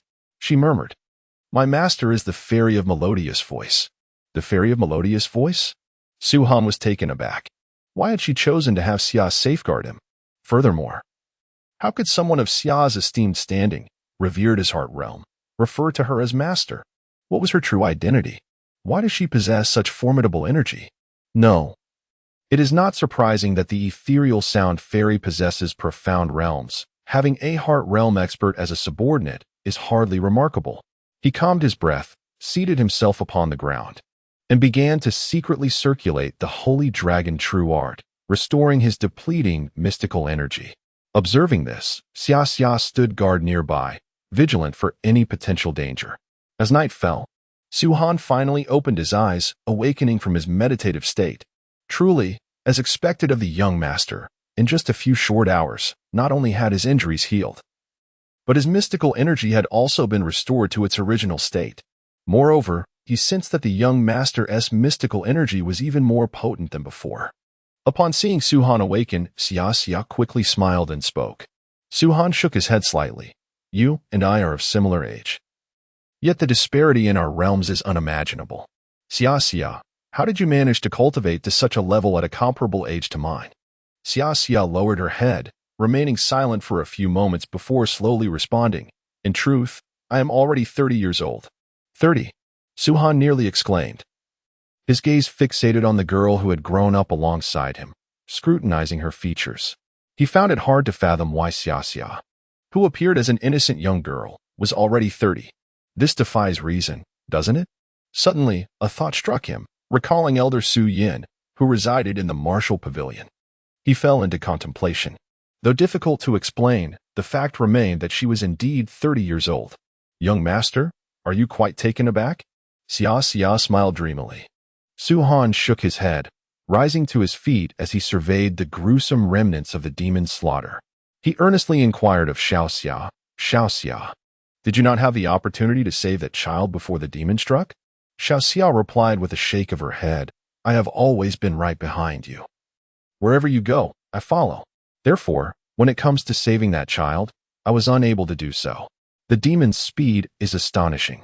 Even as a master of Heart Realm, I could not have slain the demon in a mere instant, unless one is a Soul Realm expert. Upon hearing this, Su-Han's feelings of discontent gradually dissipated. Had Xia been indifferent in the face of death, he would undoubtedly have harbored resentment towards her. Since there was no time to act, there was nothing to be done. He gazed at the ravaged village, shook his head, and made his way towards the village entrance. Xia followed closely behind him until they reached the threshold. Su-Han furrowed his brow, glancing at Xia with curiosity. Xia, how long do you intend to follow me? By the way, I sensed that someone was tracking me earlier. It couldn't be you, could it? Indeed, young master. It is I, Xia cheerfully affirmed, standing innocently behind him. Su-Han shook his head once more. Xia, please do not follow me any longer. I am grateful for your assistance thus far, but from this point on, I wish to proceed alone.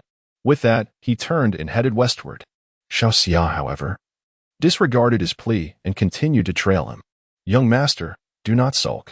I have been given orders to ensure your safe passage to your destination, she pouted playfully. A smile gracing her lips, completely unfazed by Su-Han's words. Su-Han halted his steps, turning to gaze into the enchanting eyes of Xia. Xia, you may accompany me, yet I must first inquire what you seek at the Su residence. Additionally, why has the Fairy of Melody dispatched you to protect me? Young master, you ought to comprehend your significance to my master. As for what I seek at the Su residence, well, I shall disclose it. It is for the sacred dragon true formula. Xia confessed, appearing somewhat helpless in her demeanor. I have always been curious, Su-Han said, his gaze fixed intently on Xia. The sacred dragon true formula cannot be cultivated by those lacking the sacred vein. How is it that your master can practice it? Furthermore, what is the true identity and background of the Fairy of Melody?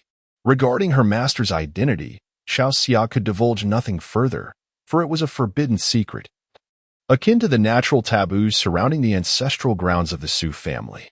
She blinked her captivating eyes, shaking her head in resignation. Su-Han continued to observe the lovely visage of Xia, rendering her somewhat bashful under his scrutiny. Her cheeks flushed a deep crimson as she averted her gaze, resolutely remaining silent. Overcome with disappointment, Su-Han turned away. Your master is also of the sacred vein. Realizing Su-Han's profound disappointment, Xiaoxia's heart softened, prompting her to reveal a startling secret. She is also of the sacred vein. Su-Han abruptly pivoted, fixating on Xia, his attention drawn to her eyes, clear and rippling like water. After a moment of astonishment, he managed to compose himself. The sacred vein? How is it that she possesses this lineage? Su-han pondered, utterly perplexed. Xiaoxia shook her head, expressing her confusion. I do not comprehend the reason. It must be an innate condition. Young master, your ability to cultivate the holy dragon true art signifies that you possess the sacred vein physique. There are many tales circulating within the Su family regarding you. It is said that when you were but a child, malevolent individuals interfered, resulting in your sacred vein being usurped by demons. This unfortunate event has rendered young Master Su-han incapable of cultivating for many years. However, just over a month ago, you unexpectedly reignited your sacred vein and embarked on the path of cultivation. Su-han listened intently to Xiaoxia's narration, momentarily engulfed in silence. Her words resonated with undeniable truth. In his youth, he indeed faced tremendous adversity, a harrowing ordeal that instilled within him a profound sense of despair, to the extent that he contemplated ending his own life. Fortunately, the unwavering encouragement and protection from his mother allowed him to persevere, ultimately granting him the fortune to practice the holy dragon true art. The rekindling of his sacred vein and the initiation into the realm of cultivation seemed miraculous, an occurrence that defied the odds, yet became a breathtaking reality through the holy dragon true art. At this juncture, Xiaoxia gazed earnestly and serenely at Su-han, her eyes sparkling with brilliance as she remarked, Young master, you truly are the embodiment of a dream. Even I, along with our master, hold exceedingly high expectations for you. Su-han fell into silence, bowing his head and remaining mute, standing quietly before Xiaoxia. She, too, fixed her gaze on him, her eyes flickering with an extraordinary anticipation. As time flowed by, Su-han stood in the night, silent and still before Xiaoxia. Young master, are you hungry? Xiaoxia, wishing to break the stalemate, sweetly inquired. Her smile was sweet, and her petite figure made it difficult for Su-han to associate her with a 30-year-old woman. Sighing softly, Su-han turned and walked away from the village, making his way to a grassy area where he found a large, flat stone. He approached it and sat at its edge. Xiaoxia, with a playful giggle, followed closely behind, settling beside him. Su-han retrieved some dried meat and a flask of water from the space pearl, offering them to Xiaoxia. Thank you, young master. I always knew you cared for me the most, she said sweetly as she accepted the dried meat and the gourd-shaped water flask. Su-han remained unfazed by her gratitude and took out another portion of dried meat and water for himself, munching on the meat. As he ate, Xiaoxia gazed at him intently and softly asked, Young master, why did you insist on saving that child? Why didn't you first consider whether you could defeat that monster? Have you thought about the consequences if I hadn't been there? Upon hearing her words, Su-han paused in his eating. Indeed, why had he felt compelled to save that child? It had been a rash decision, driven by impulse without regard for the outcome. He hadn't even considered the disparity between himself and the monster. Perhaps it was because he wished to protect something? A bitter smile crossed his mind as he continued to eat, the flavor of the dried meat now tasting rather dull. If Xiaoxia hadn't been there, would he have met his demise? He pondered this question quietly. Xiao, evidently perceptive of Suin's contemplative state, refrained from interrupting him excessively. She sat closely beside him, nibbling delicately on the somewhat tough jerky. After savoring several bites, she chewed carefully, feeling a parched throat. She cautiously opened the gourd bottle and sipped a few small gulps before resuming her indulgence in the delectable jerky. Once she had slowly finished the piece in her hand, she smacked her lips in satisfaction and softly remarked, The jerky made by the lady is the most exquisite. Hee, thanks to the young master. Xiao can once again enjoy the delicacies prepared by the lady with such care. Suin, roused from his reverie, gazed at Xiao with a hint of confusion. Xiao, have you ever been to the Qixin sect? Xiao shook her head lightly, responding with a soft chuckle, I have not. But I am aware that the Qixin sect is the foremost sect in Changhu County. She handed Suin the remaining half of the gourd, which he accepted and, with a thought, placed it within the spatial pearl. Suin nodded, indicating his agreement with Xiao's assertion. Young master, why do you suddenly mention the name of the Qixin sect? Could it be that you intend to visit the Qixin sect to seek a master and hone your skills? Xiao's eyes brightened, her gaze towards Suin transforming into something particularly curious. Suin nodded affirmatively. Young master, Xiao Xiao lowered her gaze and whispered, "Are you aware of the rules for accepting disciples at the Qixin sect?" Rules for accepting disciples? Suan was taken aback. Observing Suan's bewildered expression, Xiao Xiao exclaimed in astonishment, "Young master, you cannot be so uninformed as to venture to the Qixin sect to seek a master without even having grasped this basic information?" Suan nodded. Xiao Xiao nearly fainted from the shock. She gently placed her left hand on her forehead, as white as jade, and stared at Su Han with an odd expression for a while before finally speaking softly, "Young master, you truly are remarkable. Yet, I suppose this is in line with your usual style." Su Han felt a twinge of embarrassment and chose to listen attentively. Xiao Xiao then straightened her charming gaze and explained, "You see, the Qixin sect, as the foremost sect in Changhu County, boasts a premier status, influence, and reputation. It is essentially the leader of the righteous path throughout the entire county. Particularly, the demons in the Demon Mountain are consistently quelled by the Qixin sect whenever they wreak havoc. This has inevitably solidified the Qixin sect's role as the leader of the righteous path. The conditions for accepting disciples into the Qixin sect are quite stringent. Not only must one possess a minimum cultivation level of blood realm, but there are also age restrictions. Candidates must be between the ages of 13 and 16 to qualify for the examination. Should one exceed this age limit, or fail to break through to the initial stage of blood realm within the specified age, they are generally deemed ineligible for the disciple recruitment assessment. Even if both criteria are met, one must still undergo various assessments in the art of cultivation, after which the assessing elder will determine whether the candidate is qualified to join the Qixin sect. Upon hearing Xiao Xiao's words, Su Han's heart stirred with emotion. This significant information had not been disclosed by Elder Su Yan, who merely presented him with a Xinkong token and offered no further explanation. Su Han felt a sense of frustration towards Elder Su Yan's actions. Reflecting on the Xinkong token he had received, he retrieved it from the space pearl and placed it before Xiao Xiao. "Xiao Xiao, what is the purpose of this token?" Xiao Xia turned in confusion, and upon seeing the Su New Jersey token in Su Han's hand, she nearly dropped her jaw in astonishment. This, she stammered, her face a portrait of shock as her delicate, snowy hands swiftly snatched the token from Su Han's grasp. She cradled it carefully in her palms, fearing that it might slip from her grip and fall to the ground, potentially shattering. In truth, the likelihood of damage was almost non-existent, however. The impact of this token on Xiao Xia was overwhelmingly profound. She examined the token meticulously, confirming its authenticity, and with a lingering sense of reluctance, she returned the Su New Jersey token to Su Han. With an expression of utmost seriousness, she gazed intently at him, and, her voice trembling, inquired, "Master, how on earth did you come by this token?"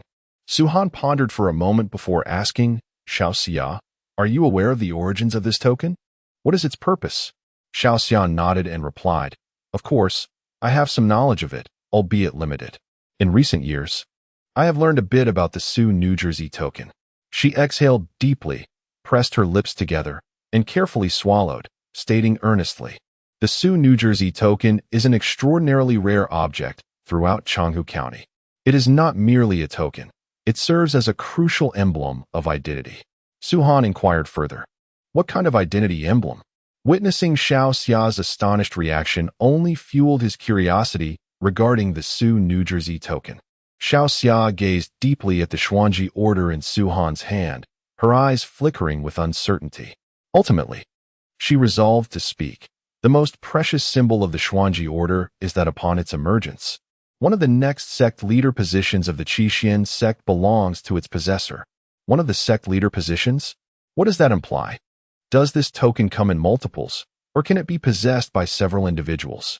Does it signify eligibility to contest for the position of sect leader? To think that Su Yin possesses such a token. At this realization, Su Han's eyes suddenly gleamed with excitement. Who could have foreseen that Elder Su Yin was an entity of such formidable power? Xiao Xia fixed her earnest gaze upon Su Han, questioning, "Young master, I am well aware of the acquaintances you have in Lingchu City. This is not a result of any deliberate investigation to undermine you. It is simply a task assigned by my master. Among the limited number of individuals you know, There should be none who possess this Xuanji order. Who, then, has bestowed such a precious token upon you? Su-Han chuckled softly. Xiao Xia, you have concealed many things from me. Thus, should I not also keep a secret from you? Observing Su-Han's reluctance to divulge, Xiao Xia pouted in dismay but acknowledged the validity of his words. Deciding not to press further, young master, she said, lowering her gaze in contemplation. She then lifted her charming chin, her eyes gently surveying Su-Han, and exclaimed joyfully, young master, since that mysterious entity has granted you this token, it is evident that they perceive your potential to ascend to the position of sect leader in the Qixin sect. Young master, if you can cultivate the Holy Dragon True formula to the second volume, then your potential will be even more. Xia Xia's words were abruptly interrupted by Su-Han. Xia Xia, I have already spoken to your master about this matter. It is not feasible at present. If in the future I possess the ability to converse on equal terms with the fairy Miaowen, we shall revisit this topic, Su-Han replied, shaking his head lightly. He then placed the Xuanji order into the space pearl, signifying that Su-Han possessed a mystical artifact capable of storing items.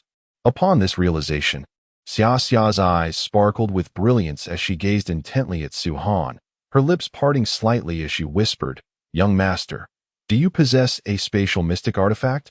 Indeed. Su-Han nodded, pondering aloud, is that so strange? The spatial mystic artifact was also bestowed upon me by that enigmatic being. At this revelation, Xia Xia displayed an expression of astonishment, but soon fell into a contemplative silence, refraining from further commentary. Su-Han, too, chose to remain silent, settling into a tranquil meditation upon the cold, flat stone. The two lay side by side and drifted into slumber. As night transitioned into dawn, the piercing rays of the golden sun illuminated Su-Han, gradually rousing him from his sleep. He blinked sleepily, lowering his gaze to Xia Xia, who was using his thigh as a pillow, and he couldn't help but chuckle. Xia Xia stirred awake due to Su-Han's slight movement. She had been curled up comfortably, resting her head on his leg, but his actions disrupted her peaceful slumber. As she opened her eyes slightly and shifted her position, preparing to sink back into sleep, she unexpectedly encountered something unfamiliar, jolting her fully awake. As she rose from her seat, she discerned the nature of the object she had just encountered, and a delicate flush gradually graced her fair cheeks. Chapter 38. To kill or to save young master. You are quite mischievous, murmured Xia, her eyes cast down, her crimson lips pursed, a bashful giggle escaping her. Despite having reached the age of 30, her heart still fluttered like a naive young girl, unable to let go of such feelings. Su-Han shook his head, choosing not to engage further with Xia. He stood up, slightly adjusting his attire, then retrieved a gourd, poured out some water, and refreshed his face before commencing his breakfast, which consisted once again of tough jerky. After finishing breakfast with Xia, they set off once more. Having traveled for nearly half a day, they found themselves several hundred meters away from the approaching city. Suddenly, a cry for help pierced the air. Su-Han, with his keen hearing, quickly pinpointed the source of the sound emanating from the nearby thicket. He hastened forward, determined to reach the origin of the distress call, with Xia trailing closely behind. As they navigated through the underbrush, an alluring scene unfolded before their eyes. A graceful woman, her dress disheveled, revealed much of her alabaster skin, while a young man was brazenly taking advantage of her. Stop! Su-Han could not bear to witness such a sight and bellowed fiercely, drawing forth the short sword concealed at his thigh. The young man, startled by the interruption, glared back in annoyance. Upon seeing Su-Han and Xia, his surprise was evident, however, sensing no aura of power from either of them. His expression shifted to one of disdain, lacking any semblance of fear. A young man rose to his feet, placing one foot upon the abdomen of the woman who lay prostrate on the ground. The pressure he exerted caused her immense pain, leading her to furrow her brow and shed tears from the corners of her eyes. Help me, young master, please save me, the woman cried out, her voice filled with fear and sorrow, as she urgently called for Su-Han and Xiao Xia. Upon hearing her pleas, the young man scowled and increased the force of his foot, intensifying her agony and eliciting a pained scream from her lips. You scoundrel! Unable to bear the sight any longer, Su Han summoned all his strength and charged at the young man. A fierce energy surged towards him as he brandished his short sword, its cold gleam flashing as he aimed for the young man's chest, executing a swift slash. Humph! The young man displayed a disdainful expression in response to Su Han's lethal strike. He maintained his foot upon the nearly naked woman, casually extending his left fist to parry Su Han's blade. Clang! The sound of metal colliding erupted as Su Han was forcefully pushed back 5 steps, landing beside Xiaoxia. Young master, this person is at the late stage of the blood realm. There is no need for you to hold back, Xiaoxia remarked. Observing that Su Han had not unleashed his full potential. Oh? The young man, taken aback by Xiaoxia's words, expressed his surprise. However, his expression soon darkened. The two individuals who had suddenly appeared did not emanate any aura of a practitioner. Yet he had sensed a significant fluctuation of energy when the boy had drawn his sword, indicating the presence of a spirit-grade artifact. Not to be underestimated. The young man quickly assessed the situation and kicked the woman in her side, sending her hurtling towards Su Han and Xiaoxia. Su Han took the half-naked woman into his arms, while the young man opposite him took a swift step back, attempting to flee the scene. Although they were close to the city ahead, once inside, it would be nearly impossible to locate him amidst the throngs of people. Thinking of escaping? Xiaoxia scoffed, her figure shifting and vanishing from sight. Su Han gently pulled the woman's clothing up and murmured soft words of comfort. In the brief span of 3 breaths, Xiaoxia returned, effortlessly carrying the unconscious young man, who appeared weightless in her grasp. With a thud, she tossed him to the ground. Young master, what do you intend to do? Xiaoxia inquired, her curiosity piqued as she regarded Su Han.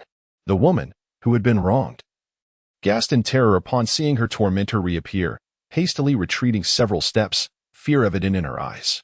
Su Han stepped forward, placing his foot on the chest of the malevolent youth, rousing him from his stupor with a painful jolt. Ouch, ouch, ouch. The young man cried out, awakening in agony. However, upon recognizing Su Han's countenance, a sense of dread washed over him, only to be quickly replaced by arrogance as he recalled his own status. Do you know who I am? How dare you treat me this way? Su Han made a dismissive gesture, unimpressed. What? Now you wish to invoke your identity to save yourself?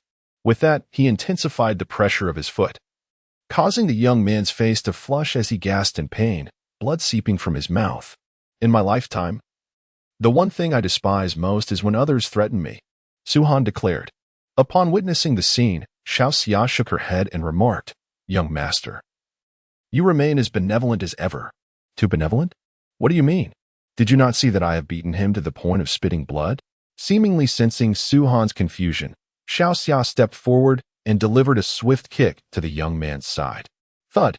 The young man's head was violently turned askew by Xiaoxia's strike, leading to his untimely demise. Ah, you have killed him. The woman who had been humiliated gasped in shock, her eyes widening in disbelief as she turned to Su Han and Xiaoxia, her previously stabilized emotions now spiraling into turmoil once more. You must leave. These matters must never be disclosed. Su Han sighed, casting a glance at the distressed woman and speaking in a calm tone. Trembling, the woman scrambled to her feet and hastily fled the scene. Xiaoxia watched her retreating figure, lost in thought. Xiaoxia, this cannot be, Su Han interjected, stepping in front of her to obscure the fleeing woman from view. If we were to kill her as well, what would be the purpose of our previous actions? Shaking his head, Su Han remained resolute in his convictions. Let us bury him. Xiaoxia casually excavated a pit in the ground and unceremoniously kicked the corpse into it. Su Han, equally pragmatic, swiftly covered the body with the freshly turned earth, then gathered some dry grass to conceal the disturbed soil. Let us proceed. There is a city ahead where we can rest for the night before continuing our journey. Xiaoxia, having taken a life, spoke to Su Han as if nothing had transpired. How could she be so carefree? After all, this was murder. Though the world of Songlong continent operates on the principle of survival of the fittest, is it not excessively cold-hearted? Su Han shook his head and hastened to catch up with Xiaoxia. After a few minutes, they finally arrived at the city-state before them. Shanxiang City? Su Han murmured, gazing up at the massive wooden plaque hanging above the city gate. Let us enter the city, Xiao Xia said with an air of ease, leading the way. Following her, Su Han stepped into the city-state, marveling at the diverse array of people around him. This was his first venture far from home. Young master, let us first find an inn, Xiao Xia suggested, guiding Su Han towards a tavern. Upon entering, a young attendant approached them. Good day, are you two here to stay? He inquired. 2 rooms, please, Xiao Xia replied without hesitation. Certainly. The attendant responded cheerfully and soon led Su Han and Xiao Xia to the counter, where he informed the innkeeper.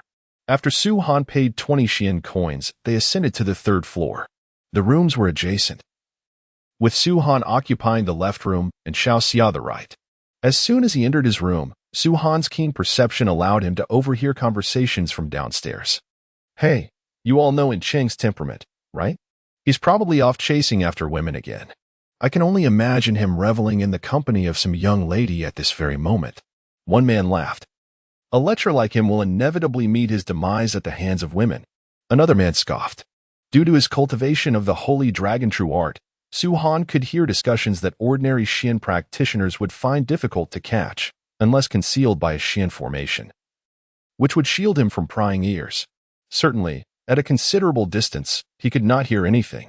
However, from the floor below, he could faintly discern some sounds. Could it be that they were speaking of the young man who had humiliated the common woman? Upon hearing this, Su Han's expression shifted slightly. Yet, he quickly shook his head, thinking, this cannot be. It must be mere coincidence. As night fell, Su Han left the inn alone to catch some fresh air. Xiao Xia, aware that Su Han had deliberately not called her, nonetheless kept a watchful eye on his movements. When he departed, she followed discreetly. As they walked along the street, the frown on Su Han's face vanished. After wandering in the city for a while, he passed by a dark alley and noticed 2 suspicious figures stealthily carrying a large sack. What could this mean? Su Han's expression changed subtly as he quickened his pace to follow them. What mischief could the young master be up to, hidden in the shadows? Xiao Xia felt a surge of curiosity upon seeing Su Han tailing the 2 men, and she followed suit. Su Han tracked them until they reached a dilapidated house. The 2 furtive men entered, cautiously glancing around to ensure no one was watching before closing the door behind them. Heh, tonight we can have our fun. After all, no need for Xian coins, one of them exclaimed. Indeed, we can play together. Using his mystical abilities, he lightly leaped over the high wall and entered the courtyard. As he stepped inside, he was met with the sight of the 2 lecherous men unveiling the sack, revealing a young woman in a white dress. Her beauty striking yet marred by her predicament. Bound at her hands and feet, her mouth gagged with a cloth, she struggled to utter a sound. My dear young lady, do not fret. We shall ensure your utmost pleasure tonight. Indeed, you shall find it utterly irresistible, and you will willingly invite us to bestow upon you comfort. 2 lascivious men exchanged lewd remarks, rendering the woman crimson-faced, her eyes ablaze with indignation. With sinister chuckles, the 2 men prepared to tear away her garments when suddenly, Su Han intervened. 2 fist-sized stones hurtled through the air, striking the lecherous men upon their heads with a resounding thud. They collapsed without a hint of resistance. The woman, witnessing this, turned her gaze toward the direction from whence the stones had come, where stood a young man. The backlight obscured his features, leaving her unable to discern his visage. Su Han approached swiftly, removing the cloth from her mouth and forcefully tearing apart the ropes binding her hands and feet. You are safe now. Can you move? He inquired with genuine concern. The woman shook her head, her voice tinged with sorrow. I am injured and unable to move. Otherwise, I would not have fallen prey to these scoundrels. Su Han glanced down, and in the moonlight, he discerned numerous bloodstains upon her form, causing him to momentarily freeze in shock. Do not linger on my condition. I cannot move. You must rescue me from this place, and, by the way, castrate them. A fierce glint flickered in her eyes. Su Han was taken aback. What was happening? This woman, appearing so innocent, harbored such a ruthless demeanor. In Su Han's chamber, the bloodied woman was laid upon the bed, having carried her through the window into the inn under the cover of night. No one had witnessed his entrance with an injured companion. Why did you not comply? The woman in white cast a cold glance at Su Han. Upon seeing his youthful countenance, she hesitated for a moment but could not refrain from inquiring further. Su-han retrieved some healing ointments from his pocket and placed them on the table, sighing as he remarked, "There are certain matters you can handle by yourself. There is no need to rely on my assistance. They are villains. They deserve to be punished," the woman retorted coldly. Su-han shook his head and turned to leave the room, saying, "Tend to your wounds on your own. I shall step outside for a while." "Wait." The woman called out from her position on the bed, her body marred with injuries. She bit her lip, and her eyes, rarely revealing any emotion, glimmered with a hint of shyness as she softly implored, "I am injured and unable to move. I require your assistance." Su-han was taken aback. "What do you mean by that? Your body is covered in wounds. How can I assist you? If I were to help, wouldn't that mean I would see you completely exposed?" His expression was one of perplexity. The woman seemed to grasp the implications of her words, but still whispered, "I cannot move. Otherwise, I would not have summoned you. However, there is one condition. You must close your eyes." "There is no need for such complications," Su-han replied, shaking his head with a smile. "I have a friend who is a girl, residing in the adjacent room. I am certain she would be more than willing to help." With that, Su-han opened the door and stepped outside, closing it behind him. His expression remained somewhat peculiar. "What happened to the friend you mentioned?" the woman inquired. Her enchanting eyes filled with confusion as she gazed at Su-han. However, the woman did not dwell on it for long. She closed her eyes, her eyelashes trembling slightly.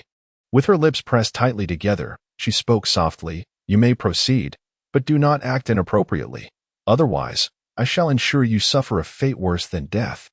The latter part of her threat was barely audible, indicating the severity of her injuries, which had drained her of the strength to speak. Su-han took a deep breath, nodded, and approached her. With each step he took, he could sense her body shiver slightly, revealing her own tension. After carefully removing her garments and applying the medicine, her face was flushed, a vivid crimson hue adorning her complexion. Su-han settled by a sturdy square table, pouring himself a cup of tea, and sighed.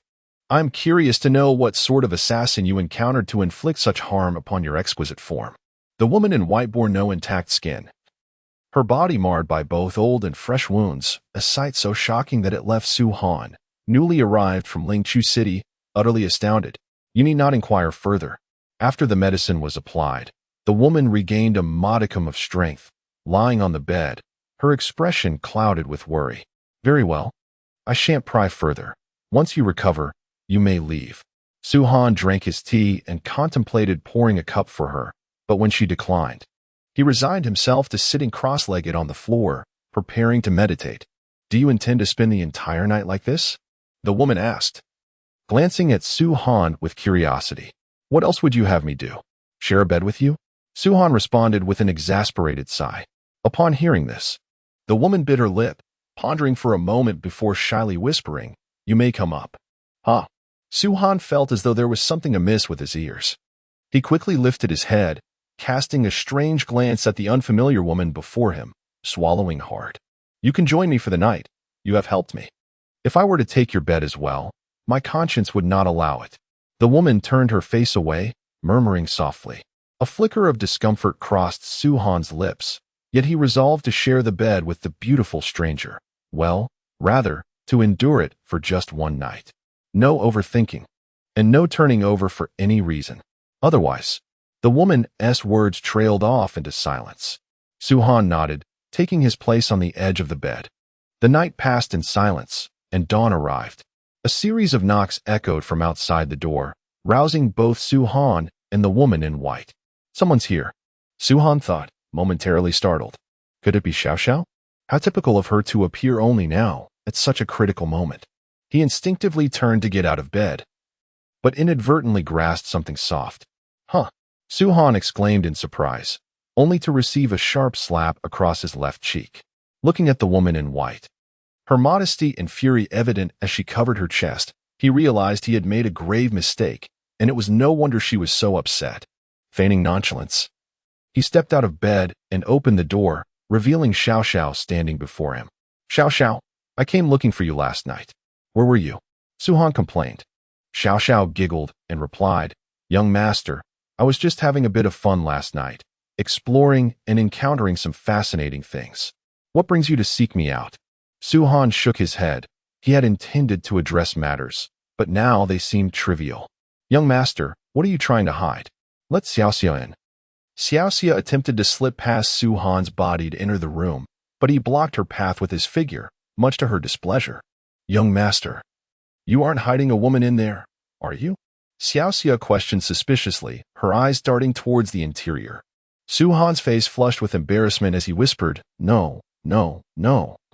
Xiaoxia, don't be ridiculous. Please wait for me downstairs while I change my clothes.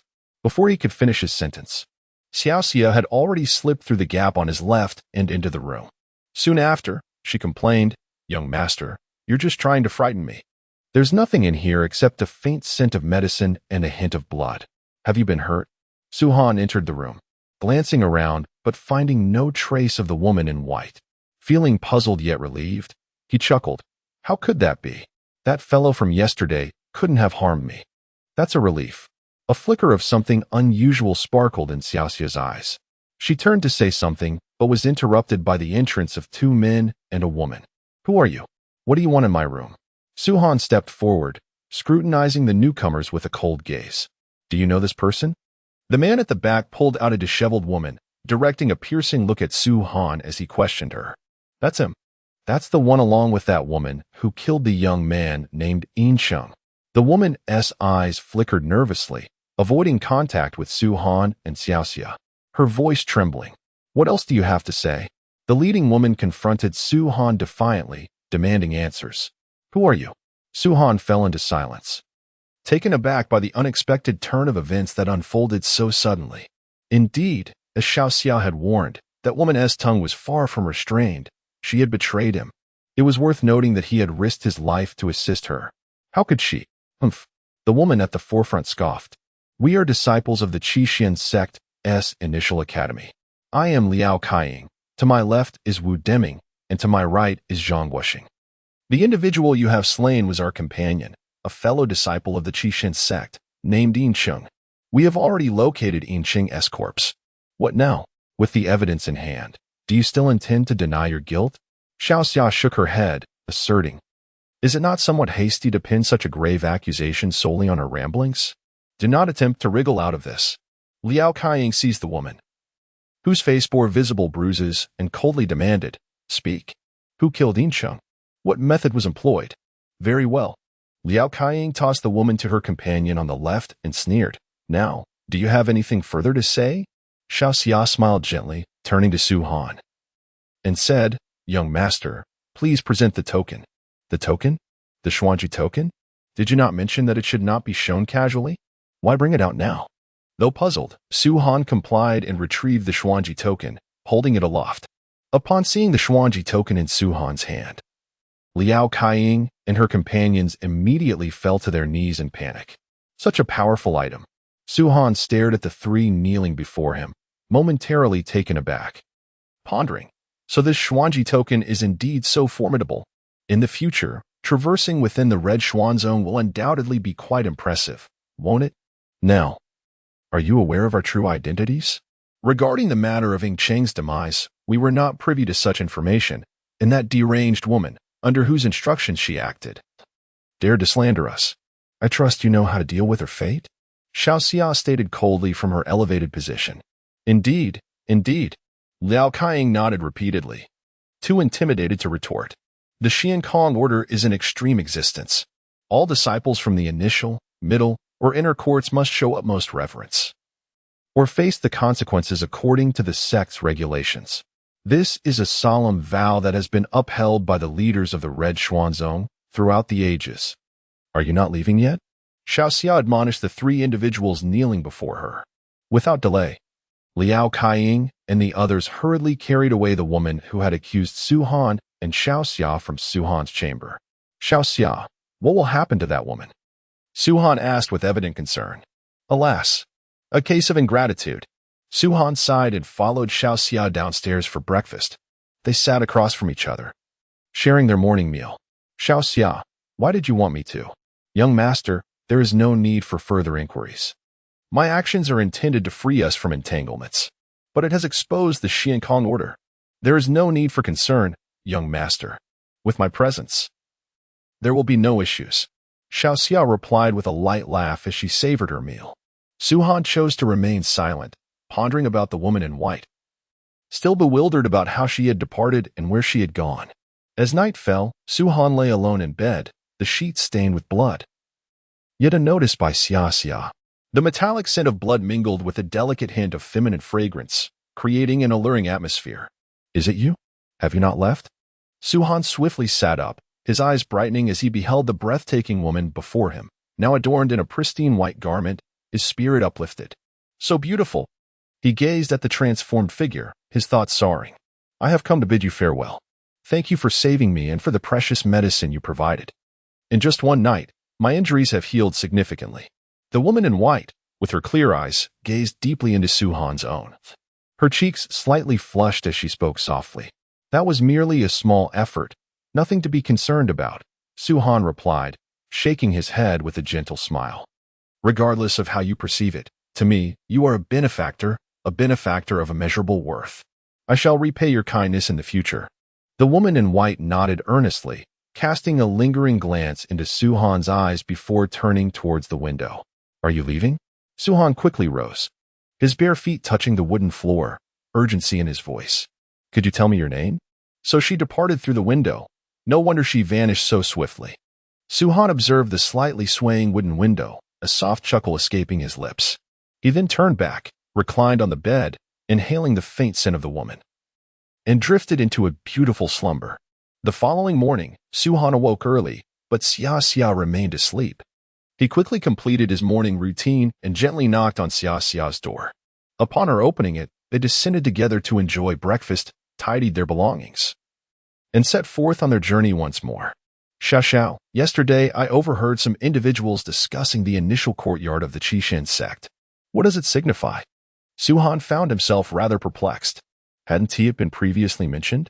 Su-Han rolled his eyes in dissatisfaction. After departing from the city-state, the two journeyed for 3 days and nights, ultimately arriving at the territory of the Qixin sect. Ahead loomed the sect's most imposing peak, the Qixin Peak. Xiao pointed toward the towering mountain that appeared deceptively close yet was, in reality, quite distant, and softly remarked. Following Xiao's gesture, Su-Han gazed upon the mountain, which was extraordinarily vast and lofty. Is this truly the largest peak in Changhu County? Its grandeur is indeed awe-inspiring, Su-Han mused. Let us proceed and join the main group to partake in the Qixin sect's assessment. As for me, I shall, of course, be the esteemed young master's personal maid. I hope the young master does not find me burdensome. Xiao giggled, devoid of the demeanor typical of a woman nearing her 30s. Su-Han remained unfazed by Xiao's playful antics. After all, he had grown accustomed to them over the years. He quickened his pace to keep up with the throng of youths traversing the broad avenue. Observing the crowd, Su-Han felt a flutter of anxiety within. Some of the young men and women were accompanied by personal maids or a few servants. Having Xiao by his side did not make him feel out of place.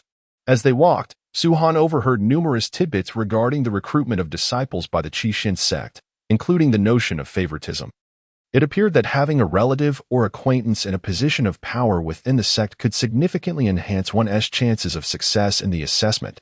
As they continued their stroll, Su-Han and Xiao arrived at an exceptionally spacious pavilion, remarkably large in size. It can easily accommodate thousands. There are more than a dozen such pavilions, all designated as resting places for those participating in the disciples' assessments. Su-Han and Xiao occupy a corner of one pavilion, a spot he personally selected for its comfort. At this moment, the blazing sun casts its relentless rays, making it quite uncomfortable. He is drenched in sweat, exuding an unpleasant odor, while Xiao is unperturbed by such woes. Not only does she lack any scent of sweat, but she also carries a subtle fragrance reminiscent of femininity. Xiao, why do you smell so delightful?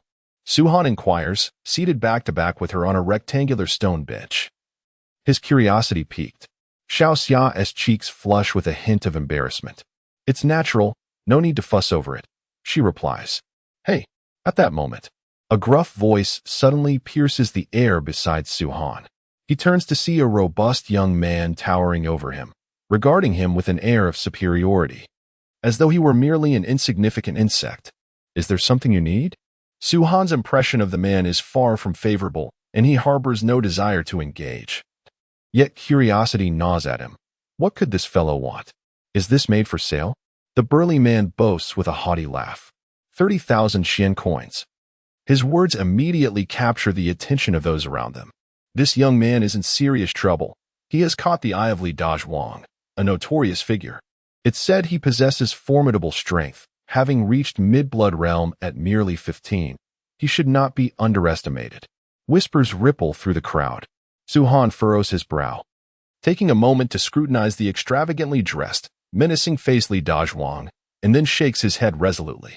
Get lost, he retorts, displaying an audacity that is commendable.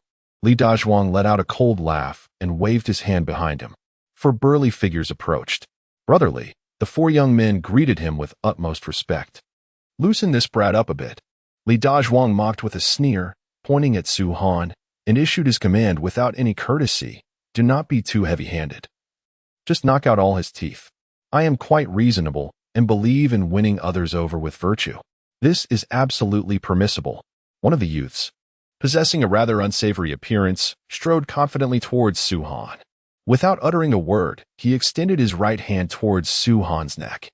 The seemingly casual gesture was executed with remarkable speed, so swift that those with lower realms of comprehension around them could not even perceive the technique being employed.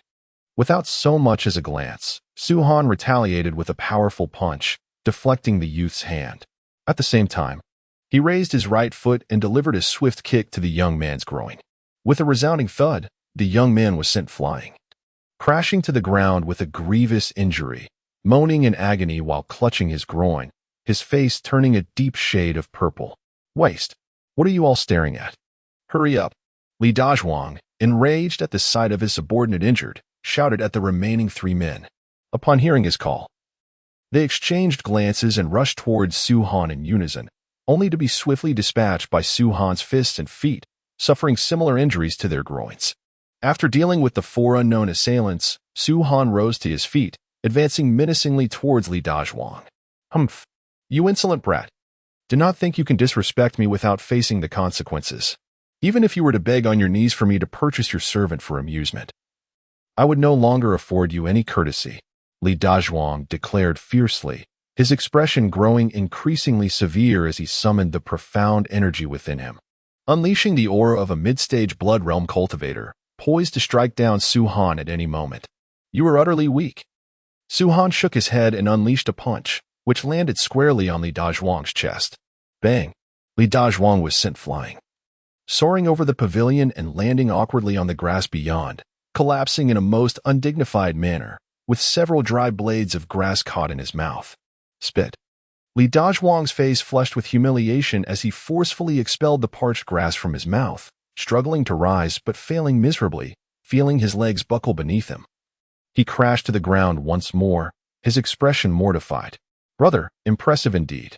Despite being at the same mid-stage blood realm, you managed to defeat four late-stage blood realm masters and gave the renowned Li Dazhuang, known for his invincibility within the same realm, a thorough thrashing.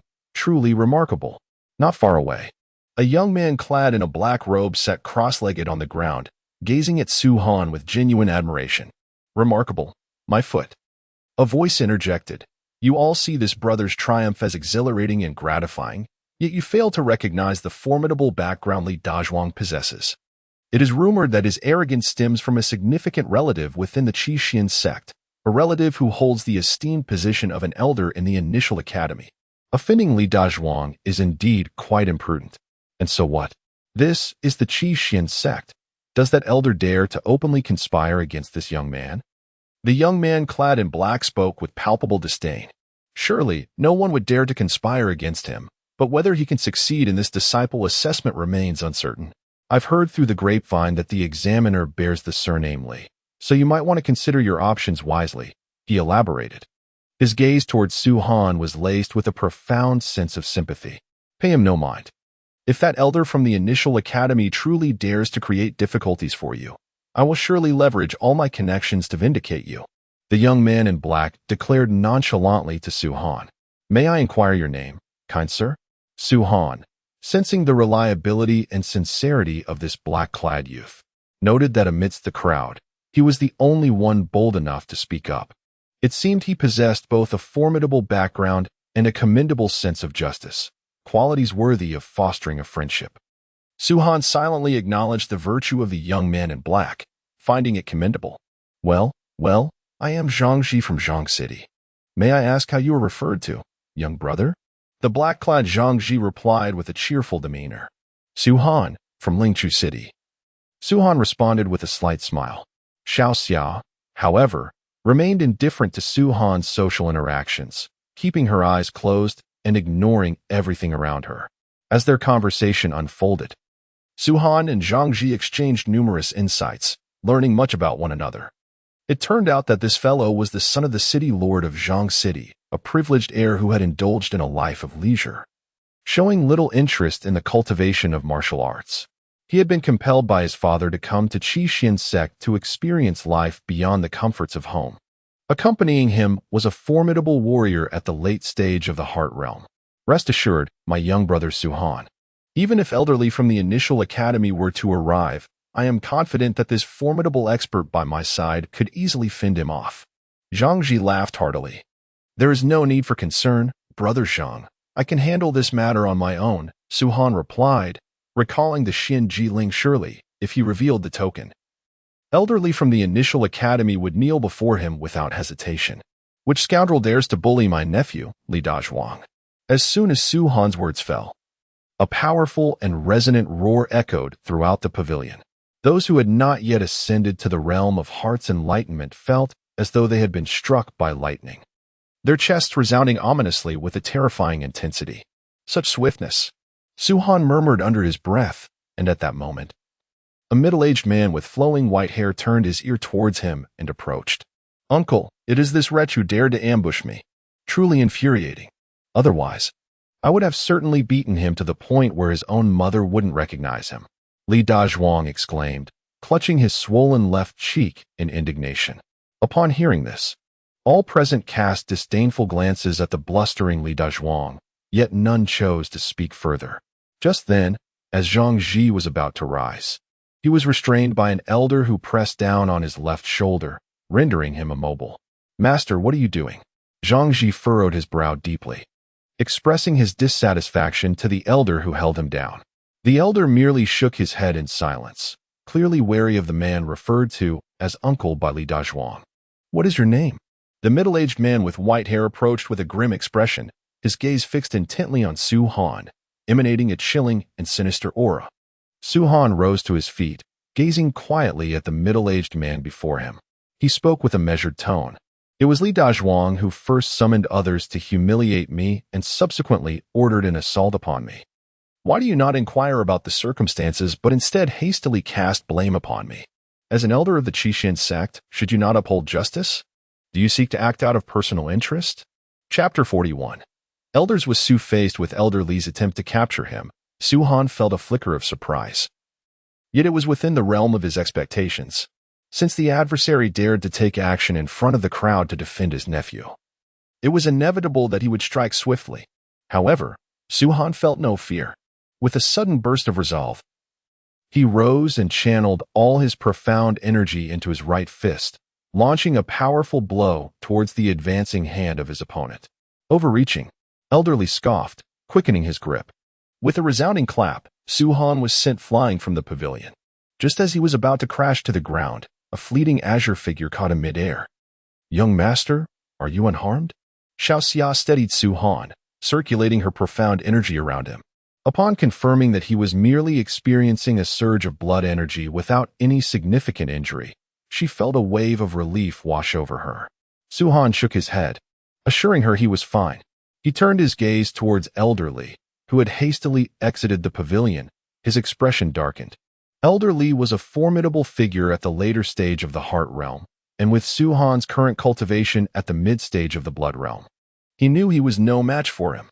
The reason he had not been defeated in one strike was that Elderly had underestimated him, believing that the initial strength of the bone realm would suffice for his capture. Unfortunately for Li, Suhan's capabilities had far exceeded his expectations. Your foundation may be solid, But having offended me, do you truly believe there is still a place for you within the Qixin sect? Elderly retorted fiercely. Su-Han shook his head defiantly. You do not represent the Qixin sect. Elderly charged forward once more with a fierce shout. Su-Han, witnessing this, was taken aback. He had not anticipated such audacity from Elderly to strike at him a second time. A master at the late stage of the Heart Realm. Stooping to contend with a mid-stage Blood Realm practitioner, truly a disgrace to the Qixin sect. Xiaoxia approached with an impassive expression, her palm flipping to reveal a surge of profound energy emanating from her hand. With a single strike, she repelled the advancing Elderly. What a formidable display of profound energy! Elderly, momentarily stunned by Xiaoxia's force, quickly assessed her cultivation level. Realizing she too was at the late stage of the Heart Realm, he was convinced that no one of the same realm could possibly rival him. Moreover, as an elder of the initial academy of the Qixin sect, his own mastery of profound techniques was exceptional, complemented by a profound skill of notable depth. This seemingly insignificant girl could not be his match. With renewed vigor, Elderly summoned his profound energy and charged at Su-Han again.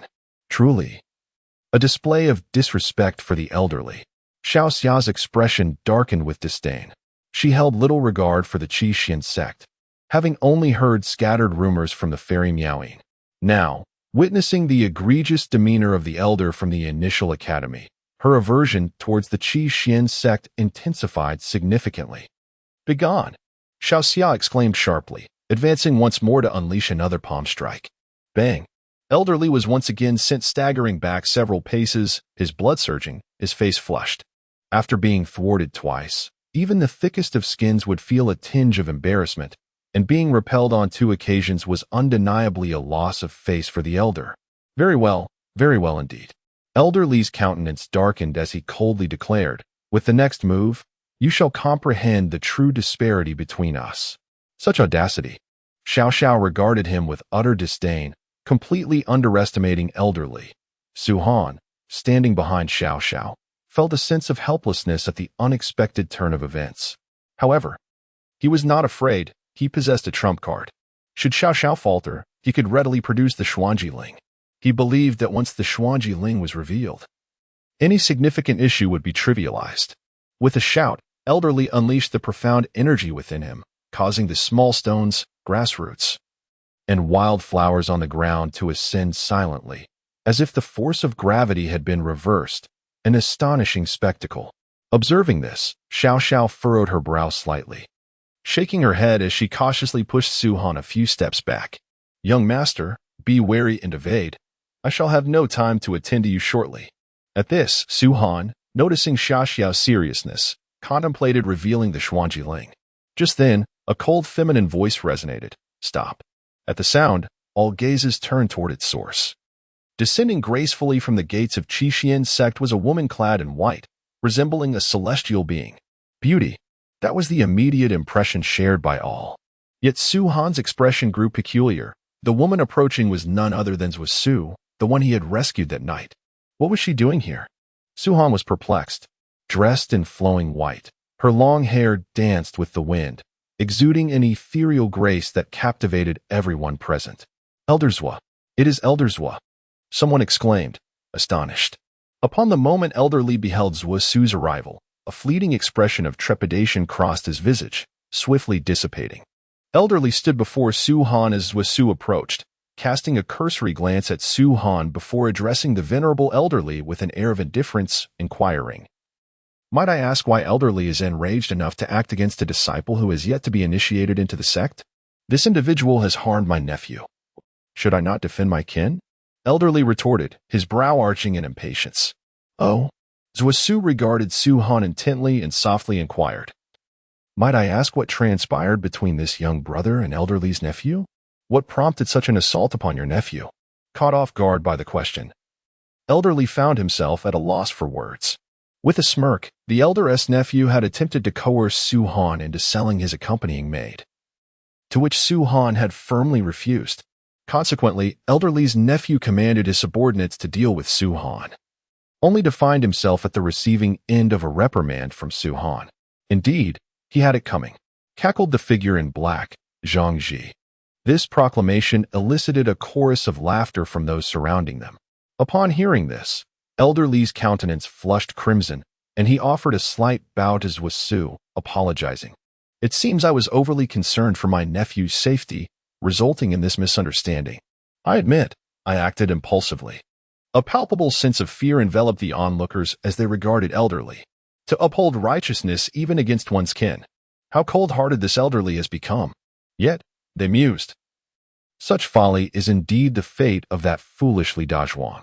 Now that the misunderstanding is resolved, let the disciple examination of the Qi Xian sect commence. Zhusu remained indifferent to the matter. After all, the instigator had already faced consequences, and there was no need to escalate the situation further. Moreover, Elder Li, despite his standing, was a senior elder of the Qi Xian sect and should not be dealt with lightly. Naturally, this was the case. Elder Li was apprehensive that Zhusu might report the incident to the higher echelons of the Qi Xian sect, which rendered him hesitant to oppose Zhusu, who was also an elder responsible for the sect's disciple assessments. The first criterion for evaluating disciples of the Qi Xian sect was the bone age test. Candidates were required to be between the ages of 13 and 16, and they must have attained the initial stage of blood realm within this age bracket. Following this, they would embark on the ascent of the Qi Xian sect's initial mountain gate, thereby officially becoming disciples of the sect. Su Han was the first to undergo the bone age test, which was originally to be conducted by Elder Li. However, Elders Zhusu personally administered the test, which was rather intriguing. So, you are indeed an elder of the Qi Xian sect's initial academy, Su Han remarked with a cheerful smile as he stood before Zhusu. Subsequently, Zhusu proceeded to the female candidates to continue testing their bone ages. Hey, Su Han, why do you think Elder Zhusu is sticking up for you? Zhang Ji inquired with a grin as he stood beside Su Han, his gaze wandering towards the female disciples with a glimmer of mischief. She must be concerned that Elder Li would give you a hard time, which is why she personally conducted your test. Quite the privilege, isn't it, Su Han? Su Han shook his head, responding, Zhang Ji, do not speak carelessly. It could lead to dire consequences. Did you not notice how stern Elders Zhusu remained? If she discovers your loose tongue, she might take secret measures against you. Zhang Ji, upon hearing Su Han's words, displayed an expression of astonishment, refraining from further utterances. Elder Li, who was ostensibly engaged in assessing the bone age of his male peers, had his gaze surreptitiously directed towards Su Han, contemplating how he might contrive difficulties for him in the days to come, even scheming malevolent plots against him. Su Han nodded slightly, having already discerned the elder's furtive glances, indicating that he too was devising a strategy. Once the bone age assessments concluded, they proceeded to evaluate the realm of Xian. Soon, the evaluations were complete, and Su Han found himself positioned at a middling level. Elder Zhua and Elder Li stood upon a high platform. She stepped forward and addressed the assembly. You number a total of 3,600. Although you have successfully passed the first two assessments, the true test lies in the final challenge. This endeavor is fraught with peril, as you must journey from here to the entrance of the Qi Xian sect's initial academy. Along the way, you will encounter Xian beasts in the early, mid, and late stages of the blood realm. Should your strength prove insufficient, you may very well meet your demise. If anyone feels inadequately prepared or lacking in strength, you are free to withdraw. Upon hearing Elder Zhui's pronouncement, the multitude of young men and women exhibited expressions of astonishment, and the air was filled with murmurs of discussion. Yet, none chose to depart from the ranks. Having progressed this far in the assessment was indeed a commendable feat, especially considering that the Qi Xian sect is the foremost sect in Changhu County, renowned far and wide. Even a casual acquaintance would have some knowledge of it. To gain entry into the Qi Xian sect for cultivation in the Xian arts is undoubtedly a stroke of fortune and honor. Excellent, truly commendable, seeing that no one had departed. Zhusu nodded with satisfaction, surveying the crowd before continuing, you have a time limit of 3 hours. Those who fail to arrive at the square before the entrance of the initial courtyard after this time will be deemed unsuccessful. With a wave of her robe, she scattered a total of 3,600 beams of white light into the hands of Su Han and the others. As soon as Zhusu concluded her words, the crowd swiftly paired off with friends, Since Su had not explicitly prohibited forming teams, many chose to ascend the mountain alongside trusted companions or newly acquainted friends. The spectacle of 3,600 individuals embarking together was truly grand. Meanwhile, the accompanying servants remained on standby. Only if their young masters successfully passed the final assessment could they accompany Su and elderly to the initial courtyard of Qixin sect. Continuing to serve their respective masters, Su Han, shall we journey together? Zhang Ji laughed heartily, standing beside Su Han. Of course, no problem. Su Han replied with a grin. Walking shoulder to shoulder with Zhang Ji. Go ahead. Heh, I shall see how long you can maintain that smile. I hope you manage to avoid any ambushes on your way to the initial courtyard. Elderly mused, a smirk playing on his lips as he contemplated certain schemes. Chapter 42. The pig-steel beasts Su Han and Zhang Ji set forth on the path towards the square before the initial courtyard of Qixin sect. Behind them, Xiaoxia cautiously observed Su Han's receding figure. Having protected him throughout their journey from Lingqiu City, she now found herself somewhat unaccustomed to being apart from her young master. Not only was she disoriented, but she also experienced a wave of reluctance. What is happening to me? Xiaoxia gazed in bewilderment at the gradually distant figure of Su Han. Simultaneously, a pair of eyes gently observed the figure of Su Han. It was Su, who quietly gazed at Su Han's slender silhouette, her heart stirred with subtle emotions. Su Han, accompanied by Zhang Ji, ventured into a dense forest. Particularly for Su Han and his companions, who were merely practitioners at the Blood Realm, care must be exercised, for the mystical beasts were not to be trifled with. Although these creatures were merely raised by the Qixin sect, they remained formidable adversaries. In previous years, numerous practitioners had met their demise at the jaws of these beasts.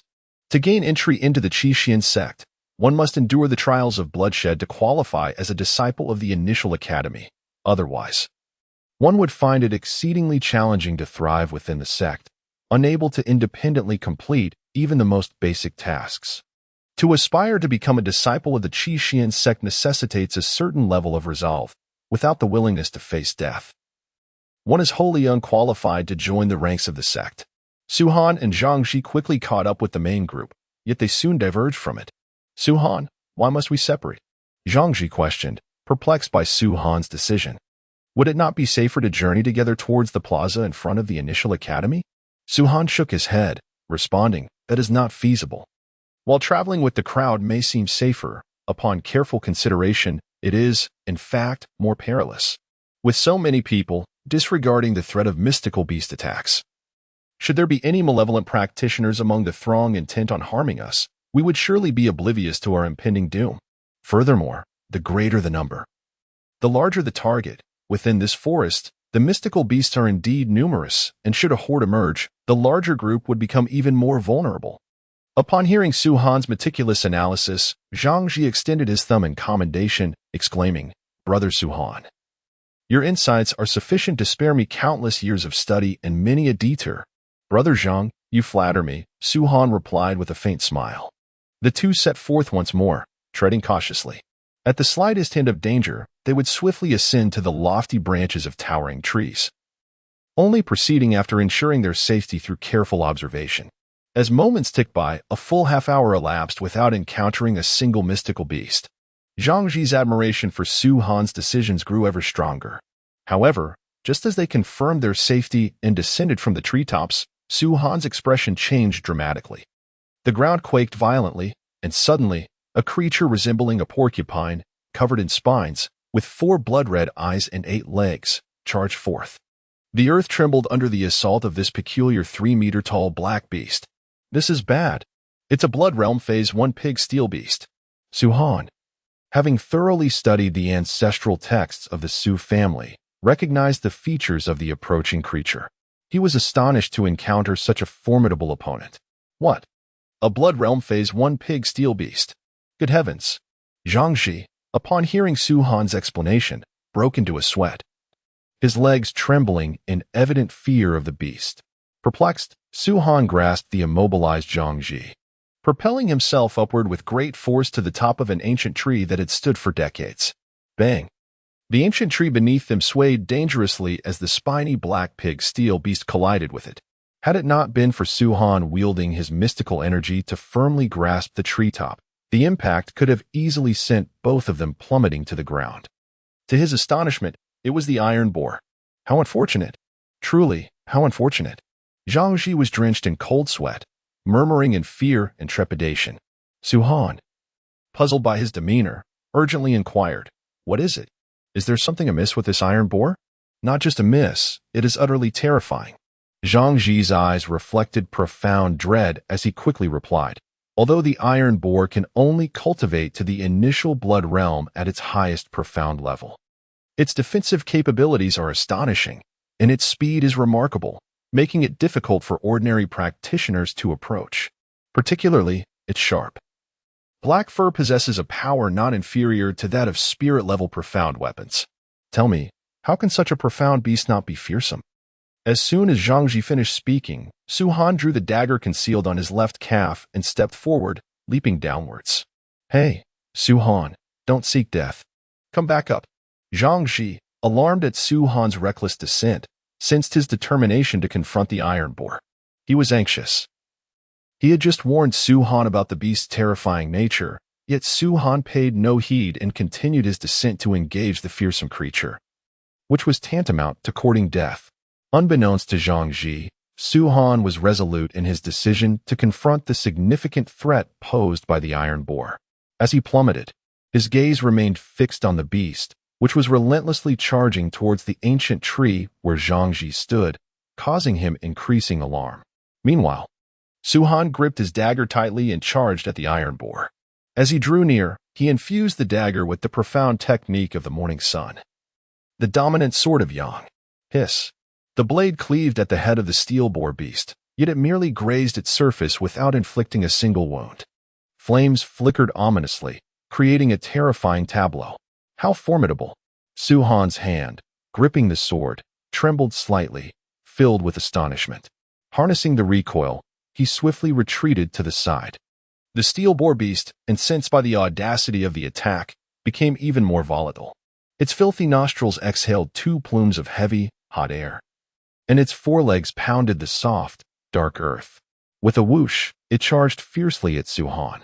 Before he could even touch the ground, this swift creature collided with him, propelling his body like a cannonball through the air, his back crashing against 3 robust ancient trees, causing him to grimace in pain. Hiss. He inhaled sharply, the agony radiating from his back nearly rendering him unconscious. Had that occurred, it would have spelled his end. He had anticipated that a single strike would fell the steel boar beast, only to discover its formidable hardness. Even the mystical weapon in his hand had failed to slay it, a truly fearsome creature. Indeed, it deserved the accolades it received from Zhang Ji. Deemed an existence unparalleled on Earth, though his realm was low, it rendered him temporarily helpless. Su-han, quickly evade. Zhang Ji, clutching a sturdy ancient tree, watched in alarm as Su-han was hurled against the trees. His concern escalated, especially as Su-han stood dazed, while the steel boar beast prepared another ferocious assault. "You wish to kill me? Ha! You are far from capable." With a swift motion, Su-han struck the ground with his palm, effortlessly rotating in midair to evade the ferocious boar steel beast that charged towards him. As he floated momentarily, his short sword sliced across the beast's back. A resounding clang echoed as metal met metal, sparks flying. Yet the spirit-grade artifact proved ineffectual. Gritting his teeth, Su-han harnessed the rebound force to retreat once more, landing atop the pinnacle of an ancient tree. The boar steel beast, driven by a surge of fury, disregarded its initial target, relentlessly pursuing Su-han. Wherever he perched upon the tree, the beast followed, crashing into every trunk in its path. This relentless back and forth had already felled a dozen towering ancient trees. Such a strategy was unsustainable. Sweat beaded on Su-han's forehead as he gradually distanced himself from Zhang Ji, occasionally hearing the latter's shouts in the distance. Yet, the boar steel beast remained undeterred in its pursuit. Determined, Su-han leaped to another ancient tree, only to find the beast hot on his heels once again. At that moment, he suddenly descended to the ground, and the beast's eyes gleamed with a fervent light as it seized the opportunity, accelerating towards him. Just as he had hoped, A glint of cold resolve flickered in Su-han's eyes, and as the beast approached him with reckless speed, he executed a deft somersault in the air, launching his short sword with precision. With a swift whoosh, the blade, imbued with the vigor of the morning sun, pierced the vulnerable rear of the boar-steel beast. With a mournful cry, the iron boar was pierced through its body by a fierce short sword, which erupted from its mouth. The blade penetrated the creature's form with unyielding force, continuing its relentless trajectory to pierce a gnarled ancient tree, causing it to tremble violently and shed its leaves in a cascade. In the moment the sword left the iron boar's body, it thrashed about wildly. But within mere breaths, it succumbed to its fatal wounds, meeting a tragic end. Upon witnessing the iron boar's demise, Su-han exhaled a sigh of relief and approached to extract the short sword. With a flick of his wrist, he sent the bloodied blade sweeping through the air, leaving a crimson streak upon the ground. The stench was unbearable. As he grasped the sword, a foul odor assailed his senses, nearly provoking his stomach to revolt. Fortuitously, his composure held firm, allowing him to suppress the urge to retch. He retrieved a vial of clean water from his spatial artifact and, after a thorough rinsing, the repugnant smell gradually dissipated. He chose not to gaze at the fallen iron boar, but instead made his way to where Zhang Ji was situated. "Brother Zhang, come down. The iron boar has been slain." Upon hearing this, Zhang Ji joyously leaped down from the treetop, exclaiming, "Brother Su, you are truly extraordinary. To have breached the iron boar's formidable defenses is no small feat." Su-han chuckled lightly and shared the method he employed to vanquish the beast, prompting Zhang Ji to burst into hearty laughter, nearly losing his composure. "What a genius! Brother Su, you are indeed a talent. To conceive such a cunning strategy is remarkable. I am utterly in awe of you." Zhang Ji laughed until his sides ached, his face turning a shade of blue from mirth, before he finally managed to suppress his amusement and regain his composure. Su-han shook his head and smiled. "Let us depart, lest other mystical beasts be drawn by the scent of blood, and that would spell trouble." He had expended considerable mystical energy during his recent battle with the steel pig beast, and should he encounter another formidable foe at this moment, he would undoubtedly find himself in peril. Brother Su is absolutely right. Zhang Ji nodded in agreement with Su-han's words. The two resumed their journey, this time exercising far greater caution. As they walked, they suddenly heard the sounds of a fierce struggle ahead. "Brother Su, it seems there is a commotion up ahead. Should we investigate?" Zhang Ji inquired with curiosity. "Well," Su-han hesitated. "In such a place, it was prudent to avoid conflict whenever possible. Even if someone were indeed in danger, they would surely activate their teleportation talisman at the first opportunity, so there was no need for excessive concern." Boom! A tremendous explosion echoed from the front, sending a jolt of fear through Su-han and Zhang Ji, as if they had been struck by thunder in close proximity, their emotions thrown into disarray. "Damn that Song Hu." Just as Su-han and Zhang Ji were pondering the situation, a faint blue figure rushed towards them in haste. Though the figure appeared disheveled, her graceful presence left both Su-han and Zhang Ji entranced. Beautiful, exquisitely beautiful, even in her hurried flight. She could not conceal her enchanting allure. Upon witnessing such a maiden, Zhang Ji leapt from the treetop without a moment's hesitation. Chapter 43. The opportune moment. Seeing Zhang Ji leap down so decisively, Su-han was taken aback. Is he truly going down just for a glimpse of that beauty? Su-han's expression shifted dramatically, his disbelief palpable as he contemplated Zhang Ji. This individual would undoubtedly prove to be the kind who forsakes loyalty for beauty. It seemed prudent to maintain a certain distance from him. All prior fondness he harbored had vanished into thin air. He remained perched atop the treetop, quietly observing Zhang Ji below. Opposite him, a woman clad in a pale blue dress rushed forward, her face etched with urgency. Behind her trailed a formidable beast, its crimson fur ablaze with flickering embers that scattered upon the ground. The creature appeared utterly terrifying, a daunting adversary indeed, resembling a lion yet distinctly not one. "Fear not, fair maiden, I am here to rescue you," Zhang Ji, in his foolishness, exclaimed, uttering the words fair maiden as he brandished a long sword and charged ahead. Initially, the blue-draped woman displayed a look of alarm upon seeing someone approach, but as she heard his words, a radiant joy illuminated her face.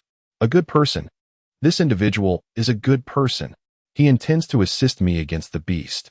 How wonderful. The woman nodded enthusiastically at the exuberant youth before her. And as she reached Zhangxi's side, she cast a wary glance at the beast behind them. Suddenly, the emergence of another individual, a youth wielding an impressive artifact, caused the formidable crimson tiger to freeze in its tracks. The girl, witnessing this development, was filled with elation. The beast was a late-stage entity of the blood realm. Although she was merely at the mid-stage, she knew she was no match for such a creature. Her lack of diligence in cultivating her mystical skills had left her unprepared for this confrontation, and now, in her hour of need, she found herself at a loss. Had I known earlier, I would have trained harder to strengthen myself. Fair maiden, what is your name? Though Zhang Ji felt a twinge of trepidation before the formidable azure tiger beast, he deemed it worthwhile to face death for the sake of this enchanting girl. However, now is not the moment for such thoughts. The maiden shook her head, expressing her exasperation. Zhang Ji exclaimed in mild surprise upon hearing her words. Yet, he quickly reassured her with a smile, "Fear not, beautiful lady. Your beauty guarantees your safety, and besides, I possess a comrade who is exceptionally strong. Even against a steel pig beast, he can hold his own." A steel pig beast. The girl's eyes widened in disbelief as she gazed at Zhang Ji. Her expression illuminated with joy. If this seemingly Navi youth had a companion capable of confronting a steel pig beast, then the azure tiger beast before them would surely meet a grim fate. Pray tell, where is your formidable companion? The maiden scrutinized Zhang Ji with curiosity, glancing around but finding no sign of his companion. There was not even a single mystical beast in sight, aside from the azure tiger beast. Upon hearing this, Zhang Ji glanced around, failing to catch sight of Su Han. He looked upward, yet still found no trace of him, and a cold sweat began to bead on his forehead. Surely, Su brother, are you toying with me?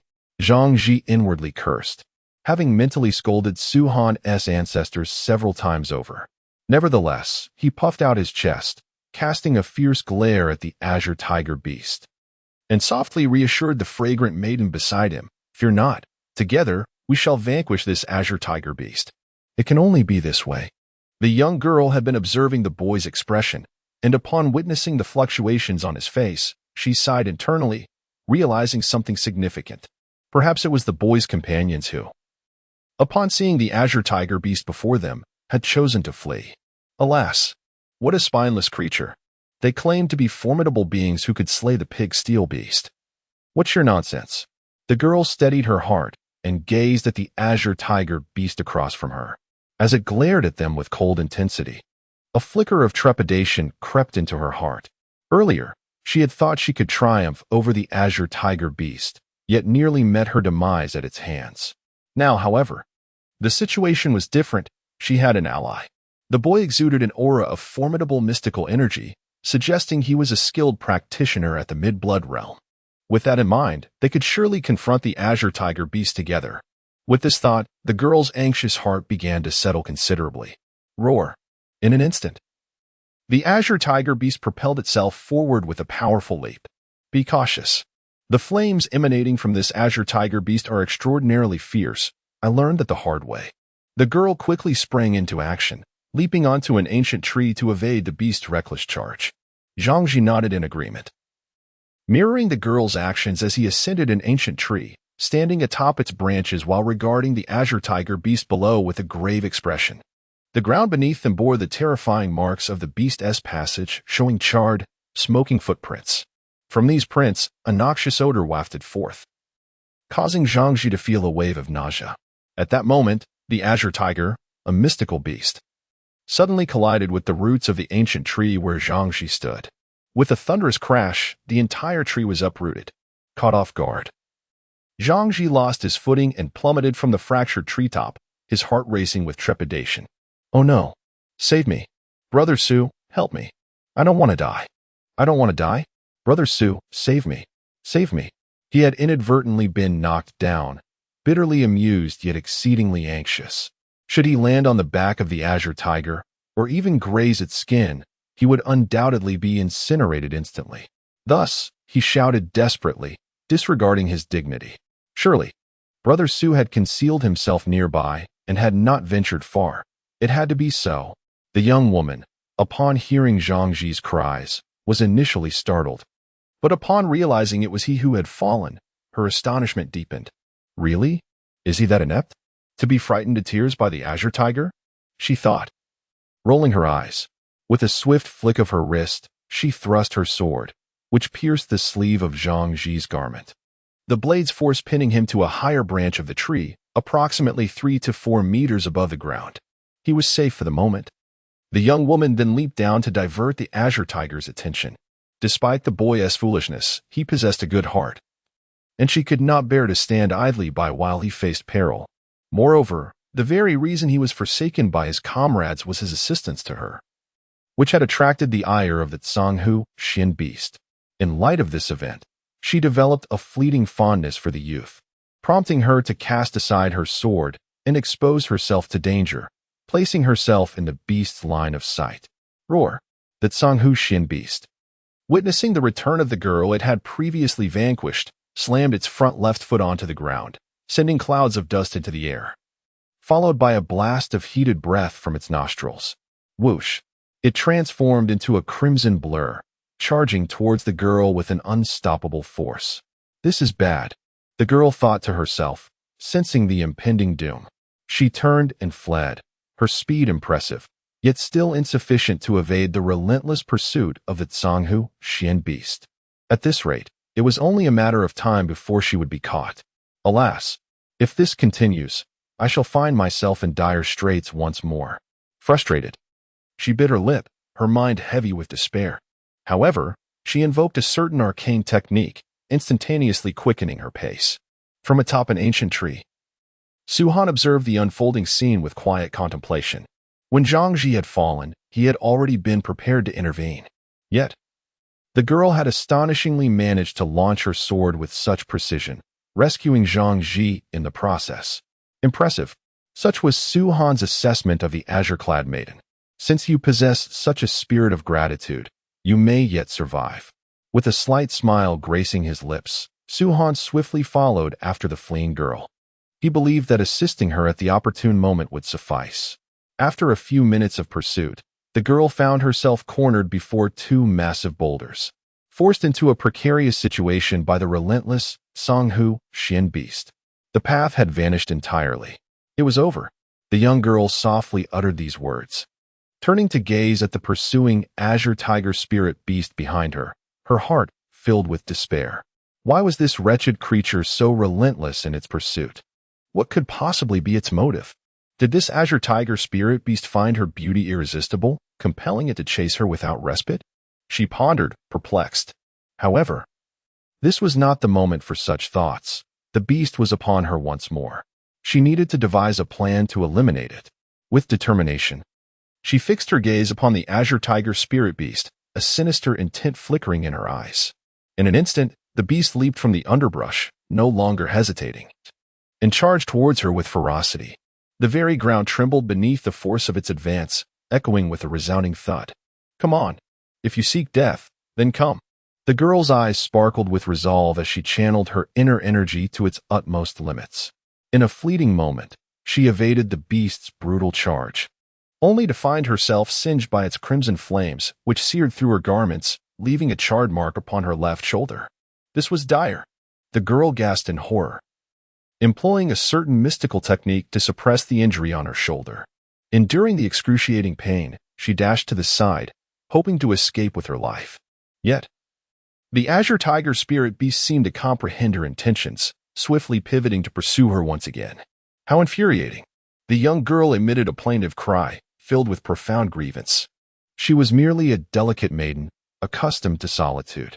Today, she had come to the Qixin sect to undergo the disciple assessment. After arduous efforts to pass the initial 2 rounds, she now found herself traversing a territory teeming with mystical beasts, which felt rather excessive. To make matters worse, she was now being targeted by a formidable azure tiger beast, an experience that was utterly overwhelming. Was her demise imminent? In her sorrow, the girl had relinquished any thoughts of fleeing, standing still with her eyes closed. Though her lips were tightly pressed together, exuding an indomitable spirit, she felt utterly powerless. The azure tiger beast advanced menacingly, and it was evident that the girl had abandoned any hope of resistance. As the beast surged towards her with increased ferocity, her peril became increasingly apparent, teetering on the brink of death. Suddenly, a shadow darted through the woods with astonishing speed, appearing before the girl in an instant, while the azure tiger beast was a mere 2 meters away. Bang! Chapter 44. Lin Kur, the girl in the light blue dress, gazed in astonishment at the boy before her, unable to comprehend the spectacle. The formidable azure tiger beast, such a fearsome creature, had been effortlessly repelled by the boy with a single strike. Bang! The azure tiger beast, propelled by Su Han's immense strength, soared through the air in a graceful arc before crashing to the ground, utterly disheveled. A faint trace of blood marked its forehead. Thank you. The girl stammered, her eyes shimmering with a mix of emotions as she regarded the boy beside her. She bit her lip and quickly expressed her gratitude. Su Han glanced at her, nodded, and then charged towards the azure tiger beast once more. Be careful. The flames emanating from the azure tiger, a mystical beast, are formidable. Should you come into contact with them, your body would sustain grave injuries, the young girl cautioned. The azure tiger, facing the youth, had its pupils ablaze with fury, glaring menacingly at him. With a thunderous roar, it propelled itself forward, causing the ground to tremble violently as it charged towards Su Han. With a resounding thud, Su Han unleashed his mystical energy once more, delivering a powerful punch that sent the formidable azure tiger sprawling. The beast collided with an ancient tree, producing a deafening crash that echoed through the air, causing the tree to splinter and ignite in flames. The young girl in the pale blue dress gasped in astonishment, her eyes widening in disbelief as she stared at the boy before her. Her mind raced, struggling to comprehend the enormity of his actions. Was this person truly human? Su Han's prowess shattered her previous understanding, leaving her in a state of shock. The azure tiger, enraged by its defeat, surged forward with unbridled fury, its gaze filled with wrath. Yet Su Han remained undaunted, his cold stare fixed upon the fiery-eyed beast, displaying no hint of trepidation. With a thunderous roar, the azure tiger charged once again. Su Han furrowed his brow and drew a short sword from his calf. The moment the blade was unsheathed, the azure tiger grew even more agitated. However, instead of retreating, it lunged faster at Su Han, its ferocity palpable. Die, Su Han thought fiercely, the blade gleaming with a chilling light as he thrust it forward. A sharp sound pierced the air.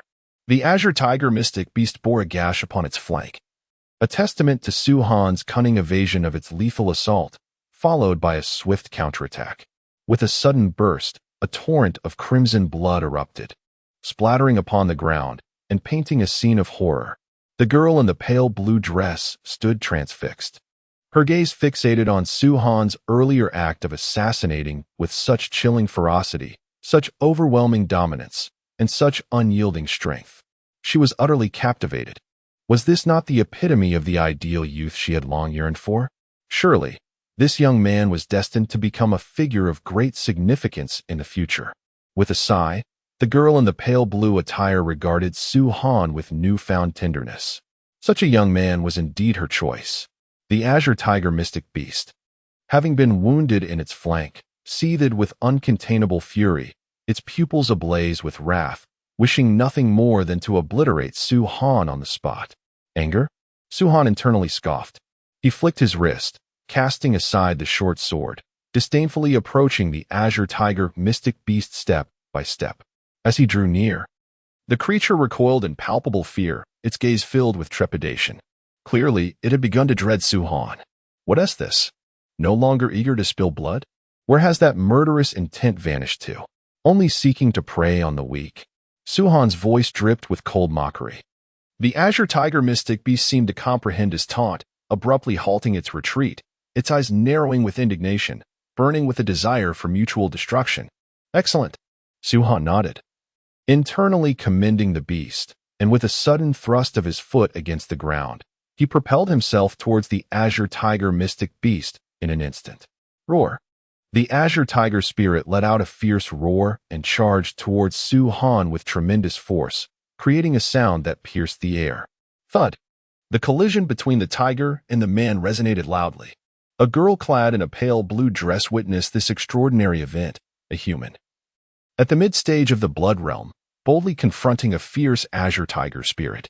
Moreover, he managed to gain the upper hand, dispatching the beast with a single strike. Thud. The spirit collapsed to the ground, meeting a tragic end on the spot.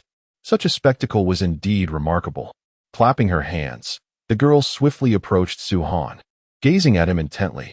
Noticing his calm demeanor and the minimal expenditure of his mystical energy, she realized his formidable strength. With mid-stage Blood Realm prowess, he effortlessly vanquished a late-stage demon. How had he achieved such mastery? What arcane techniques had he cultivated? The short sword in his hand, was it an artifact of the arcane? Upon recognizing the sword, her eyes sparkled with intrigue. This individual possessed an arcane weapon, a rarity indeed. Impressive, truly impressive. Ordinary people could hardly come into contact with weapons of quality. At most, they wielded mundane tools. Yet, this person wielded a short sword of arcane quality, clearly indicating his exceptional status. Feeling the girl's gaze upon him, Su-han felt a twinge of unease and quickly said, "It's all right now. I shall take my leave." Ignoring the lifeless azure tiger spirit, he turned to depart. "Su brother. Is that you, Su brother?" Just as Su-han turned away, the excited voice of Zhang Ji called from behind. As Zhang Ji walked, he cast a glance at the recently slain azure tiger mystic beast. He inhaled sharply, his mind brimming with astonishment. With a face full of shock, he turned to Su-han, his emotions bubbling over with excitement. "Brother Su, did you kill this? Is this the companion you spoke of, capable of slaying the pig-steel beast?" The girl in the light blue dress blinked her enchanting eyes, glancing at Su-han before inquiring of Zhang Ji. "Indeed, it is remarkable. To have defeated even this azure tiger mystic beast is truly impressive." Unable to contain his exhilaration any longer, Zhang Ji lunged towards Su-han, yearning to envelop him in a hearty embrace. However, Su-han, disinterested in the exuberance of this fellow, simply turned and walked away. Hey, benefactor, don't go." The girl in the light blue dress disregarded Zhang Ji and quickly pursued Su-han with graceful strides. Upon reaching Su-han's side, she joyfully exclaimed, "What is your name?" "I am Lin Kuer." "Su-han, what a cold name. It sounds rather cool," Lin Kuer mused, a light laugh escaping her lips. "Su-han, where is your family from? Are there others at home?" Su-han remained silent, casting a sidelong glance at Lin Kuer as he continued onward.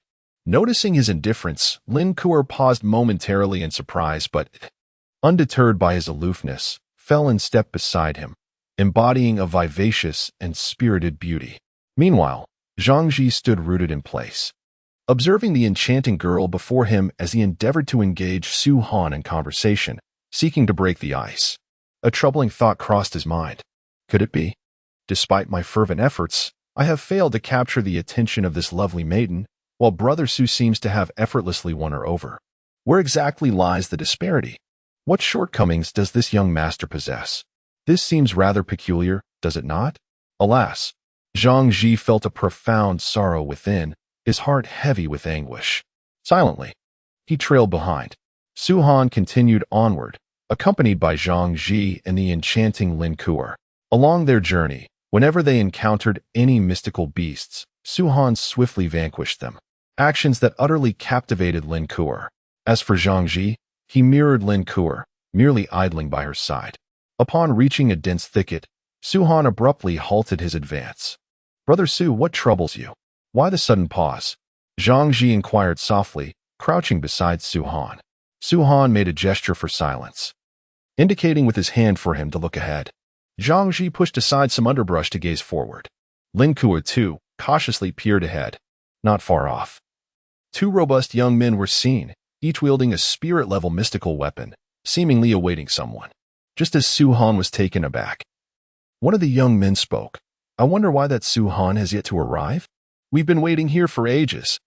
Could it be that some unknown mystical beast has devoured him?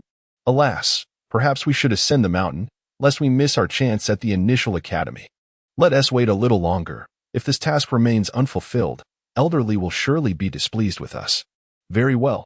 Though these words were uttered softly, they nonetheless reached the ears of the concealed trio. Brother Su, it appears that elderly remains unconvinced by you. He has actually dispatched these two to intercept you. It seems he has truly harbored resentment towards you. Zhang Ji whispered to Su Han, lowering his voice. Su Han nodded. Comprehending the reason these two individuals lingered here, it was to await his arrival, and they were willing to risk the prohibition of entering the initial academy for this purpose. Such a significant investment. What should we do? Should we circumvent them? Lin Kuo suggested softly. Su Han shook his head, carefully observing the two robust men before him, then turned to Lin Kuo and said gently, "You two should go ahead. I can handle them alone. I will stay and assist you." Lin Kuo was reluctant to leave Su Han alone to confront those two men. Especially since this was a rare opportunity to grow closer to him, she could not let it slip away. Seeing this, Su Han couldn't help but take another glance at Lin Kuo. As for Zhang Ji, he initially considered retreating, aware that these men were sent by elderly. This meant that any confrontation could draw the attention of elderly, who might then make things difficult for him within the academy, transforming every issue into a grave concern. With Lin Kuo, the beautiful maiden, choosing to stay, leaving would render him less than human. Zhang Ji steeled himself and remained. Su Han shook his head, stating, "This matter is mine. You need not involve yourselves. That is out of the question." Lin Kuo shook her head again, her voice rising slightly. Upon hearing her, Su Han was momentarily taken aback, just as the two men outside bellowed, "Who goes there?" He rose to his feet, and the two individuals, upon noticing Su Han's solitary appearance, immediately displayed expressions of hostility. As they were about to advance towards him, another figure besides Su Han also stood up. The two men were momentarily taken aback. The second individual was none other than Lin Kuo. Upon witnessing someone alongside Su Han, the two youths were beset by unsavory thoughts. They halted in their tracks, hesitant to proceed further. "And I too." Zhang Ji stood up, exuding an air of arrogance.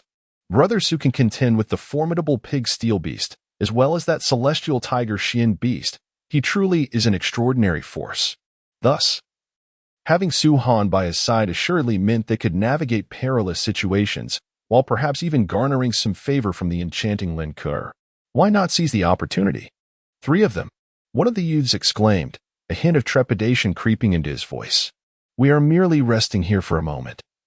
We previously encountered a Xian beast, and after much difficulty managed to slay it. We should not be a hindrance to your enjoyable pursuits, should we?" Chapter 45, Facing Desperation. The words spoken by the opposing party felt awkward even to him. However, their countenance quickly darkened as they gazed at Su Han and his companions. The trio felt perplexed, preparing to seek clarity when, suddenly, a shadow dashed forth from the nearby underbrush, launching an astonishingly swift strike with a sword. The speed was unfathomable, a blade that sliced through the air with a resounding hiss, piercing through Zhang Ji's left arm and leaving him grievously injured. How painful! You scoundrel! How dare you launch a sneak attack on me?" Zhang Ji clutched his wound, emitting anguished cries as he staggered backward, desperately attempting to extract the blade that had so suddenly pierced his body. However, his assailant, wielding a long sword, showed no signs of relent, intent on delivering a fatal blow to Zhang Ji. Amidst the chaotic exchange, the fierce-looking youth cast a glance towards the two burly companions, issuing a sharp command. "Why do you hesitate? What are you waiting for?" With swift agility, Su Han darted to the side of the youth who had wounded Zhang Ji, delivering a powerful strike that sent the sword flying from Zhang Ji's body. He then cradled the injured Zhang Ji and retreated a short distance. Lin Kuo, gripping her own sword, maintained a vigilant gaze upon the three youths who were gradually encroaching upon them. "So there are three of you," Lin Kuo exclaimed, her frustration palpable. "Regret is no longer an option." The fierce-looking youth responded with a chilling smirk. The trio formed a tight encirclement, their piercing gazes fixated on Su Han and his companions. Initially, it had been an even match of 3 against 3, but now, with Zhang Ji incapacitated by a surprise attack, it seemed they were headed for a bloody confrontation. "Do you dare to inflict harm, fearing not the repercussions from the higher-ups of the Qixuan sect that could jeopardize your qualifications for entering the initial academy?" Su Han, seizing the moment, raised his voice defiantly at the three youths. One of the youths chuckled mockingly. Do not concern yourself with us. Once we eliminate you, all will be settled. Without hesitation, Su Han instructed Zhang Ji, crush the teleportation talisman. No.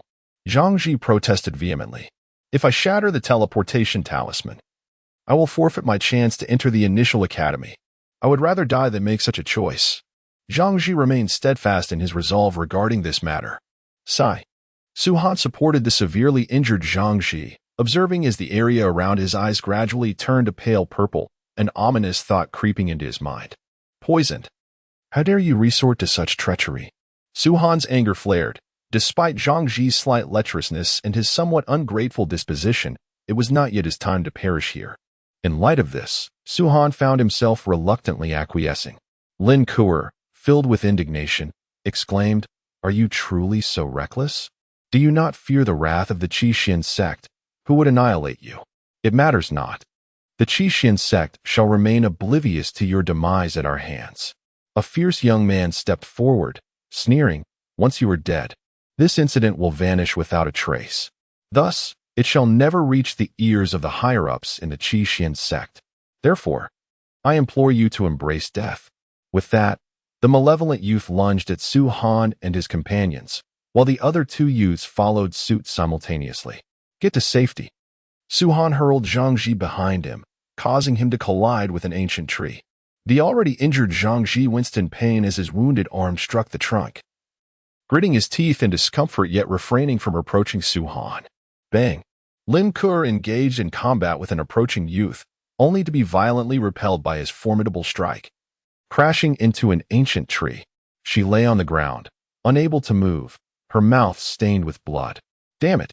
Su Han cursed inwardly, channeling his inner power as he charged towards the fierce youth who had struck Lin Kuo. In an instant, he thrust his short sword, catching the fierce youth off guard, striking his left shoulder. A stream of crimson blood erupted from the wound, splattering onto the nearby underbrush. Damn it! The fierce young man, upon realizing his injuries, was consumed by rage and sought vengeance with a single sword strike to slay Su Han. However, he was unprepared for the overwhelming sword intent emanating from Su Han, which bore a lethal aura. Alarmed, the fierce young man's expression shifted dramatically as he instinctively retreated, unwilling to confront Su Han directly. The two youths who charged forth witnessed their companion nearly being vanquished by a single stroke aimed at the strongest among them. A sense of dread washed over them as they gazed incredulously at Su Han. They both unleashed their swords in a coordinated attack, resulting in an astonishing shift in the confrontation. Su Han found himself compelled to retreat, unwilling to face the two formidable young warriors head-on. His cultivation was at the mid-stage of the Blood Realm, while the three before him were at the late stage, each possessing considerable strength and extensive combat experience. The earlier ambush by the fierce young man on Zhang Ji, which had succeeded, coupled with his evasion of a lethal strike, demonstrated his adeptness in battle. Furthermore, the moment Su Han unleashed his powerful sword intent, the two youths swiftly pursued him, revealing their own formidable prowess. Retreating to stand beside Lin Kuo, Su Han felt the weight of considerable pressure. Lin Kuo had sustained serious injuries from a sword strike, while Zhang Ji had been ambushed and was rendered nearly incapacitated. If Su Han could not overcome these three adversaries, then the fate of all three would be sealed. Impressive, indeed, the fierce young man sneered. Yet, alas, you are merely at the mid-stage of the Blood Realm. That you can withstand my strike without succumbing is a testament to your strength, but now, you may resign yourself to your fate. The fierce young man regained his composure, a cold smirk gracing his lips as he, alongside his two companions, continued their relentless assault. This was dire.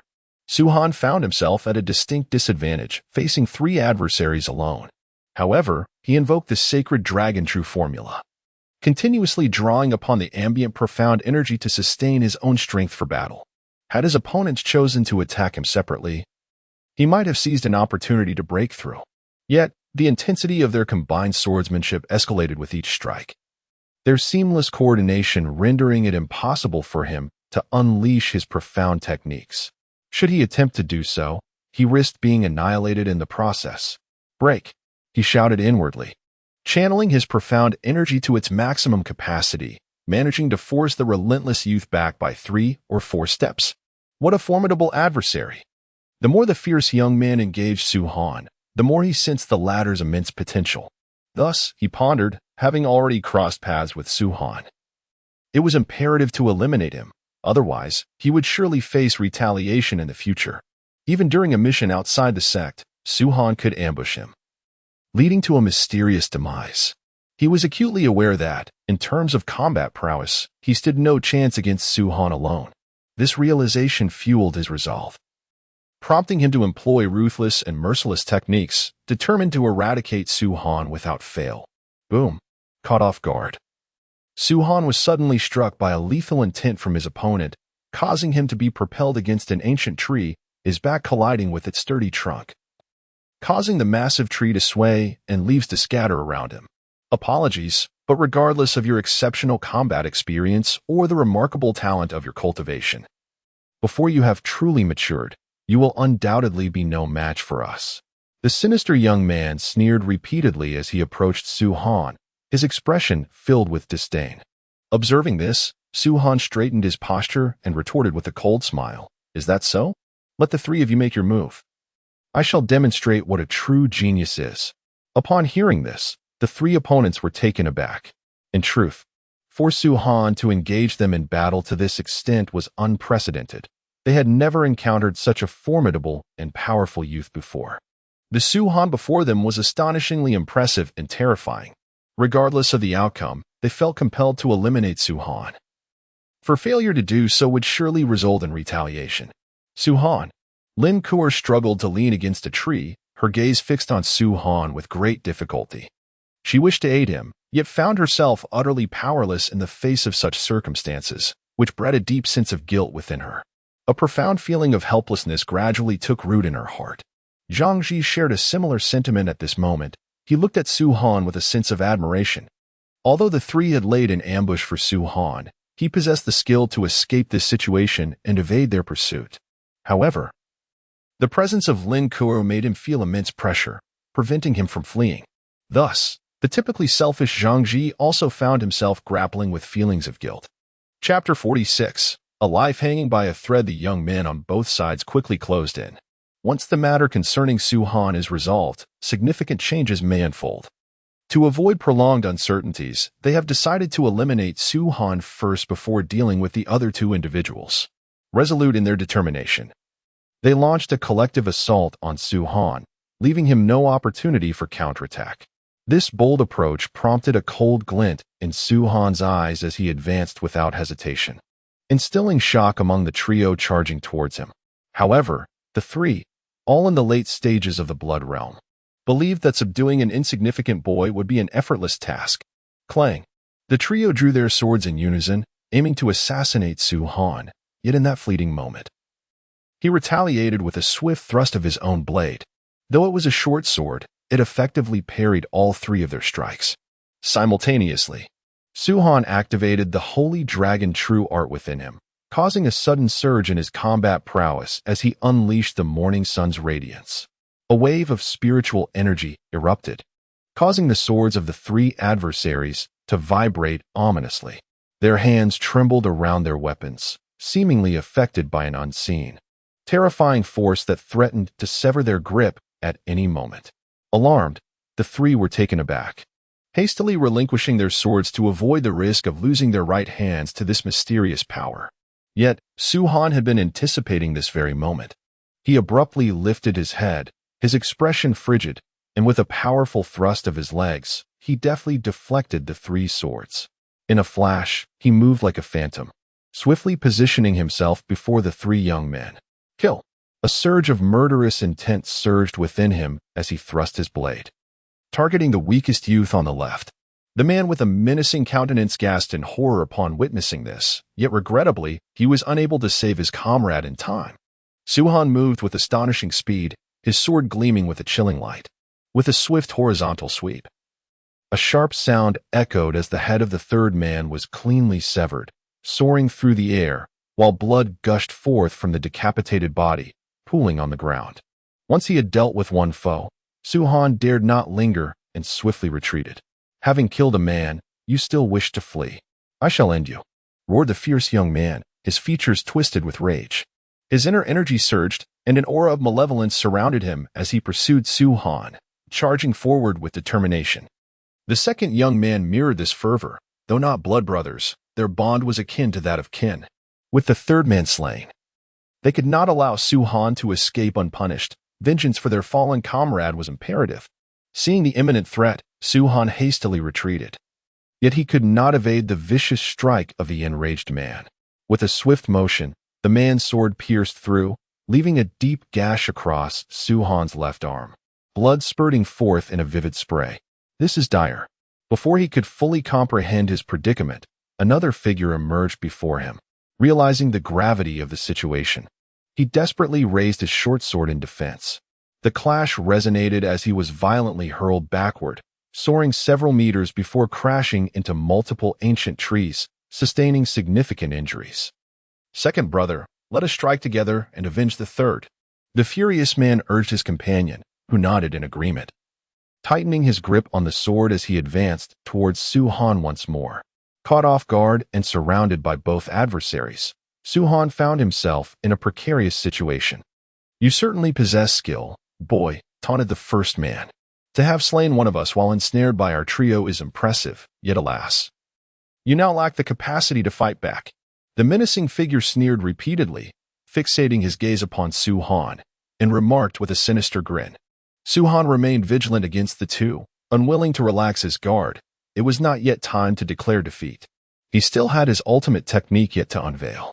Boss, stop wasting breath on him. Just eliminate him. Avenge third brother.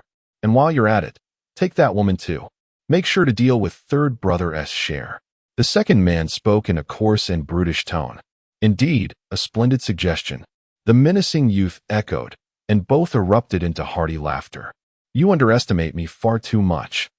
Su-han's expression darkened as he lifted his head, his eyes brimming with a profound killing intent. Nearby, Lin Kuo, having overheard the two ruffians, was enveloped in fear. If Su-han were to be slain, her fate would undoubtedly be one of humiliation. It would be a fate worse than death. Su-han, you must not lose. Lin Kuo yearned to rise and assist Su-han, but found herself utterly immobilized. Merely leaning against the tree was an arduous task, leaving her with no strength to aid him. The realization deepened her sorrow. At that moment, Su-han's countenance suddenly turned icy as he clenched his teeth, pushing his internal energy to its limits.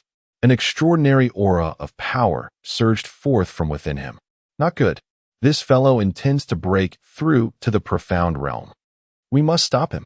The menacing youth was taken aback. He had not anticipated that this youth named Su-han could restrain himself until this critical moment to attempt a surprise breakthrough. Truly a formidable adversary. Without further thought, he charged at Su-han, his sword sweeping fiercely towards his neck. The second individual, similarly, gripped his sword tightly and lunged towards Su-han from the opposite side. However, just as they believed they were destined to succeed in slaying Su-han, they beheld a radiant golden light emerging from his body. Before they could fully comprehend the situation, they sensed the formidable aura of a late-stage blood realm emanating from Su-han. With a resounding thud, the two approaching swords were abruptly shattered by the profound energy surrounding Su-han. The fierce youth and the third individual were forcefully repelled, soaring through the air in a rather peculiar spectacle. Before they could touch the ground, a shadow wielding a sword cleaved them in two.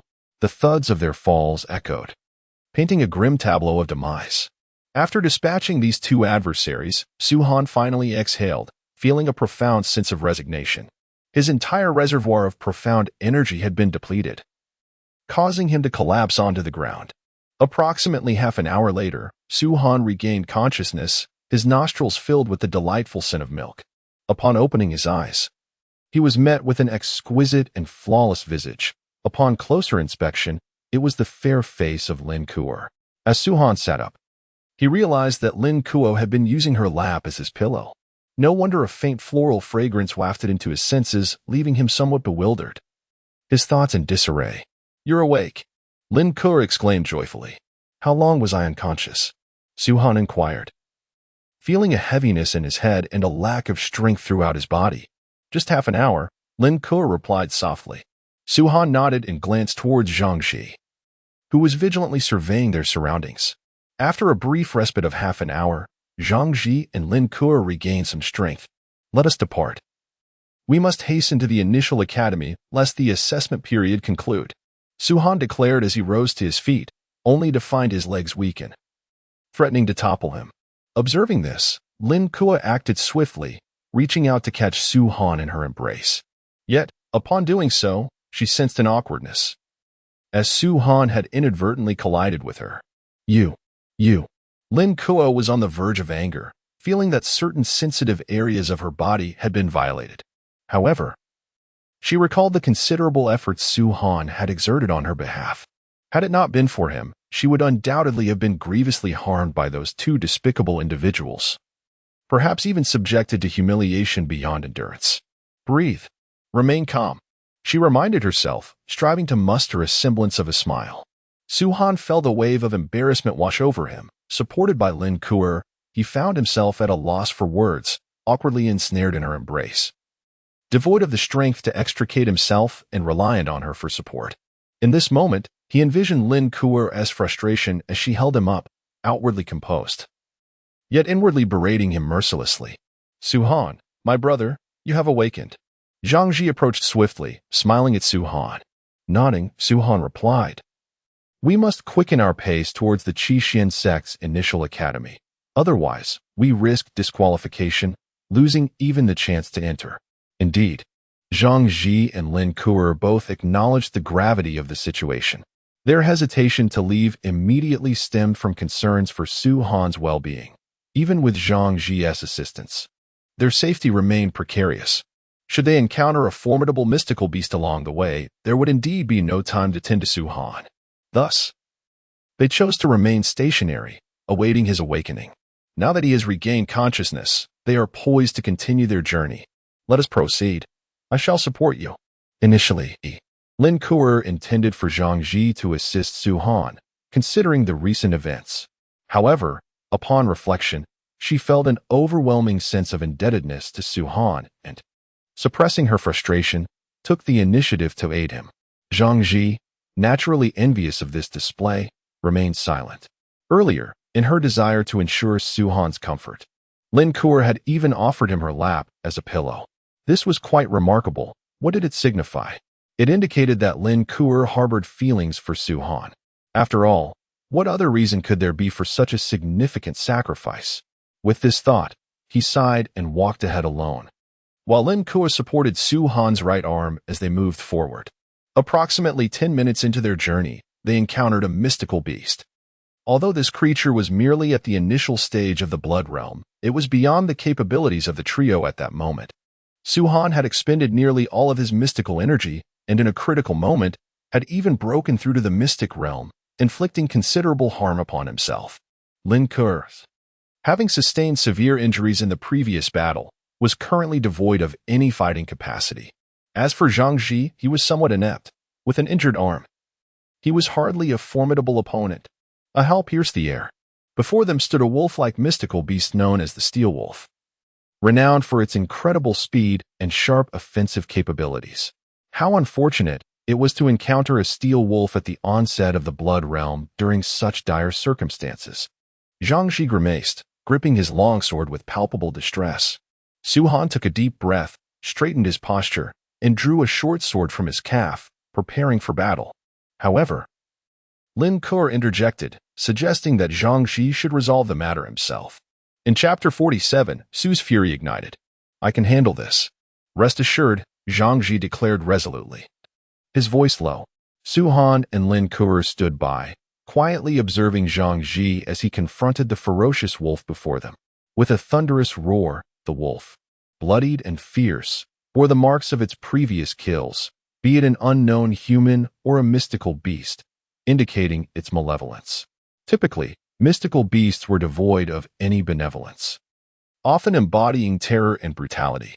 Do you think you can kill me?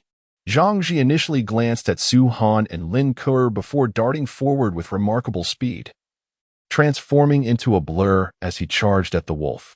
Clang! It seemed that the wolf was nearing its end, making it relatively easy to contend with. Clang, clang, clang. A flurry of strikes aimed at the creature's teeth ensued, and in an instant, the wolf could no longer defend itself, sustaining a piercing blow to its left eye. Vivid crimson blood erupted from the wound, creating a chilling tableau. Thus, Zhang Ji gained the upper hand. "How do you like that, you little beast? You are no match for me." He seemed to taunt, reveling in his prowess. Yet, Lin Kuo did not direct her gaze toward him. Instead, she glanced sideways at Su Han, whom she was supporting. This scene significantly undermined Zhang Ji's confidence. Indeed, love often blinds one to the mundane, to outsiders. He felt like nothing more than a triviality. Zhang Ji lamented inwardly as he advanced with his sword, step by step, closing in on the fierce wolf. The creature, in turn, retreated cautiously, fearful of being slain by the young man before it. However, after taking a few steps back, it collided with a sturdy tree, finding itself unable to withdraw further. This predicament only served to elevate Zhang Ji's confidence. "You are doomed," he scoffed, gripping his sword tightly as he charged forward with swift strides. With a swift whoosh, the sound of the blade echoed as Zhang Ji lunged with lightning speed towards the wolf's forehead. In a moment of desperation, the fierce wolf unleashed its innate energy and maximum speed, knowing it could not completely evade Zhang Ji's lethal strike, yet determined to take him down with it. Cornered into a dire situation, it resolved to perish alongside its assailant. Oblivious to the imminent fate of mutual destruction, Zhang Ji reveled in the thrill of vanquishing a formidable beast. With a decisive thrust, his sword pierced the wolf's heart, poised to extinguish its life. In that instant, the wolf, filled with fierce resolve, lunged to bite Zhang Ji's forehead, acutely aware of the peril it faced. Yet, it could no longer avert its fate. "Am I to die?"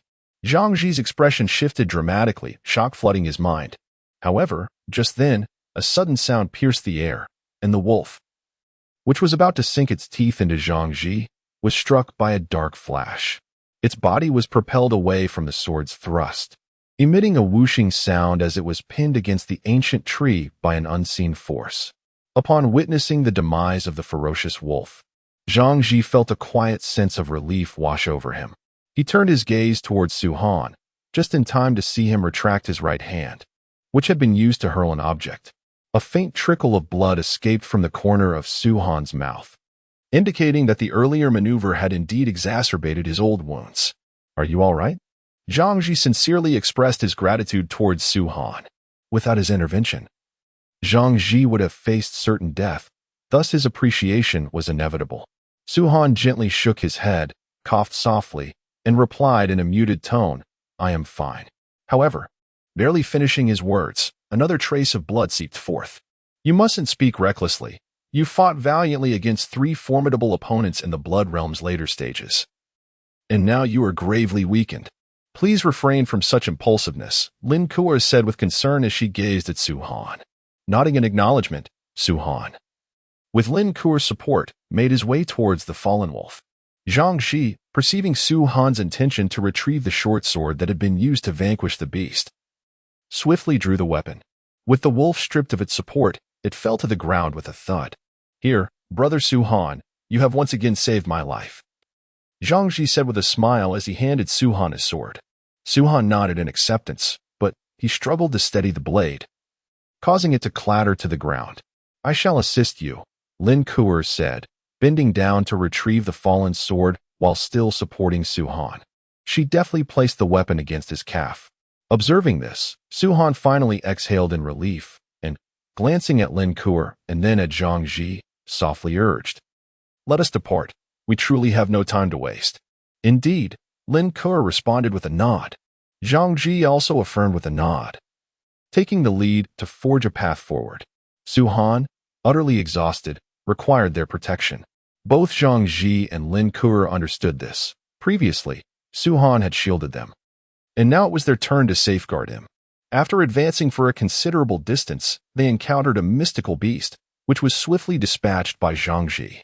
This creature was likely left gravely wounded and on the brink of death after being besieged by the large contingent of candidates from the Qishan sect.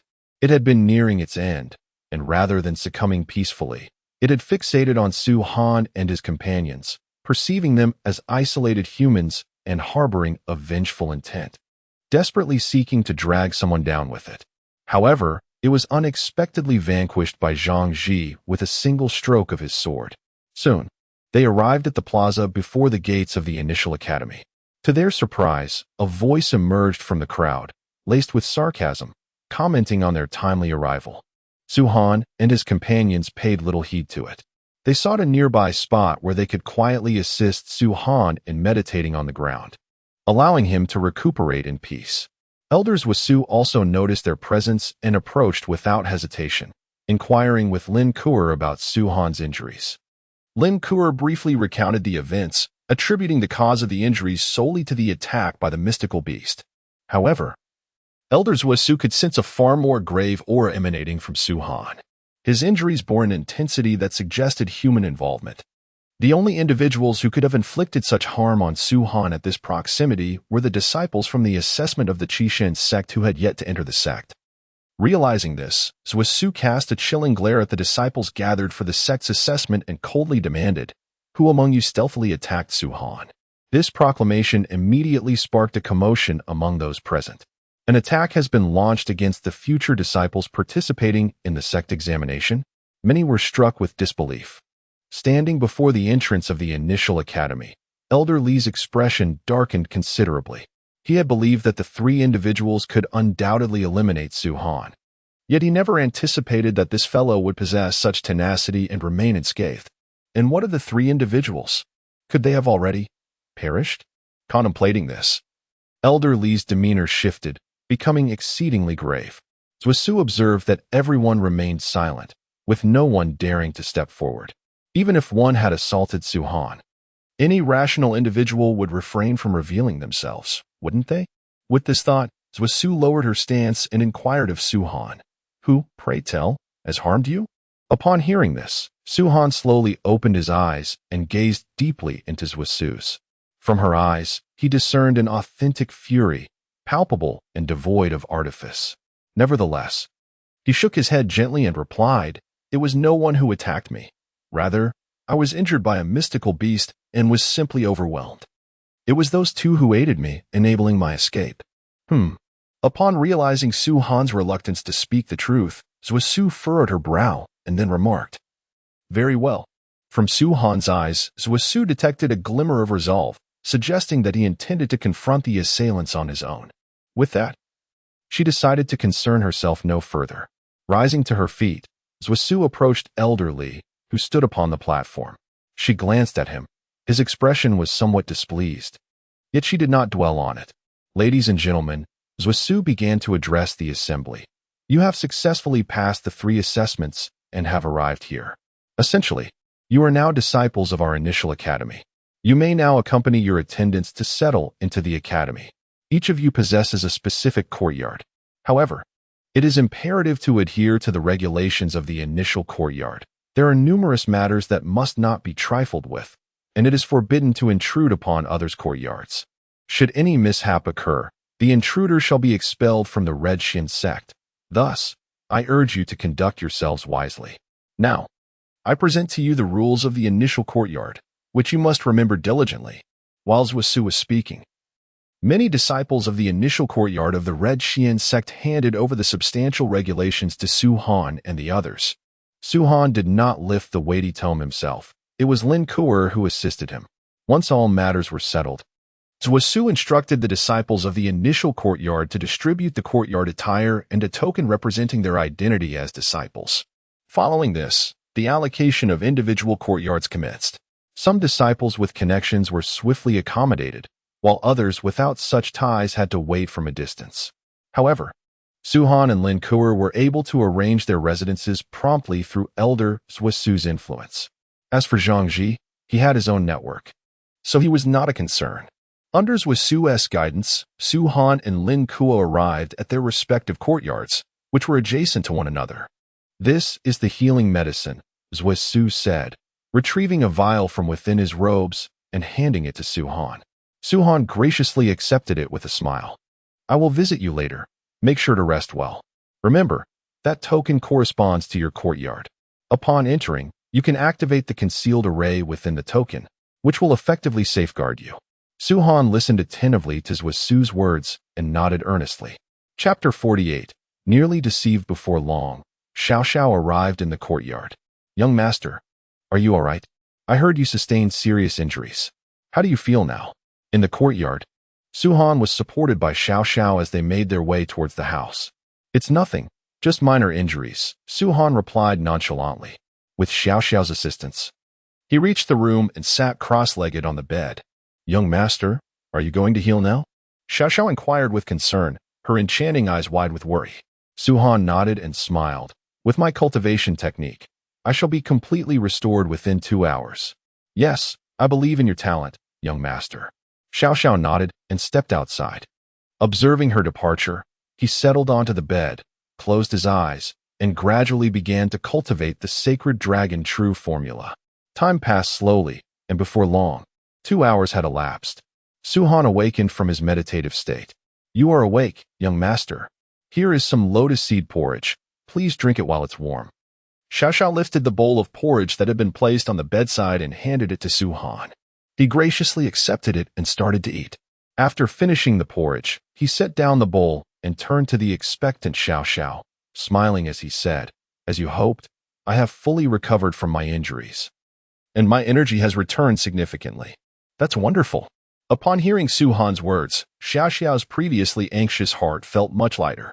She hesitated for a moment, then softly said, Young master, during your cultivation, a woman in a light blue dress came to see you.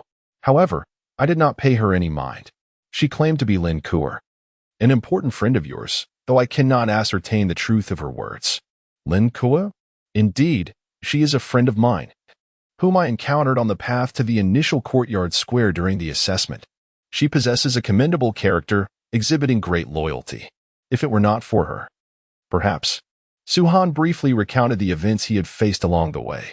How detestable, to resort to such devious schemes. Xiao Xia was filled with rage, yearning to confront elderly with fervor, yet Su-han managed to restrain her. There is no need to rush into this matter. In due time, an opportunity to resolve it will present itself. Su-han remained unfazed by the situation, stating calmly, as long as one possesses sufficient strength, avenging oneself upon elderly would be an effortless endeavor. However, the moment is not yet ripe. Very well, I shall heed your words, Xiao Xia replied, tempering her anger with a nod. Su-han rose and made his way outside, inquiring as he walked, Xiao Xia, what else did Lin Kuo mention?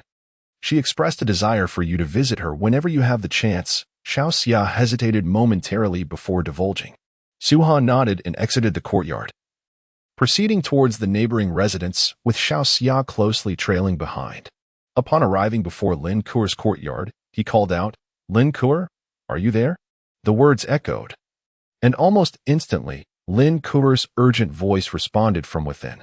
Subsequently, the courtyard's protective array dissolved, revealing Lin Kuo's ethereal blue figure before Su-han and Xiao Xia. Su-han gazed quietly at Lin Kuo and inquired softly, May I ask what matters you wish to discuss? Lin Kuo was momentarily taken aback.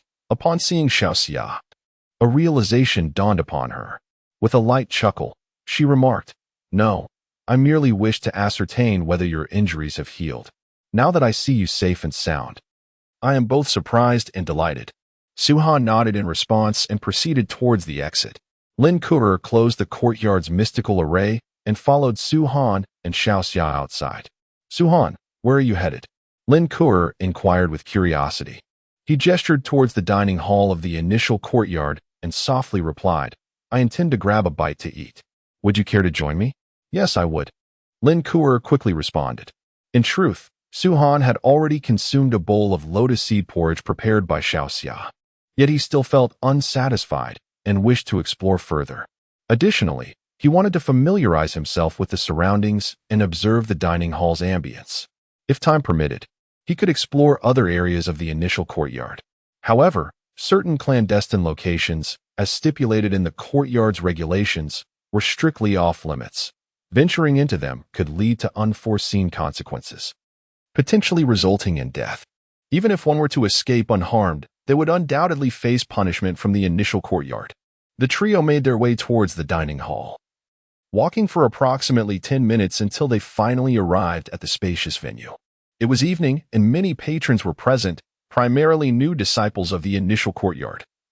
Much like Suhan, as they reached the entrance, they were greeted by 4 elegantly dressed female disciples who smiled and offered their salutations.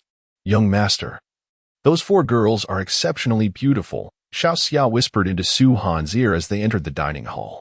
Suhan chuckled lightly, not particularly concerned. However, Lin Kuo took careful note of Xiaoxia's interaction with Suhan. Could it be that Xiao shares a deeply concealed relationship with Suhan?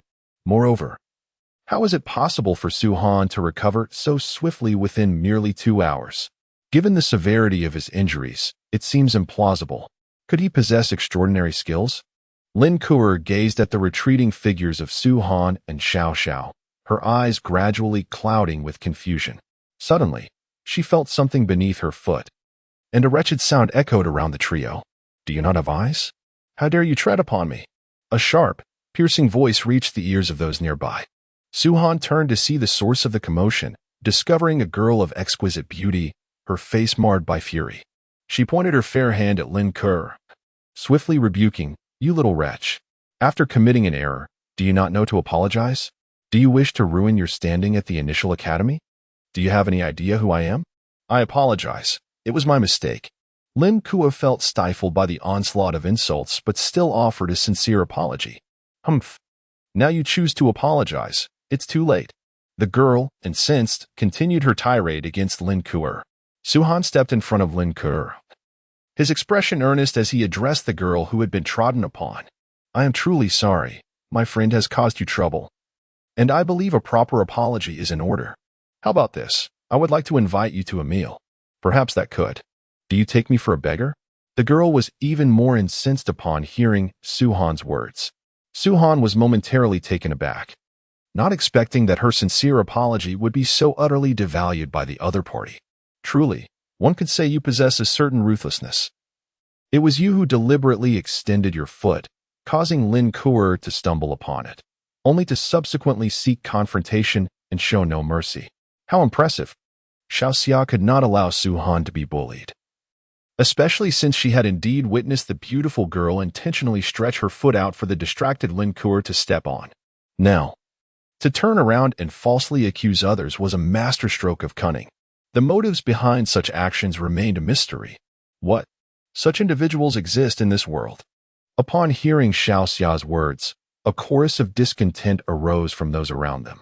The girl who had accused Lin Kuo now appeared somewhat pale, pointing an accusatory finger at Xiaoxia. Noticing Xiaoxia's maid-like attire, she straightened her posture and coldly retorted, "You wretched servant, how dare you slander me?" With that, she swiftly raised her hand to strike Xiaoxia's left cheek. Slap. Her expression changed dramatically. She was aware that she was at the late stage of the blood realm. While the youth before her appeared significantly younger yet possessed a profound mastery of mystical energy. Quite remarkable. Fear swiftly engulfed the girl's eyes. However, recalling the powerful figures behind her, she coldly warned, "You will regret stopping me." "Is that so?" Suhan sneered, pushing her arm forward, sending the girl staggering back several steps. She did not fall to the ground, thanks to Suhan's precise control over her strength. Otherwise, given Suhan's profound strength, he would surely have tossed her aside, causing her to crash heavily to the ground. "You, how dare you push me?" The girl abruptly lifted her head, struggling to steady herself, her gaze directed at Suhan, which seemed capable of unleashing a torrent of molten fury. "Humph." Suhan snorted coldly, not daring to underestimate the cunning girl, and he had no interest in understanding why she sought to ensnare Lin Kuo.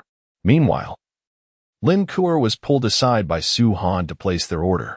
In the initial courtyard, newly admitted disciples could indulge freely for 3 days. After that, they would be required to undertake sect missions. There were a plethora of tasks, ranging from hunting mystical beasts in the back mountains to various menial jobs. In essence, there was an abundance of missions available. Due to the varying levels of difficulty, the rewards differed as well. Within the sect, expenditures were not measured in mystical coins, but rather in contribution points. "Brother," the girl, noticing Suhan's disregard, felt her mood plummet to the depths of despair, and she soon cried out in distress. Almost immediately, a young man emerged from the crowd, making his way towards them. "Chinger, what has happened? I was just about to submit my sect mission, and now I find you in this state." The young man approached with a hint of displeasure, directing his complaints towards Chinger. "Brother, someone is bullying me," the girl lamented, her voice tinged with sorrow and grievance. Upon hearing this, the young man's expression darkened immediately. "It's Li Kuang." "Oh no, that is Li Qing. This is bad. The boy who offended Li Qing is in serious trouble." A bystander exclaimed in shock upon witnessing Li Kuang's arrival. Li Kuang, ranked 10th in the initial academy, is a formidable expert known for his obsessive protection of his sister. Rumor has it that whenever Li Qing encounters trouble, he is the first to arrive, regardless of the circumstances, prioritizing his sister's safety above all else, an attribute that many find deplorable. Despite the widespread dissatisfaction towards him, he has already 1 foot in the bone realm of the mystic realm, making him a rare opponent. Only those within the top 10 of the initial academy stand a chance against him. In Chapter 49, the confrontation with Li Kuang unfolds. "Who dares to harm my sister?" Li Kuang demanded as he approached Li Qing, surveying the crowd with a menacing glare. The atmosphere fell silent, no one daring to respond, and certainly no one would take the blame for Su Han. Su Han stepped forward, positioning himself beside Lin Kuo, casting a cool glance at Li Kuang and nonchalantly inquired, "What do you intend to do? Is it you who has bullied my sister?" Li Kuang took a menacing step forward, glaring at Su Han with fury. Unfazed, Su Han met his gaze with indifference, retorting, "It was your sister who schemed against others and bore the consequences. Who can she blame?" At his words, Li Qing's expression shifted momentarily, poised to argue back, but before she could, her brother lunged forward with astonishing speed. Su Han, taken aback by Li Kuang's immediate aggression, stepped forward, crossing his fist to firmly block the powerful strike aimed at him. "You possess some skill," Li Kuang thought, momentarily astonished. But his expression quickly returned to one of icy disdain as he declared, "Yet today, you shall suffer a heavy blow from me, perhaps even rendering you incapable of further cultivation." "Only if you possess the ability to do so," Su Han replied coldly. "Haha." Li Kuang burst into laughter and rushed out in an instant. Once again, he launched an attack, his speed increasing by several degrees. Many tables and chairs around were shattered in the wake of his ferocity. The spectators, sensing the fluctuations of Li Kuang's profound energy, changed their expressions drastically and hurriedly retreated further back. Bang! Another fierce punch collided, and Su Han remained undeterred. This newcomer is incredibly formidable, managing to contend evenly with Li Kuang, who is on the brink of entering the bone realm. Many gasped in astonishment. It seems that Li Kuang has finally encountered a worthy opponent. Some took delight in his predicament. Bang, bang, bang. 3 more waves of force clashed, with Su Han and Li Kuang still unwilling to yield to one another. After a series of powerful exchanges, both retreated several steps. "You are indeed strong," Li Kuang had to concede, acknowledging the terrifying level of the youth's cultivation. Had it been anyone else, they would have been utterly defeated by the first strike.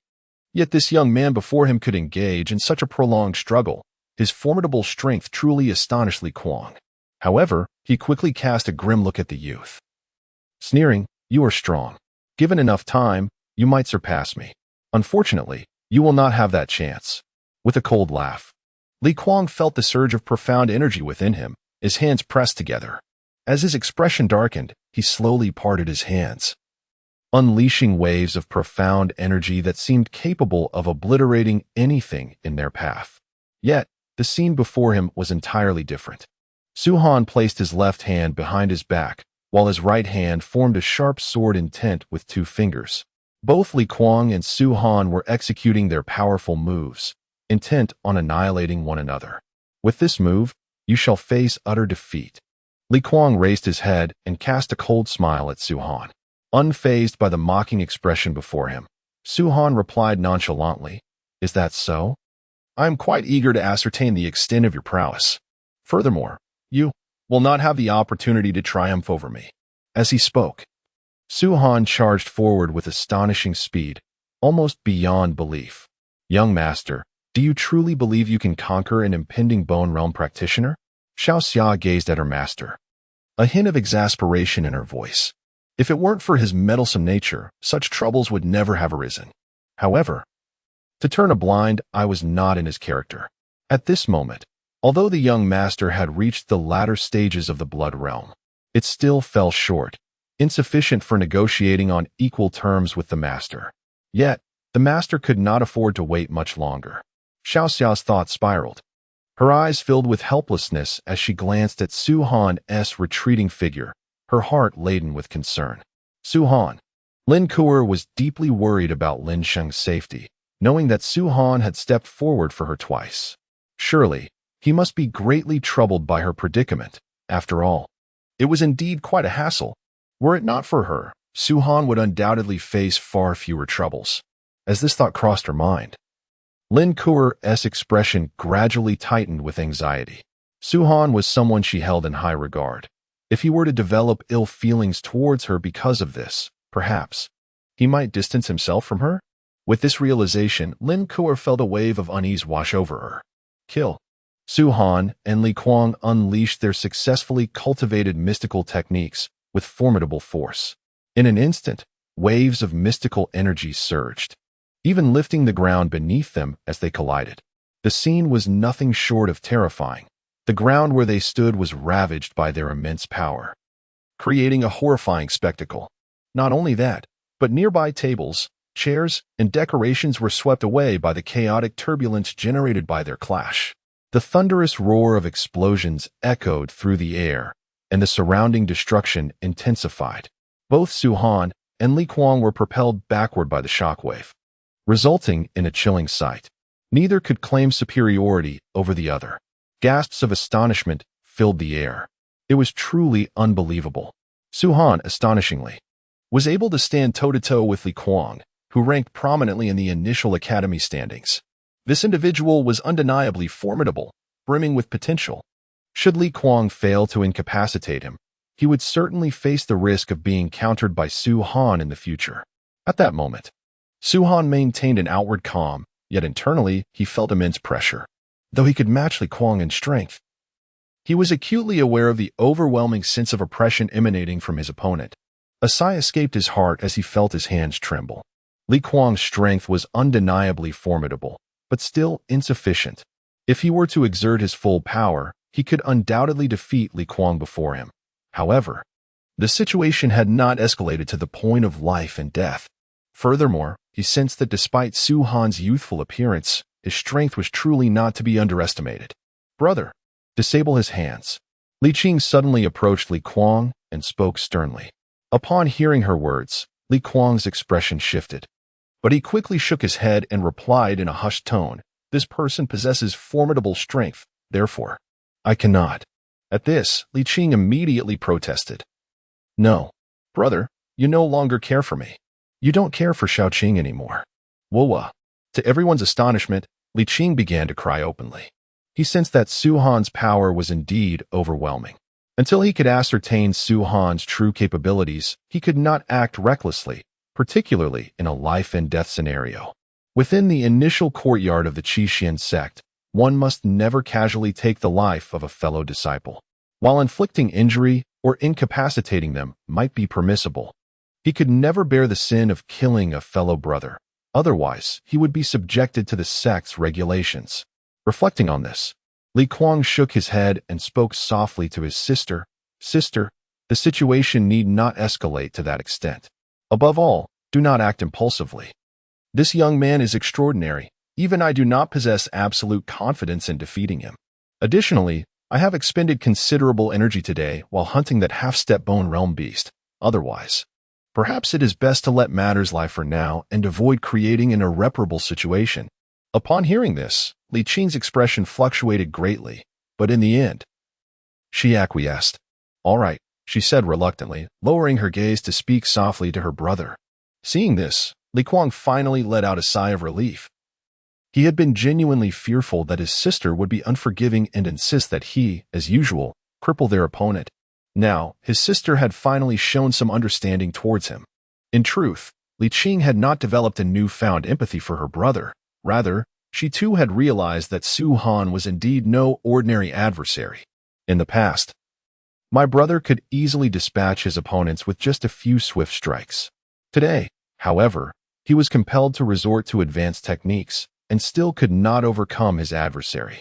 She observed everything with clarity, unable to fathom that this young man, Su Han, possessed such formidable skills. It was truly remarkable. Su Han, let this matter rest for today. In the future, I hope you will refrain from provoking my sister, Li Kuang admonished sternly. Su Han fell into silence, unable to respond. Li Kuang took his sister by the hand and departed from the scene. Let us go eat something before we leave, Su Han suggested.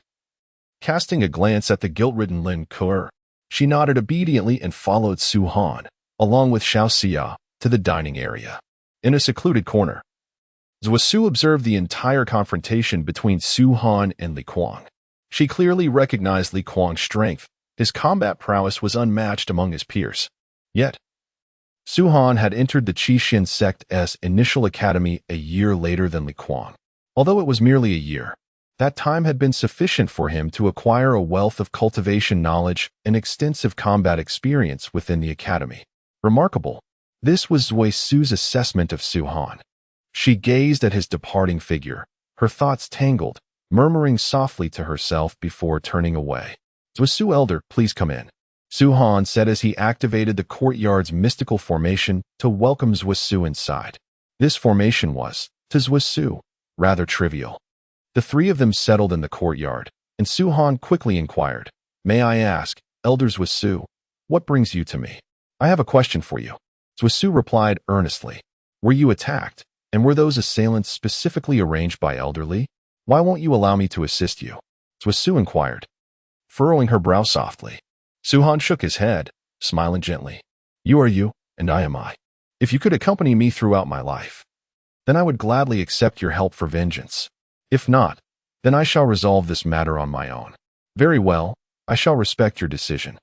Zhuo Su sighed regretfully, her tone subdued. Chapter 50. The hidden depths within. Although Su Han had revealed the truth to Zhuo Su, he did not harbor the belief that she could aid him indefinitely. Ultimately, the essence of strength lay within oneself. By cultivating his profound realm, he could undoubtedly become immensely powerful, allowing him to dominate his surroundings and ultimately attain a level of supremacy. With this thought, Su Han's resolve strengthened considerably. Thus, Zhuo Su departed, visibly fatigued. In the courtyard, only Su Han and Xiao Xia remained. Young master, it is undeniable that your combat prowess in the profound realm is extraordinarily formidable. Even that individual, who is on the verge of entering the initial stage of the bone realm, is no match for you. It seems that as long as you are of equal standing, you can effortlessly dispatch your opponents, perhaps even annihilate them in an instant. Xiao Xia exclaimed in admiration. Su Han shook his head, responding in truth. Should it come to life and death, I could indeed slay him, but I would also suffer grave injuries in the process. Yet, should my cultivation be on par with his, I could eliminate him in a heartbeat. Is this the wondrous nature of the sacred dragon true formula? How splendid! Xiao Xia remarked enviously. Su Han shook his head once more, smiling warmly. Xiao Xia, you are already remarkably strong.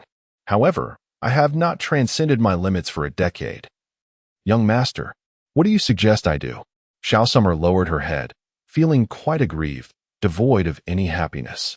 Su Han chuckled softly. Xiao Summer, your cultivation level must reside at the soul realm. Huh? Upon hearing Su Han's words, Xiao Summer immediately lifted her head, astonished as she gazed at him, unable to comprehend why he would utter such a statement. Do not be surprised, it is merely an educated guess, Su Han replied as he rose and strolled toward his room. Xiao Summer watched his retreating figure, feeling a sense of curiosity, yet she refrained from questioning him or pursuing him. With a sigh, she stood up and walked to her own room. This girl truly puts in great effort, Su Han mused, letting out a slight sigh as he sat cross-legged on his bed, closing his eyes to concentrate his thoughts. Suddenly, he spoke to his inner self. I know you are within me. Come forth. However, soon after, he added, are you not going to speak? Playing mute, are we? Heh. When you deceived me into drawing that ancient sword that suppressed you, you were not this silent. Kid, do not push your luck. Just as Su Han spoke disdainfully, A childish female voice echoed in his mind. This voice was identical to the one he had encountered on the back mountain of the Sioux family. "You are the demon that killed the ancestor of the Sioux family, are you not?" Suhan murmured. "Not at all. The old rascal of the Sioux family perished of his own accord, sacrificing himself to seal me." The youthful voice replied again. Suhan sighed, saying, "I do not wish to dwell on this matter any further. I inquire of you, within the Sioux family's martial pavilion. Was it you who aided me in transcending the blood realm? Previously, when I faced a perilous situation during the assessment, was it not you who facilitated my breakthrough into the latter stage of the blood realm?" Suhan nodded, yet with a furrowed brow. He questioned, "Why did you assist me? If I were to perish, would you not be liberated from your constraints and re-emerge in this world?" The other party fell into silence. "Naturally not. Your demise bears no relation to me," the youthful voice responded once more. "What do you mean?" Suhan's curiosity deepened. "I assist you because I recognize your potential. Your aptitude for cultivation is exceptionally formidable, so much so that it eclipses all your peers, including that enchanting maiden, Miao-Yin." The voice remarked with a hint of indifference. "You see potential in me? What do you mean? Please elucidate." Suhan's expression grew grave as he spoke softly. "There is no need for you to know," the youthful voice replied coolly. Suhan shook his head and smiled. "Though you remain silent, I comprehend your intentions. In truth, you are currently subdued by my sacred dragon true art. Once my mastery of the sacred dragon true art ascends to a certain level, your freedom will be within my grasp. Should I choose to release you, I could indeed grant you freedom, even unbounded liberty. Thus, you await my breakthrough to that degree of power. You are quite astute. Indeed, you have inherited the bloodline of the old rogue of the Sioux family, possessing a sacred physique. This sacred physique allows for unrestricted mastery over the power of the sacred dragon true art and can liberate me from its suppression." The tender voice softly remarked, "However, you are still a long way from that level. I wish for your growth, which is why I intervened during your two most crucial moments. While this may seem insignificant to me, it holds profound meaning for you." Suhan fell into silence. The youthful voice continued, "Now that you are aware of my existence, I shall speak plainly. If you were to perish, it would have no effect on me. Yet I would be repressed once more by the sacred dragon true formula residing in your mind, confined within your physical form. Unless there exists another sacred vein body to extricate me, I would remain eternally sealed within you, deprived of freedom. Naturally, I cannot allow such a fate to transpire, hence, I acted as I did." "You did well." Suhan nodded and smiled. "In truth, I admire you for having endured for so long while managing to temper your temperament to treat me well. That is truly remarkable. Do not attempt to test me.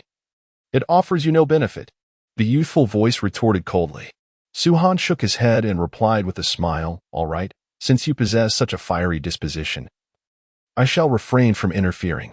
However, I hope you will assist me as much as possible when I am on the verge of death." Such delusions.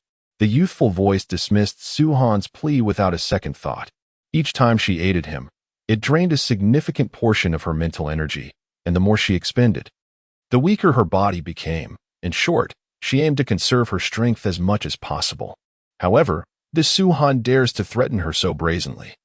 That is rather excessive. What? Is your attitude so resolute?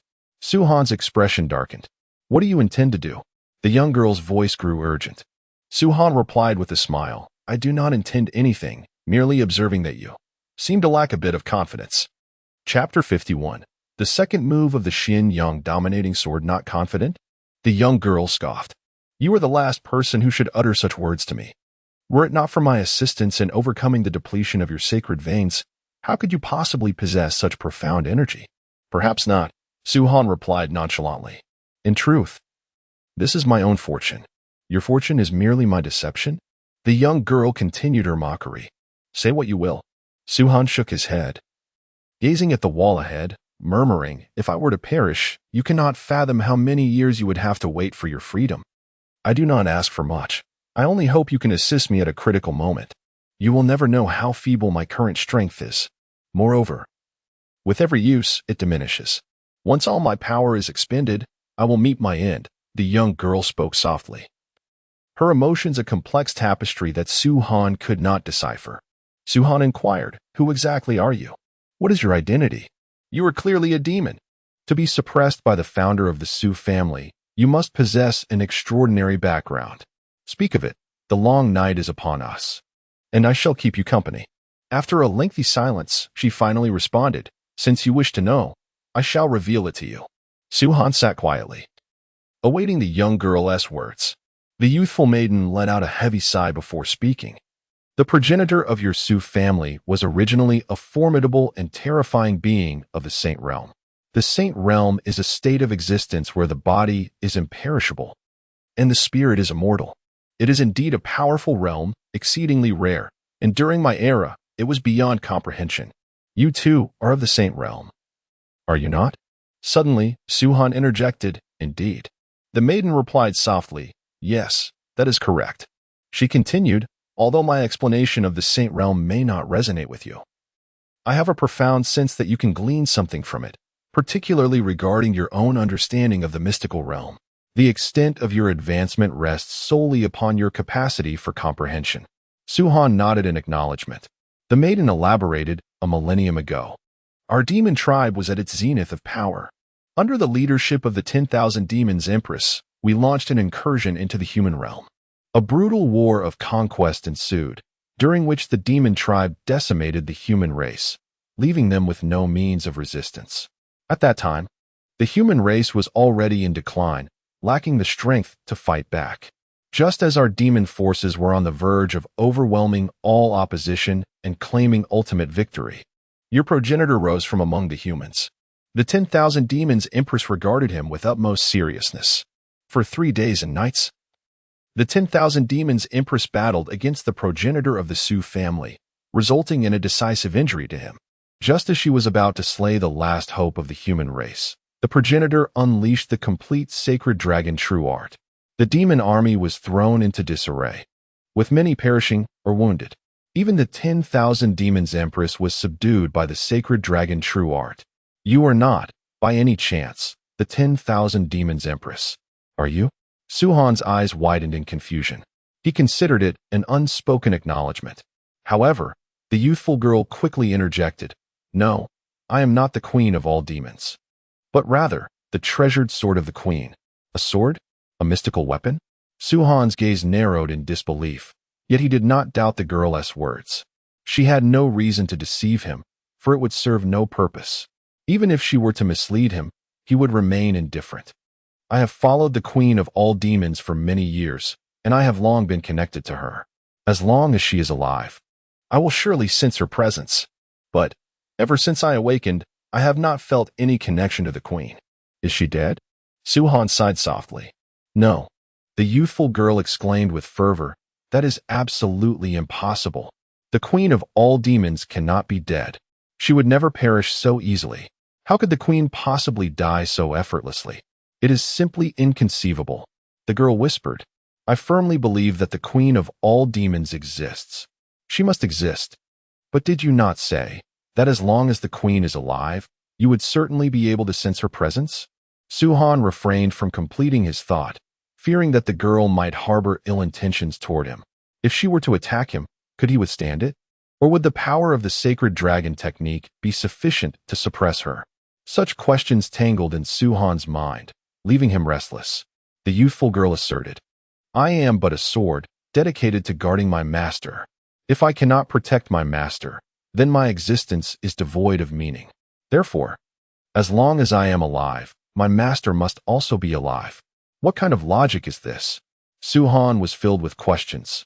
However, he soon pondered and remarked, I wish to understand, if the queen of all demons has been subdued, why is it not within the ancestral grounds of the Su family? Is the battlefield situated beyond the ancestral domain of the Su clan? The battlefield transcends your imagination, the young girl continued. Even if you were to encompass the entirety of the Zhangguan South continent, it would still be insufficient. You cannot fathom the vastness of that battlefield. Never mind. Discussing it with you is futile, for you have never witnessed such grand scenes. Thus, further elaboration serves no purpose. As the young girl mocked Suhan with her biting sarcasm, she was surprised to observe that deep within his soul, peculiar images began to manifest. and the profound energy within him grew remarkably steady and extraordinary. This. Suhan closed his eyes, disregarding the young girl's words. As he was quietly reflecting on something, seemingly experiencing a specific epiphany, he was comprehending the arcane techniques. This left the young girl somewhat bewildered, and soon she murmured softly, "He is breaking through to the second move of the Xian-Yang dominating sword. Impressive, this lad has indeed grasped such a technique from my description. Given time, he will undoubtedly astonish the world." This was the young girl's assessment of Suhan, who remained unaware of her thoughts. Even when faced with a master at the initial stage of the Bone Realm, I possessed the ability to turn the tide. Indeed, I could even defeat them. Suhan confidently declared, devoid of any hint of jest. "Yes, I concur with your assertion," the young girl responded with satisfaction. As Suhan's strength grew ever more formidable, her own liberation drew ever nearer. "It appears that you were quite exhilarated," Suhan remarked curiously. "An exquisite introduction to dominating the world, an enthralling introduction to the immortal female supporting role aspires to ascend, a captivating introduction to the path of light, an intriguing introduction to the great desolation devouring the heavens technique, a fascinating introduction to the zodiac guardian deity, a mesmerizing introduction to tattoo awakening. Engraving Azura on the back with the left dragon and right tiger."